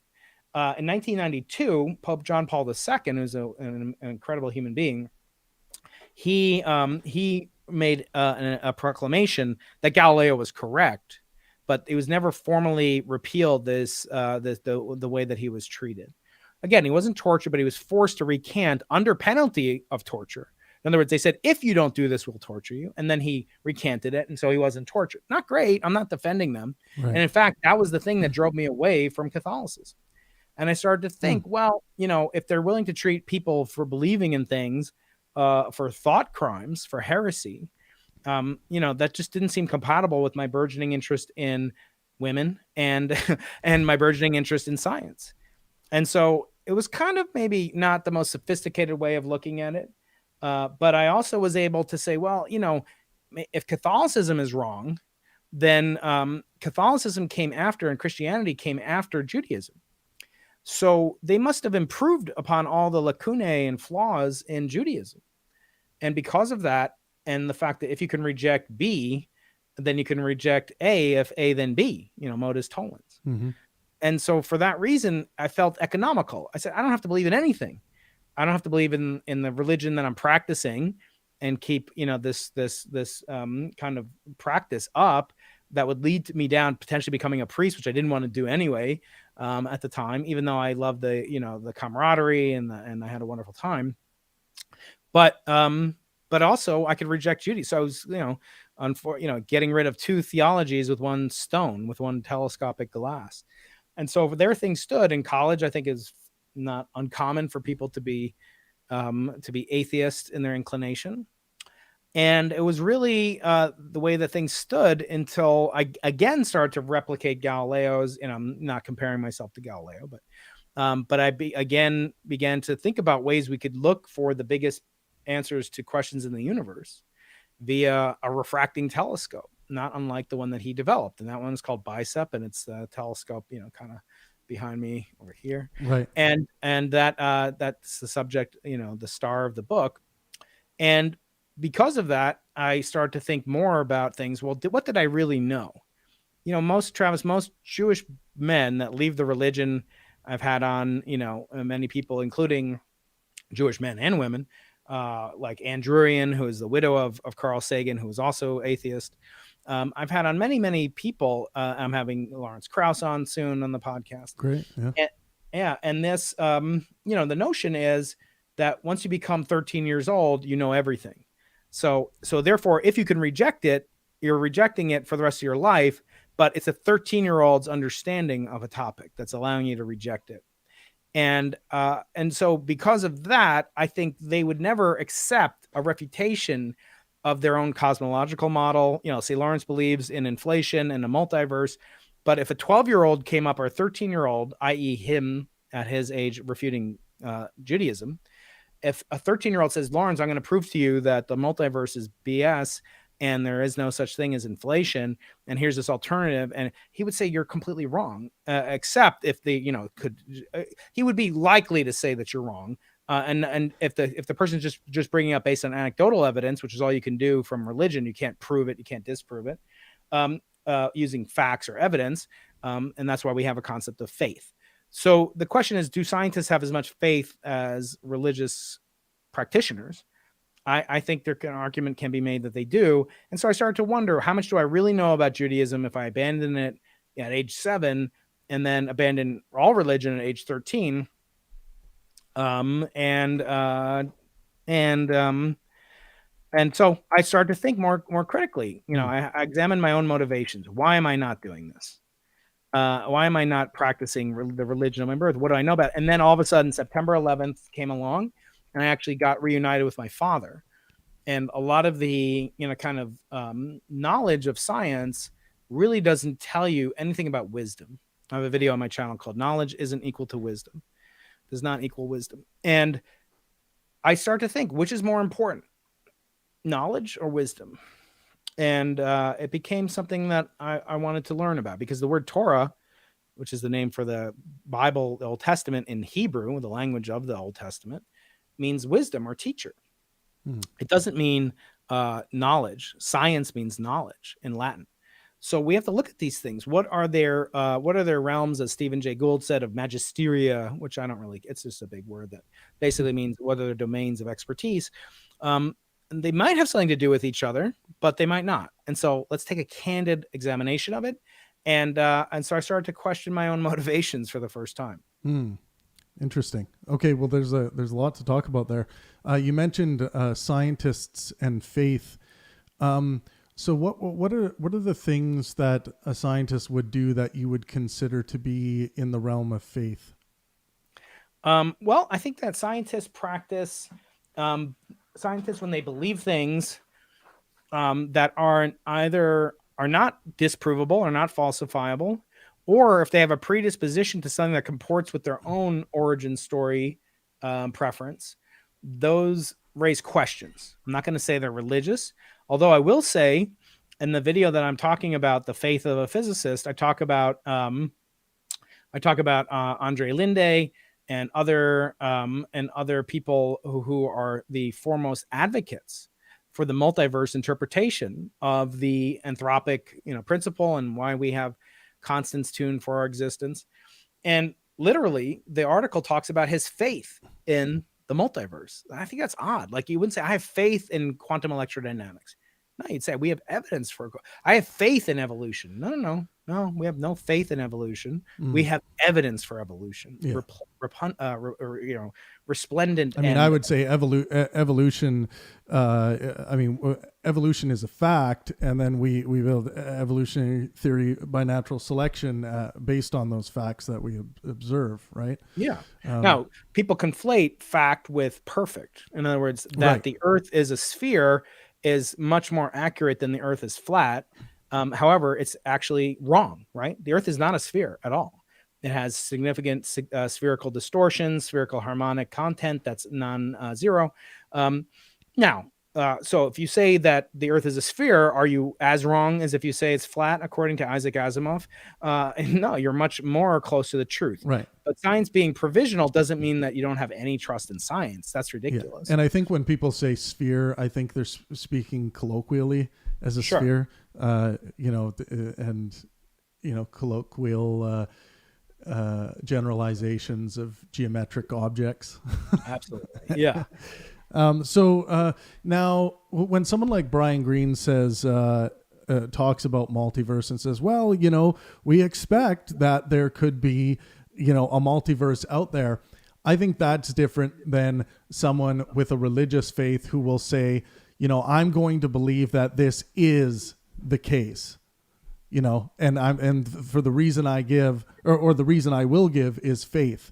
And when I hear something like that, and I'll be interested to hear what your definition of faith is, because my working definition is faith is an excuse you give for believing something when you have no good reason to give. Because if you had a good reason to give, like if I ask you, why do you believe electromagnetism is a force, you would give your good reasons, right? And when I say good, I would say rational reasons or your logical reasons as to why you believe. But if someone says, I just have faith that a God exists, I try to say, well, do you have any good reasons, or do you just have this idea of faith, which I think is the absence of good reason? Well, let me ask you a question. What's an example of evidence? If I say I had a personal encounter, as some of my Christian friends do, with Jesus Christ, that he saved my life. I've had people tell me that. Does that count to you as a quote? Well, you said a reason. I'm going to call reason evidence. Is that evidence? I think someone could cite it as evidence, like, just like if we were let's say if we were in the court of law and someone's eyewitness testimony was considered as evidence for the entire case, I would say one could consider it as evidence, which is why I'm usually interested in proof positive for claims. So if someone says, I had an experience with Jesus Christ, therefore I'm willing to claim that a God exists, and this is my proof for that, I would say that is not proof for that positive claim, because we can think of all of the, we throw Occam's razor at that. It's much more likely that they were, just imagining this experience with Christ, right? Yeah, well, right. So, I mean, we do count. People say, "Oh, that's just eyewitness." Well, we take eyewitness evidence in certain cases as definitive.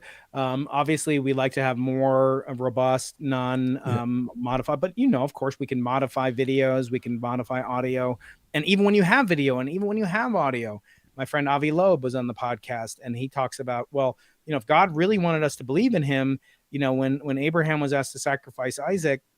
He would have given him a cell phone camera and said, look, just record it, and then we'll all believe it. And I just think, I love Avi. He's the former chair of the Harvard astronomy department for the longest serving time in history.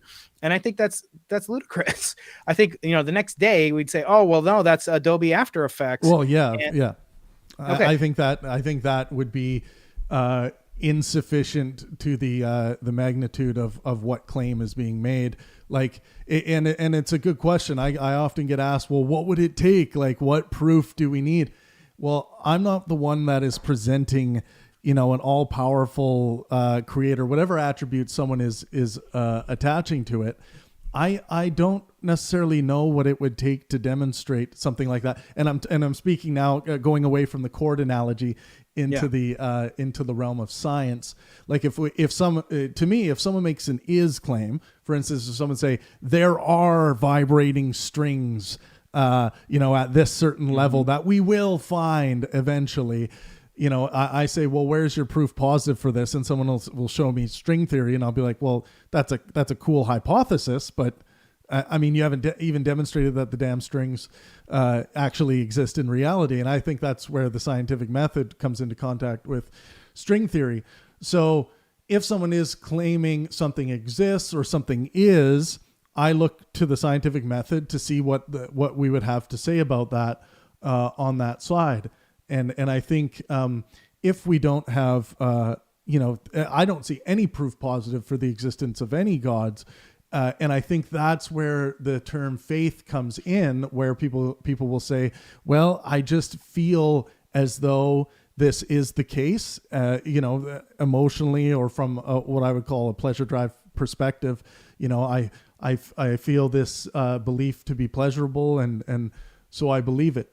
But I haven't been, and this is why I hold the atheist position, which I'll give you my definition, or I'll give you an example. Like, people have been coming up to me my whole life talking to me about gods and how gods exist from all different parts of the world. And then I get to the point where I'm like, okay, what are the proof positives for this claim that I can start looking at and we can start talking about? And I've never seen proof positive at all. I've seen people present things as evidence, like holy books, personal experience, and I throw Occam's razor at the problem, and I say, well, you likely dreamt this, or you like it. It's possible that this is all true. It's possible that there is, a Judeo-Christian God. It's possible, and it's also possible that Elvis Presley is living on Mars. But I want to, but believe, right? Some people believe, but I want to get to a point. I think people should believe as many true things and as few false things as possible. And how do we, and then we get into epistemology. How do we determine that truth part of the epistemological triangle? Yeah, so I'm happy to talk about this. First thing I would say is I don't think it's possible to prove this. I don't think it's possible to prove the existence of God, even from just the subjective perspective of, if it were possible, there's two choices. He would already be proven, or he would already be falsified. In which case, you would get, if you're faithful, you'd get absolutely no credit for believing, and you'd get absolutely no credit if you don't believe like you do, because you're just assessing evidence and applying a Bayesian prior to this different form of evidence, assessing credulity as you go along. That's totally consistent. You're being self-consistent. However, I also don't think that people exist without religion. I think everybody has a religion. I think I've talked to atheists many times, and many of them are like Phil Zuckerman, who you might know, and he's a professor. I haven't talked to him, but he's at Pomona College or one of the colleges out at Claremont College. He writes books about the secular life, why it's so great to be secular. And he talks about all these alternatives, which I've spoken at. I spoke at a humanist, ethical humanist society of Chicago, oldest one in existence in the country. I speak at these Sunday assemblies all the time. These are atheist assemblies. So what are they doing? They're mimicking the beneficial aspects of religion, where they have services, they have hymnals, they have food, they do charity, works of kindness, mitzvot, as we say. They do all these things, but there's not a theological overlay. It's a humanistic overlay on top of it. Yeah, I think you're talking about secular humanism as a movement, but I see that different than atheism, because I don't engage in any of those religious things that you talk about, but I understand. I know what you're talking about. There are atheists who are part of the quote unquote religion of secular humanism. A lot of them wouldn't call it that because colloquially we understand religions to be connected to gods, right? And one might say, well, the human is the God in the or let's say well-being or biological flourishment is the God of but isn't that just pulverizing what religion, why the term was created, and you know, and I guess one thing I'd be interested in is to maybe go through and see if I would say, look, maybe an example of me being religious would be how I look at my favorite hockey team, the Vancouver Canucks, who don't have a chance in hell at making the playoffs almost every year in the past 4 years. But I'm still keeping the faith, and I'm like, you know what, guys, we got this new young guy, and I just feel it. Okay, I feel it, and maybe that's where I'm the most religious in my life. But I recognize that I am being irrational, you know, in those. You're being tribal. I am being I'm not. Yeah. I'm not looking over at other teams in the league and being like, okay, they have 4 lines. Their fourth line is better than our first line. Like I understand that, and I understand I'm engaging in fantasy, like I'm LARPing. But I can still enjoy that, which I think some people kind of do with religiosity and with belief in God. 100%. You know? I don't begrudge you that. I do that too, for the even worse chance. At least the Canucks have won like the Stanley Cup, right? No, we've never won the damn Are you cup. Serious? Oh man. Well, has any Vancouver team won anything? And because San Diego has never had a championship in any professional sport, and I keep the faith, even as a native New Yorker, I do. But let me just say this. Yeah. You're talking about like tribal identity, which I think is a big aspect of religion. As I said, you can social believe apes too, right? Yeah, I mean, we can actually start off. You know, you and I can take someone, you know, who is, you know, a Coptic Christian in Egypt, and I can believe and be a member of the same tribe as him if I just accept Jesus Christ as my personal savior, right? That's a tenet of Christianity. Right. I happen to not, you know, follow that tenet. And you might say, well, why do you reject, you know, Jesus? And you could argue that. And actually, I have a lot of issues, because I do debate with theologians and intelligent designers, and even Christian apologists. Stephen Meyer is on my channel. He and I debate with Justin on his channel, Unbelievable. And so we get into these topics, and I always have a problem because with hardcore Catholic Christians like William Lane Craig, who will say things like everything that began had a beginner. I don't think he's laughable, Travis. I don't mock him. Look, the reason why I laugh is because the guy, it's hard to get him off his script. And I make the same claim about someone like Michio Kaku. I try my damnedest in a podcast with Dr. Kaku to get him off of the script I've been hearing for years, and I was just like, can I get something new? And I ended up getting a little new anecdote when I asked him about what his daughter. His daughter talked about him in an article, and I brought up a quote from his daughter, and it was cool hearing him talk about fatherhood. But that's nice. I got him to yell about alternatives to string theory. Oh, okay. And I got him to also say, you know, that you know, there is no one string theory, so you have an infinite number of possibilities. But it actually connects to what I'm doing. So Travis, so what I call myself a devout agnostic. And I had this conversation with one of the most famous agnostics in history, which is Freeman Dyson. He was the first guest on my podcast, and I love him and I miss him. Freeman said, I'm an agnostic. And I said, oh, that's great, Freeman. So does that mean like you're a Schrodinger's cat, like you're half not believing and half believing? Let me ask you a question, Freeman Dyson.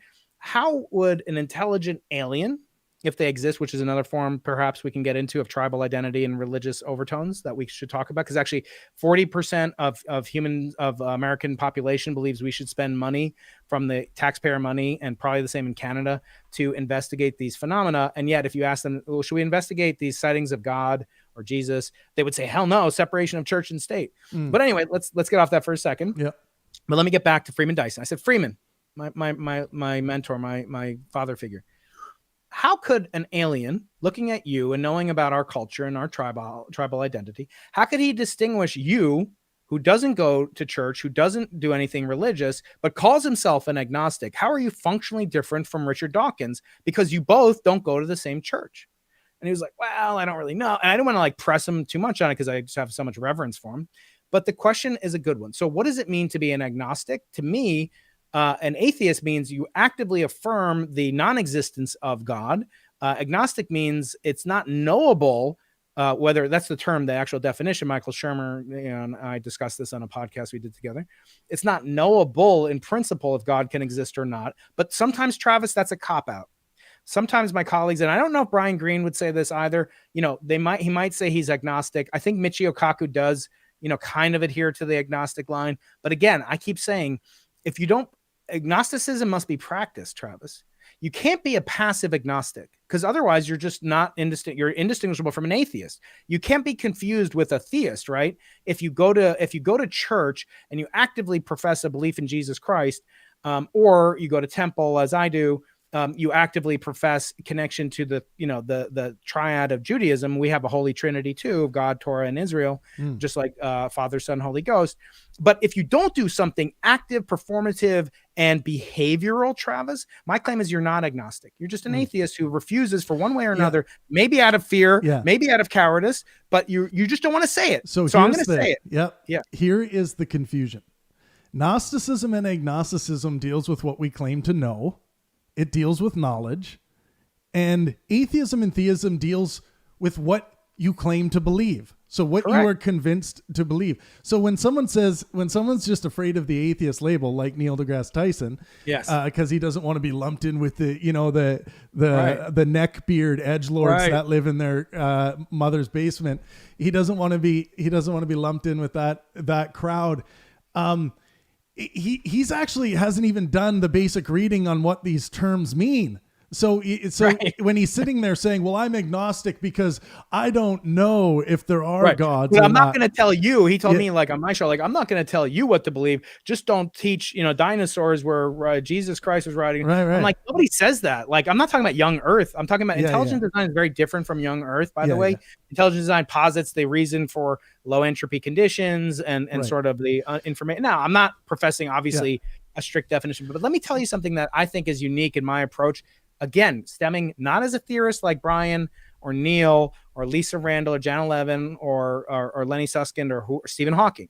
All theorists, don't you know? Isn't that suspicious that you get all your information about physics from theoretical physicists? You get nothing from experimental scientists, astrophysicists. I'm trying to bolster that as a tool to communicate the passion of science, because most kids will say, I'm not Einstein. Are you crazy? And then they don't go into it. And we lose out on it. People will see me and say, well, I can build stuff. I'm good at like playing with Raspberry Pi or coding or working on my car, back when that was a thing you could actually do, or whatever. But let me tell you this. My book, and I hope you'll read it because I would love to get your take on it. It is about wrestling with theology. And I took upon myself, Travis, actual experimental test. Can I falsify the Torah? I mean, I think that's a very interesting question. In other words, the Torah makes certain claims, and I wondered if by adhering to those claims, if I could falsify the Torah. And I'll give you two examples. And by the way, so I'm a behaviorist. I believe that I derive practical benefits the way that you do from going down to the bar and drinking and celebrating the Canucks. I have practical benefits. The wisdom, the tradition, the knowledge of literature, history, and culture, and connection to a people. Sense of community. Yeah. It's a community that has in its goal, like Travis, I don't know. I mean, we're just meeting for the first time. I'm really enjoying this tremendously. I think you're brilliant at what you're doing, and I'm just in awe of how much growth you've had. I don't know. You might do this, but I'm forced to do this by my commandments. I have to give 10% of my income to charity, pre-tax. I have to do it. I don't want to do it. You know, anybody who wants to give away their money, in addition to the tax, again, it's pre-tax. I have to do things on a regular basis. I have to eat certain foods. And I might say like, oh, I don't even know if I believe in it. I'm still agnostic. So let me ask you this question. If you don't care, you know, whether God exists or not, it's actually not that, it's not that interesting to me. It matters to me. I actually prefer atheist because the word, I don't know if you know this, the word Israel, you've heard the word Israel in Hebrew. Do you know what it means in Hebrew? No. In Hebrew, if you translate, it means someone who fights with God. El is like Eloheinu. It means God. And Yisra means to wrestle or fight. And it's from the passage where Jacob wrestles with an angel and he gets a new name. No longer shall you be called Jacob, Yaakov. You'll be called Israel. Fights because he fought with God. What the heck does that mean? Now, no. What does Islam mean? Do you know what the word Islam means in Arabic? No, I don't. Isn't it similar? Or no, I don't. It's the exact opposite. It means okay. Oh, it's the opposite. Okay. It means submit to God. Oh, okay. So that's a value in Islam. And I have, many, and one of the great things about being a podcaster is, you meet people from all around the world. One of my closest friends, who I've never met, I hope to meet her, Marwa Al-Dwini. She's a devout practicing Muslim, wears a hijab and everything. And we have wonderful talks about robotics and God. It's incredible what the internet can do. Just another plug for YouTube and podcasting getting out there. But when you think about the difference, what does it mean to wrestle? It means that you're never without thinking about defending your position as you do, thinking about going on offense, etc. So who is another Israelite in addition to you? Was Stephen Hawking. Every single one of Stephen Hawking's popular books are about God in one way or another. The Grand Design is about string theory and M theory. A Brief History of Time, his most popular book of all time, was about the no boundary condition, which got rid of the initial value problem that the universe had to be created and time instantiated. Every single one of his books, he was wrestling with God. And he would even say things like the end of his book is the title of Michio's book. The end of his book is the mind of God. And that's in the God equation. We can know the mind of God. That's Michio's last line in his book too. If we get string theory right, we can know the mind of God. Why are these guys and women who are atheists, self-proclaimed, why are they so saturated in God? I claim they're wrestling with God. They're not trying to prove it or disprove it, but they might not like the implications of it. So I set out in my book, I described how I wanted to test God experimentally. And, newsflash, I haven't, published it in Nature yet, but it's interesting. And again, I don't care if you believe in God at all. I never actually in Judaism, you know what? It's forbidden for me to proselytize. You're actually not allowed to. If you came to me tomorrow and say, Travis, you said, Brian, I'm so you're so impressive. And I just love talking to you. It's great. I want to convert to Judaism. I'm supposed to say no to you.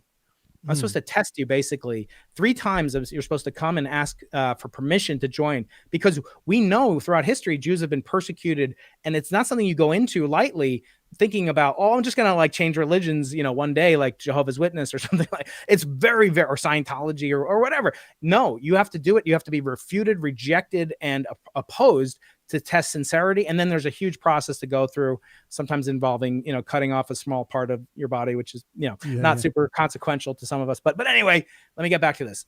The point is that you think about it is what I'm so impressed with. And for me, I started to think, well, cosmology is kind of interesting. Even atheists like Fred Hoyle, who coined the term Big Bang as a pejorative. It means like orgasm in British English. And he was like, how could you believe the universe had like an orgasm? And he said the reason that cosmologists believe it is because they're all believing in the Torah in Genesis 1:1, which is like laughable. I don't think a single, one of my colleagues, I don't know any of my colleagues who really are devoutly believing in Genesis 1:1. Right. But what if you could falsify the Genesis narrative? Would that not at least give some Bayesian prior credence to the atheist argument? And so I set out, there's only 2 mitzvahs in the Torah that have affirmative proclamations of what's going to happen to you. And one of them happens to be in the 10 commandments. And it's the 5th commandment. The 5th commandment says, honor thy mother and thy father. And if you do, your days will be long on the earth. That's, to me, that's a prediction, isn't it? It's clear as bell. It's not like, string theory predicts you'll find a muon with this magnetic moment. No. It's precise. It's saying something that's testable. Mm-hmm. So you could dishonor your parents and see if you live. You could honor your parents to see if you die. Or there's all these different Pascal wager type interpretations, superposition. I think there, of course, are situations where we could apply that commandment where it would be in a child's best interest to dishonor their parents. No? Certainly so. And in fact, that says it was the first time in human history that the woman got equal billing with the father. So Judaism impresses me tremendously because we now analyze it based on, we're the most moral individuals that ever lived. We have the highest morality because if we do even acknowledge that we stand on the shoulders of giants, we just think we're getting more and more evolved and getting better. Steven Pinker has been on my show, Better Angels of Our Nature. Everything's getting better. But in reality, we stand really in a unique spot because the Torah, unique among all religious documents, gave stature and status to women unheard of, gave stature and status to slaves. It's not like what you think about in the Deep South. It gave status to children, that children were not allowed to be killed by their parents. Mm-hmm. And this sounds like barbaric to us, but in some parts of the world, I hate to break it to you, still things go on to this day. Honor killings where you can kill your child. That does happen in parts of the world. We don't have to talk about that, but this is something 3,000 years ago. Whether you believe it came from God or from this band of Bronze Age nomadic peasants, that's up to you. But there's something marvelous about a document that gave equal status to women as parents, gave religious and theological support to the marriage contract that was purely done to benefit the women. Because before that, as you know, they were treated as chattel, they were property, and now they had their own agency. At least if they did get divorced, they could say no. They weren't treated purely as property. Anyway, I'm not going to defend the Torah, but I'm just going to say that it was very much ahead of its time. And it's not fair to say, it had some like evolutionary, benefit or whatever. Because we see today, if evolution is progressing through natural selection to refining the individual, the organism, and the society, why are there still societies that don't obey this? Why are there still backwards? Yeah, I think we can look through ancient texts and find good ideas, things that we would call good ideas from, let's say, a human well-being perspective, like you've just outlined. And we can also find some very bad ideas. Now, I want to jump because you did mention this slightly for a moment. In case you didn't know, I have and I think you've had Ben Shapiro on your on your podcast. He's coming back. Yeah. Yeah. Okay. Great. Hopefully you can tell Ben when he does come back that I'll be waiting for him. Or Pangburn is waiting for him on the ideological battlefield on this issue. So I've declared ideological war on Ben Shapiro for his stance on male genital mutilation or circumcision. He seems to want to make sure that him and others should be able to do this, to their baby boys, and he doesn't want that right taken away. And it's hard for me to imagine a more barbaric, disgusting, and immoral act. Now that's my perspective. Okay. And how do you feel about circumcision? I've had it done. I actually had to have it done a second time, actually as an adult, because when I was done the first time, it wasn't done by a religious practitioner. Now it was ceremonial. It wasn't actually, done under the same circumstances. So when we look at it, there are reasons, and this would be a whole podcast for us to debate and discuss this. But in my mind, I had it. My sons have had it, and all my brothers. I have 3 brothers. I have 9. I've got 9 uncles on one side of the family. I've got 4 on the other side. Not one. Every single one has been circumcised, religiously or not, medically or not. Not one, that I know of that has come. Now this is anecdotal. It's not. It's not researched and so forth in terms of scientific studies. Right. But when you phrase it in that way, it's very difficult to have a conversation when you phrase it in the same way and you call it mutilation, genital mutilation. That to me is like when I'm told that if I don't accept the global warming narrative, which I do, but then you're a climate denier. To me as a Jew, that conjures up notions of Holocaust denial. And to me to conflate 2 things via the same word. And I actually have people, and I've written critical arguments against this. When people talk, you don't believe in the multiverse, you're a multiverse denier. That's a very loaded term. It's like lynching. There's some things you can't. Those terminology is very important for. So someone like Ayaan Hirsi Ali and others have talked about genital mutilation of women at age 13. Now, we're not talking about 7 to an 8-year-old boy under medical supervision with anesthesia, et cetera, et cetera. You're talking about, something done for reasons that are said to be, explicit in the Quran. I'm not going to get into that either. But the point being, this tradition has been going on for thousands of years, obviously. And it is the foremost, thing, the very first commandment that Abraham does. And again, this is something I had done as an adult, and it wasn't, to call it mutilation, I think is risking this conflation that I find can lead us away from a productive path of discussion, simply because it becomes allied with people who traffic in things like female genital mutilation, which I stand opposed to and against in all cases. And also, by the way, Travis, there is medical evidence of positive benefits of not having a foreskin, not necessarily the circumcision, and we can get into that some other time, please, but of lowered rates of certain genetic or venereal diseases and other problems that men have. So it's not without benefit on one hand. It's not something that's perceived psychologically by people, even including me and adults who have had it. And it's also something that is the core root of a tradition, which was outlawed throughout history. I don't have to tell you this, but it was always outlawed in every culture that did outlaw circumcision. It was always done also concomitantly with the banning and pogroms and eventual Holocaust in certain cases. So Jews is a very, very fraught topic, not because we don't want to talk about it or we don't care about babies. I mean, come on. The number one growing group of Jews in America and the world are the Orthodox, who practice the circumcision literally religiously. Right. Yeah. And look, I understand this position, and this is a difficult topic, and I don't use these labels loosely. I truly do believe this, and I'm happy, in a future discussion, if we wanted to have one, to talk about the actual data. I just want to say to people listening, doctorsopposingcircumcision.org has, I think, the best collection of data on this topic, and there is an alleged medical benefits section there. So we didn't get to the actual refutation of the Torah, but we should maybe I have an interview that's coming up in a little bit. But I did want to just say that I do resonate with what you're saying, in that you would like to convert beliefs to evidence. You a couple of times, like, what do I believe is the best? And those are fair questions, because I know what you're saying colloquially, but in terms of what a scientist wants to do. Now, you also have to stipulate to me that it may not be possible, or it may take a long time that will exceed my lifespan to do it.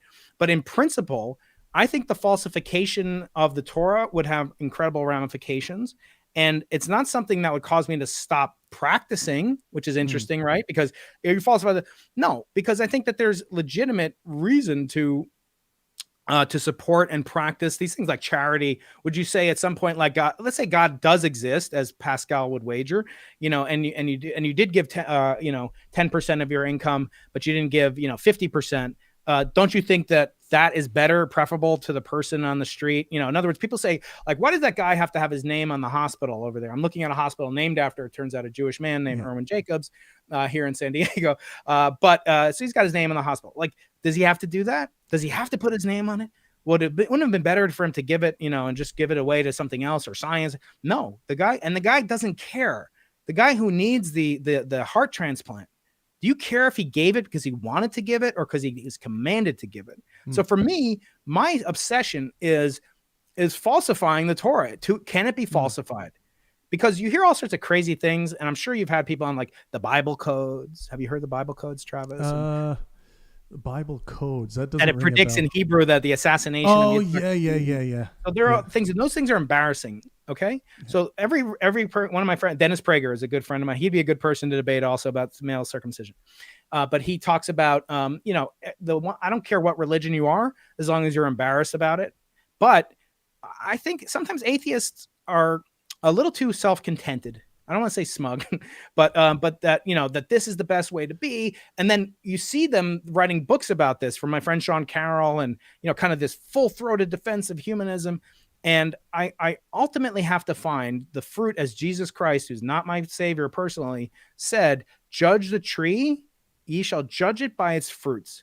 And I see a lot of tremendous fruit in the Judeo-Christian world, in the Muslim world, when I encounter friends of that faith, and I ask, can it be supported, or can it be falsified?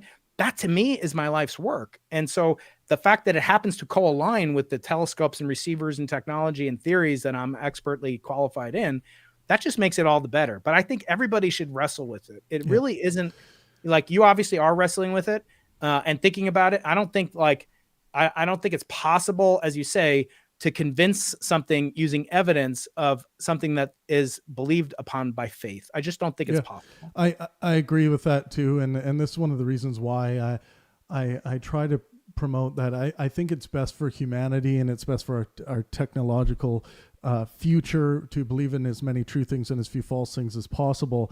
And,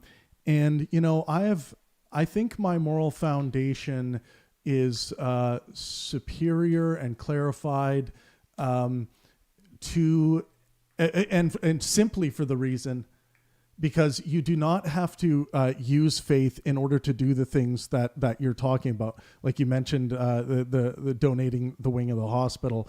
I operate on a moral foundation where I seek to maximize well-being for myself and those around me, and not just like a subjective idea of well-being, but the well-being that we would measure from a clinical perspective, from a medical perspective in the hospitals and in the doctor's office. So that's kind of my moral foundation, what carries me forward, and what actually does produce, me donating part of the money I make to causes I think do promote the flourishment of well-being in society. But I think there is a way to be good and to do good without needing faith in your life. But I do understand that the inspirational power people get from religious belief in gods can manifest itself in a very positive way in their work, whether it's in the scientific realm or not.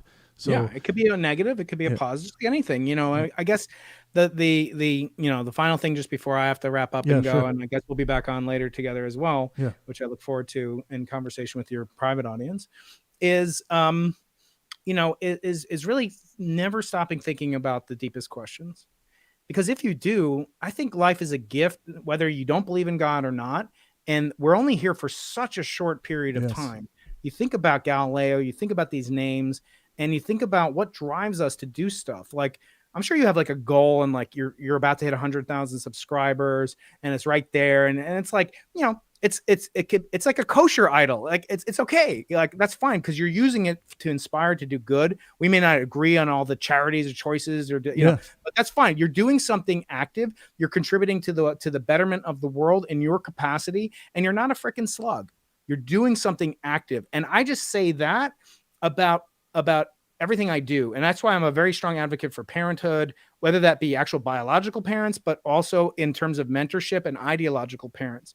I've mentored, as of yesterday, 13 PhD students, all different, genders, identities, upbringings, religions. And it's a huge responsibility. And I don't just do it because I, get to teach them about cosmology. I become part of their lives. Yeah. And that's the greatest honor that I have. And anybody can do that. You don't have to have biological children to be to be a father figure. We're coming up on Father's Day, right? It's Sunday. Yeah. And you're a father, you're acting like a father to millions, hundreds of thousands of people almost so far. And you're influencing them, and there can be good without God. I agree 100%. But I also believe that that the quest is more important than the destination. Like, you may never get the Nobel Prize, you may never get to the Fields Medal or the Olympic trials or whatever. But just as you can never really, like, have you ever been happy, Travis, and you're just like, this is awesome? Yeah. I mean, you've been happy, right? Yeah. But it doesn't last like permanently, right? Like, I don't know too many people like permanently always happy at that state. Like, let's say my daughter gets married, or like I'll be pretty stoked, that day or whatever. But like your daughter doesn't get married every day, hopefully. Yeah. Right? Yeah. So, and why is that? I've come to believe that it's actually connected with the arrow of time. It's connected to the second law of thermodynamics, which determines an arrow of time, meaning that entropy, which is the amount of disorder, chaotic, or accessible microstates that a system can take on.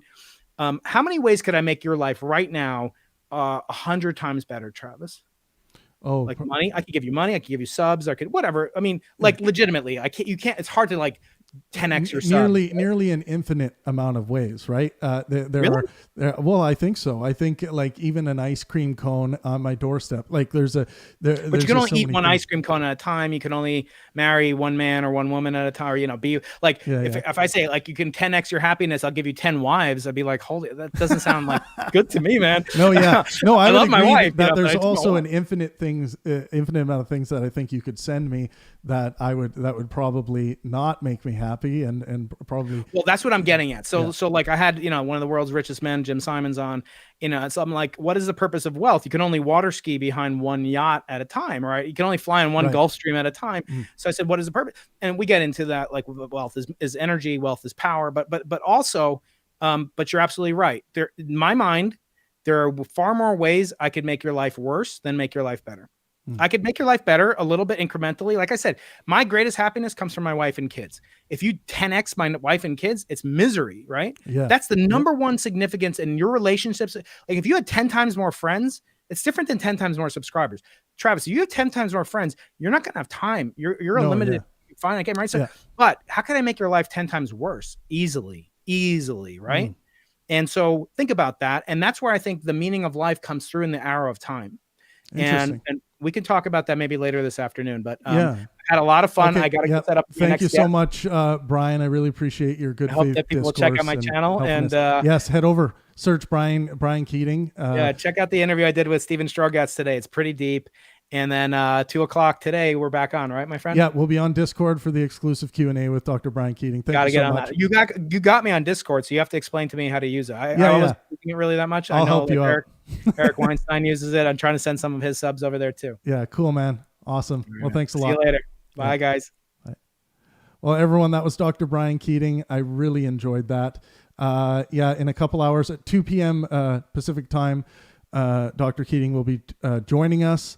Thanks. A huge shout out to Dal Su, who's in the comment section right now on YouTube. Dal Su hit up Dr. Brian Keating for me and set this up. I really enjoyed this conversation. I will, see if Brian wants to have me over on his channel. Again, go over there and check it out. Subscribe if you enjoy his content. I really, really, really enjoy interlocuting with people who understand good faith discourse and helpfulness in conversation. I can't say enough about how much I loved that conversation with Brian that we just had. Podcast 58 is in the books. Alexander MB, Randolph Richardson, Thomas Panter, Drone Racer, Jimmy Wright, all you guys in the comment section, thank you so much for being here. If you enjoyed this podcast, please drop a like and consider subscribing. Many more great guests coming your way soon. Join us on Discord. And another shout out to Daltsu for connecting Brian and myself together. I really enjoyed it. 2 p.m. Pacific time on Discord. You need to be a Pangburn subscriber, an official website subscriber, to get access to the exclusive Q&A. So please consider going to pang-burn.com/subscription and signing up for a monthly subscription. Thank you guys so much. And as always, let art and science inspire.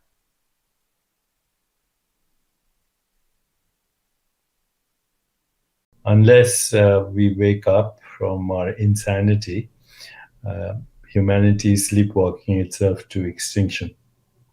And what insanity are you referring to specifically?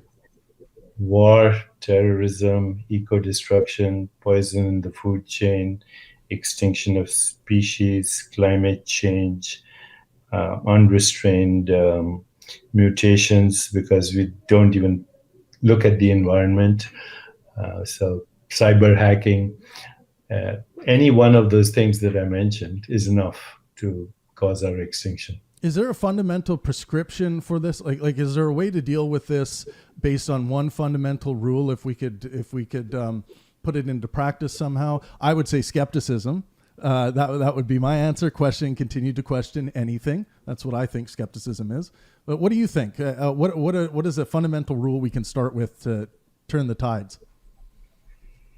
Skepticism is healthy. Cynicism is dangerous. Couldn't agree more. Okay, so skepticism says, show me the evidence. That's very healthy. But it's not the solution, because even that which we call science and scientific facts and empirical facts, it doesn't change anything. How many people know about climate change? How have we changed anything so far? Have we taken any action? How many people talk about the destruction of the microbiome, or the insanity of war, or the insanity of terrorism, or the insanity of nuclear weapons, or the insanity of any form of violence and mechanized death? Skepticism is not going to help you there. You need facts, and you need a good emotional story to transform the world. Otherwise, nothing will happen. But isn't skepticism a good avenue to those things? It's a good start. Fundamental. Yeah. Okay. Yeah. It's a good start. Very good start. I would say you may not get to those things that you were talking about if you're unable to continue to question anything, including all the emergent properties of your mind. Yeah. Emergent evolution of mind. Yes. But I'm not here to argue about skepticism.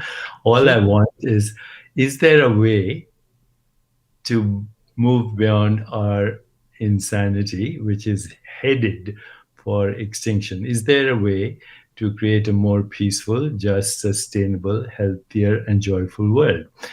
The answer is skepticism, and science is not the answer. What the answer is a story that inspires people for personal and social transformation, where they see that their only role in this world as human beings is to expand their self-awareness, so they question everything, including their scientific beliefs, including their skepticism. Yeah. Because what we call empirical facts are a species-specific mode of knowing that comes from experience and consciousness. So we say emergent properties of the mind. No. Emergent properties on how we look at reality, because mind is not emergent, nor is consciousness emergent.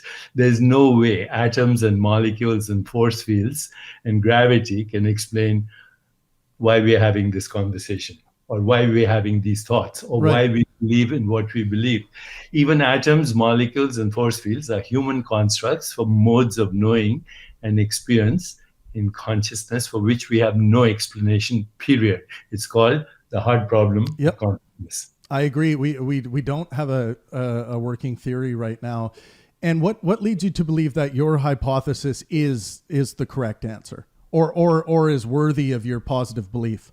I don't, at this moment in my life, I'm questioning everything, including my identity. When I look at Deepak Chopra, I can't find a guy there, because everything that I call Deepak is a past history. And that past history is flimsy, I would say evanescent wisps of experience and threads of desire that I've identified myself with. And then I want to prove that I'm right. And as I get to where I am at 75 years, I realize that we know nothing about matter. We know nothing about energy. We know nothing about information. We can use these constructs to create conversations on Zoom, and to create good technology. When you say we know nothing, do you mean we don't know the fundamental, let's say, computational rule that gives rise? No. What do you mean by that? We don't know who we are. We don't know why we exist. We don't know if human perception is accurate. After all, my perception tells me the earth is flat. Nobody believes that anymore. My perception tells me that this ground is stationary. I know it's spinning at dizzying speeds and hurtling through space at thousands of miles an hour.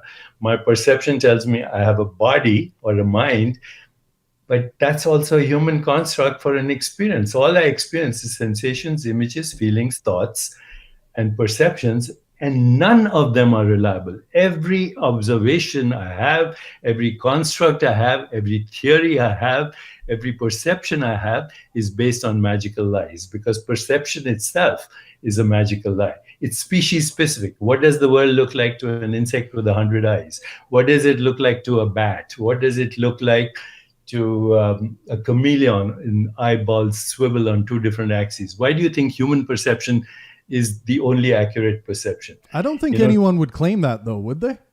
No, but that human perception is the only accurate perception. I think I hear zoologists talk about this all the time, where they're like, it's hard for us to understand what the perception of a dog is. That's right. Then how do we think our perception of anything is real? Anything. Well, I think we can say, like, the way I think about reality, I take it with a grain of salt, because I think that we live in a deterministic causal chain of events where I am given this illusion of free will that I play in. Do you agree with that? Travis, I want to know what you refer to when you say I. Who do you refer to when you say I? When I say your I, brain, your mind, to your education, to your religious conditioning, to your scientific conditioning. I would say all of. What do you mean? Yeah, I would say all that stuff. Simply everything that falls under the label of my name, which would include my biological formation and all. And again, I would say the emergent qualities of my mind. So everything that falls under your name is provisional. I agree. Temporary, unreliable. Ooh. Unreliable based on what metric, though? Unreliable based on, if you don't know who you are and you're confusing yourself with your conditioned mind and your body and your scientific education or your religious indoctrination or any dogma, then you're fooling yourself. I don't know who I am. I think. If you ask me who I am, I say I don't know. I think. Are you talking more about, like, trying to get an objective, because you brought up the why question, like why are we here? Isn't it possible that that's a bad question, like from an objective sense? It could be a bad question, but then science tries to elucidate mechanisms, and you just told me you look at linear progression of logical thought to rely on what you call truth, objective truth. But I don't believe in that concept. My body right now, which has 60 trillion cells, more than all the stars in the Milky Way galaxy, is digesting food, regulating its immune system, endocrine system, heart rate, thinking thoughts. None of that is linear. How does a human body think thoughts, play a piano, kill germs, remove toxins, make a baby all at the same time, while monitoring the movement of stars and planets as its own biological rhythm? So it's a mystery, and I don't think the mystery can be solved. So is that not cynical, though, to say that you don't think the mystery can be solved because we haven't gotten there yet? Isn't that cynical? No, it's come after a lot of thought, Travis. It's come after 50 years of self-reflection, which led me to believe today that I don't know anything. And when you say you don't know anything, if we can just talk about reality, about reality, right? So the epistemological standard of truth. Are you saying that because you cannot be certain, let's say 100% certain about something, does that make you say you can't know anything? Because I don't think we can be 100% certain about anything, but I think that means that we need to dial down the amount of certainty we need in that truth triangle of our epistemological triangle. I think we can still claim that we know that, quarks exist. We know that quarks are a human construct for a human mode of knowing in experience in human consciousness. They're a relative truth. They're a map. There's no such thing as a quark. There's no such thing as matter. There's no such thing as mind. And there's no such thing as anything. It's always, at all times, a field of possibilities. And depending on your conditioned mind, you experience a particular reality which you think is truth. But the more I learn about what I know, the more I realize I know nothing other than I exist. And I don't know why I exist either. So would you subscribe to, I think, therefore I am being a perfect tautology? No, not never. Okay, I agree. I am, therefore I think. You have to be before you think. Yeah, and how do you know you are? Just the fact that I exist and that I'm aware of my existence. That's it. That's it. No more than that. The only thing I can be sure of is there is something that I call I, but it's not Deepak Chopra. It knows what Deepak Chopra is, whatever it is. And as the more it knows Deepak Chopra, the less it believes in Deepak Chopra. Mm. So for me, the only truth is there is existence and there is awareness of existence. The rest is whatever magical lie you want to believe in. You call it a lie. I would maybe call it ignorance, moving ignorance. Same thing, magical lie, the veil of ignorance, Maya, illusion, subjective reality, doesn't matter. What we call the objective universe is a species-specific agreement on our perceptual experiences, period. If you say there's an objective world independent of your mind, well, what is it? Well, is there not, I mean, as a MD, you understand the practicality of trying to tap into objective reality just from the simple sense of some sugar pills are objectively not the best thing to give someone who's suffering from stage 4 skin cancer, right? There will be other things that are objectively better. So what we're talking about, Travis, is what we call category errors. Okay. So when I deal with the human biology, I know that whatever I've learned about human biology or science in general, anatomy, physiology, biochemistry, whatever, physics, quantum mechanics, these are human constructs and they're very useful. Okay. So they're human constructs, but you said before you didn't know. No, what I don't know is fundamental truth. I know. Oh, fundamental truth. Okay, yeah. Fair enough. I don't know fundamental truth. I know human constructs, and I know that human constructs are very useful for both divine and diabolical purposes. If I know human constructs of biology and how medicine works, in certain cases I can heal people, but in certain cases I can hurt people.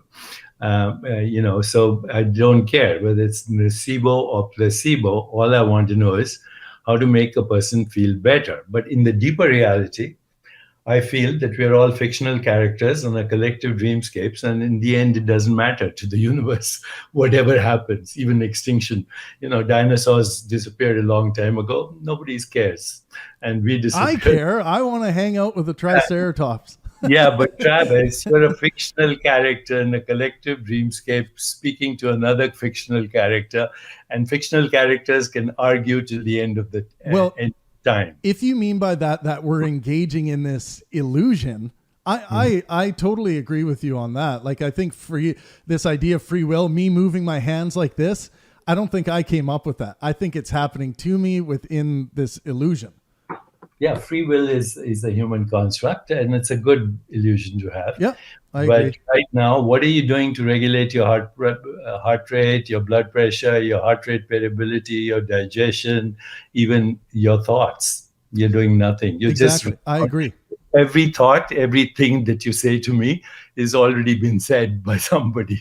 There's no one who has an original thought, maybe an Einstein once in a while, and in the end, they turn out to be wrong. Every construct we've had has been invalidated. That's the basis of science, falsification. Do you believe that thoughts happen to us? We're not dictating anything in our mind? I think thoughts recycle through us, through the collective mind. Yes. Unless there's a totally original thought, Gödel's theorem or something like that. So you said collective mind. What does that mean? This mind that you and I are speaking right now, we have rules of grammar. We have rules of what we mean by certain words. So we are following certain rules that are accepted by the collective mind. We're speaking in English, which has certain connotations that, say, Swahili or Chinese doesn't have.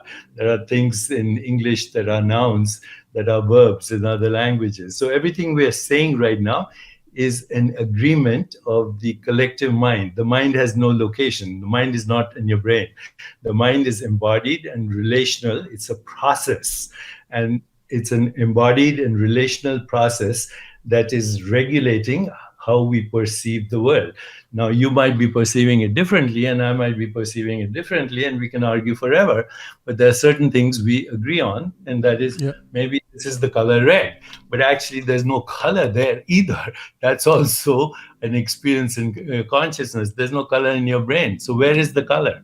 Well, it's very, existence is too mysterious for any one of us to be dogmatic about it. But isn't I understand that we're gonna look at the consistent relation of reality and try to make sense of it. Isn't that what science is? And red, we actually we will make stoplights red. So within a certain context, very useful. There is red. It's useful in that context. But I think what you're talking about is on the greater context. We have a hard time saying, okay, that is objectively red because red is more of an experience. Is that kind of what you're getting? If there is a reality outside of our awareness of it, we'll never know it. Okay, we'll never know it. So, to me, awareness and existence are similar. Awareness is existence. Now, how we interpret awareness is what creates politics. And there's also a difference between science and what I call scientism. So science is a methodology. Okay, science is a methodology. Observation. Where is observation made? In consciousness. Experiments designed. Where are they designed? In consciousness. Experiments in consciousness. Validation in consciousness. Falsification in consciousness. So there's no science in the absence of consciousness for which we have no explanation. Now, there's a difference between scientists who understand this and people like Richard Dawkins, who I call apostles of scientism, which is a religion. Scientism is... That hurts my heart. Richard's one of my heroes. Okay, listen, but it's true. He's a dogmatic, religious, ideological apostle of scientism. But why is he but what does he say specifically that you think is dogmatic? Because Richard would say, we don't know that this working model is we are certain that this is the best model, and we can always upgrade things and throw models away. Isn't that the opposite of dogma? Listen, I've argued with Richard. I know you have. Yes, okay. And he's even blocked me on Twitter. He, his blood pressure goes up when he sees me. So I find, okay, so, and he even had a stroke after that. So I don't want to, I don't want to bruise him more. But I think Richard is the best example of a religious fundamentalist, in my opinion. But I'm not going to argue about that anymore. Yeah. Let him be what he is. He deserves his peace, and let me be what I am. I have a question about that whole thing. So, Sam Harris, Sam Harris from Twitter. Just let me tell you, when I quoted Freeman Dyson to him in the debate, he said, "Oh, Freeman Dyson never said that. He should sue you." So I wrote to Freeman Dyson. I said, "Are you going to sue me? Because I quoted you exactly as I did. Dr. Dawkins thinks you should." Sue me. And actually, Freeman sent the most elegant response to me. I was blown away by it. He said, 3 riddles have puzzled me all my life. One is, and the first one he said, is the unpredictable movement of particles. He didn't say random, he said unpredictable, which was very clever and very sharp. Second is, a universe fine-tuned for mind and consciousness. And third is our own consciousness. Then he said, I don't know the answers to these riddles, but I think they're somewhat connected. And you know what? I treasure that email from a great scientist. Dawkins didn't bother to respond to him, didn't bother to respond to me, and turned me off Twitter. I can't even tweet him now, because he gets so upset. I have to ask you about like, okay, so there's Richard, there's Sam Harris, there's Joe Rogan, there's all these guys that get so triggered by the way you use language, the way you talk about things. Yeah, why do you think that is? That's what I want to know. Yeah, because they think I'm a pseudoscientist. They think science is the answer to all questions. And I think they are pseudoscientists because science cannot answer. Science can't tell me who I am, why I exist, why is there a universe, why I fall in love, why I fear death, why I'm jealous, why I'm magnanimous at times, why I'm unpredictable, why I'm full of contradictions, why I'm paradoxical. That's me. So Sam Harris would actually agree with a lot of what you said with regards to, like, you can't get an ought from an is, right? So Sam Harris would not disagree with you on that. I have no respect for Sam Harris either, or these guys, because they bounce all over the place. Sam Harris talks about waking up, and he's a total physicalist. When I think matter itself is a human construct for a perceptual activity in consciousness. That's my view. Accept it or leave it. It doesn't matter. Okay, I got a question about listen, in 15 years, I'll be dead.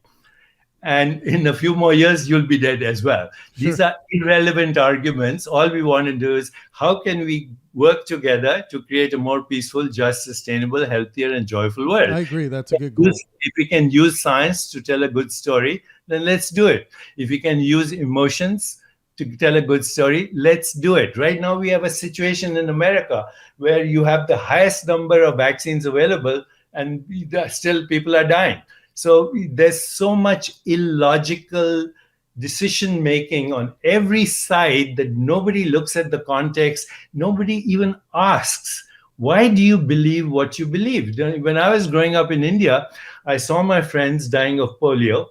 I saw them paralyzed. I saw people dying of tuberculosis. I saw people scarred for life from smallpox. So you can't tell me that vaccines don't work. Right. Okay. I saw it, right? Look, I share your sentiments with right regards now, to, when I see all this total insanity in our world, every decision comes from either an ideology, I'm right, the scientific method is the only method, the other methods are stupid. The fact is, we actually should only take in what works, and what doesn't work, we discard it. And if something works for you that doesn't work for me, God bless you, or whatever, the unified field should support you, or gravity, or whatever you want to call the mystery of existence, go with it.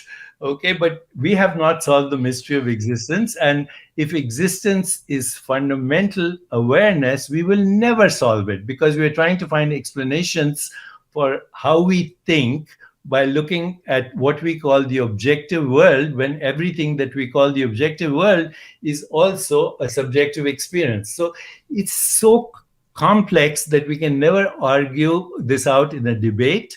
And I've stopped debating. In fact, the only reason I agreed to speak to you was I want to tell you, you're right, guys.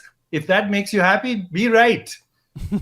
Well, I do want people to be happy as well, but I do also think that it's important to discuss ideas, because we want to illuminate the ideas that are good from a well-being perspective for humanity. Do you agree with that? I agree. Okay. Yeah. And look, Sam Harris and I share the same moral foundation in that we wish to maximize well-being. I don't give a shit about Sam Harris, so don't even talk about it. Well, what is it? Okay. He's a hypocrite. He's a cunning hypocrite. Okay, I'll talk about my moral foundation then. You are a kid, so I have hope for you. But these guys, one day they are saying there's no heart problem. Second day there's a heart problem. Waking up is his podcast. and he's talking about consciousness in one way, one day, in another way. They can't bless him. Let him do what he wants. I'm not interested. Okay, I don't want to trigger you with saying uttering. You're making me find this very funny. I'm not arguing with you. Okay. Whatever you say comes out of your conditioned mind. Whatever I say comes out of my conditioned mind. I don't know who's right, who's wrong, and I don't actually care. How do you solve moral dilemmas? Like, what's your moral foundation? My moral foundation is only one: non-violence. Non-violence. Period. I don't have any other moral dogmas, because when people share the same values, and then they agree. If you don't share the same values, you don't agree. So for me, the only morality is empathy, compassion, peace, equanimity, love. But love in action. Love without action is meaningless. It's a sentiment. And action without love is irrelevant. So love in action is the good way to go. And, so my moral imperative is what has been said eternally: treat others as you would have them treat you.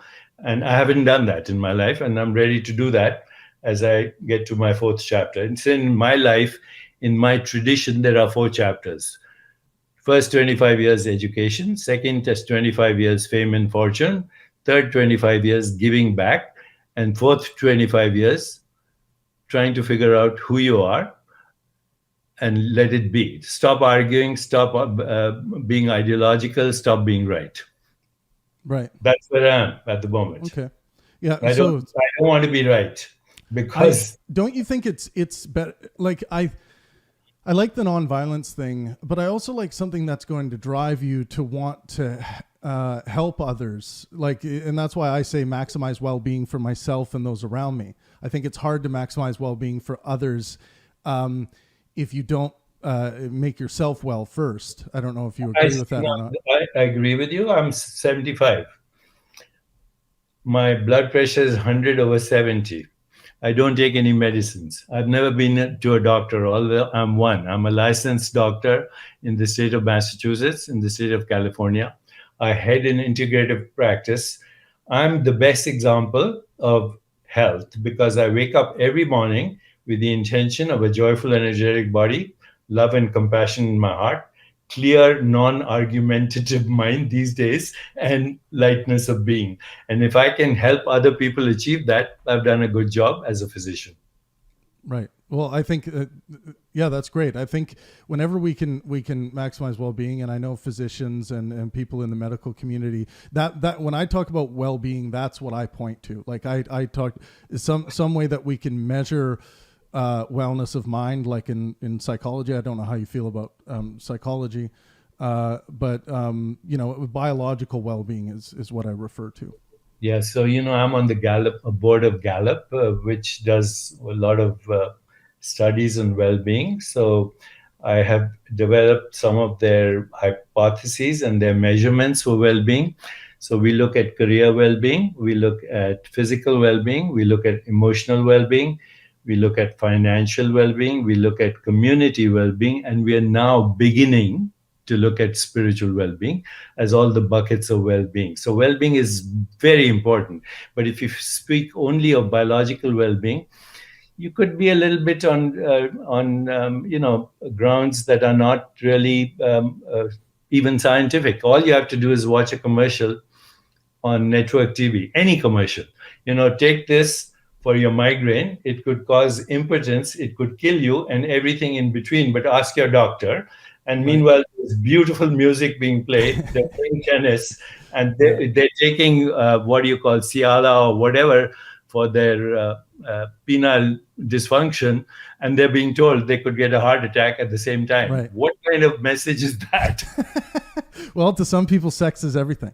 The insanity is every commercial works because people go and ask their doctor, will you prescribe this to me? Now, I'm telling you, my cholesterol is less than 100. I've never taken an anti-cholesterol drug. Okay, my blood pressure is 110/70. I think it's all that meditation. I can decrease my heart rate to less than 50 just through meditation. So why would I try to convince myself and you that there's only one way. We live in this society where instant gratification. You can't believe you with the whole thing, take an Alka-Seltzer. You can't sleep, take a sedative. You're feeling anxious, take a tranquilizer. You have whatever, take this antibiotic. Never mind that next antibiotic, it'll be resistant and you'll have nosocomial. Right now, the commonest cause of infection and death is going to a hospital. Other than a hospital, other than a prison, a hospital is the most dangerous place you can go to. I've never been to one other than to teach medical students. I teach medical students at the University of California. I'm starting a program in University of Central Florida. I have an appointment in Mount Sinai Medical School. I don't say you shouldn't do this or do it. Whatever works, do it. And for you, if a placebo works, do it, my friend, because in many cases, placebos work better than drugs. And why do they work? That's another mystery. You can block with placebo effects through certain drugs, which means that placebos also produce endogenous healing responses. And so do nocebos. They produce the other response, which is you don't respond to a legitimate treatment because you don't believe in it. So it's a mystery. Don't try to figure out the mystery. Do what works for you. I have one thing to say about the hospitals. Someone who's in a motor vehicle accident, though, you would agree that a hospital isn't the most dangerous place for them to go. When would I not agree? I worked for years in an emergency room. I know, but when you say hospitals are this bad place like that, it leads people to... The highest risk of getting infection, the highest risk of suicide, the highest risk of depression is amongst people in the healthcare field. I deal with physician burnout. It's the highest case of suicide is psychiatrists, my friend. The highest case of depression, alcoholism, addiction is doctors. You have to be in that environment to see sirens going on, codes going on. You're cutting people up, you're rescuing people. You feel good about it. You even get an adrenaline rush out of it. And at the end of it, you're the one who's feeling sick. I deal with these people all the time. I still advise people in the emergency room. I'm an integrative doctor. I'm a trained endocrinologist, a trained neuroendocrinologist. I keep up with my licenses and my CMEs so I can know what's going on in the field, but I don't necessarily buy into every antibiotic prescribed, every surgical procedure. You go to a cardiologist, you go to a cardiac surgeon, he's going to do heart surgery. That's how he makes money. You go to a baker, that's how they sell you bread. So I tell my patients, question everything your doctor is saying, go on Google, do your research, make him feel uncomfortable, and then if he convinces you that the right treatment is it, then cooperate with him. But doctors these days, they don't have any knowledge about what the patient is. They don't have even 5 minutes to talk to a patient. Just make a diagnosis, get a prescription, get the heck out of here in 10 minutes. Okay? That's not how you treat a human being. So I have my own issues with the medical profession, and I'm part of it. I'm a member of the American Medical Association. I'm a fellow of the American College of Physicians. I'm certified in endocrinology and metabolism. I know everything, but I don't necessarily agree with everything. I agree with some of it. Yes, if you have a gunshot wound or an appendicitis or a pneumonia, meditation is not going to help you. Yeah. Oh, I think, and that's good. And that's good to clear that up. It's not even a thing to argue about. So when people straw man you, I guess, by saying like your idea of quantum healing and idea of like curing yourself of certain ailments, like diseases, would that be a straw man of your position of what quantum healing is? Like, what is quantum healing? I spoke to Dawkins about it. I said, it's a metaphor like anything else. Even quantum mechanics is a metaphor like anything else. You don't like it, okay, attack me. But I wrote Quantum Healing in 1988. I was vilified by the American medical establishment. I reissued Quantum Healing the last year. And guess who wrote the foreword? The head of neuroscience at Harvard Medical School. Because when I was writing about quantum healing, we knew nothing about epigenetics. We knew nothing about how the microbiome works. There was no science, but I knew from seeing my patients that they responded unpredictably.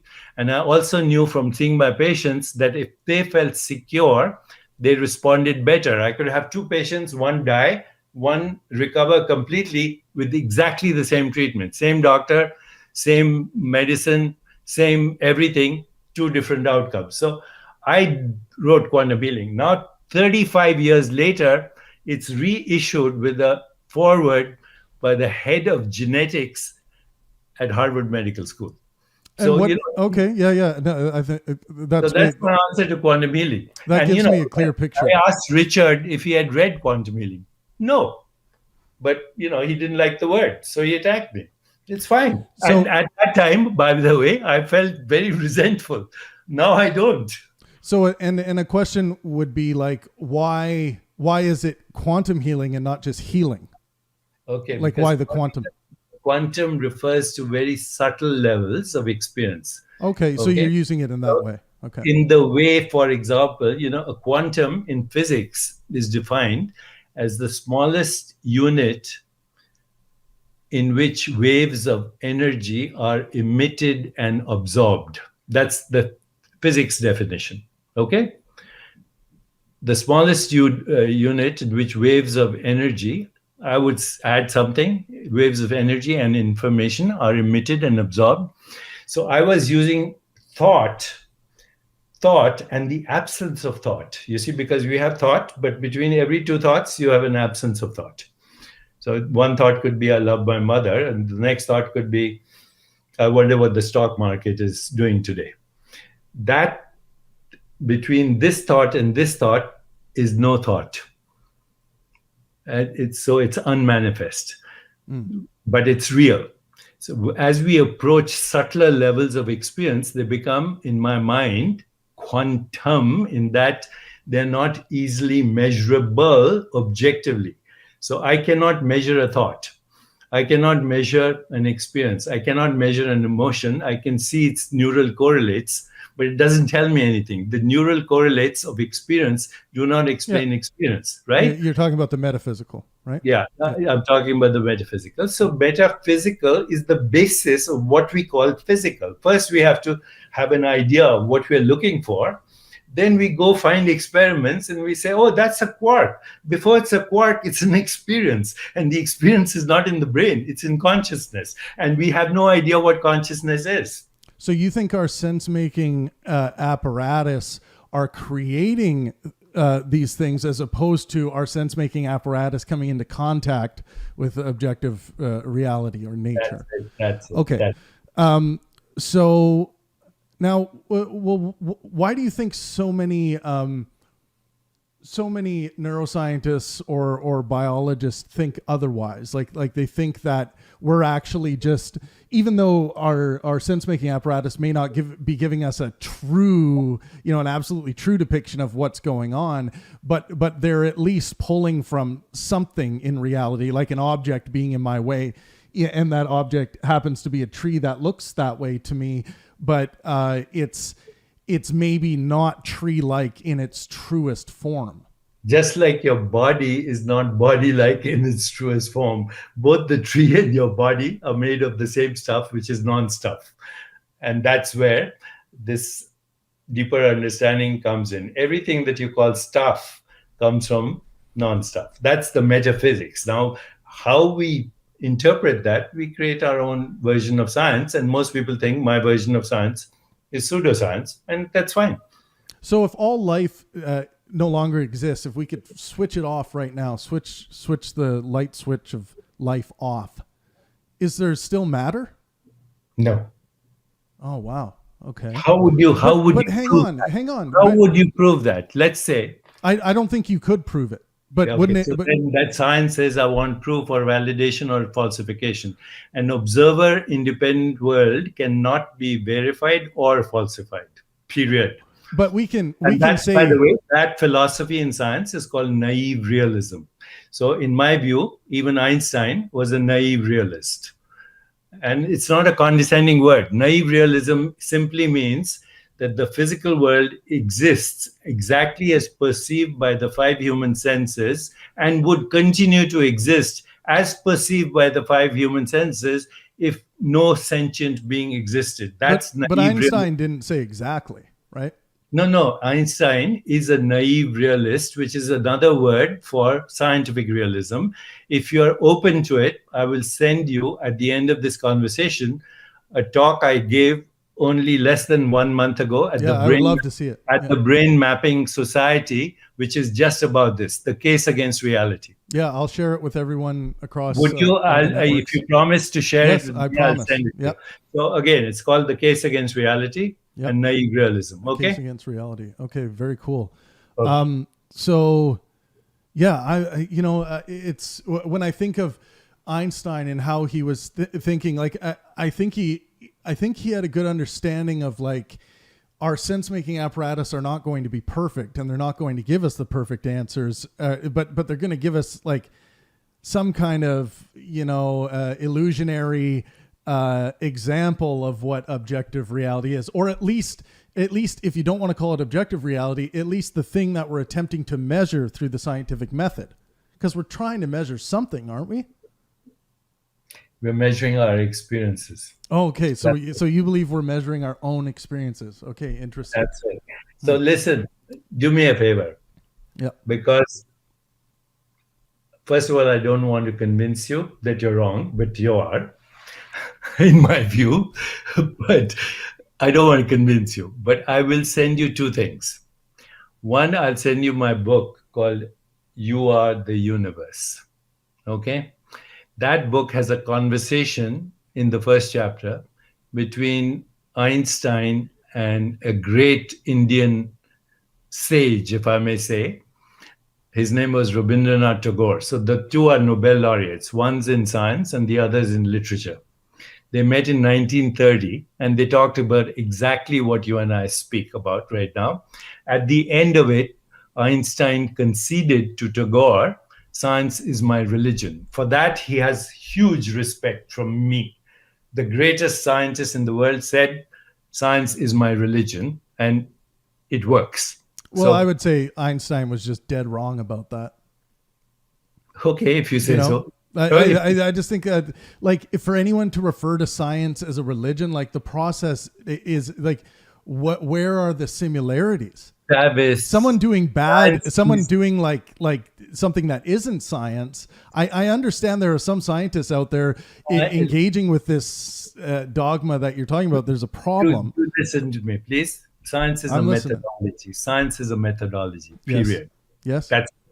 Don't go further than that. Science is a methodology that works, period.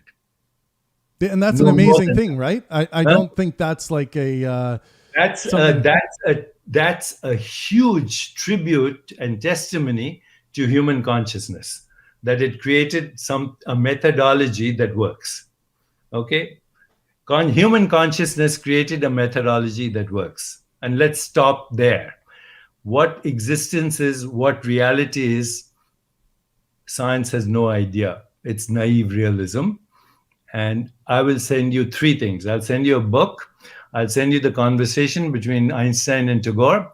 And I'll send you the case against reality. And then if you want, we can have another conversation.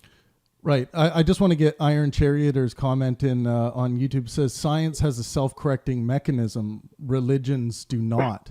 Isn't the peer review process in science like the thing that makes it different than a dogma? Yeah, peer review just means that you're bamboozled by the same constructs, and the religious people are bamboozled by the same constructs. You will never convince a religious ideologue that the virgin birth is a metaphor and the resurrection of Christ is a metaphor. And you'll never convince a hardcore scientist that science is a metaphor. I think Jordan Peterson has convinced a lot of people of that metaphor, but okay. Who knows? It's moot. Have you talked to Peterson, by the way? No. No? Oh, okay. He would be an interesting guy for you to have a conversation with. Right now, actually, I'm only interested in conversations because they're fun. I'm not Yeah, interested. I agree. I'm not interested in being right. I don't even know where ideas come from, but I can tell you they're not produced by electrochemistry. Electrochemistry is produced by ideas. So do you claim to know that? No, it's my experience. Okay. It's my experience. You believe that? I change what? No, I don't believe in anything. Belief is a cover-up for insecurity. Oh. All belief is a cover-up for insecurity.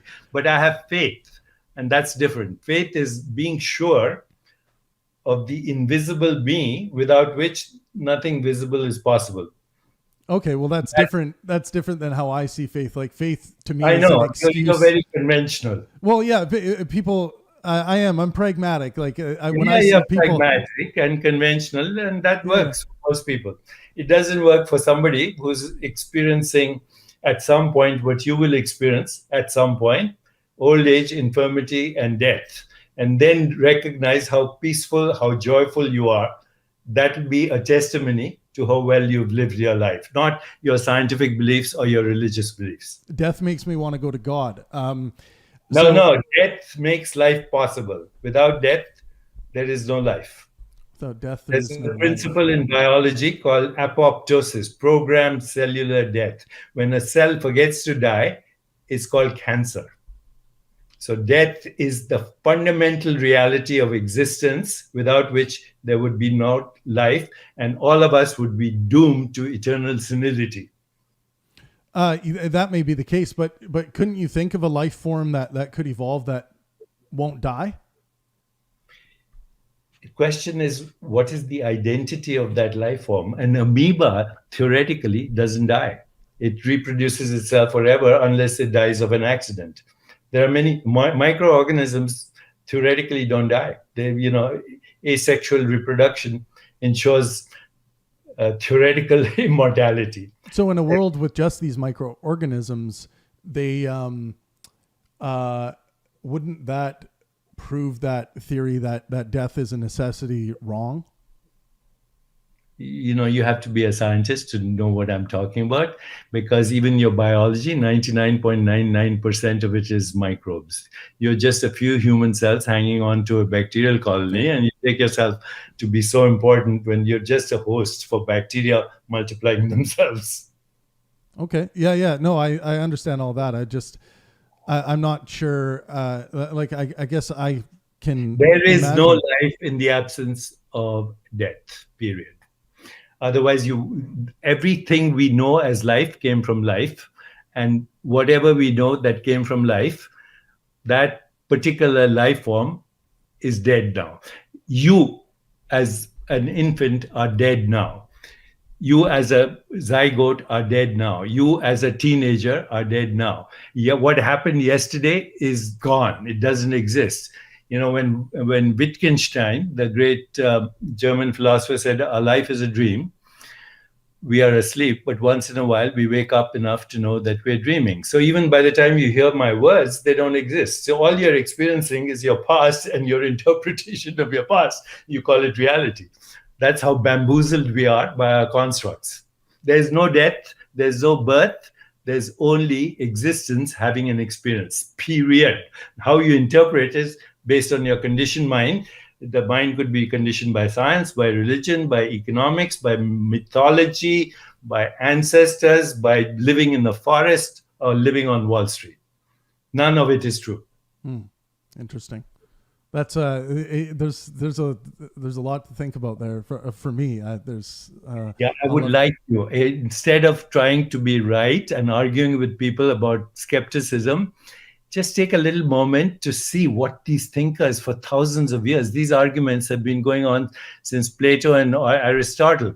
Plato was the first idealist, Aristotle was the first scientist, and they never agreed. And we're still having the same arguments. Yeah, I mean, I've looked at it, Deepak, but I think like a lot of our human history, people were driven by faith, and I see faith as an excuse. Like I don't see it as a good reason for believing anything. the word faith as you. I'm saying faith in your existence and the mystery of existence and the fact that existence is not material. I know that from my personal experience. I can feel my existence without any perceptual activity, without any thought. I still exist. Which is a bamboozlement, though, right? Because which is a bamboozlement because you've already mentioned that any experience is a bamboozlement. So the only thing that is not a bamboozlement is awareness, period. It's the common ground of every experience in every species, whether an amoeba or a lion or a tiger or a leaf. If it has sentience, it is aware. But what it experiences is different. So the experience of a caterpillar is not my experience. The experience of a butterfly is not my experience, but I can say they're having experiences. And there are leaky margins because when I attack them, they flee. Right. So they must be experiencing something. Yeah. So I can say with certainty that there is experience. What it means, I don't know. Okay, and I'm good with that. I'm good with that. I don't have to fight. I just want to be happy and I want to make other people happy. And if somebody gets better with a placebo and somebody gets a heart attack with a unnecessary bypass, you know, by the way, the commonest surgery in heart disease now is bypass and angioplasty. Less than 1% people benefit from them in terms of lifestyle. And we spend $400 billion every year and nobody's talking about it. They're talking about who's right and who's wrong. Yeah, if that's the case, I mean, it should be talked about more, right? I would agree with you on that. We need to talk about not who's right, not who's wrong, but how can we together work, scientists, non-scientists, philosophers, naive realists, scientific realists, people who don't believe in reality, all work together for a more peaceful, just, sustainable, healthier, and joyful world. And if you don't, then go to the bar and get drunk and argue. That can be fun too. What has been your most important work? I think you have provided a lot of wellness to the world in your many years of contributions to humanity. What has been your most important work? Whatever it is, it won't be remembered in 2 generations from now. So my most important work is that I questioned and was skeptical about skeptics. I'm a radical skeptic. That's my most important contribution. Radical skeptic. Interesting. Cool. I don't have much to say to that answer. I just think it's interesting. Last topic before we take a break, before we do the Q&A. God. So how do you interpret the God topic? Do you believe in the existence of an actual God? Do you have a deistic view of God? How do you deal with that? God is undefinable. If you define God, you limit God. So God is the mystery of existence, which is infinite. And you can't deny that the unmanifest is infinite because it has no form. Even when you get to, like the quantum mechanics guys who talk about the quantum vacuum, this and that, they will say there's nothing happening here. I recently, I misphrased that. I recently spoke to Frank Wilczek. I interviewed him. If you want, I'll send you a copy of my interview. He's a Nobel laureate, discovered something called an anion, which is supposedly the particle for dark matter. And he has this book is called Fundamentals. It's somewhere here. Nobel laureate, MIT. And in one chapter, he actually identifies fundamentals. And he says the fundamentals of the physical universe are spin, charge, and mass, which I like very much because none of these are physical entities. They have no location in space-time. I asked him that. I said, does spin, charge, and mass have a location in space-time? Are they structures? He said, no, they are structureless entities. They're principles that govern the universe. So I'm good. If you call God spin, charge, and mass, I'm good with that. the unmanifest, which is unmeasurable, giving rise to the manifest, which is measurable. I don't believe in a deity, a dead white male in the sky, particularly. Yeah. Okay, so my God is, in a way, Spinoza's God. Right. In a way, but even Spinoza was thinking of an entity. I'm not thinking of an entity. I'm just thinking of the formless that gives rise to the form. Right. Okay. So in fact, all form and all phenomena comes from the formless, and we don't know how. Those three riddles that Freeman Dyson mentioned, universe fine-tuned for mind life, our own consciousness, and the unpredictable movement of atoms and particles. That's good enough. That's God. So the formless that gives rise to the form. When I'm thinking about that, I would say that instead of saying God, because I think when we use the God label, it confuses people. Because it confuses Western people. It doesn't confuse Buddhists. It doesn't confuse Kashmir Shaivists. It doesn't confuse Vedantists. It doesn't confuse the non-dualists. It wouldn't confuse Plato. It wouldn't confuse Socrates. It wouldn't confuse Heidegger. It wouldn't confuse Wittgenstein.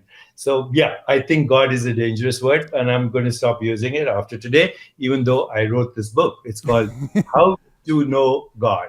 How to Know and God. The basis of this book is, if you know God, then you don't know God. Interesting. Because when you say God is undefinable, isn't that in itself a definition?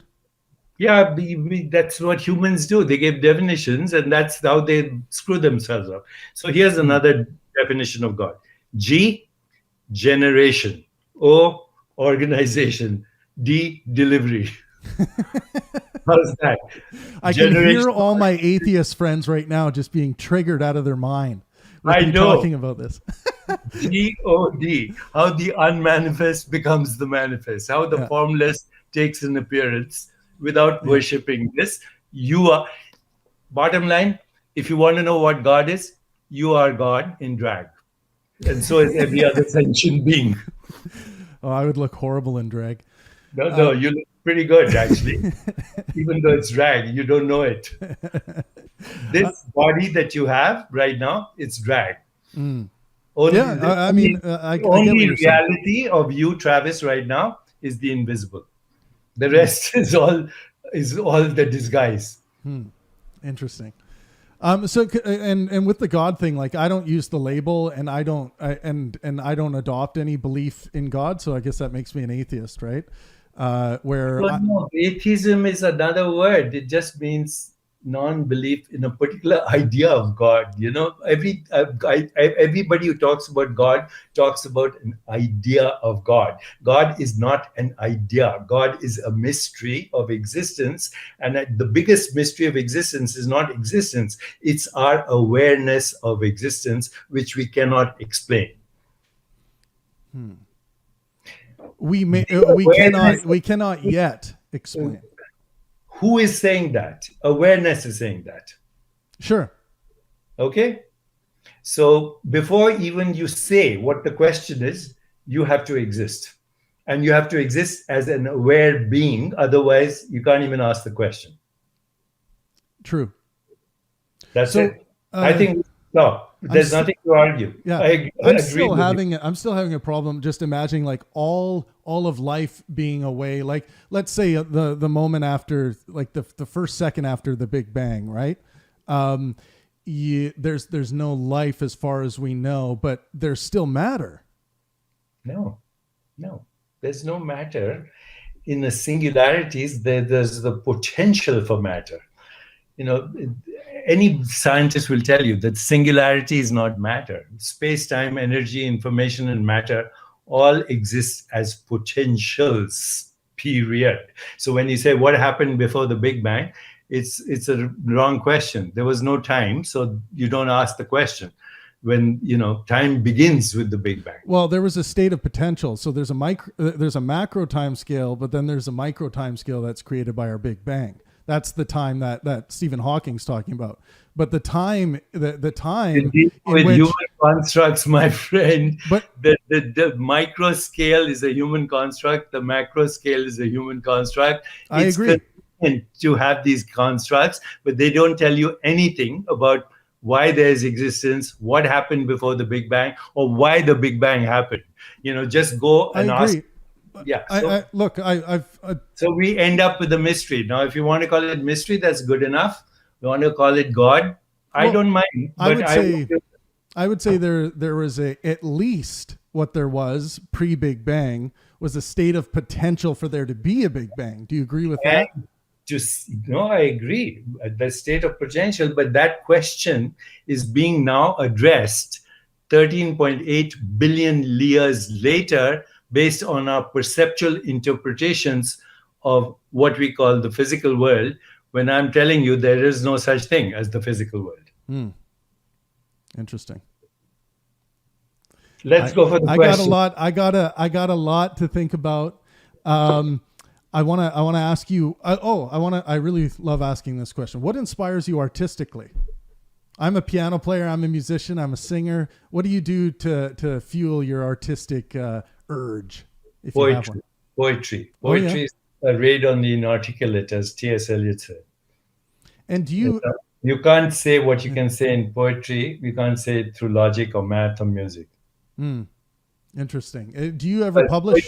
Do you ever publish your poetry? Or yeah, it's been published. It's called, in fact, it's called Raid on the Inarticulate, and I just signed a huge contract with Audible to put it into music, and I'm getting a lot of artists to support that project. It'll be out in a couple of months. Cool. Well, I'll love reading that. Like I'll send it to you. Yeah, I'm a huge fan of any kind of artistic inspiration. I like to sink my teeth into that, and I love seeing people light up when they talk about the artistic inspirational power of their mind.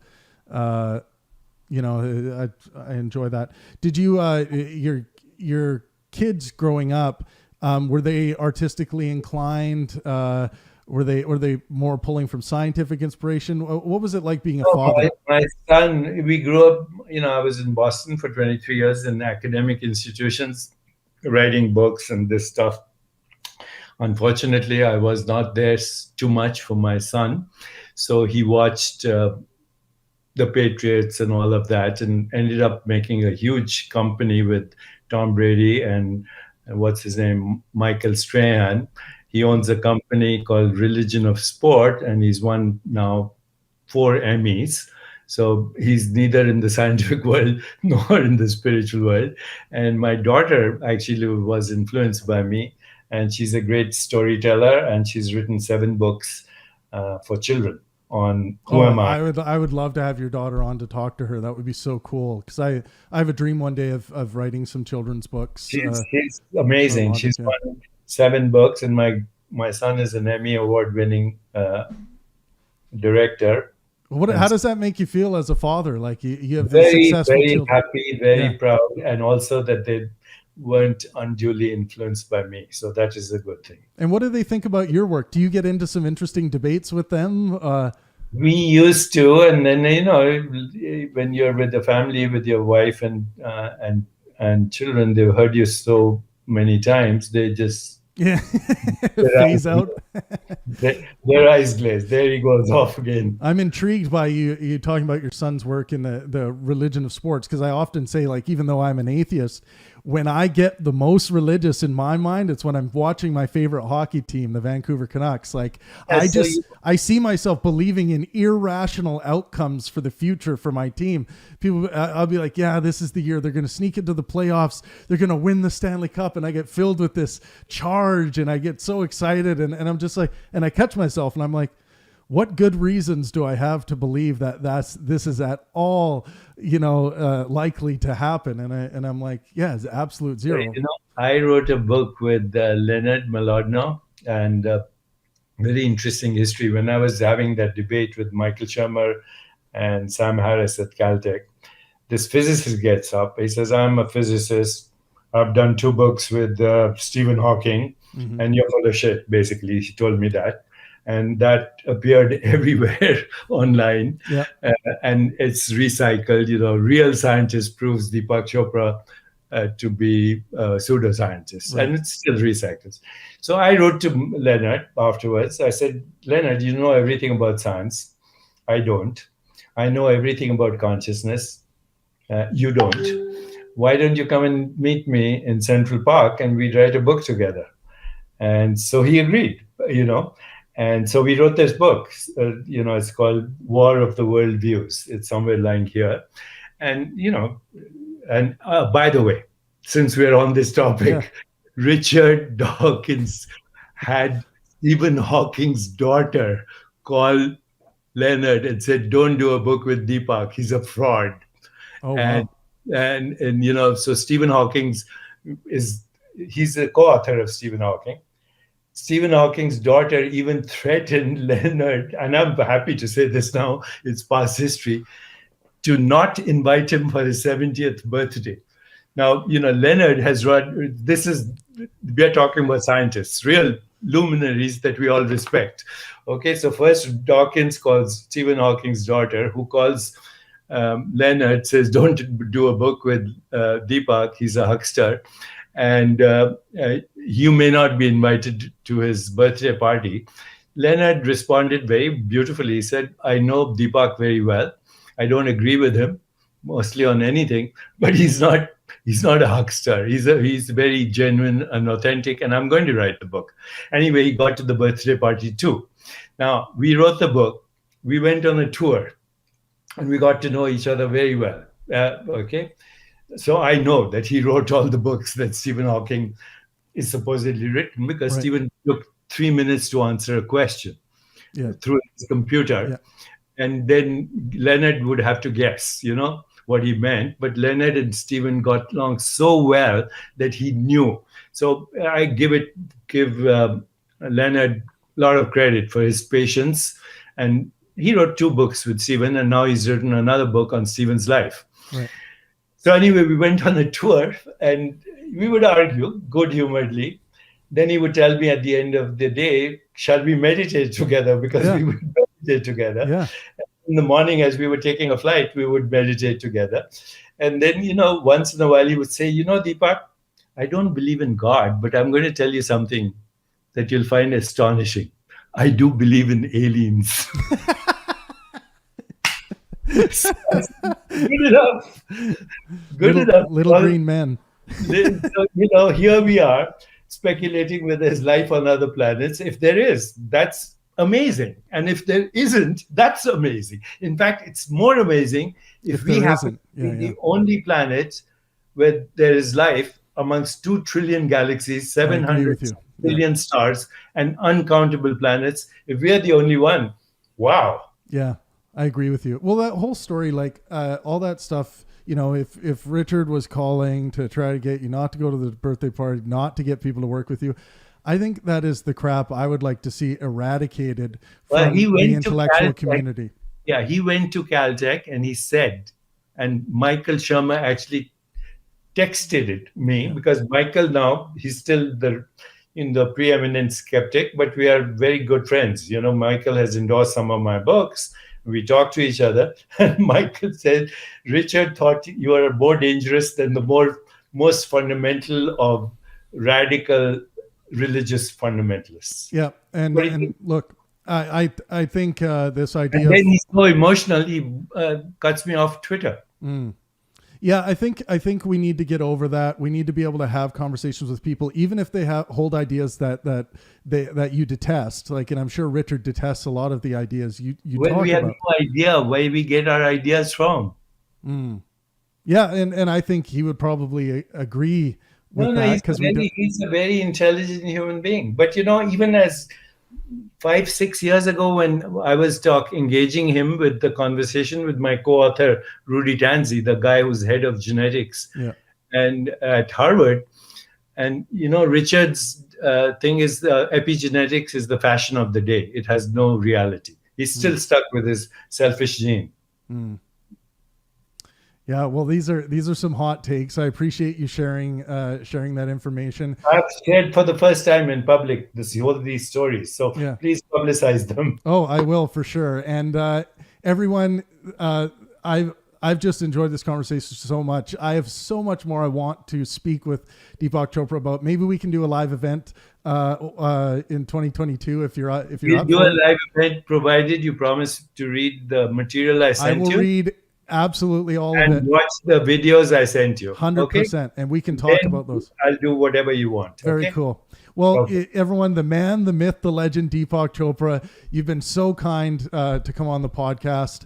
I appreciate you so much. And I do think you have done a lot of good and provided wellness to people in a multitude of different ways on this planet. And I appreciate all the work you've done for humanity. And I'm excited for you to be engaging with the Q&A in a little bit here. We're going to have time is another human construct. Can you tell me how long it'll take?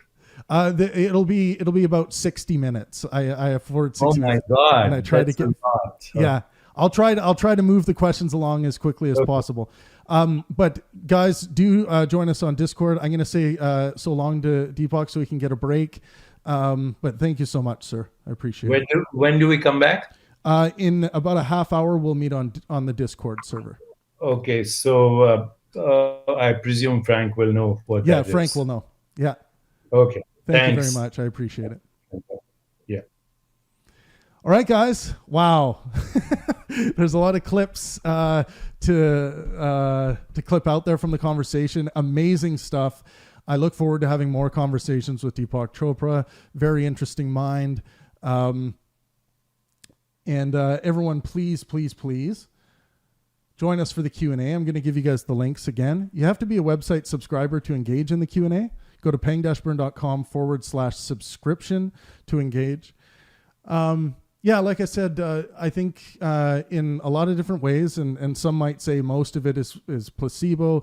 I think he has provided some hope and wellness to people all around the planet. And of course, there are many conversations to be had about, whether these are helpful ways of going about this. But I think this is what intellectual discourse is all about. I encourage you to not cancel the people that you or cancel conversations with people that you disagree with, that hold ideas that you detest. Engage in the war of ideas with them. Engage in this movement that I call the intellectual warm blanket. Some other people I know call it the intellectual dark web, but I just think that's creepy and weird. It's the intellectual warm blanket. You can put your arm around your friend and disagree with them. And that's how I feel about people I disagree with. So I hope you guys approach your conversations in that way. Please join us on Discord. Our Discord server is the hub for everything Pangburn. We have daily voice chats and conversations. Sometimes we just sit in the Trav's Tavern. You'll see the voice chat area where we just hang out and just make each other laugh and bullshit sometimes. Sometimes we'll get into more robust discussions, but I really appreciate that conversation I just had with Dr. Chopra. There's a lot to unpack there, and there's a lot for me to meditate on. And thank you all for coming and engaging in the chat. And Aurora, when I say war, I mean war in you're going to go out and play in the playground with your friends and play war. That's the way I use war. When I say war of ideas, it's the same way you used to go and find a stick that looks like a gun or a weapon or a wand to cast a spell, and you'll engage in war, and then you'll go have your snack together. That's what I mean by war and the war of ideas. Anyways, thank you guys so much. I'm going to take a quick break here. In a half hour, join us in a half hour on our Discord server. And I'll be happy to engage with you guys and engage in this Q&A. Thank you guys so much. And as always, let art and science inspire. Subscribe! Awesome. All right. We good. Okay. Well, Daryl, I got a little intro here, and then we'll just jump right into it, man. Sounds good, man. Sorry about all the technology is like way above my you know what? Technology is allowing us to do this today, which I'm very grateful for. So yes. Right on. So everyone, Daryl Davis, a living, breathing hero in the fight against racism and against the quietness of the piano, of course. an ideological war with victories deep in the trenches of the KKK, while satisfying his lust for boogie-woogie blues on stage with Chuck Berry, Jerry Lee Lewis, and B.B. King. Are you kidding me? Why put your arm around a grand wizard of the KKK and call him a friend? This man must be insane. Well, in the key of C, like no other. Everyone, it is my utmost pleasure and privilege to speak today with one of my living heroes, Mr. Daryl Davis. Welcome to the Pangburn Hangout, sir. Thank you, Travis. It's a real pleasure to be here. Really appreciate it. Awesome. So first off, how is life? Life is good, man. Keeping me pretty busy. Keep me on the road, but off the street. Right on. That's good. So how often are you on the road? Oh, man. During non-pandemic times, anywhere from 180 to 220 days a year. And, but that's all starting to come back. Things are opening up. I'm doing a lot of traveling and, doing a lot of work, gigging musically and also lecturing. Right on. Yeah, I produce live music and, of course, live intellectual discussions. And I've noticed that the market's making a bit of a comeback. It's coming back after COVID. So it's a really good thing.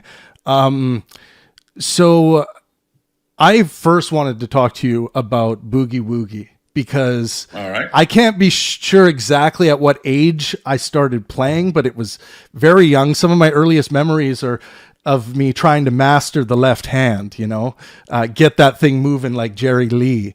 So the first thing I wanted to ask you is just kind of the origins of how you got into blues and probably later on Boogie Woogie. How did that start? Okay, well, let's go back to my childhood. When I was young and entertaining ideas of what I wanted to be when I grew up, there were two vocations that were pulling at me in opposite directions with equal force.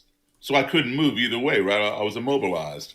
On one hand, I wanted to be an espionage agent, a spy.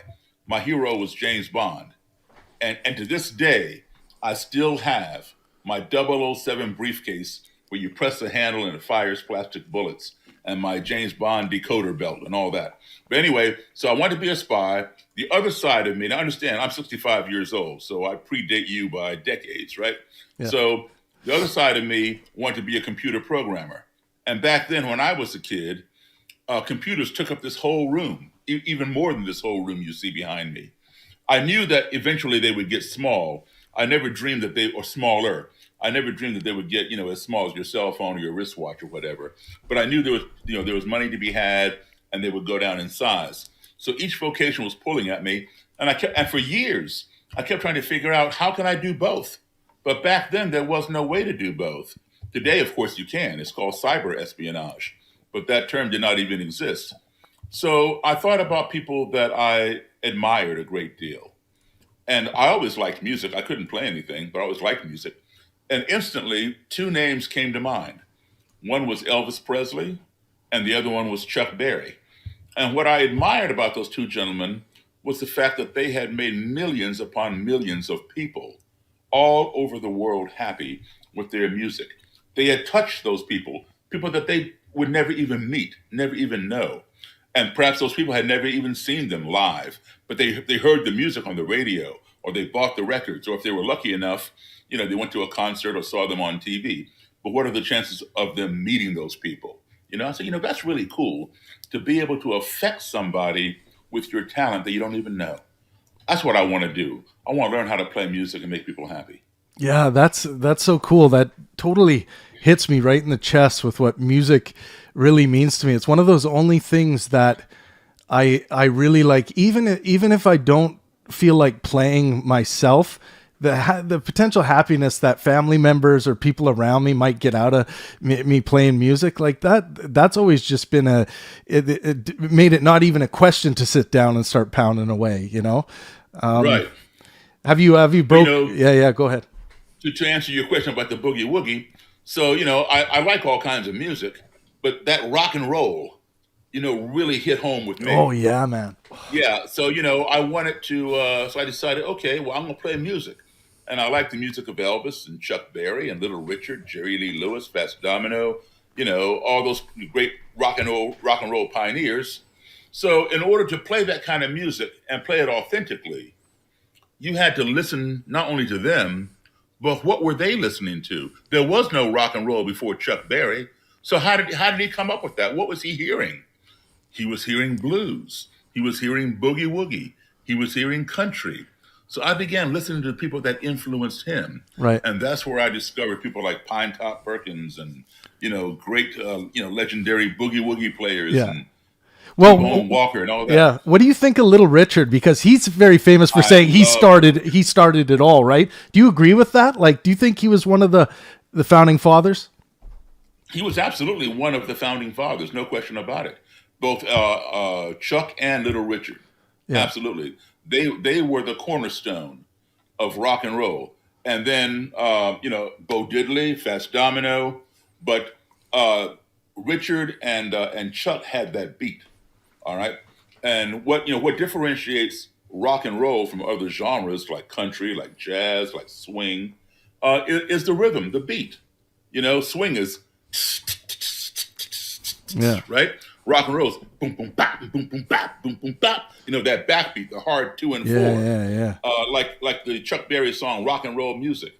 It defines it. Just let me hear some of that rock and roll music any old way you choose it. It's got a backbeat, you can't lose it. Yeah. Right. Man. So that's what it is. And so they were the cornerstone.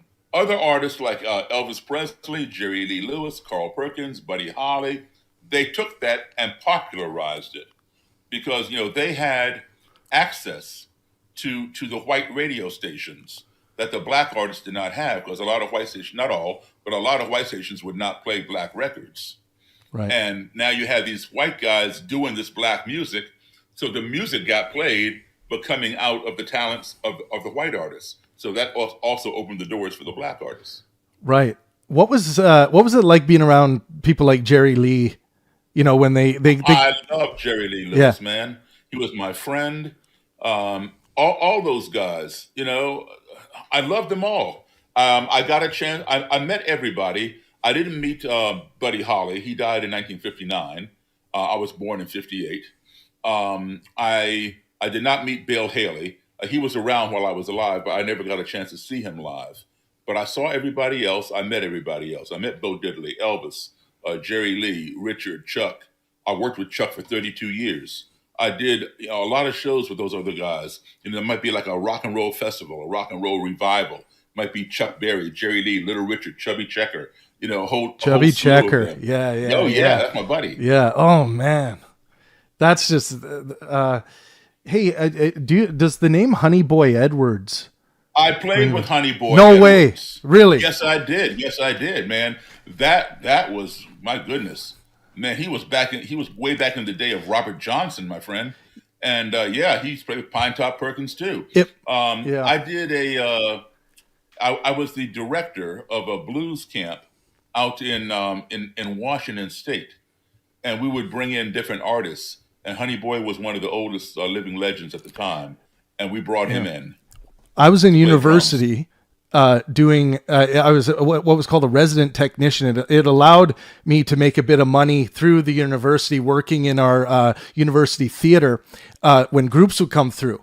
And Honey Boy Edwards was on his last tour, and I think he must have been 96, man.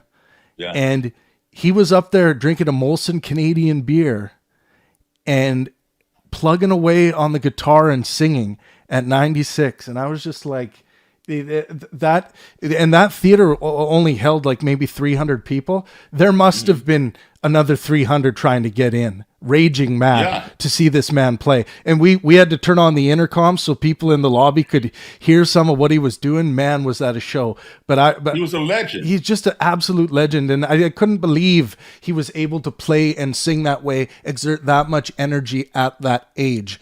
That is a power that must come from the deepest level of the passion within us. Like that, I'll never forget watching that and being like, I'm dumbfounded by it. I still am. As the saying goes, you don't stop playing music because you get old. You get old because you stop playing music. Yeah.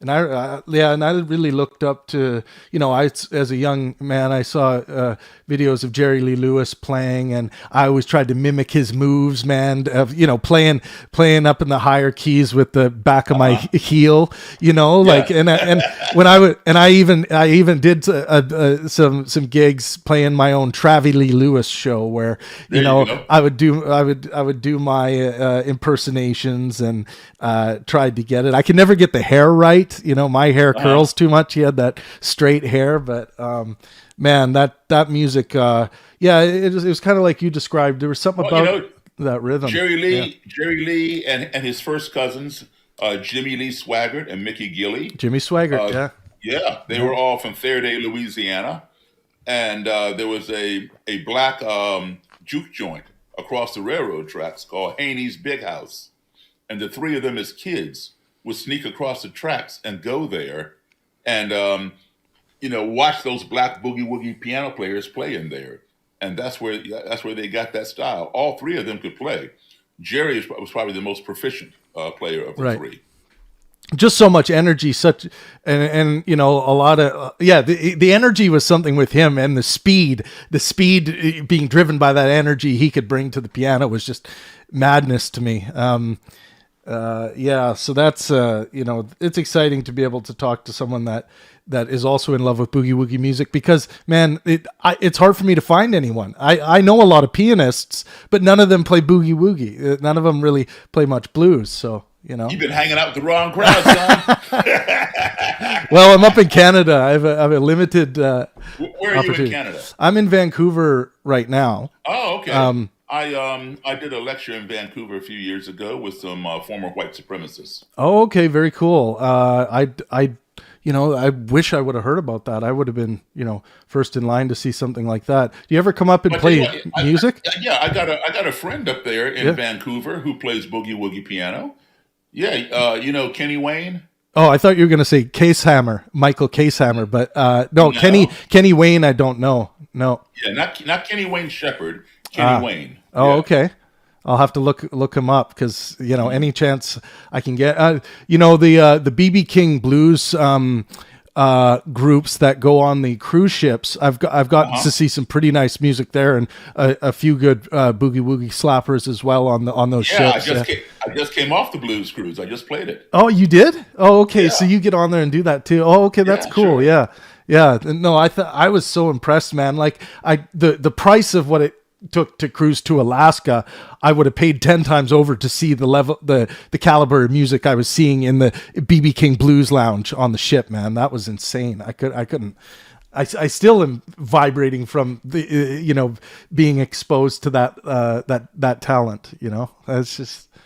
It's wild stuff. What you need? How old are you? I'm 35, almost 36. Yeah. What you need to carry? When will you be 36? April 20th. Okay, so you're an Aries. Sure. Yeah, I am too. I'll be 65 in a couple of weeks.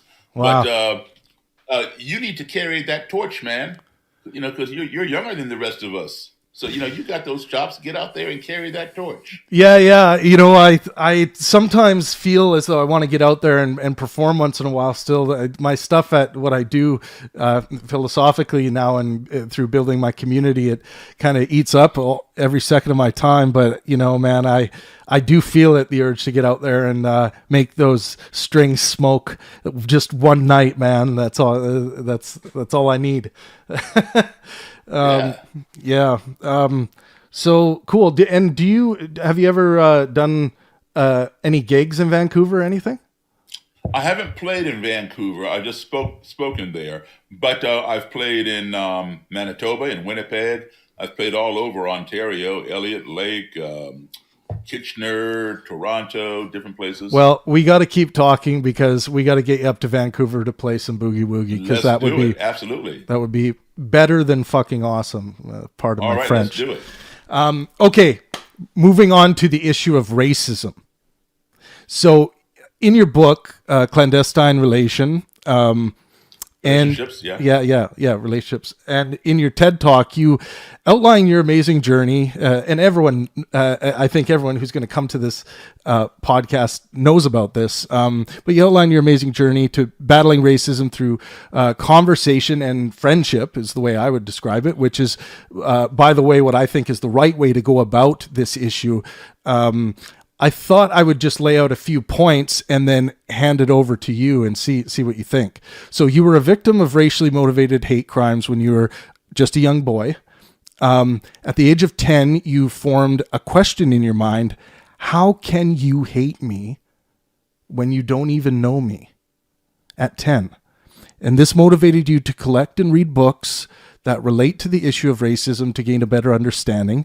These didn't provide you an answer to your question, at least one that satisfied you. So now enter Roger Kelly.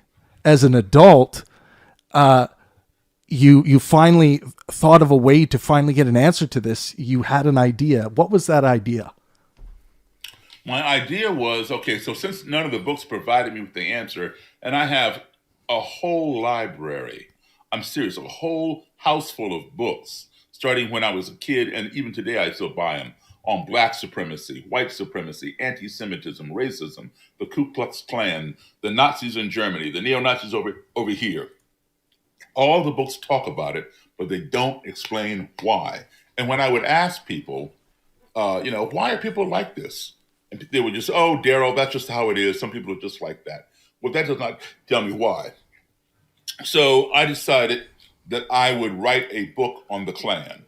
Who better to ask that question of than someone who would go so far as to join an organization that now has over 157-year history of practicing hating people who don't look like them or who don't believe as they believe.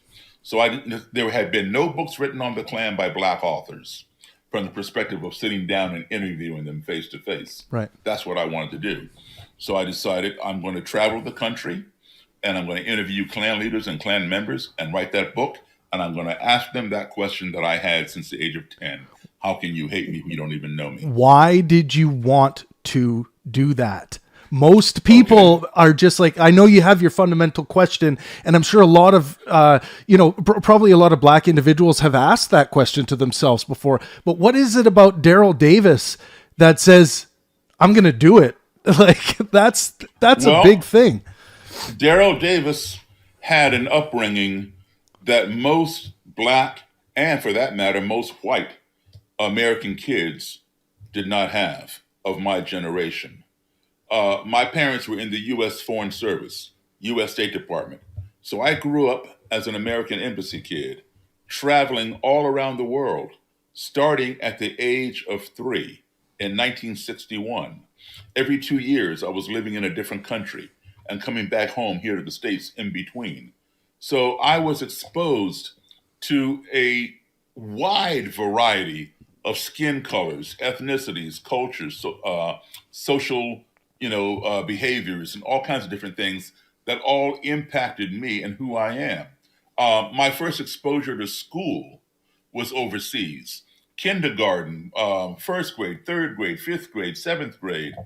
I did part of second grade overseas as well. And my classmates were from Japan, Russia, Nigeria, France, Germany, Italy. Anybody who had an embassy there in those countries, all of their kids went to the same school. So that being my first exposure to school, that became my baseline as to what school was supposed to be, right? But and we all got along. Maybe we didn't look alike, we didn't speak the same language or worship the same way, but we all got along. We played together, worked together, had slumber parties, etc. Every time I'd come home, I would either be in an all-black school or a black and white school, meaning the still segregated or the newly integrated. Even though desegregation was passed 4 years before I was born, it was passed by the Supreme Court in 1954, Brown versus the Board of Education. Schools did not integrate overnight. Right. It took, years and years, right? Yeah. So I didn't understand this. I didn't understand this at all. How is it that I can go across the Atlantic Ocean across the Pacific Ocean to some foreign country way on the other side of the planet and be treated better than I'm being treated in my own country. So that is probably the impetus to your question as to why I had to address this thing. And that brings me to my very favorite quote of all time. It's called the Travel Quote by Mark Twain. And Mark Twain said, "Travel is fatal to prejudice, bigotry, and narrow-mindedness. And many of our people need it sorely on these accounts. Broad, wholesome, charitable views of men and things cannot be acquired by vegetating in one little corner of the earth all one's lifetime." And that is so true. And now, all that listen, between my childhood and now my adulthood as a musician playing around the world, when you combine those two sets of travels, I've played in all 50 states. I have been to 62 countries on 6 continents. All that travel does not make me a better human being than anybody else.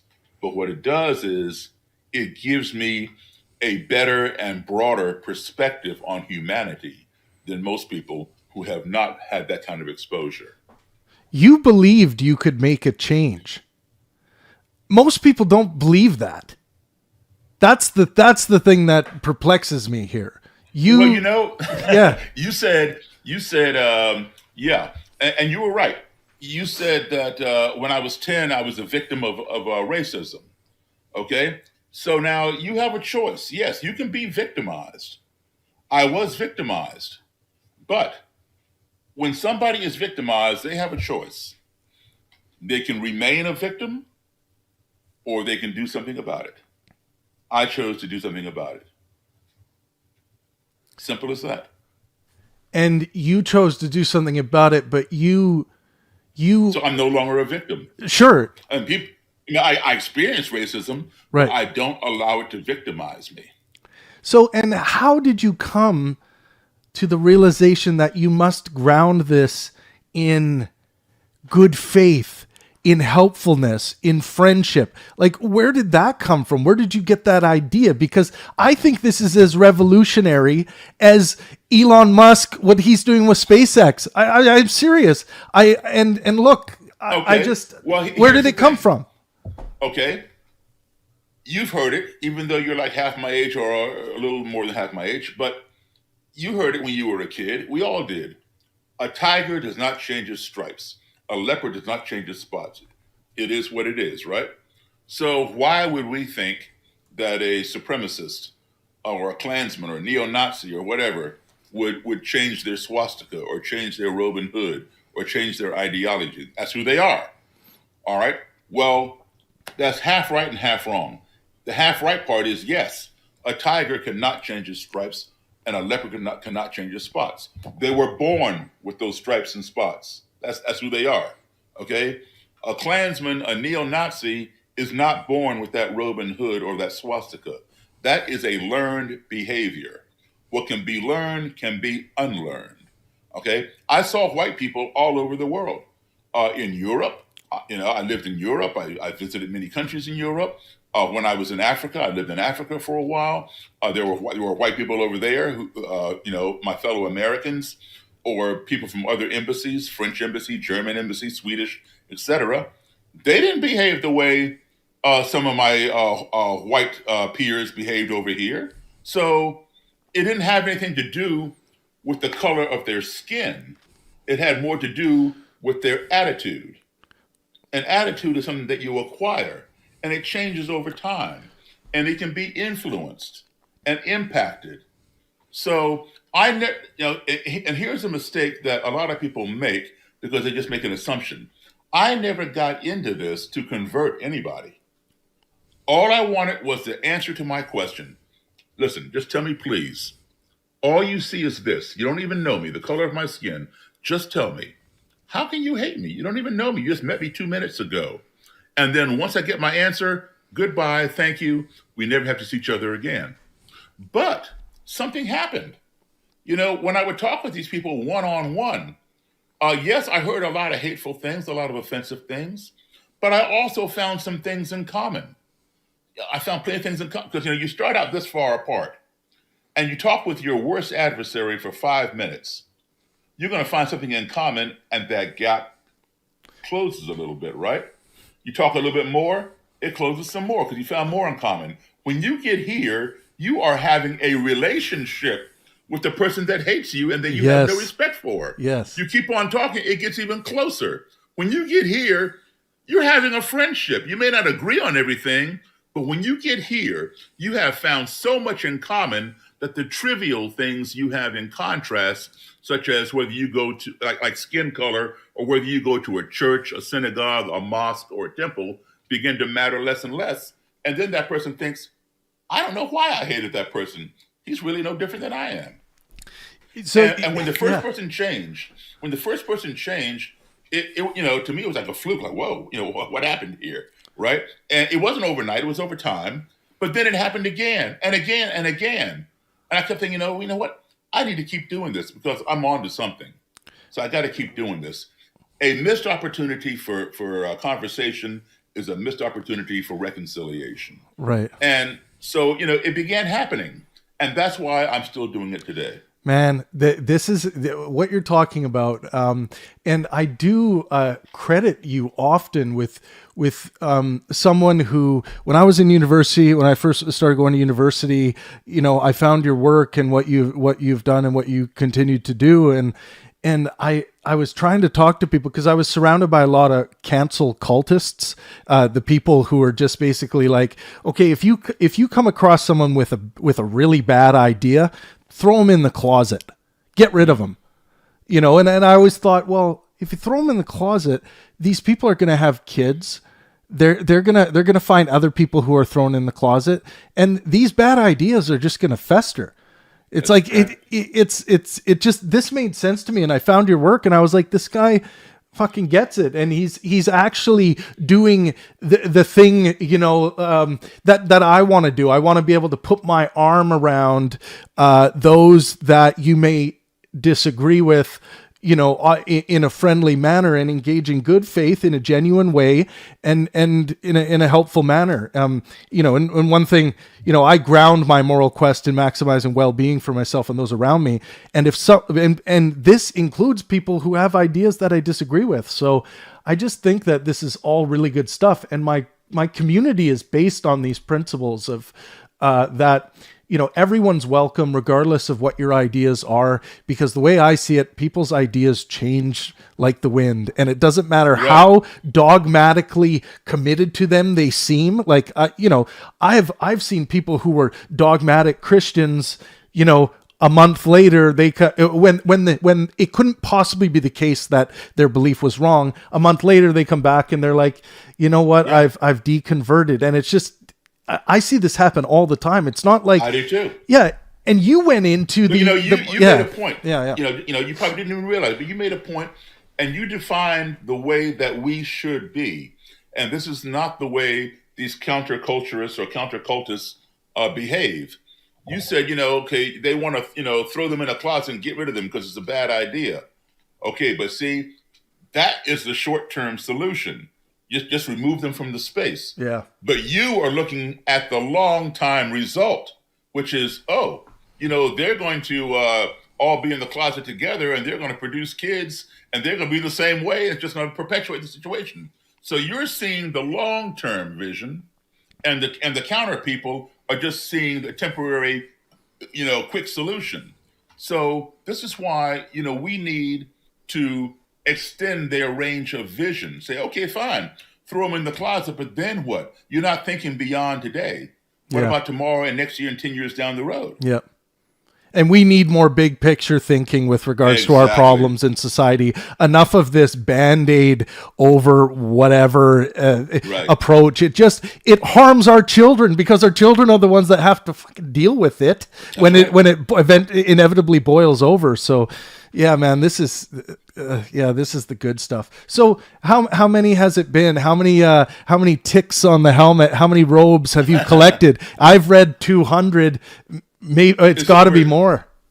Well, I don't have 200 rows, but over 200 now have left. That ideology. I've been the impetus for them to leave the ideology. I don't want to say that I converted them, but I was the impetus for them to convert themselves. I probably, at this present time, I haven't counted recently, but I have probably, I'd say 58 to 65 Amazing robes and hoods. But I have tons of stuff. I have over a couple hundred items, whether it's a flag, a Klan belt buckle, or whatever. Yeah. Yeah, that's phenomenal. And do you stay in touch with those people? Do they kind of Absolutely. Yeah. When you listen, Travis, when you make friends with me, you got a friend for life. I'm that way too. I've been that way my whole life. Like, I've had many people who haven't been good friends to me in that same way, but that's just my nature, man. It's like and even if things happen, shit happens in life and people you might not be able to speak for whatever reason for 10 years, but then they come back and I'm just like ready to pick it up. I don't live in that, like that negativity that might be the past, Right. But yeah, I feel that, man. Like, but see, when you do, you are re-victimizing yourself. 100%. I see people do that all the time, man. And they wonder why they can't get ahead. It's a bug and not a feature. A lot of people think it's a feature because they're in kind of this suffering avoidance calculus where they're like, well, that happened to me then. I'm going to apply that to my future relationships and make sure it doesn't happen. Then all of a sudden they've narrowed their range of who can be friends with, and then they can't find any friends, and then all of a sudden no one's being friendly back to them. It's Right. this nasty thing. Isn't that what was a German philosopher's name? A lot of them. Hermann Niemeyer. Oh yeah. Yeah, who said, first they came for the trade unionists and I didn't speak up. Then they came for the Catholics and I didn't speak up, and so forth. And on. And then finally they came for me and there was no one to speak up. That's because they narrowed their thing. Yeah, man. We can find so many examples in history of this. So these conversations with these people that you, quote unquote, converted, whatever, the way we want to put it. How do those conversations go? Take me through a little bit of how you come. I want to get to the art of the conversation. Okay, well, a white supremacist or a black supremacist for that matter, are not stamped out of a standard cookie cutter. They come into that ideology from different routes in their life, different avenues. Sometimes it's because my grandfather was in the Klan. My father was in the Klan. I'm in the Klan, so my kids are going to be in the Klan. It's a family tradition passed down. Other times it might be the person moves into some rural town, that has a lot of Klan there or whatever, and town is, good old boy network. So if you want to do business there, you got to assimilate. You join the local country club, join the local chamber of commerce, and join the local KKK, and then you're on your way. Other times it might be an economic thing where, you've lost your job because the company laid you off and replaced you with somebody who just came here from another country, legally or illegally, but they know they can pay that person this much money to do the job that you were doing, and you were getting paid that much money. And so the Klan will come into a town like that and say, hey, the blacks have the NAACP, the Jews have the ADL. Nobody stands up for the white man but the Ku Klux Klan. Your job's not gone, but you're gone. Come join us. We'll get your job back. Yeah. And people who were not even racist to begin with. They've been working for these companies for years and making money and paying their bills. And now they're out of work. The bank is knocking on their door for the mortgage. And it's like, well, hey, I guess they're right. My job is still there, but somebody else is doing it. Well, what do I have to lose? Sign me up. Let's see if they can get my job back. So depending upon how they come into that ideology may determine how I approach them and what kind of questions I ask. But generally, I ask, what they're into, what are their hobbies, what do you like? Just general conversation. Oh, you like James Bond? Well, yeah, I like James Bond too. You prefer Sean Connery or Roger Moore? Or Daniel Craig, or whoever, you find things that are general. Like, for example, you believe that we need to get drugs off the street. You believe that we need better education for kids. Well, guess what? So do some of them. So, you work on things that you might have in common. And then you narrow that gap, and then you start getting into the particulars. So what brought you into the Klan? Oh, well, some black guy broke into my house and stole a bunch of stuff. Okay, well, fine. Some white guy could have broken into your house too and done the same thing. Right. So Yeah. it could be any kind of crazy reason. Yeah, and you mentioned education there, and through this dialectic you're engaging in, you're part of the education, and part of like not even reminding for some people, just for the first time they're hearing like some kind of logical challenge where they're like, well, that could have been a white guy. Right. Oh, well, they don't challenge each other like that in these kind of like cult-like groups that have very much this in-group behavior and analysis of things, and anything from the outside is just, that's an outsider. We're not going to deal with that. I'll give you an example of something.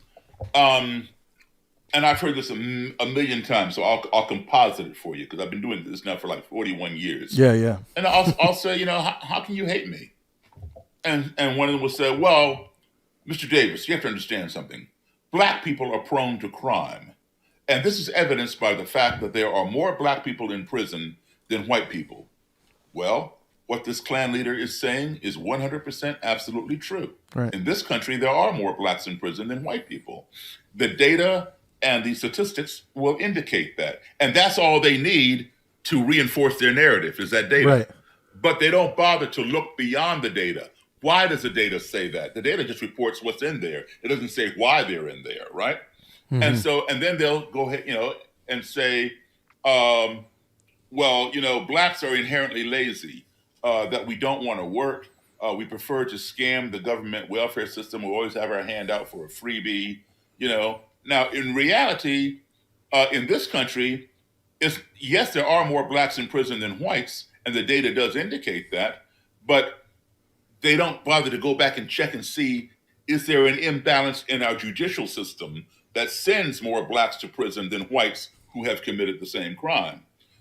In this country, there are more whites on welfare than blacks, because there are more whites in this country, all right?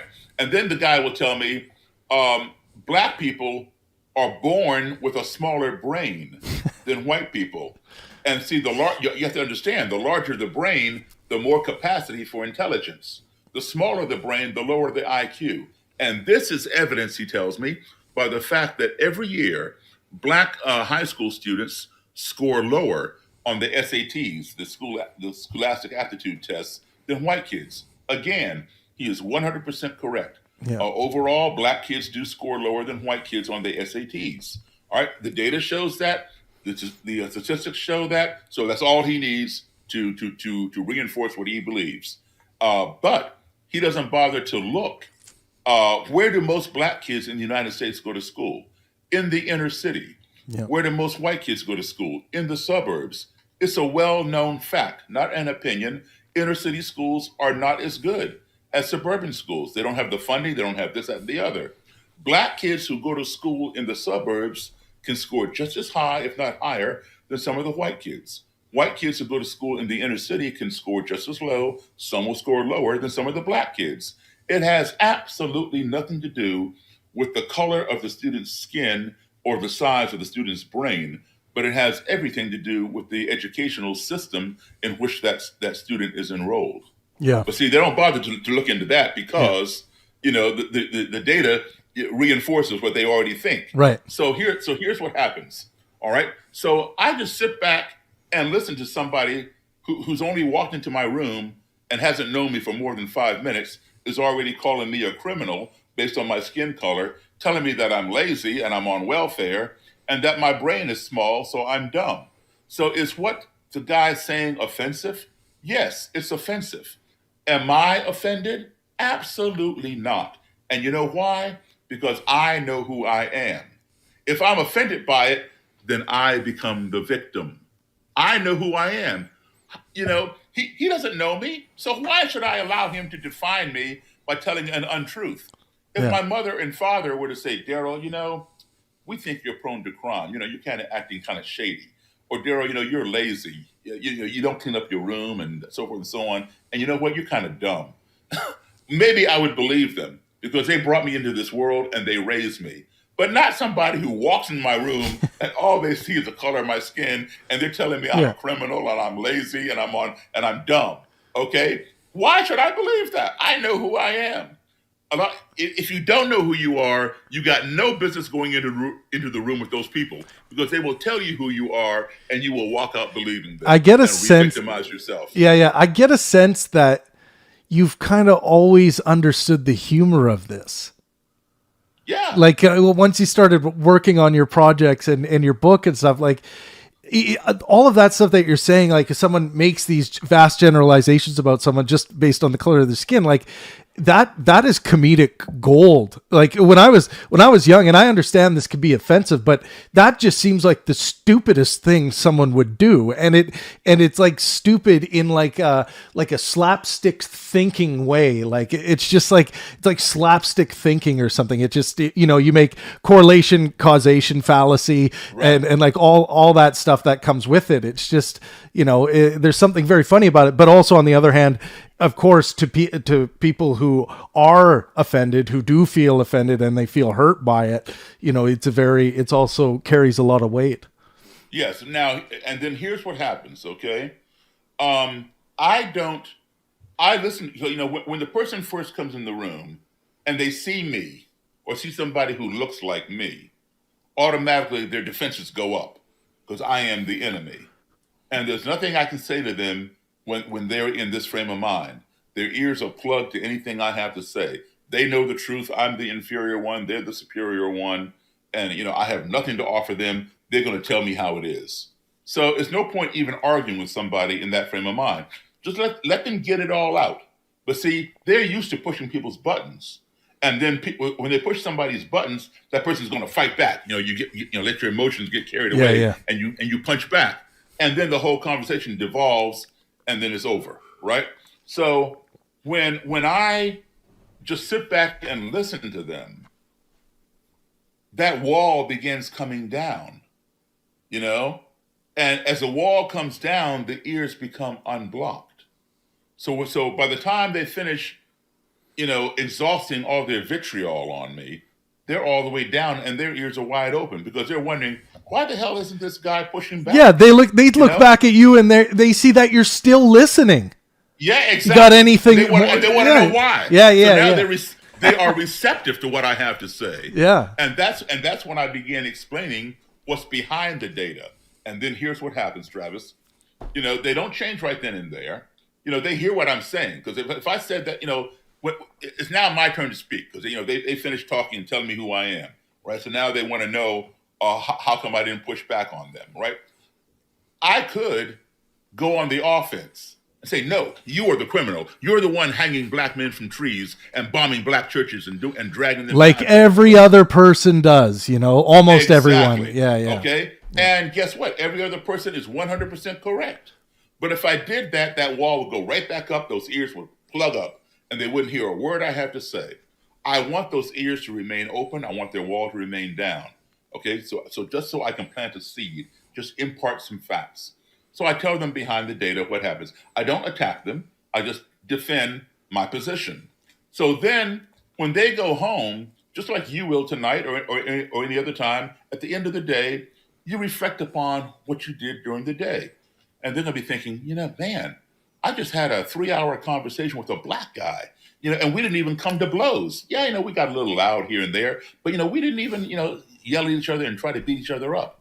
And then they start thinking about some of the things I said, what that Darryl guy said is true. Oh, but he's black.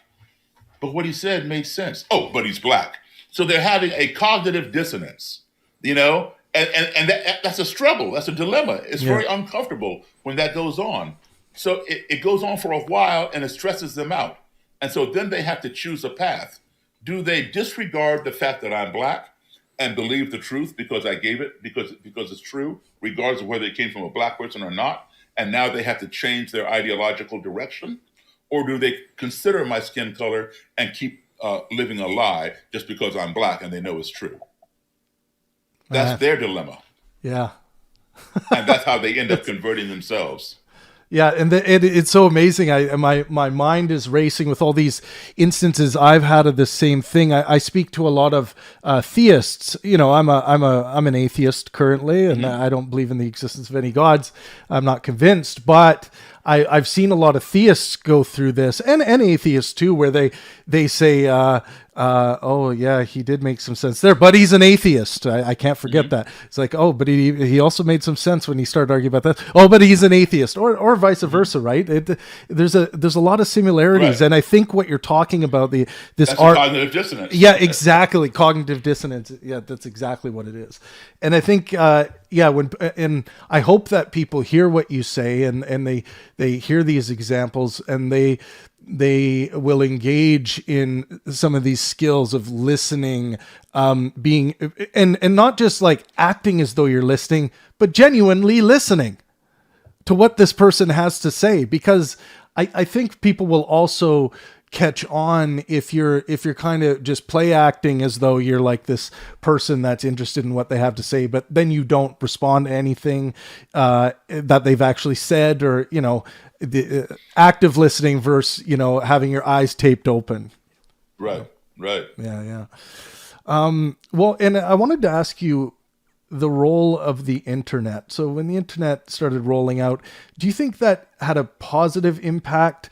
That is to say, we were seeing more like members of the KKK finding more information that contradicted their belief systems, or do you think it was kind of neutral or negative impact? What do you think? Oh, well, it depends. You can find whatever you want on the internet. Yeah. It can be a good thing. It can be a bad thing. It's like fire. If your house is cold, I can bring fire to your house and heat your house. If I'm pissed off at you, I can bring fire to your house and burn your house down. So, that's the internet, right? Yeah. But, the internet, is a good tool, just like anything else, just like a gun. In the wrong hands, it can do a lot of damage. Mm-hmm. One thing I think about is like, imagine, okay, you're a child growing up in a, let's say, white supremacist or KKK household, and you have some time on the internet, you might be able to stumble upon some other ideas that may contradict, where, in such a closed household that maybe really controls the information that the children have access to, they might, stumble upon some information more easily with the internet. But also, there is the other side of that where, I think down the wrong rabbit hole. We see people go down the wrong rabbit hole. So but I think ultimately, as part of what you say in your TED Talk and in your book, education is the antidote here. That's right. That's right. Because, listen, we all are ignorant, and I don't use the term ignorant in a derogatory context. I use it in the term of being unknowing, unaware. All right. We all are ignorant about certain things. I'm not a mechanic. I cannot fix my car. I'm ignorant as to how those things work. I am so ignorant to car mechanics as well, man. It's just, I'm lost. I can go to school and learn it. Yeah. But it doesn't really interest me. So I go to an expert. Now, you want to talk about boogie woogie? Come to me. I can talk about that. But there are other things that I'm ignorant on. So ignorance leads to fear. We fear those things of which we are ignorant. I would never get out here and take apart my engine of my car because I'd be afraid I can't put it back together, right? And then my car is shot. Right. So ignorance leads to fear. If that fear is not kept in check, that fear will escalate and lead to hatred. We hate the things that frighten us, just like we fear the things of which we're ignorant. If that hatred is not addressed, that hatred will escalate and lead to destruction. We want to destroy the things that we hate. Why? Because they frighten us. But guess what? At the end of the day, they may have been harmless and we were simply ignorant.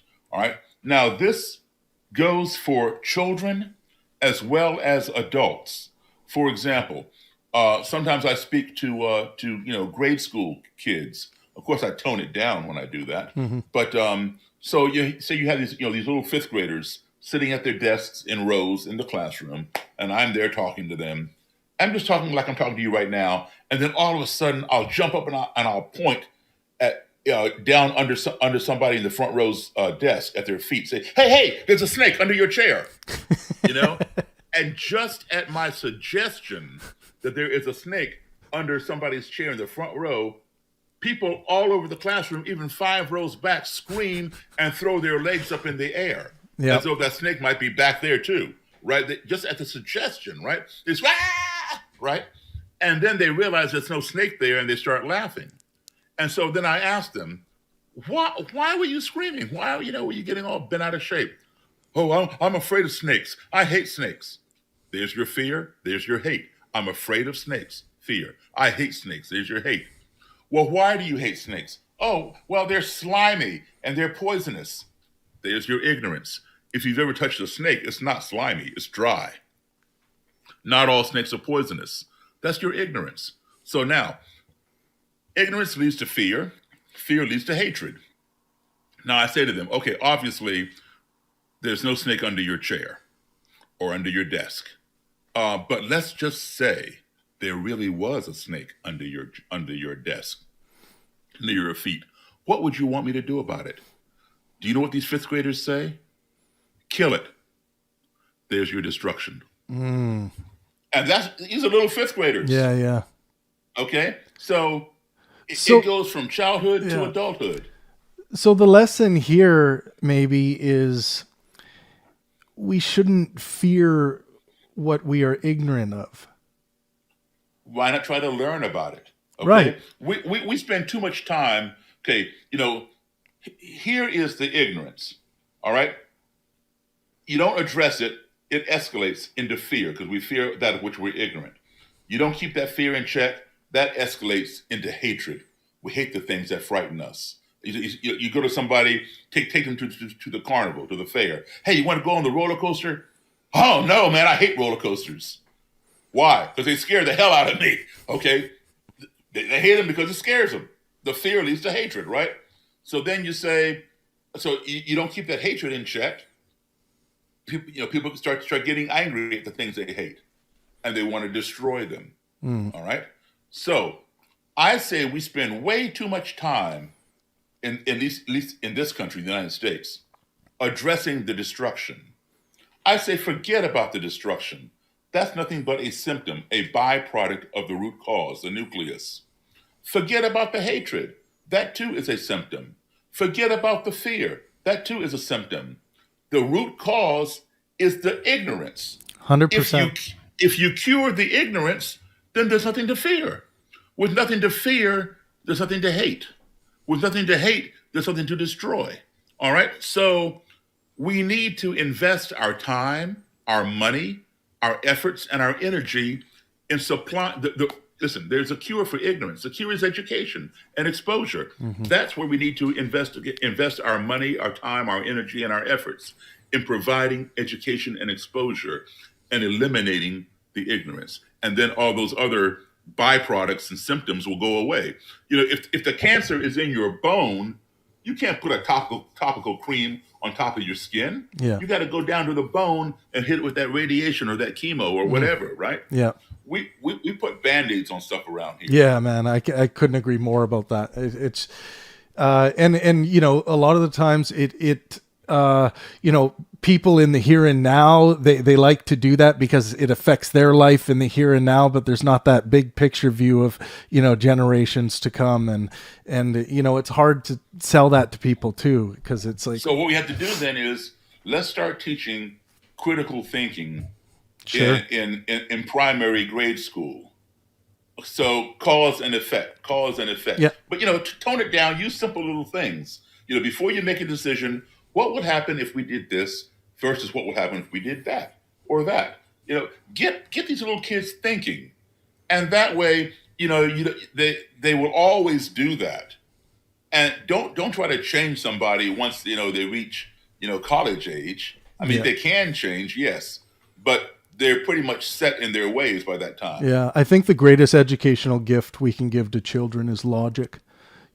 Yes. Logic is at the base of so many systems that we abstract from, systems that are built on the backs of logic. So I do think that there is with a lot of these ideologies that people fall into, if they had a solid foundation in logic, I think a lot of people would first, they wouldn't be there in the first place, but if they did find themselves there and they engaged in some moments of reflection, they would start seeing the logical fallaciousness of some of their beliefs and really be able to find themselves out. How do you feel like you've been able to view, and you've had your finger on the kind of the race relations, I think, in the United States for so many years now? How do you think things are now with regards to racism in the U.S.? Okay, let me tell you what's going on here. The media does not talk about it, and they know about it. And why they don't talk about it, I don't know. Maybe they're afraid they're going to cause an uproar or something. All right, let's go at the beginning. This country, the United States, was built on a two-tier society. Okay, white supremacy at the top, slavery at the bottom. And as we progress through the decades, we progress like this. Perhaps like this, but never like this. All right? When I was a kid, the black population in this country was 12%. Native Americans, 1%. Hispanic, Latino Americans, almost 2%. Asia Pacifica Americans, almost 3%. Whites were like 86, 87%. The U.S. Census is taken every 10 years. All you have to do is go to uscensus.gov and you can see the decades. Yeah. Right? This is happening. In 2020, the white population in this country is 59%. 59%. Okay? Blacks remain at 12. We're like 12.9, so they say 13%. Native Americans haven't grown either. They're still at 1%. Asian Americans are at 6%, 5.9%. So they've almost doubled. Hispanic Latino Americans have more than quadrupled. They're at 17 point something percent. So if you take just blacks and Hispanic people, 12 and 17, that right there by itself, let alone the Asians and Native Americans or anybody else, that right there, 17 and 12, is 29% non-white. This is happening. It is well predicted. And I learned this from the head of the American Nazi Party back in 1982. All right. He told me a lot of lies, but this is one thing that he said that was true.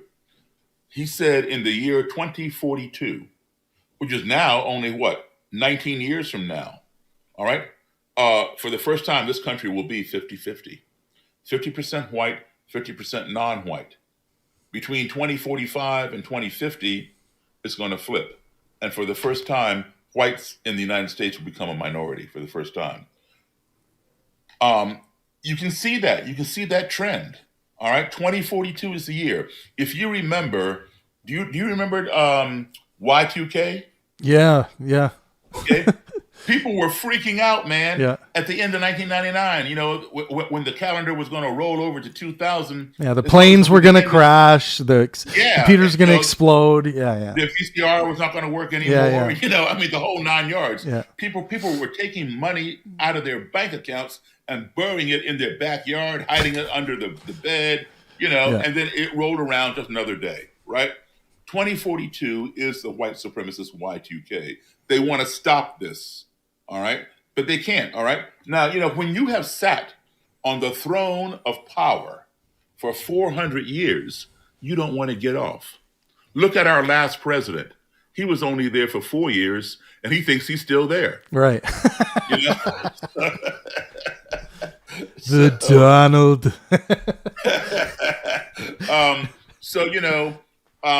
They are trying to stop this. And what the white supremacists tell me, Proud Boys, alt-right, Klan, neo-Nazi, the whole 9 yards. Daryl, I don't want my grandkids to be brown.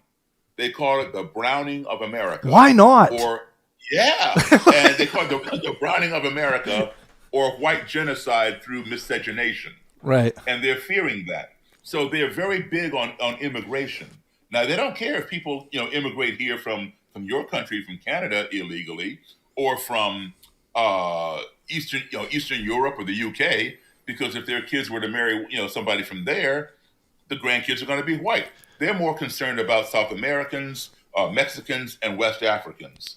That's their right. vein. Are you familiar with Jared Taylor? I know Jared. I've been to Jared's house, man. Okay. Yeah. So Jared. Jared plays harmonica.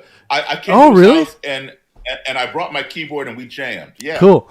Yeah, because Jared came on my podcast, and you know how he is. You know, he was the whites are being bred out, and by 2042.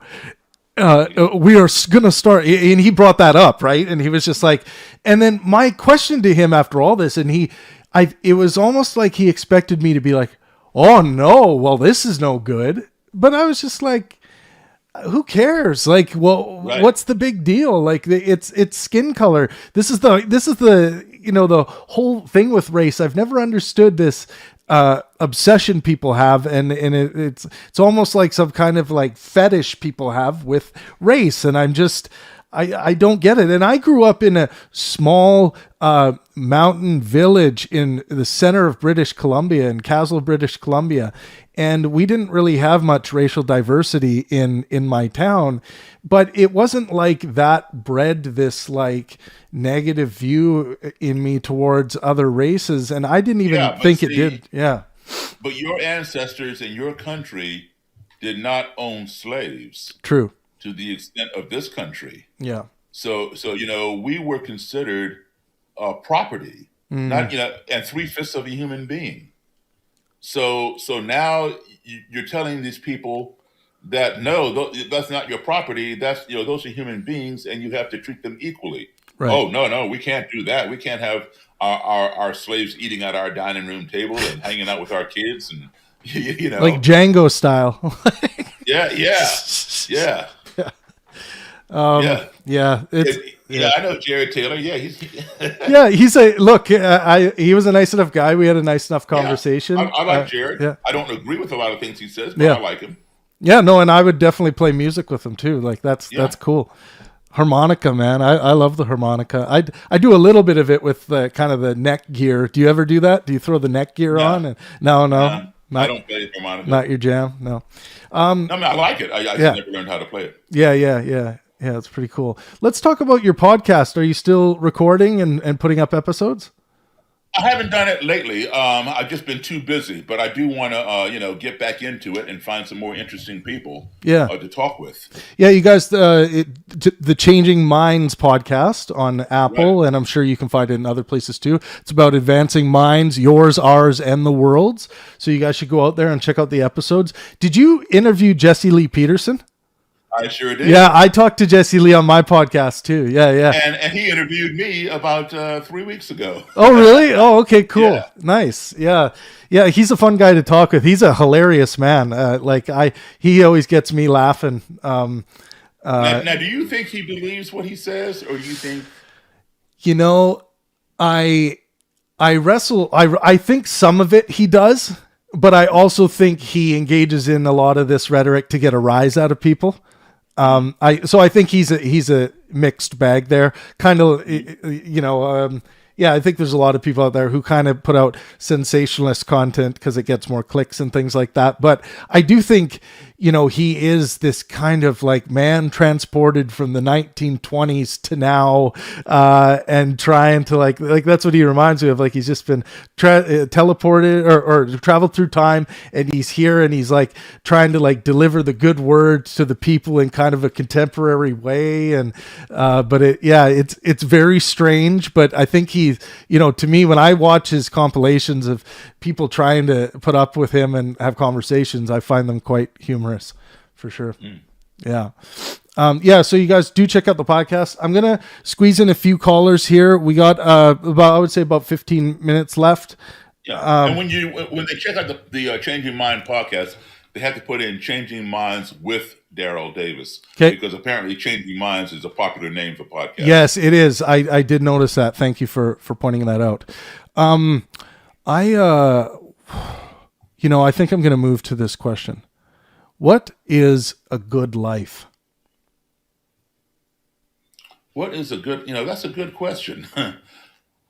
A good life, I would say, is somebody who is able to live comfortably, not live beyond their means, worry about where their next meal or dollar is coming from, and have a good sense of self, and be stress free or stress minimalized.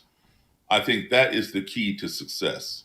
Not having billions of dollars necessarily and all the headaches that go with it, or not having any money at all and having to knock on doors for food or rob 7-Eleven or someplace like that.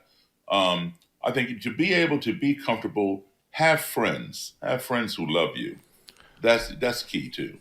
Man, it's so weird when you talk, and I know it's because I've listened to you so much, and I do think in so many ways that were not always so obvious to me that I think and I conceptualize life in very much the same way that you do, and it sometimes feels like it's my own mind speaking through Daryl Davis, but. That's just fascinating to me. I'm going to take a caller here. Bret is one of our broadcasters here at Pangburn. Bret, you are live now with Mr. Daryl Davis. Hey, can you guys hear me okay? You bet. Hey, Bret, how you doing, man? I'm doing really good, Daryl. If my connection's bad, just let me know and I'll go to the chat. First off, really big fan of your work. I think you have the overall essence, as I would call it, that people need to have, seeing the heart of humans versus anything else. Trav, I'm not sure if you saw my question on Discord, but my question is essentially around, how do I word this? I'm really interested in understanding the why, where humans separate and not just tribalize, but, where hate comes from. And so I guess my question to you, my friend, is why do you think, besides, just our desire to get into groups, why do you think it is that humans have such a hard time seeing the humanity in other persons? I don't know if that's worded right, but take that as you will, because anything you say, I'm sure is going to be great. Okay, that's an excellent question, Bret. And the way that I would answer it, and this is just my opinion based on my life and what I have experienced. Most people in my country, and perhaps in some other countries as well. Sorry, Bret, can you mute, buddy? Thanks. We're getting a lot of noise here. Thank you. Okay. So a lot of people don't have the benefit of travel or of exposure to diversity.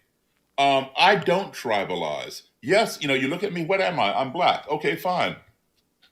But I identify with everybody because that's what I was exposed to as a little kid, based upon, my father's job, living in different countries, going to international schools. I was around kids all day long from different countries. So where was my tribe? Everybody was my tribe. So I think, if you don't have that at an early age, then some people tend to self-segregate. It doesn't necessarily mean that they're racist, but people tend to feel more comfortable around familiarity, things, that they can relate to. Like, for example, if somebody put out a poster on a public, street sign or something for a party this weekend, everybody's welcome. Bring your own booze, whatever. Formal attire. Well, most everybody there is going to be in formal attire. Say, suit and tie or tuxedo or gown, whatever. But one guy didn't read the fine print that said formal attire, and he shows up in leather and chains. His biker outfit, and comes in on his Harley. So now he sticks out in the crowd, but he's there. And then, half an hour later, some other biker shows up from another bike club, another biker gang. And he's like mystified, like, wow, all these people in, gowns and tuxedos. He sees the rival biker over there on the other side of the room who dresses just like him. Even though that guy is from a different bike club, he's going to go over there, even though he doesn't know that guy, because he feels familiarity. And so perhaps the key to it is, at a young age, begin exposing people or kids to more variety rather than just, International Day, one day a year or something. If you have dolls for your kids, G.I. Joes and Barbie dolls or whatever, get a whole collection of them of different, ethnicities, different skin colors, etc. Let them play with them all. Let them, especially if you're in a rural area where there are not human beings that don't look like you. Because, when we find even in a diverse city, you go to a school, a college, or a company, corporation that has diverse employees and students. These people may work together on the same project. They might even share the same cubicle. But what happens at 12 noon?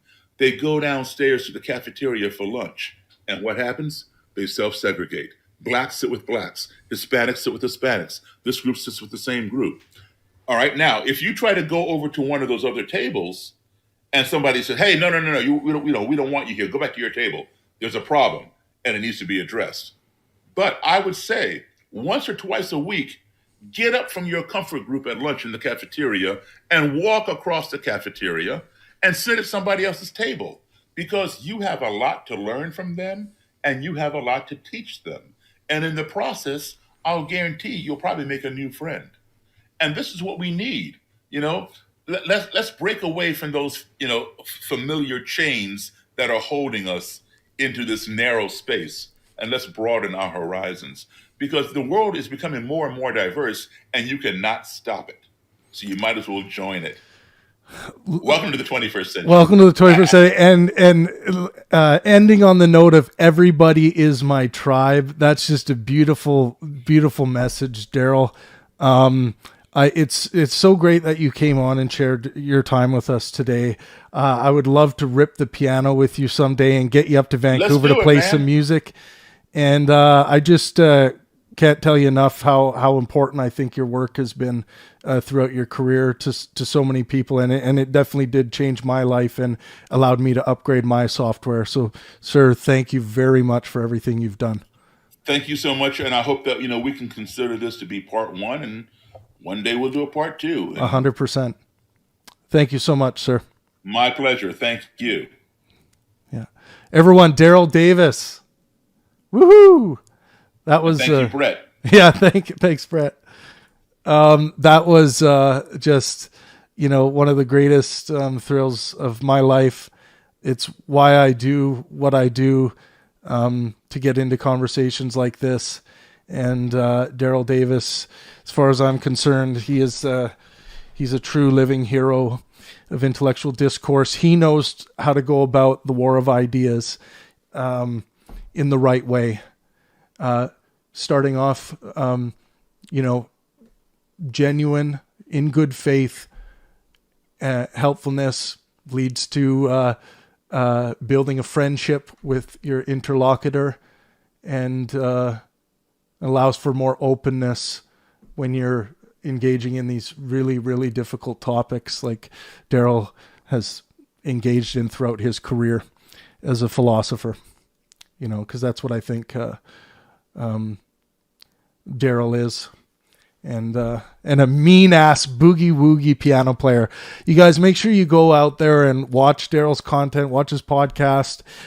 He's, this is just a short glimpse of Daryl Davis, what we've had here tonight. And I'm sure it has left you wanting more. It sure has for me. I'm definitely going to look hard at where I can expose the world in any way more to Daryl Davis, whether that means big live public discussions. Who knows? The sky's the limit. But Daryl Davis is the real deal and a true hero of mine. And thank you guys for being here today to experience this with me. Join us on Discord. I'm going to head over there. We'll be on Discord chilling. I think you guys have the link. Those of you on YouTube who joined us, thank you so much. And we'll catch you next time. This has been Travis Pangburn on the Pangburn Hangout, and I love you all.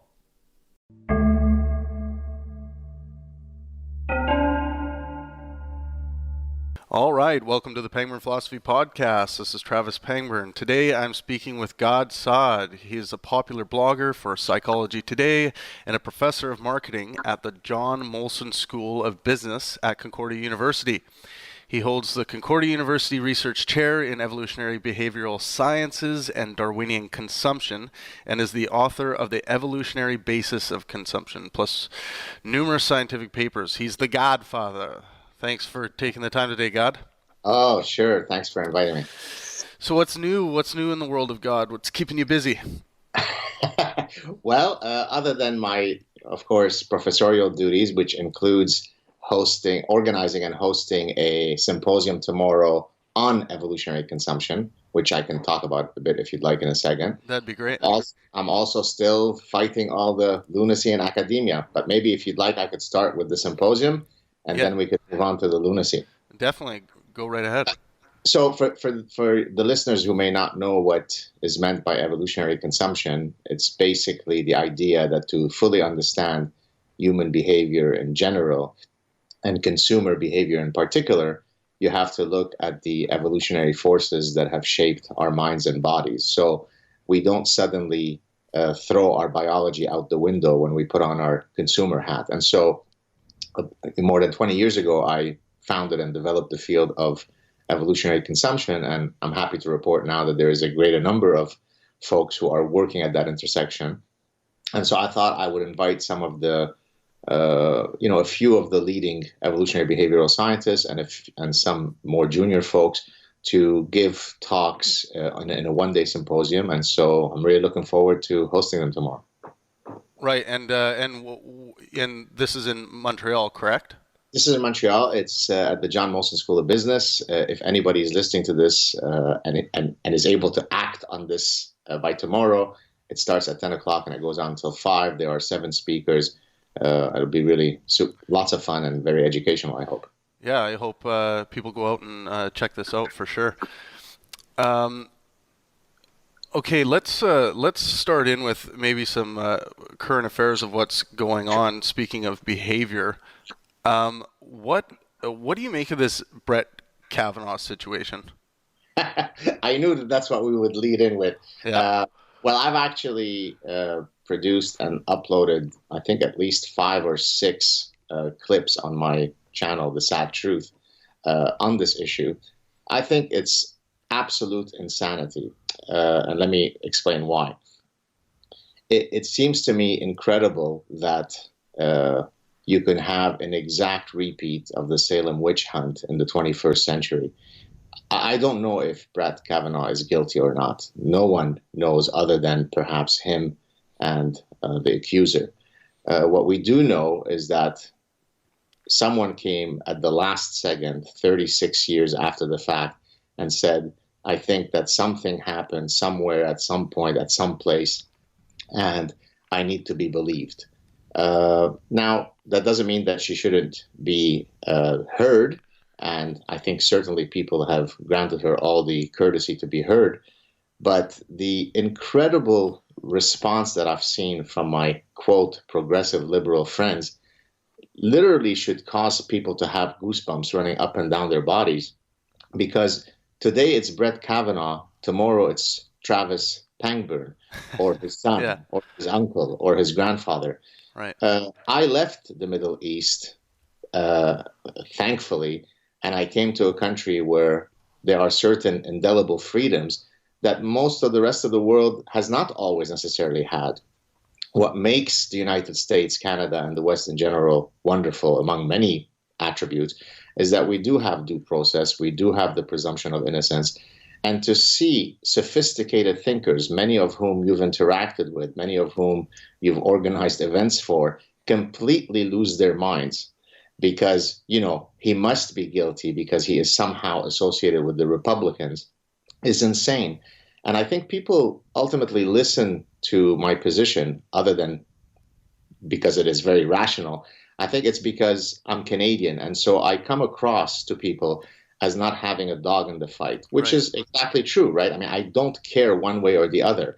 I'm looking at it as an impartial observer north of the border, and it makes my skin crawl because it seems astounding that this process can be happening.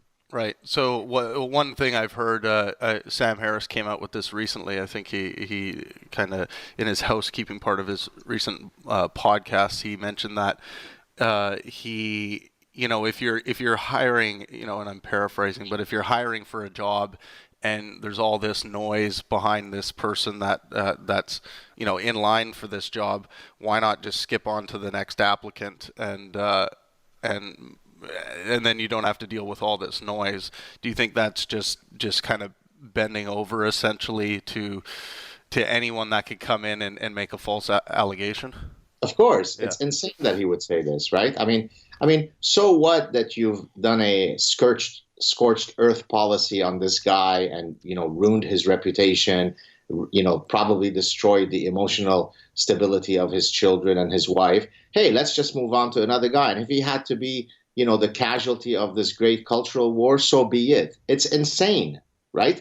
I mean, I satirized many things about this case, one of which was, hey, why don't we from now on, whenever someone applies for a professorship, we send out a press release stating that he or she is a serial sadistic pedophile rapist. Right. And then we will watch how this candidate responds. If the candidate responds in an indignant and angry manner, well, clearly, he must not have, or she must not have, the emotional stability to be a professor. I mean, it's insane. It's the Salem witch hunt. Right. Yeah. It's like if you're sitting up and being accused of something, and you're being defensive and defending your character, is that not just a natural response? I mean, it's the most natural response. I mean, many of us were amazed that he was this restrained, right? I mean, this speaks to, by the way, let's incorporate some psychological analyses here. There is a phenomenon in psychology known as the fundamental attribution error. The fundamental attribution error is the notion that we often attribute, say we see a phenomenon taking place, we attribute it dispositionally to the person rather than to the situation at hand, right? And that's a big problem because, so let me give you an example. The way that I respond when I'm tucking my children to bed in a warm, affectionate, loving manner is very different than the way that I respond if I am accosted, about to be mugged by 3 young guys in an alley. In the latter case, I might act very violently in defending myself.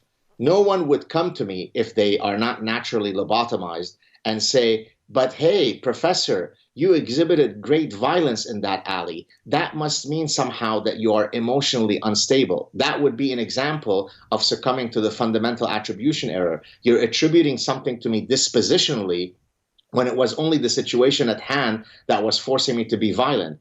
So here is a guy who's been accused, and again, I'm not suggesting that he is guilty or not guilty, but we do have the presumption of innocence for a reason. And the evidence that has been offered in support of the accuser, nearly every single lawyer that I've heard speak on the matter said that it wouldn't pass the door of their office, right? Right. So he responds in an indignant manner. You presume that that's because dispositionally he's a violent, aggressive guy. You don't understand that he's fighting for his life, for his reputation. I mean, it's insane.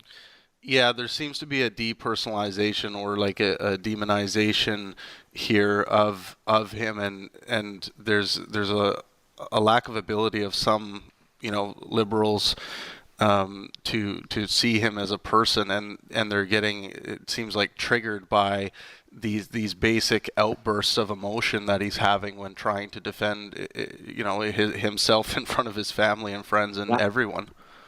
Well, what amazes me is that many of the folks that you and I know, the supposed intelligentsia, will be the first to criticize the dogmatism of religion. So many of the folks that you can probably list right now, you mentioned one a few minutes ago, has become very famous around the world for critiquing religion, because in having a religious mindset, you are ultimately being dogmatic. You're not adhering to rules of logic and reason and science and evidence-based thinking. So the exact same people who've made their career and reputation on defending these ideals of reason, these paragons of rationality, suddenly become the most fundamental, quote, quasi-religious extremists when it's their pet ideology that's being attacked, right? So, for example, the Trump hysteria is absolutely insane. Now, again, I say this as a Canadian. I appeared on Sam Harris's show 2 years ago, where I offered a very clear, very sober explanation of the types of decision rules that perfectly rational people might have used in choosing Donald Trump over Hillary Clinton. And none of those rules required that the people who chose Trump be maniacs and Nazis and toothless KKK members who sleep with their sisters, right? Yeah. And yet these supposed rational people are simply incapable of conceding the fact that there might be very clear reasons why people could have preferred Trump over Hillary Clinton, despite the fact that Trump is full of flaws. Yes. No, you can't concede that. There's going to be a nuclear holocaust. We're going to lose democracy. Trump is going to outlaw sex, and we're all doomed in the next 20 minutes. It's insane. It's embarrassing. Yeah.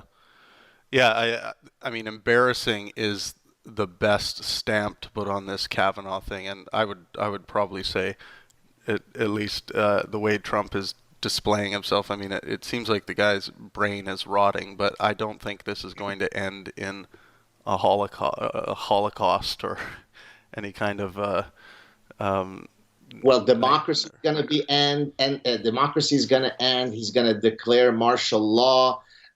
This is the incoming of a new dictatorship. Well, we had democracy. It was a good run. I mean, really, you truly believe that this little bleep called Donald Trump in the great history of the United States is going to marshal all of these unbelievably dire consequences? I mean, what kind of hysteric must you be to actually believe these things? But this is what happens when ostrich parasitic syndrome, as I will explain in my next book, infects even otherwise brilliant minds. Right.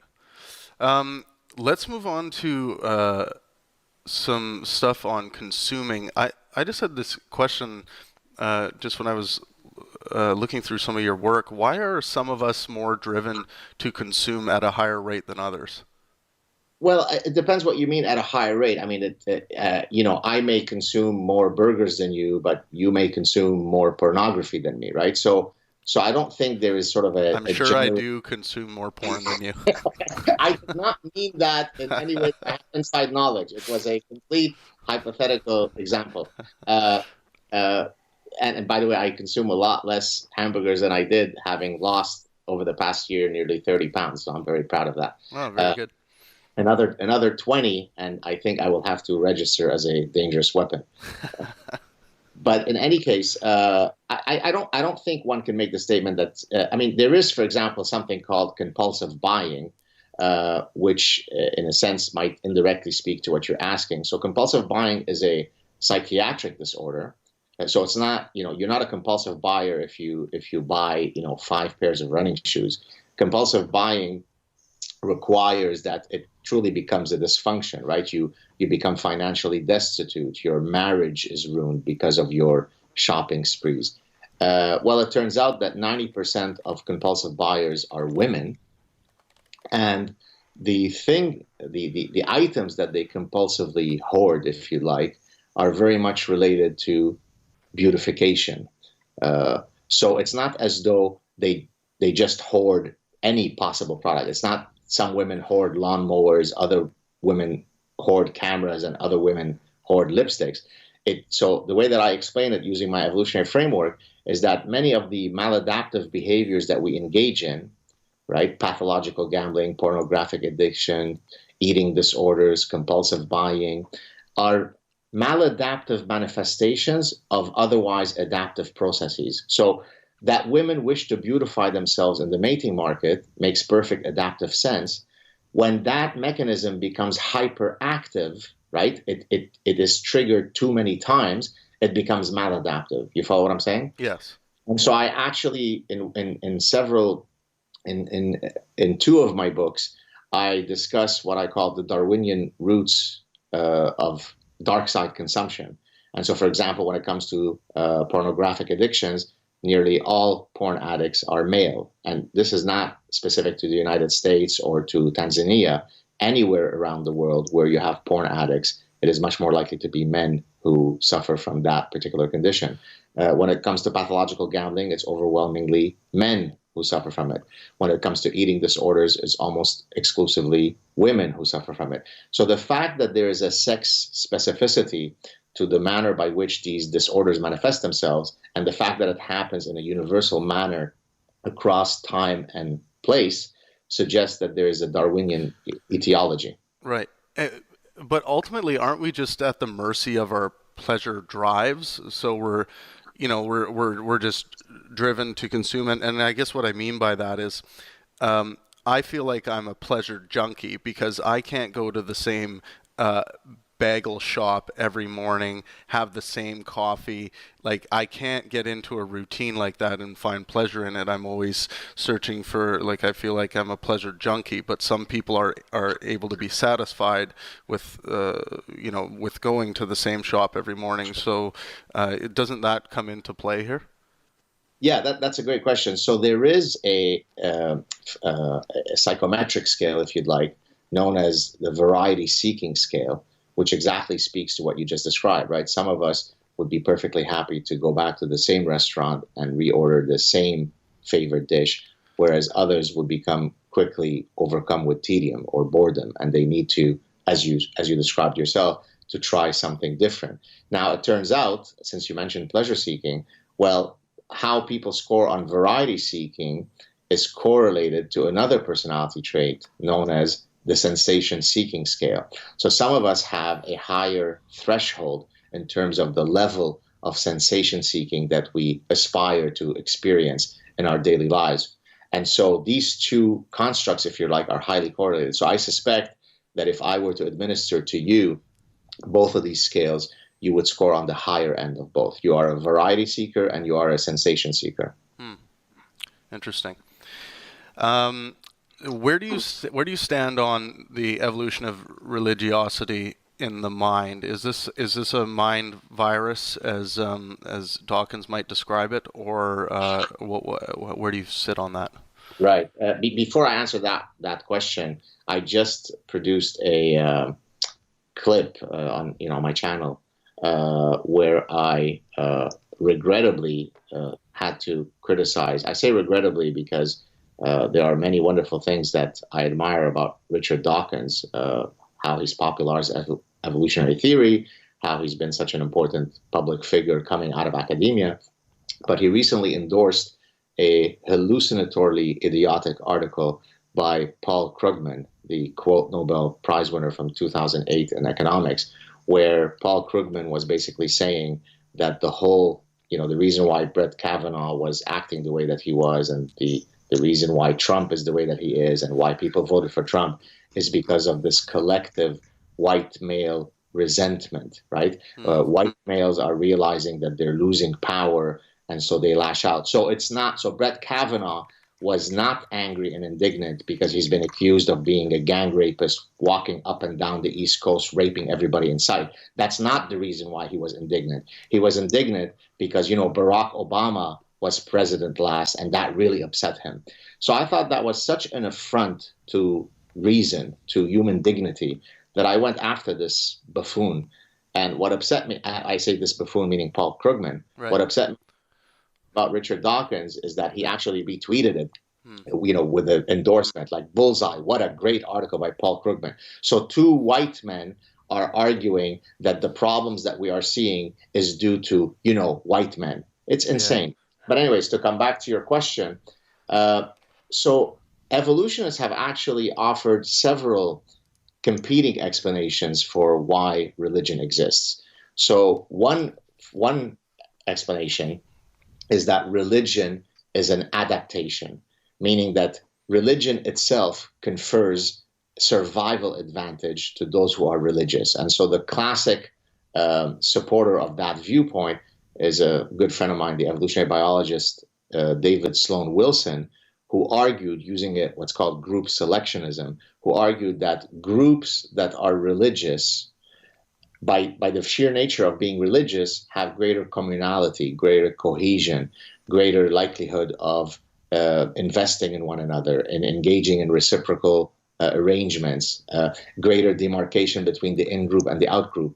And by virtue of the fact that religion promotes all of these things, then a religious group is more likely to outsurvive a non-religious group. So that argument argues that religion itself serves as an adaptation.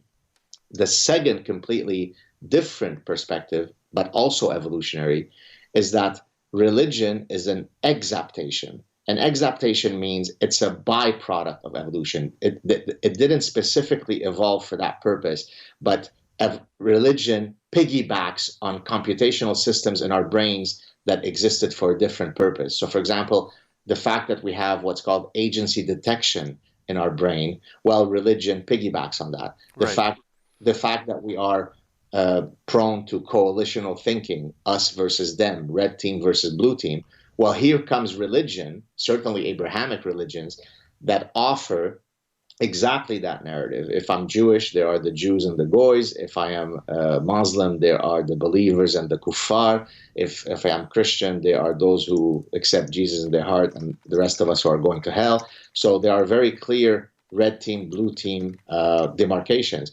And so from that perspective, if you like that mind virus example that you gave, so that's a different lens to use to understand religion. A third way to study religion is to actually look at the contents of religious dogma and to show that it really speaks to it being made by man. So, for example, Laura Betzig, a Darwinian historian, did a content analysis of the Old Testament, and she showed that male protagonists in the Old Testament have more or less women as a function of their social status. So if you are a prophet, if you are a king, if you are a general, you will have more women than if you are a farmer and certainly a slave and so on, which of course speaks to the fact that reproductive fitness of men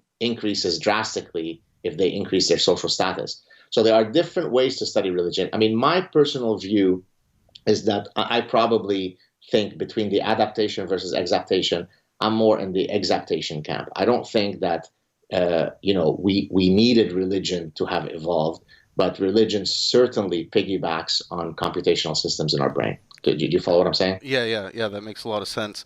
I often put religion in the art category, and somehow it kind of made its way into myth, that made its way into kind of infecting what we actually believed is really going on in reality. And right. And I would hope that, and I think we are moving towards what the Greek gods have become. They've become great myths and great art that we can derive films from and music and different things. Yeah, and actually to build on what you just said, so in a lot of my work, I talk about cultural products as fossils of the human mind. And so let me explain what I mean by that. So if you're a paleontologist wanting to study the evolutionary history of a long extinct species, some dinosaur species that's been gone for 65 plus million years, well, my currency really is to identify skeletal remains, look for fossils that allow me to ultimately infer all sorts of things about the evolutionary history of that species. Well, the human mind is organic, so it doesn't fossilize. But what I argue does fossilize are the cultural products that human minds leave behind, right?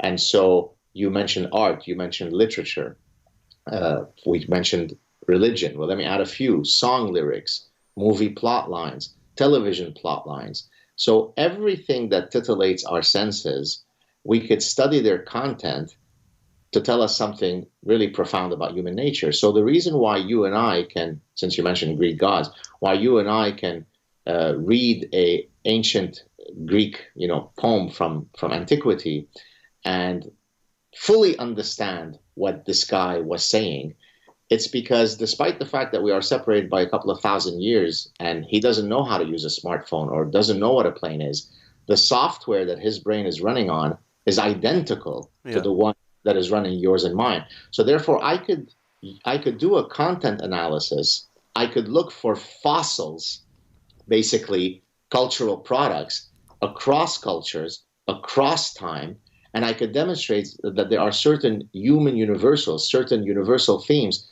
that keep propping up in exactly the same way. So for example, when it comes to song lyrics, there are some profoundly similar things across song lyrics. So I could take troubadours from 800 years ago and show that the things that they sang about is exactly the same as what hip-hop artists sing about today. Their style is different. The directness of their language is different. How much profanity they use is different. But there is no culture, for example, where a male is singing to a female and saying, hey, Linda, you're not being very ambitious in your work. No sex for you, right? But the opposite, I could show you a million songs where women denigrate men for not having social status, and therefore there's going to be no loving, right? So the things that men and women sing about in songs is a wonderful window to our human nature. Yeah, that's really interesting. It just brings up Shakespeare in my mind, and how he created so many interesting concepts, and some of it on piggybacking on what he read and things he discovered. So yeah, it's interesting. I think even he used some fossils from the past and formed some new ones from that inspiration. Exactly, and just to again build on what we're saying. The reason why Shakespeare is precisely because he understands human nature really well, right? Is because, yes, I mean, he is couching it in a particular dramatic, literary form. But the reason why it hits us and has hit us for 500 years and we get it is because he is speaking about things that make perfect sense to you and I today.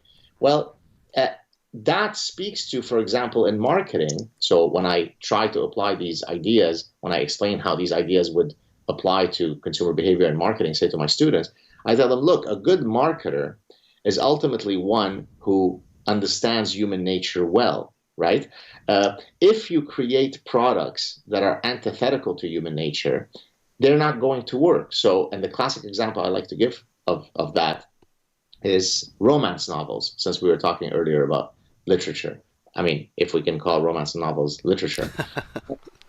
Although maybe some female viewers will not be happy at my saying this because they're very vested in that genre. But anyways, romance novels are almost exclusively read by women around the world. So it's not as though this is a phenomenon that holds true in the US, but in Bolivia, it's more men who read it. So anywhere where romance novels exist, it is almost exclusively women who read them. Well, if I want to understand, for example, what is the ideal archetype of a male in women's fantasies, well, I just look to romance novels, because those who are writing those romance novels have to write stories that are going to titillate the female mind, since it is the female consumer who's going to consume that particular product. And therefore, if I want to understand what is that ideal archetype, and by the way, I'm not using archetype here in the mumbo-jumbo Jungian BS sense, right? I mean archetype in the sense that there is a particular schema that comes through our evolved mating preferences that make men desire certain attributes in women and make women desire certain attributes in men. Well, the typical archetype of the male hero in a romance novel is he's tall, he's a neurosurgeon and a prince. He wrestles alligators on his six-pack. He's reckless and a risk taker and a tiger who could only be tamed by the love of this one good woman. I just explained to you every single romance novel that's ever been written. Right. Well, a company came out some years ago. This is an anecdote that I had heard, so I don't have the exact reference of which company it was, but I think it no longer exists, and you'll see in a second why. And they wanted to break the shackles of this toxic masculinity, although I don't think they had used that term. It wasn't available then. And so they wanted to come up with a new definition of masculinity. They wanted to teach consumers what they should prefer in an idealized man. And so the man should be watching Bridget Jones' Diary while sucking his thumb and crying because his girlfriend left him because he's sensitive, right? Right. Guess what happened to that romance novel line? Probably didn't even sell a copy. Exactly. So now, what was the error here? It comes from actually a fundamental violation of evolutionary psychology, which is the blank slate premise of the human mind, tabula rasa. Tabula rasa basically says we're all born with empty slates, and ultimately anything that we exhibit, our preferences, our desires, our choices, our actions, our feelings, are all due to some socialization process. It could be advertising, it could be our rabbi, it could be our friends, it could be our parents, but we're born with empty slates. And therefore, if we're born with empty slates, I, as the marketer, should be able to shape you into any trajectory that I want. Well, that's idiotic. No. Of course socialization matters, but there are some biological blueprints that we come into the world with, one of which is that women are not very excited about fantasizing about pear-shaped guys who have nasal voices. Yeah. That's the bottom line. So a good marketer is one that offers products within the constraints of our human nature. God damn, this is good stuff. Yeah, no, that's interesting about the novel. I'm sure there's many loud voices out there that say, well, not all women are going to not want to read that novel, but I think the statistics on that would be very overwhelming. And then the thing comes down to, it's like, how do we know when someone is just virtue signaling and buying something because they want to show that this is, an attractive story to some women, and how do we know that it's being done for that reason and not for the reason of, actually wanting to read this content? Sure. Actually, it's interesting that you mentioned the word virtue signaling. One of the speakers at tomorrow's symposium that I'm hosting is Jeffrey Miller, a well-known evolutionary psychologist, and his lecture is going to be on virtue signaling of both consumers and companies. So it's exactly in line with what you're saying. But to go to your point about the not all, right? Not all women would want, or hashtag not all. This is actually one of the most common points that are raised by supposed detractors of evolutionary psychology. It's just, I'm trying to be nice here and as charitable as I can, but it is some of the most idiotic manifestations that one could imagine coming out of a mouth. So here's how it works. So if I walk into a lecture and say, well, Homo sapiens are a sexually dimorphic species, meaning that there are evolved sex differences between men and women. And here's an example. Size is a sexually dimorphic attribute in Homo sapiens, meaning that we are not equal size. For example, some penguin species are not sexually dimorphic. The males and the females are exactly the same size. Humans, males are bigger than females. That is a fact that is as clear as the existence of gravity. Well, guess what? Some brilliant Einstein will raise their hand in the audience and say, Travis, but Professor, that doesn't make sense because my Aunt Linda is bigger than my Uncle Joe. Oh, Darwin is dead. Back to the drawing board, evolutionists. We're dead. Yeah. The scam is up. Okay? So if I say, on average, men prefer to mate with fertile women, nubile women, rather than postmenopausal women, but Professor, my nephew John is dating Linda the cougar, right? And I think that because a statement that holds true at the population level and that is incontestable at the population level, they think that that's violated by a single datum. So that's insane, right? Every single WNBA player, so women who play in the women's NBA, is taller and bigger than nearly every single man who's ever existed. Yet that doesn't invalidate the statement that men are bigger than women. And so through all of my work in evolutionary psychology for the past 2+ decades, I've cataloged a bunch of these cognitive and emotional biases. In other words, in my quest to try to infuse evolutionary psychology, in my case within the business school, I've come up across many of these forms of distorted thinking, and it's really important that I try to understand them, because if I want to convince you about the merits of evolutionary psychology and understanding human behavior, I have to understand why you're building these obstacles. What is it that's causing you to not accept all of the evidence in support of evolution, in support of the fact that the human mind is the product of evolutionary processes? And so, if you'd like, I can maybe discuss one or two others of these types of traps. Is that interesting? Yes, definitely. So here's another one. And again, in one of my books, I offer a whole list of these, and it wasn't even a full list. I got too upset after listing the first 9, I think. So here's one.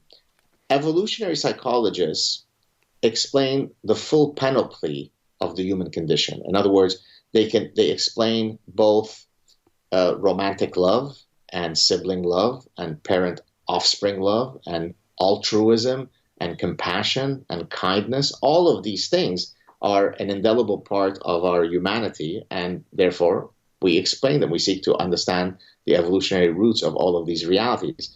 But we also recognize that humans can be bad. Humans engage in child abuse. Humans rape. Humans go to war. Humans cheat on their monogamous unions.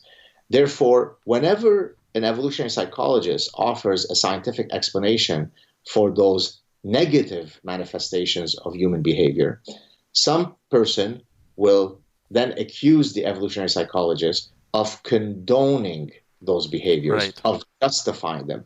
Now, this is so breathtakingly idiotic that it really behooves one to understand how could and by the way, these are levied oftentimes by academics, right? And the analogy that I usually use, which makes these people, go away, is I say, yeah, that's great thinking, Einstein. So a oncologist who studies liver cancer is pro-cancer, is for cancer, is trying to justify and condone cancer, and that usually makes them go away. Yeah, and Jordan Peterson comes under fire for this all the time. Like if he states something like, agreeableness in women is much higher than men. He'll make a statement that women are more agreeable than men, and then this people then go to say, oh, well, he's saying that he's happy that women are less or more agreeable than men, but that's not what he's saying at all. Exactly. I think it ultimately though comes from an ideological repulsion to evolution in general, but certainly evolutionary psychology. Most of the detractors of evolutionary psychology are ultimately driven by the fact that they sense that evolutionary psychology is a direct frontal attack on their pet ideology. You follow what I'm saying? Yep. The scientific, the quote scientific criticism of evolutionary psychology in most instances is utter garbage. Now, this doesn't mean that evolutionary psychology or any other discipline is not worthy of scientific scrutiny. But to say that evolutionary psychology is BS is equivalent to saying that chemistry is BS, right? It's an idiotic statement that carries literally no meaning. The human mind either came from God or through some other mysterious agent, or it could have only come from the exact same process that explains the evolution of every single other living thing on Earth. Well, the people who don't like evolutionary psychology are oftentimes perfectly happy to accept that evolution explains the behavior of the salamander and the zebra and the mosquito. But don't you dare say that evolution explains the behavior of humans. That's what makes us humans. We transcend our biology. We transcend our instincts. We are a cultural animal. No, you're not. Of course we are cultural animals, but we are also biological animals. To be human doesn't mean that you exist in a universe where your biology ceases to matter, right? Now, there are other people who are even more paradoxical in their idiocy. They will be evolutionary biologists who accept perfectly evolution, who accept evolution to explain everything in us except our mind, okay? So if you use evolution to explain how our pancreas has evolved to be of its form, that's perfectly fine. If you use evolution to explain why we have opposable thumbs, that's perfectly fine. But Dr. Saad, surely you can't be such a moron as to think that the organ above your neck that defines our personhood, namely our brain, is due to evolution. Surely you can't be such a Nazi. Well, where do you think that the brain comes from? I mean, evolution explains our liver, our kidneys, our pancreas, our opposable thumbs, but it's another process that explains our mind, right? So again, it all comes ultimately from a revulsion of what they consider are the ideological implications of evolutionary psychology. But there are no ideological implications of evolutionary psychology. Evolutionary psychology is nothing more than the application of evolutionary principles to explain the most important organ that defines our personhood, and that's called the human mind. It's as simple as that. So some evolutionists are conservative, some are libertarian, some are liberal, some are God-fearing, some are atheists. We have no vested interest in an ideology. We simply use the tools of the greatest idea that's ever been uncovered, called evolution, to explain our personhood. Simple as that. Yeah. And the moral of this story is be less triggered by facts. Well, that's, by the way, something that I'll be discussing quite a bit in my next book. Maybe we can, you want me to talk a bit about that? Yeah. What are you working on right now? So my next book, I'm talking about. The tentative title right now is The Parasitic Mind, and so what I do in the book is I start off by drawing an analogy with other biological realities. So in nature, there are many instances of actual parasites, actual pathogens that parasitize the brains of certain species. So many of your listeners might have heard, for example, of Toxoplasma gondii. So this is the parasite that infects or parasitizes the brains of mice, causing them to lose their innate fears of cats, which is not a good outcome, right? There are other types of brain parasites that will attack the brains of ungulates, deer, moose, elk. And when their brains are parasitized by this parasite, they will engage in what's called circling behavior. They literally will, on the spot, just go around and circle in the same circle, and they can't extricate themselves from that circle.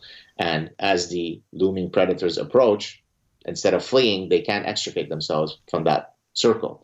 Well, I take this idea and I argue, well, humans can also be, by the way, parasitized by actual parasites. But there's the more dangerous class of pathogens that parasitize human brains. And those are called idiotic ideas, idea pathogens, right? So because of our higher order cognitive abilities, we have the capacity, regrettably, to be parasitized by idea pathogens. So postmodernism, radical feminism, cultural relativism, identity politics, the culture of perpetual victimhood, the oppression Olympics, biophobia, the fear of biology. All of these things are terribly bad ideas that cause people to depart from reality and that can cause people to engage in decisions that are profoundly maladaptive, not unlike the mouse who runs towards a cat when it is parasitized by Toxoplasma gondii. And so the point of the book is to first identify these pathogens, these idea pathogens, explain where they arise from. Well, it turns out that they arise in an ecosystem called the university. And this is where the original infection festers. This is where patient zero happens. And then it starts spreading everywhere. so that someone like the accomplished people that you and I both know could become completely parasitized by what I call ostrich parasitic syndrome. Ostrich parasitic syndrome, or OPS, is a class of, if you like, distorted thinking that causes, in many cases, otherwise perfectly rational people to become utterly insane. And so I describe this whole evolution of this disease, and then I offer ways to inoculate yourself against it, to fight against it. And the only way you could do that is through a hygiene of good thinking. And so I offer ways by which you can protect yourself against such bad forms of thinking. That's a very important weapon. It is. Everyone, this has been God Sod. I'm really looking forward to the new book, God, and I really appreciate you coming on the podcast today. Oh, thank you so much. Lots of fun talking to you. Thank you. All right, everyone, this has been the Pangburn Philosophy Podcast. Thank you for tuning in, and let art and science inspire.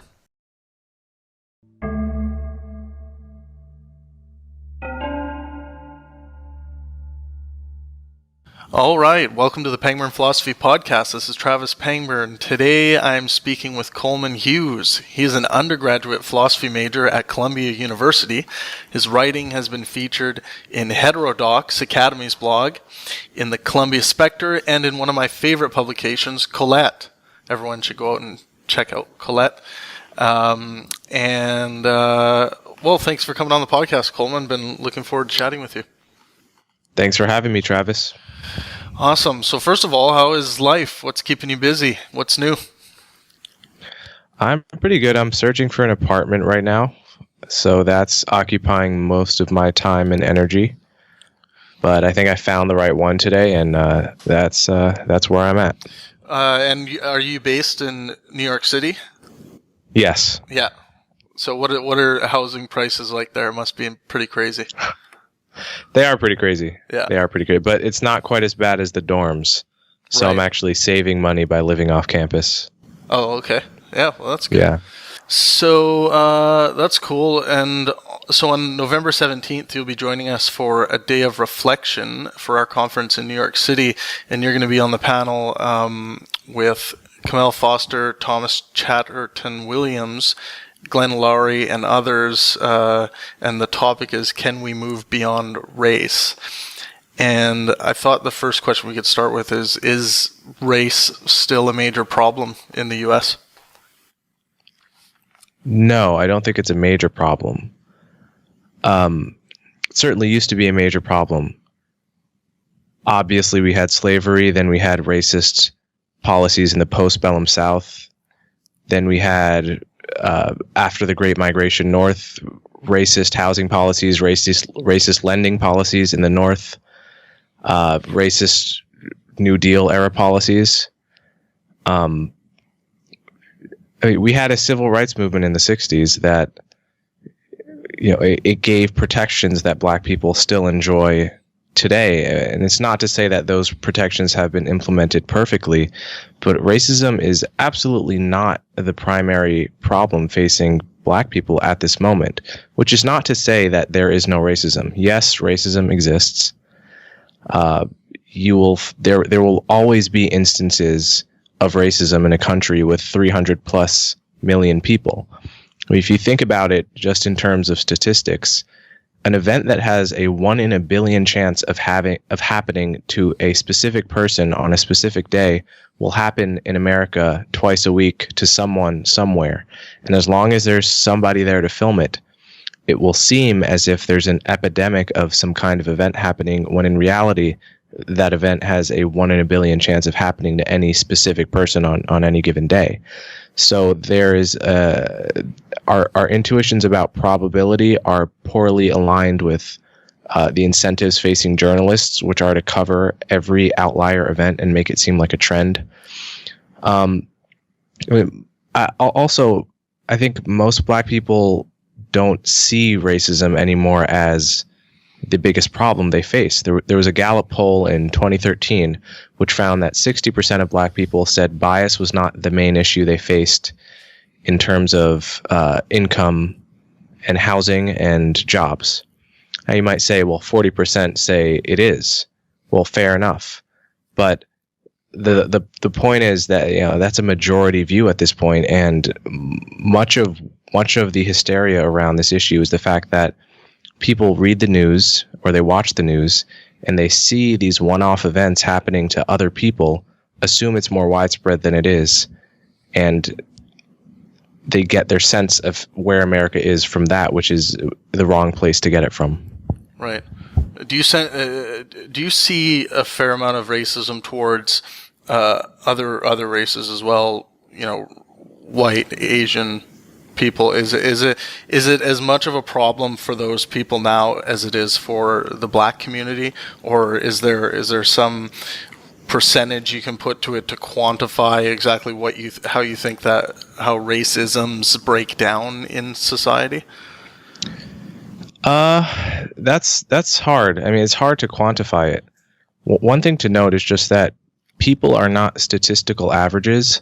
So it's one thing to say X% of black people experience racism and X% of white people experience racism, or Asian people, for example. But it's another thing to internalize that statistic if you're not, in fact, one of the people, right? If we're talking about over 50% of every ethnicity at this point is not facing any kind of major bias in their life, then it doesn't make so much sense to be splitting hairs about who's getting it worse. I mean, I have a white friend I was hanging out with 2 days ago, told me a story about being on the subway, and a black guy who may have been, he was just acting strange and sort of aggressive, made a lot of eye contact with my friend, and just starts threatening him.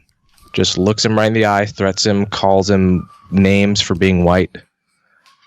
Just like totally scaring everyone on the subway. Just really, really. I mean, that stuff happens. That stuff happens to white people sometimes. Obviously, in terms of applying to colleges, Asians are formally discriminated against, as we now know from the Harvard scandal, even though we have known this for decades at this point. I mean, let's even expand it outside of race. There are 1,000 axes along which one can be discriminated against in life. You put people in the lab, you find that they respond more to men with deeper voices than to men with higher voices. You could show bias. You can show bias. If you're short and you say the same thing as someone who's tall, you could get people in a lab and show that they're biased towards the tall person or towards the person with greater facial symmetry. But there's no reason in principle to be zeroing in on race as the most important axis along which to discuss people's relative privilege or disadvantage. It's one of 1,000 variables in life that could contribute to one having a local privilege in one's day-to-day life. Yeah, I think it's an important point to make, that people are individuals, and hopefully we can make judgments on those people's ideas as opposed to the color of their skin or any sexisms as well. I think sexism seems to be making a comeback these days, and I see a lot still towards women, but I also see a lot towards men. So I hope we can move away from these tribal ways of thinking. Is this possible for a species like the human race, or are we going to be always stuck in this as long as we have diversity? I read an article yesterday. I can't remember who it was by. It was Douglas Murray, British author. Yeah, I know Douglas. Speaks. He's a great guy. Yeah, wasn't he on this podcast? Yep, yeah, he came on the podcast, and we just we've done a few events with him. He was part of the big events over in Dublin and London as well. Yeah. So Douglas wrote an article about anti-Semitism and the relationship between anti-Semitism and the political spectrum. Where does it come from, the right or the left or both? He talks about this book, Power and the Idealist by Paul Berman. Anyway, there was a little section in there where somebody had the idea that anti-Semitism would be eradicated one day, or it was their goal to eradicate anti-Semitism. And Douglas Murray said something like, every Jewish person I know would laugh at the idea that anti-Semitism will ever be completely extinguished. Right. which I think is interesting. I mean, it's worth reflecting. I mean, I think many people have the idea that something like sexism, for instance, will go away completely. I think it may just not be true. The truth about human nature could be a bit more tragic than that. It could be the case that as long as we continue to be the kind of genetic creatures, apes really, that we are, we will have these kinds of biases. And obviously that's not a case for not trying to eliminate the bias, right. But it is a case for the fact that there will be diminishing returns at some point.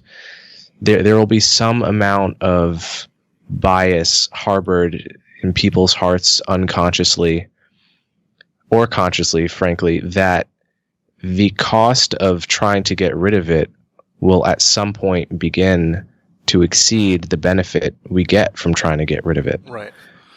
Yeah. And I mean, as long as we have, sexual selectivity, it's like, in a sense, we're creating, or we're committing these a certain amount of sexisms with all the decisions we make as a social species. So, is it sexist for one to just prefer, a sexual partner of the opposite sex? Mm-hmm. Luckily, I guess we haven't gotten that crazy yet. Yeah. But I guess you could also. It's interesting. You can make the point with something like murder. I think most people, I want to get your sense of this. Most people I know would never expect the murder rate to drop to 0. Right? Like, most people know that there's just a certain amount of murder that will happen, and that what we would have to do to get the murder rate to 0 would be absolutely totalitarian and not worth it. And it seems like something like that could be very true of racism, sexism, homophobia. It could be that you get a lot of gains when reducing it at first, and then you hit diminishing returns. Yeah, this kind of reminds me of a thought experiment I was thinking of when it comes to pedophilia, because if we get this new technology, this brain scan technology, when a baby's born, we scan the brain and say, oh, there's the gene for pedophilia, or whatever indicator we find. It's like, what is to be done about that person? It's like, if we know the thinking and the ideas are going to be formed in a certain way, it's like, do we still award that person the opportunity, or do we get ahead of it? And I guess getting ahead of things like this can ultimately erode some of your freedoms and your potential accesses to certain pleasures. Yeah, I'm actually not so concerned about that, only just because my lay understanding of genetics is that there's almost never a gene for X, where X is some bad pathology. Like, even something like schizophrenia, for example, when they do the identical twins separated at birth studies, they find genes predict something like 50% of your likelihood of getting schizophrenia, but it's never 100%. Right. I guess maybe if the point still stands. Yeah. I guess the point still stands. Like, if you know someone has a gene that makes this more likely, yeah. Do you start an intervention when they're a kid? How do you respond to that? Those are valid questions. Yeah, and I think and the likeliness matters. Like, if all of a sudden we know that this child, if we can detect as soon as the child or the egg's been fertilized, we can tell that this baby is going to, turn out to be a serial killer or something, like something no one wants to have around. It's like, do we move on to the next viable embryo or egg, or do we give them that opportunity? I think there's right. some circumstances where we might say, well, we don't want to be committing people of thought crime before they've even thought it. Right. Yeah, and the flip side of that is designer babies, where if you have a bunch of eggs and you just know this egg is going to be a more intelligent baby than this egg, because we now know the genes that correlate with IQ, and you can just pick which egg is going to be fertilized. Is it? I think a lot of people would have the intuition that it's cold and inhuman to choose the quote better egg. Right. But I don't have that intuition. I think if you know how many kids you're going to have and you just want to choose the highest quality eggs that you possess, I don't. So long as it was safe, I don't see any problem with that. Yeah, you could build these financial armies of kids that you knew are going to be very successful and smart, and that's how you make your money in your retirement fund as an adult. Right, but then people might worry that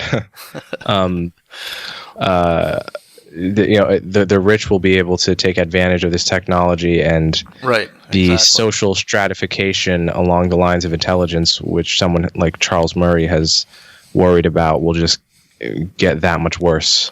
Right. What do you make of that whole Charles Murray situation, how Sam got tied up with that? Do you see any problem with pursuing any kind of race versus IQ study? Well, I think this goes to the question we'll be dealing with in November, which is, can we get past race? If we can get past race, then there's really no reason to do the kind of research that was included in that one chapter of Charles Murray's book. So, for example, with IQ, we know that there is a reliable but small correlation between IQ and height, which is to say taller people have higher IQs than shorter people on the average. All the caveats apply. There will be a bunch of short people who are higher IQ than a bunch of tall people. But if you were to just divide the population into people above 5'10" and below 5'10", the average population in the average IQ in the taller population would be higher. We know that. That's uncontroversial to say. Where are all the articles and books about height and IQ? Right. There really aren't any, because we don't view height as a very interesting phenomenon. And I don't mean to sound glib here, but I fundamentally, I don't see why we shouldn't start seeing race more and more like that. Which is to say, the amount of melanin you have in your skin is not very interesting. It's very boring. So I understand why Charles Murray may have been moved to do this research at the time, because there's this massive orthodoxy on the left, which I have been criticizing, where you measure black people and white people by some mean statistic, you find a difference, and you immediately attribute that gap to racism, discrimination, whether it's overt or systemic. So I saw someone on Twitter recently call this the racism of the gaps argument, which is it's a play on the God of the gaps argument that many religious people poorly employ in arguments about whether God exists. Yeah. I'm going to start using that. I think it's very clever. Yeah. But you see my point here.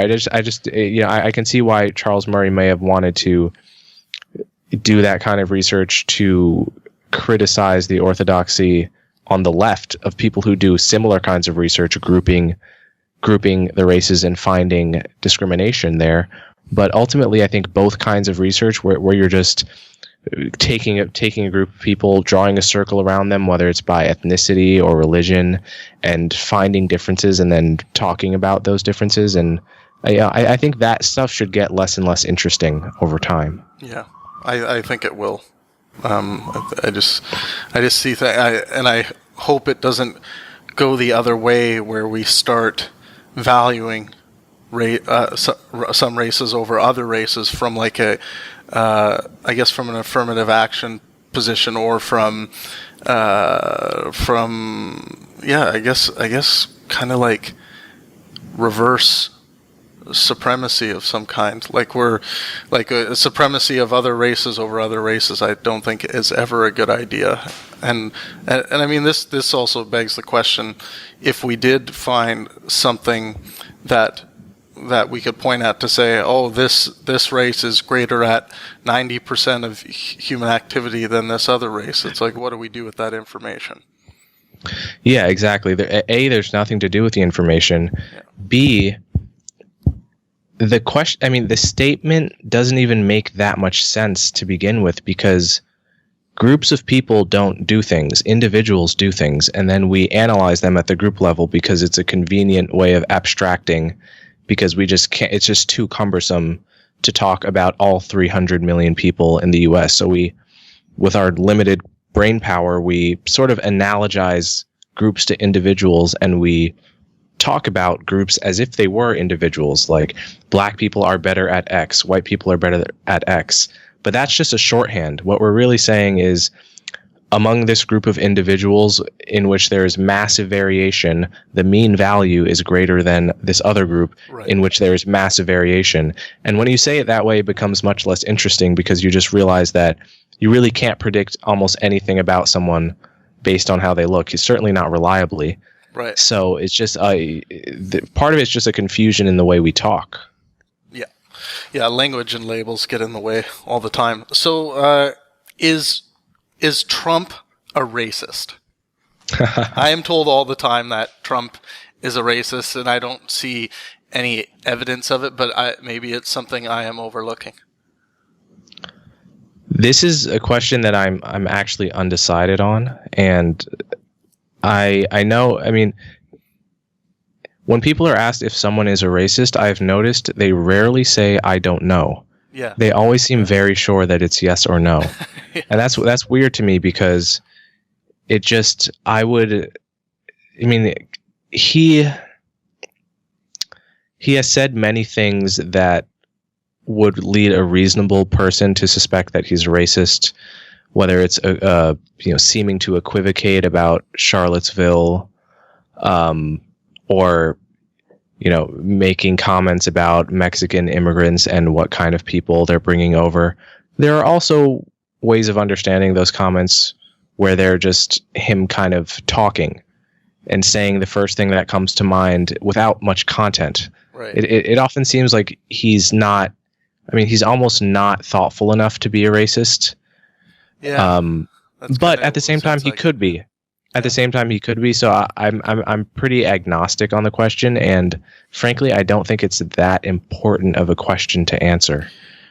Yeah, it's the reason why I bring it up is because I see this Trump is a racist being thrown around a lot online, and I guess when I see claims like this, if someone claims that their 10-headed God exists in the sky, my next question is, can I see the documentation or the evidence or the studies, peer-reviewed journals on that describe what this is? And then there's usually no evidence, or they'll forward you a photo of Trump when he had shaken hands with a racist in the past. And I mean, I guess I thought, even though I agree it's an uninteresting, maybe an unimportant question, just based on the type of person that Trump is, because it's hard to believe anything that he says, I think, or that he actually feels that way. But I thought it was interesting to get your perspective on that, at least to where you are at now.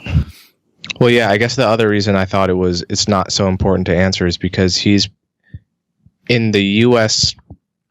Political system. He's very constrained in what he can do. If he were a racist, he couldn't even act on it.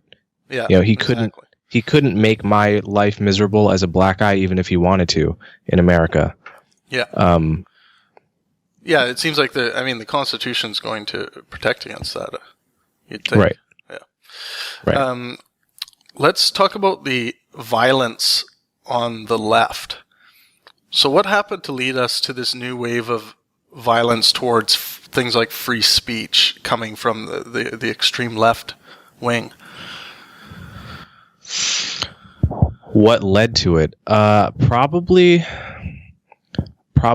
a bundle of ideas coming from the academic left that have been around for a few decades, but seem to have really trickled into the young liberal consciousness at this moment, especially in the past 4 years, let's say. One of those ideas is intersectionality, the idea that our multiple identities along the axes of race, gender, religion, disability status, socioeconomic status, etc., that these are really fundamental pillars of our epistemology, in the sense that the particular identities that you happen to be that you happen to belong to inform what you're able to know about the world in a very important way, and that a conversation about any important issue in the world can't be had unless we first know what it is that you are, what boxes on the census that you check. Right. This is a very, very powerful idea. It's a very powerful idea. It's very intuitively satisfying. It's deeply emotionally satisfying for young kids, because think of what it gives you. Think of what it gives you if you're a young black woman, for example. It gives you immediate rights to essentially win arguments without having done the exact same level of research as someone you're talking to. If you're talking to, for example, a white man. This is like Obama a couple weeks ago at his South Africa speech said you can't dismiss someone's opinion if they're a white man. Yeah. And it's telling to me that the former president of the United States felt that it has come to that he has to say that at Nelson Mandela's centennial. But I agree with him that he has to say it, and I'm extremely glad that he did. But it's I think that's probably at the center of what has, because there's no obvious place for free speech in that scheme, right? It's much like, why should I let you talk when you can't possibly know what I know as a black person? Right. Like, why? That's such an afterthought in this worldview. Yeah. I get why people, if you're in an unfortunate circumstance of any kind, and an idea is given to you that helps lift you out of that, or gives you some kind of meaning or purpose as to why you're in that situation, and I guess maybe diverting away from reality a little bit. I can see why that would be a pleasurable pursuit for one to believe in something like that. Yeah, and what I'm hearing you say there is that it's kind of analogous to a religion, and I'm not the first person to point that out. Andrew Sullivan has written about that. John McWhorter has written about that. It is fairly analogous to a religion in the sense that it genuinely provides a deep well of meaning for young people who are looking for it and finding it there. We can't.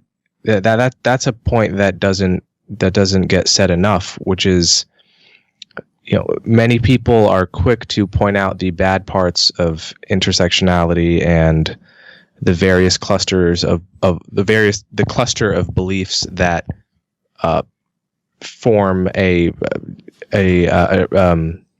that make young kids so skeptical of free speech. And one thing that is forgotten is how much meaning they're getting out of it, how much genuine meaning. The meaning is real. Right. And that makes the ideas all the more dangerous, in the same way that people doubt that jihadis are getting actual meaning out of their desire to impose a caliphate. Right. Like they're actually getting real meaning, and that is much of what drives this phenomenon. Yeah. Well, even they're getting a lot of pleasure derived from that meaning, and I think that's what's ultimately driving all of this. What currently do you think is the biggest ideological threat to humanity? Is it something from the left, or is it still military war ways of thinking? The biggest ideological threat to humanity. That's a very tough question. Actually, I don't know that I have a ready-made answer to that. Yeah, it's a tough one. I've been thinking on this. What do you think? Well, I still think the ideas of religiosity and dogmatism, basically when applied in any sense, is bad for the mind. I think anti-science and unreasonable behavior are the two things I want to eradicate from this planet. So I think anti-scientific ways of thinking, those kinds of ideas, I think are highly dangerous to humanity. I'm inclined to agree with you there. Yeah, and I think having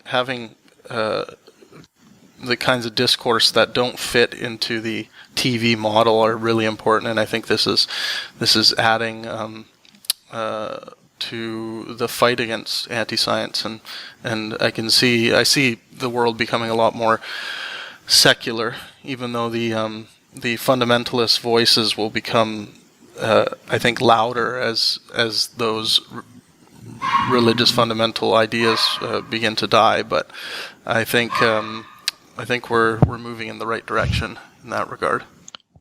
Yeah, and I guess your question was, is it something coming from the left or the right? I'm not sure that I could choose, because there's quite a bit of anti-science coming from both. On the right, it's more on the climate science front, which I think probably doesn't get talked about enough.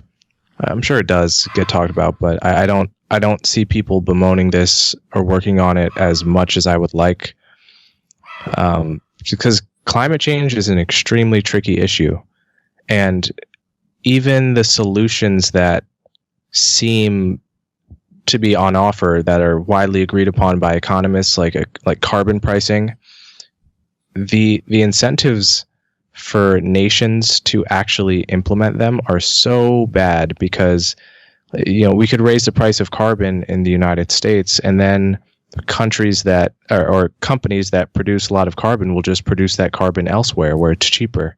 And getting every country in the world to do something at the same time, the incentives are all aligned against that, because there's really nothing in it for any given country. It's sort of like asking citizens of a nation to contribute a voluntary tax, with no threat of any violence from the state if they don't do it. Like there's a reason that you will get audited by the IRS when you don't pay your taxes, is because otherwise people would not pay taxes. Right. Because it's just like the contribution I'm making is so small, it's just a drop in the bucket, and there's nothing in it for me. It's a tragedy of the commons, and that's what climate change is. And it's really non-obvious how to fix that. And it really doesn't help that we have such this kind of right-wing machine of anti-science thinking and not trusting the quote deep state. Yeah. And then there's problems on the left too. Anything that any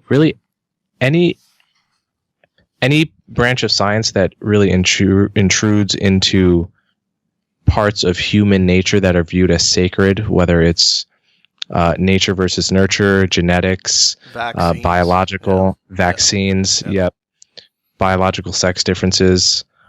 All of these things, you get a lot of blowback on the left. And I'm inclined to agree with you that if there's one worst idea in the world, it's probably just, I guess it's a lack of an idea, really, because science, it's a mistrust of reason. It's not understanding scientific thinking. It's not understanding the benefit of testing hypotheses against reality. All of that is a disaster. Yeah, it's kind of a lack of skeptical inquiry. It's kind of maybe a way to summarize it all. So what are you going to be working on in the future? What are your future career goals? Are you going to write a book, or what's coming up? I'm not sure. I have 2 more years of undergrad, which I want to just focus on getting the most out of that I can. And we'll see what I do after. I could see myself continuing to write, continuing to speak, and I guess I'll cross that bridge when I come to it. Yeah, great. And you've been doing some other work. I mentioned Colette. I wanted to mention them again. QUILLETE.com. I think two T's. Two T's. Is it two T's? Oh, okay. Yeah, I think so. Here. TTE. Yeah, so QUILLETTE. Yes. So you guys should definitely check out the Colette publication. It's a great resource for some really interesting articles. I wanted to jump to something that's really foreign to us up in Canada is the death penalty. Have you thought much on whether we should be applying a death penalty under any circumstances for criminals? I haven't thought about it enough to have a strong opinion, but my instinct has always been no. I'm very much in the Sam Harris, Robert Sapolsky camp on free will. I don't think anyone chooses the mixture of causes that leads them to be who they are. And that holds just as much for Mother Teresa as it does for Ted Bundy. Right. I guess you'd have to show that in order to convince me that the death penalty was a wise practice, you'd have to show me that it was so good for society. It was so useful as a deterrent that it makes up for the fact that we're killing a person who we could otherwise just cage. Right. I think bad people, we should aim to treat bad people like we treat rabid bears. Right. If bears can get rabies, I'm not even sure if that's possible, but in the sense that we cage a bear not because we think it's deeply responsible for the kind of bear it is. We cage it because we don't want it to maul anyone, and that's the effective way to do it. And if we had a pill that could do it better, we'd give it the pill. Right. I think the same holds true for violent criminals. And so far as I know, there isn't. I mean, do you know anything about evidence that the death penalty deters? Because the evidence I've seen is that what deters people is from committing crime is swift and reliable and fairly short sentences. Like after a certain length of sentence, you get diminishing returns where people just don't really take on board the risk of being thrown in jail for life. You hit diminishing returns after some number of years, and it would seem to me that the death penalty is like that. Criminals just consider it a kind of far off possibility that they don't actually factor into whether or not they're going to murder this person in front of them right now. Exactly. So that's my position. Yeah, I don't. I've thought about this a lot. I think it's an important. I think the reason why I ask you this is because I think it's important for important thinkers and influential thinkers to be thinking on these kind of issues, because there are human lives at stake, and I think those issues should be more pressing for all of us to be discussing and talking about. And it also. Yeah, and I agree on free will. Like I don't think we can escape. Our environments can be changed sometimes, which is forced by, someone else's free will interjecting. But it's like it doesn't matter what happens to us. We're not in. It seems like we're the last to know about what we're thinking, and it seems to be happening to us, and not us dictating what we're thinking. Right. Yeah. Anyways, I would love to chat with you again. I'm looking forward to New York, and we, I have to say, I think you are, one of the really important voices of the future, and that really excites me. It's important to have an articulate voice like yours eradicating anti-science and unreasonable behavior. I can only do so much from my end as a producer. But oh no, Travis, you just called a black person articulate. They're going to come after you. Oh yeah. I'm ready. You know, so someone called me articulate at Columbia a few months back, and I took it as a compliment. And punchline, they were black. Yeah, I guess the evidence would be on whoever's outraged by this. The evidence would be on. They would have to prove that I said articulate because it had anything to do with the color of your skin. Yeah. Which I've only seen pictures of you. I mean, you could be an Asian woman for all I know, but you seem to be a man. So for the time being, yeah. I could be an Asian woman by the time I see you, but I plan to remain a black man. All right. Well, thank you so much for coming on the podcast today. Really appreciate it. Thanks for having me, Travis. Everyone, thank you so much for tuning in. This has been the Pangburn Philosophy Podcast, and let art and science inspire.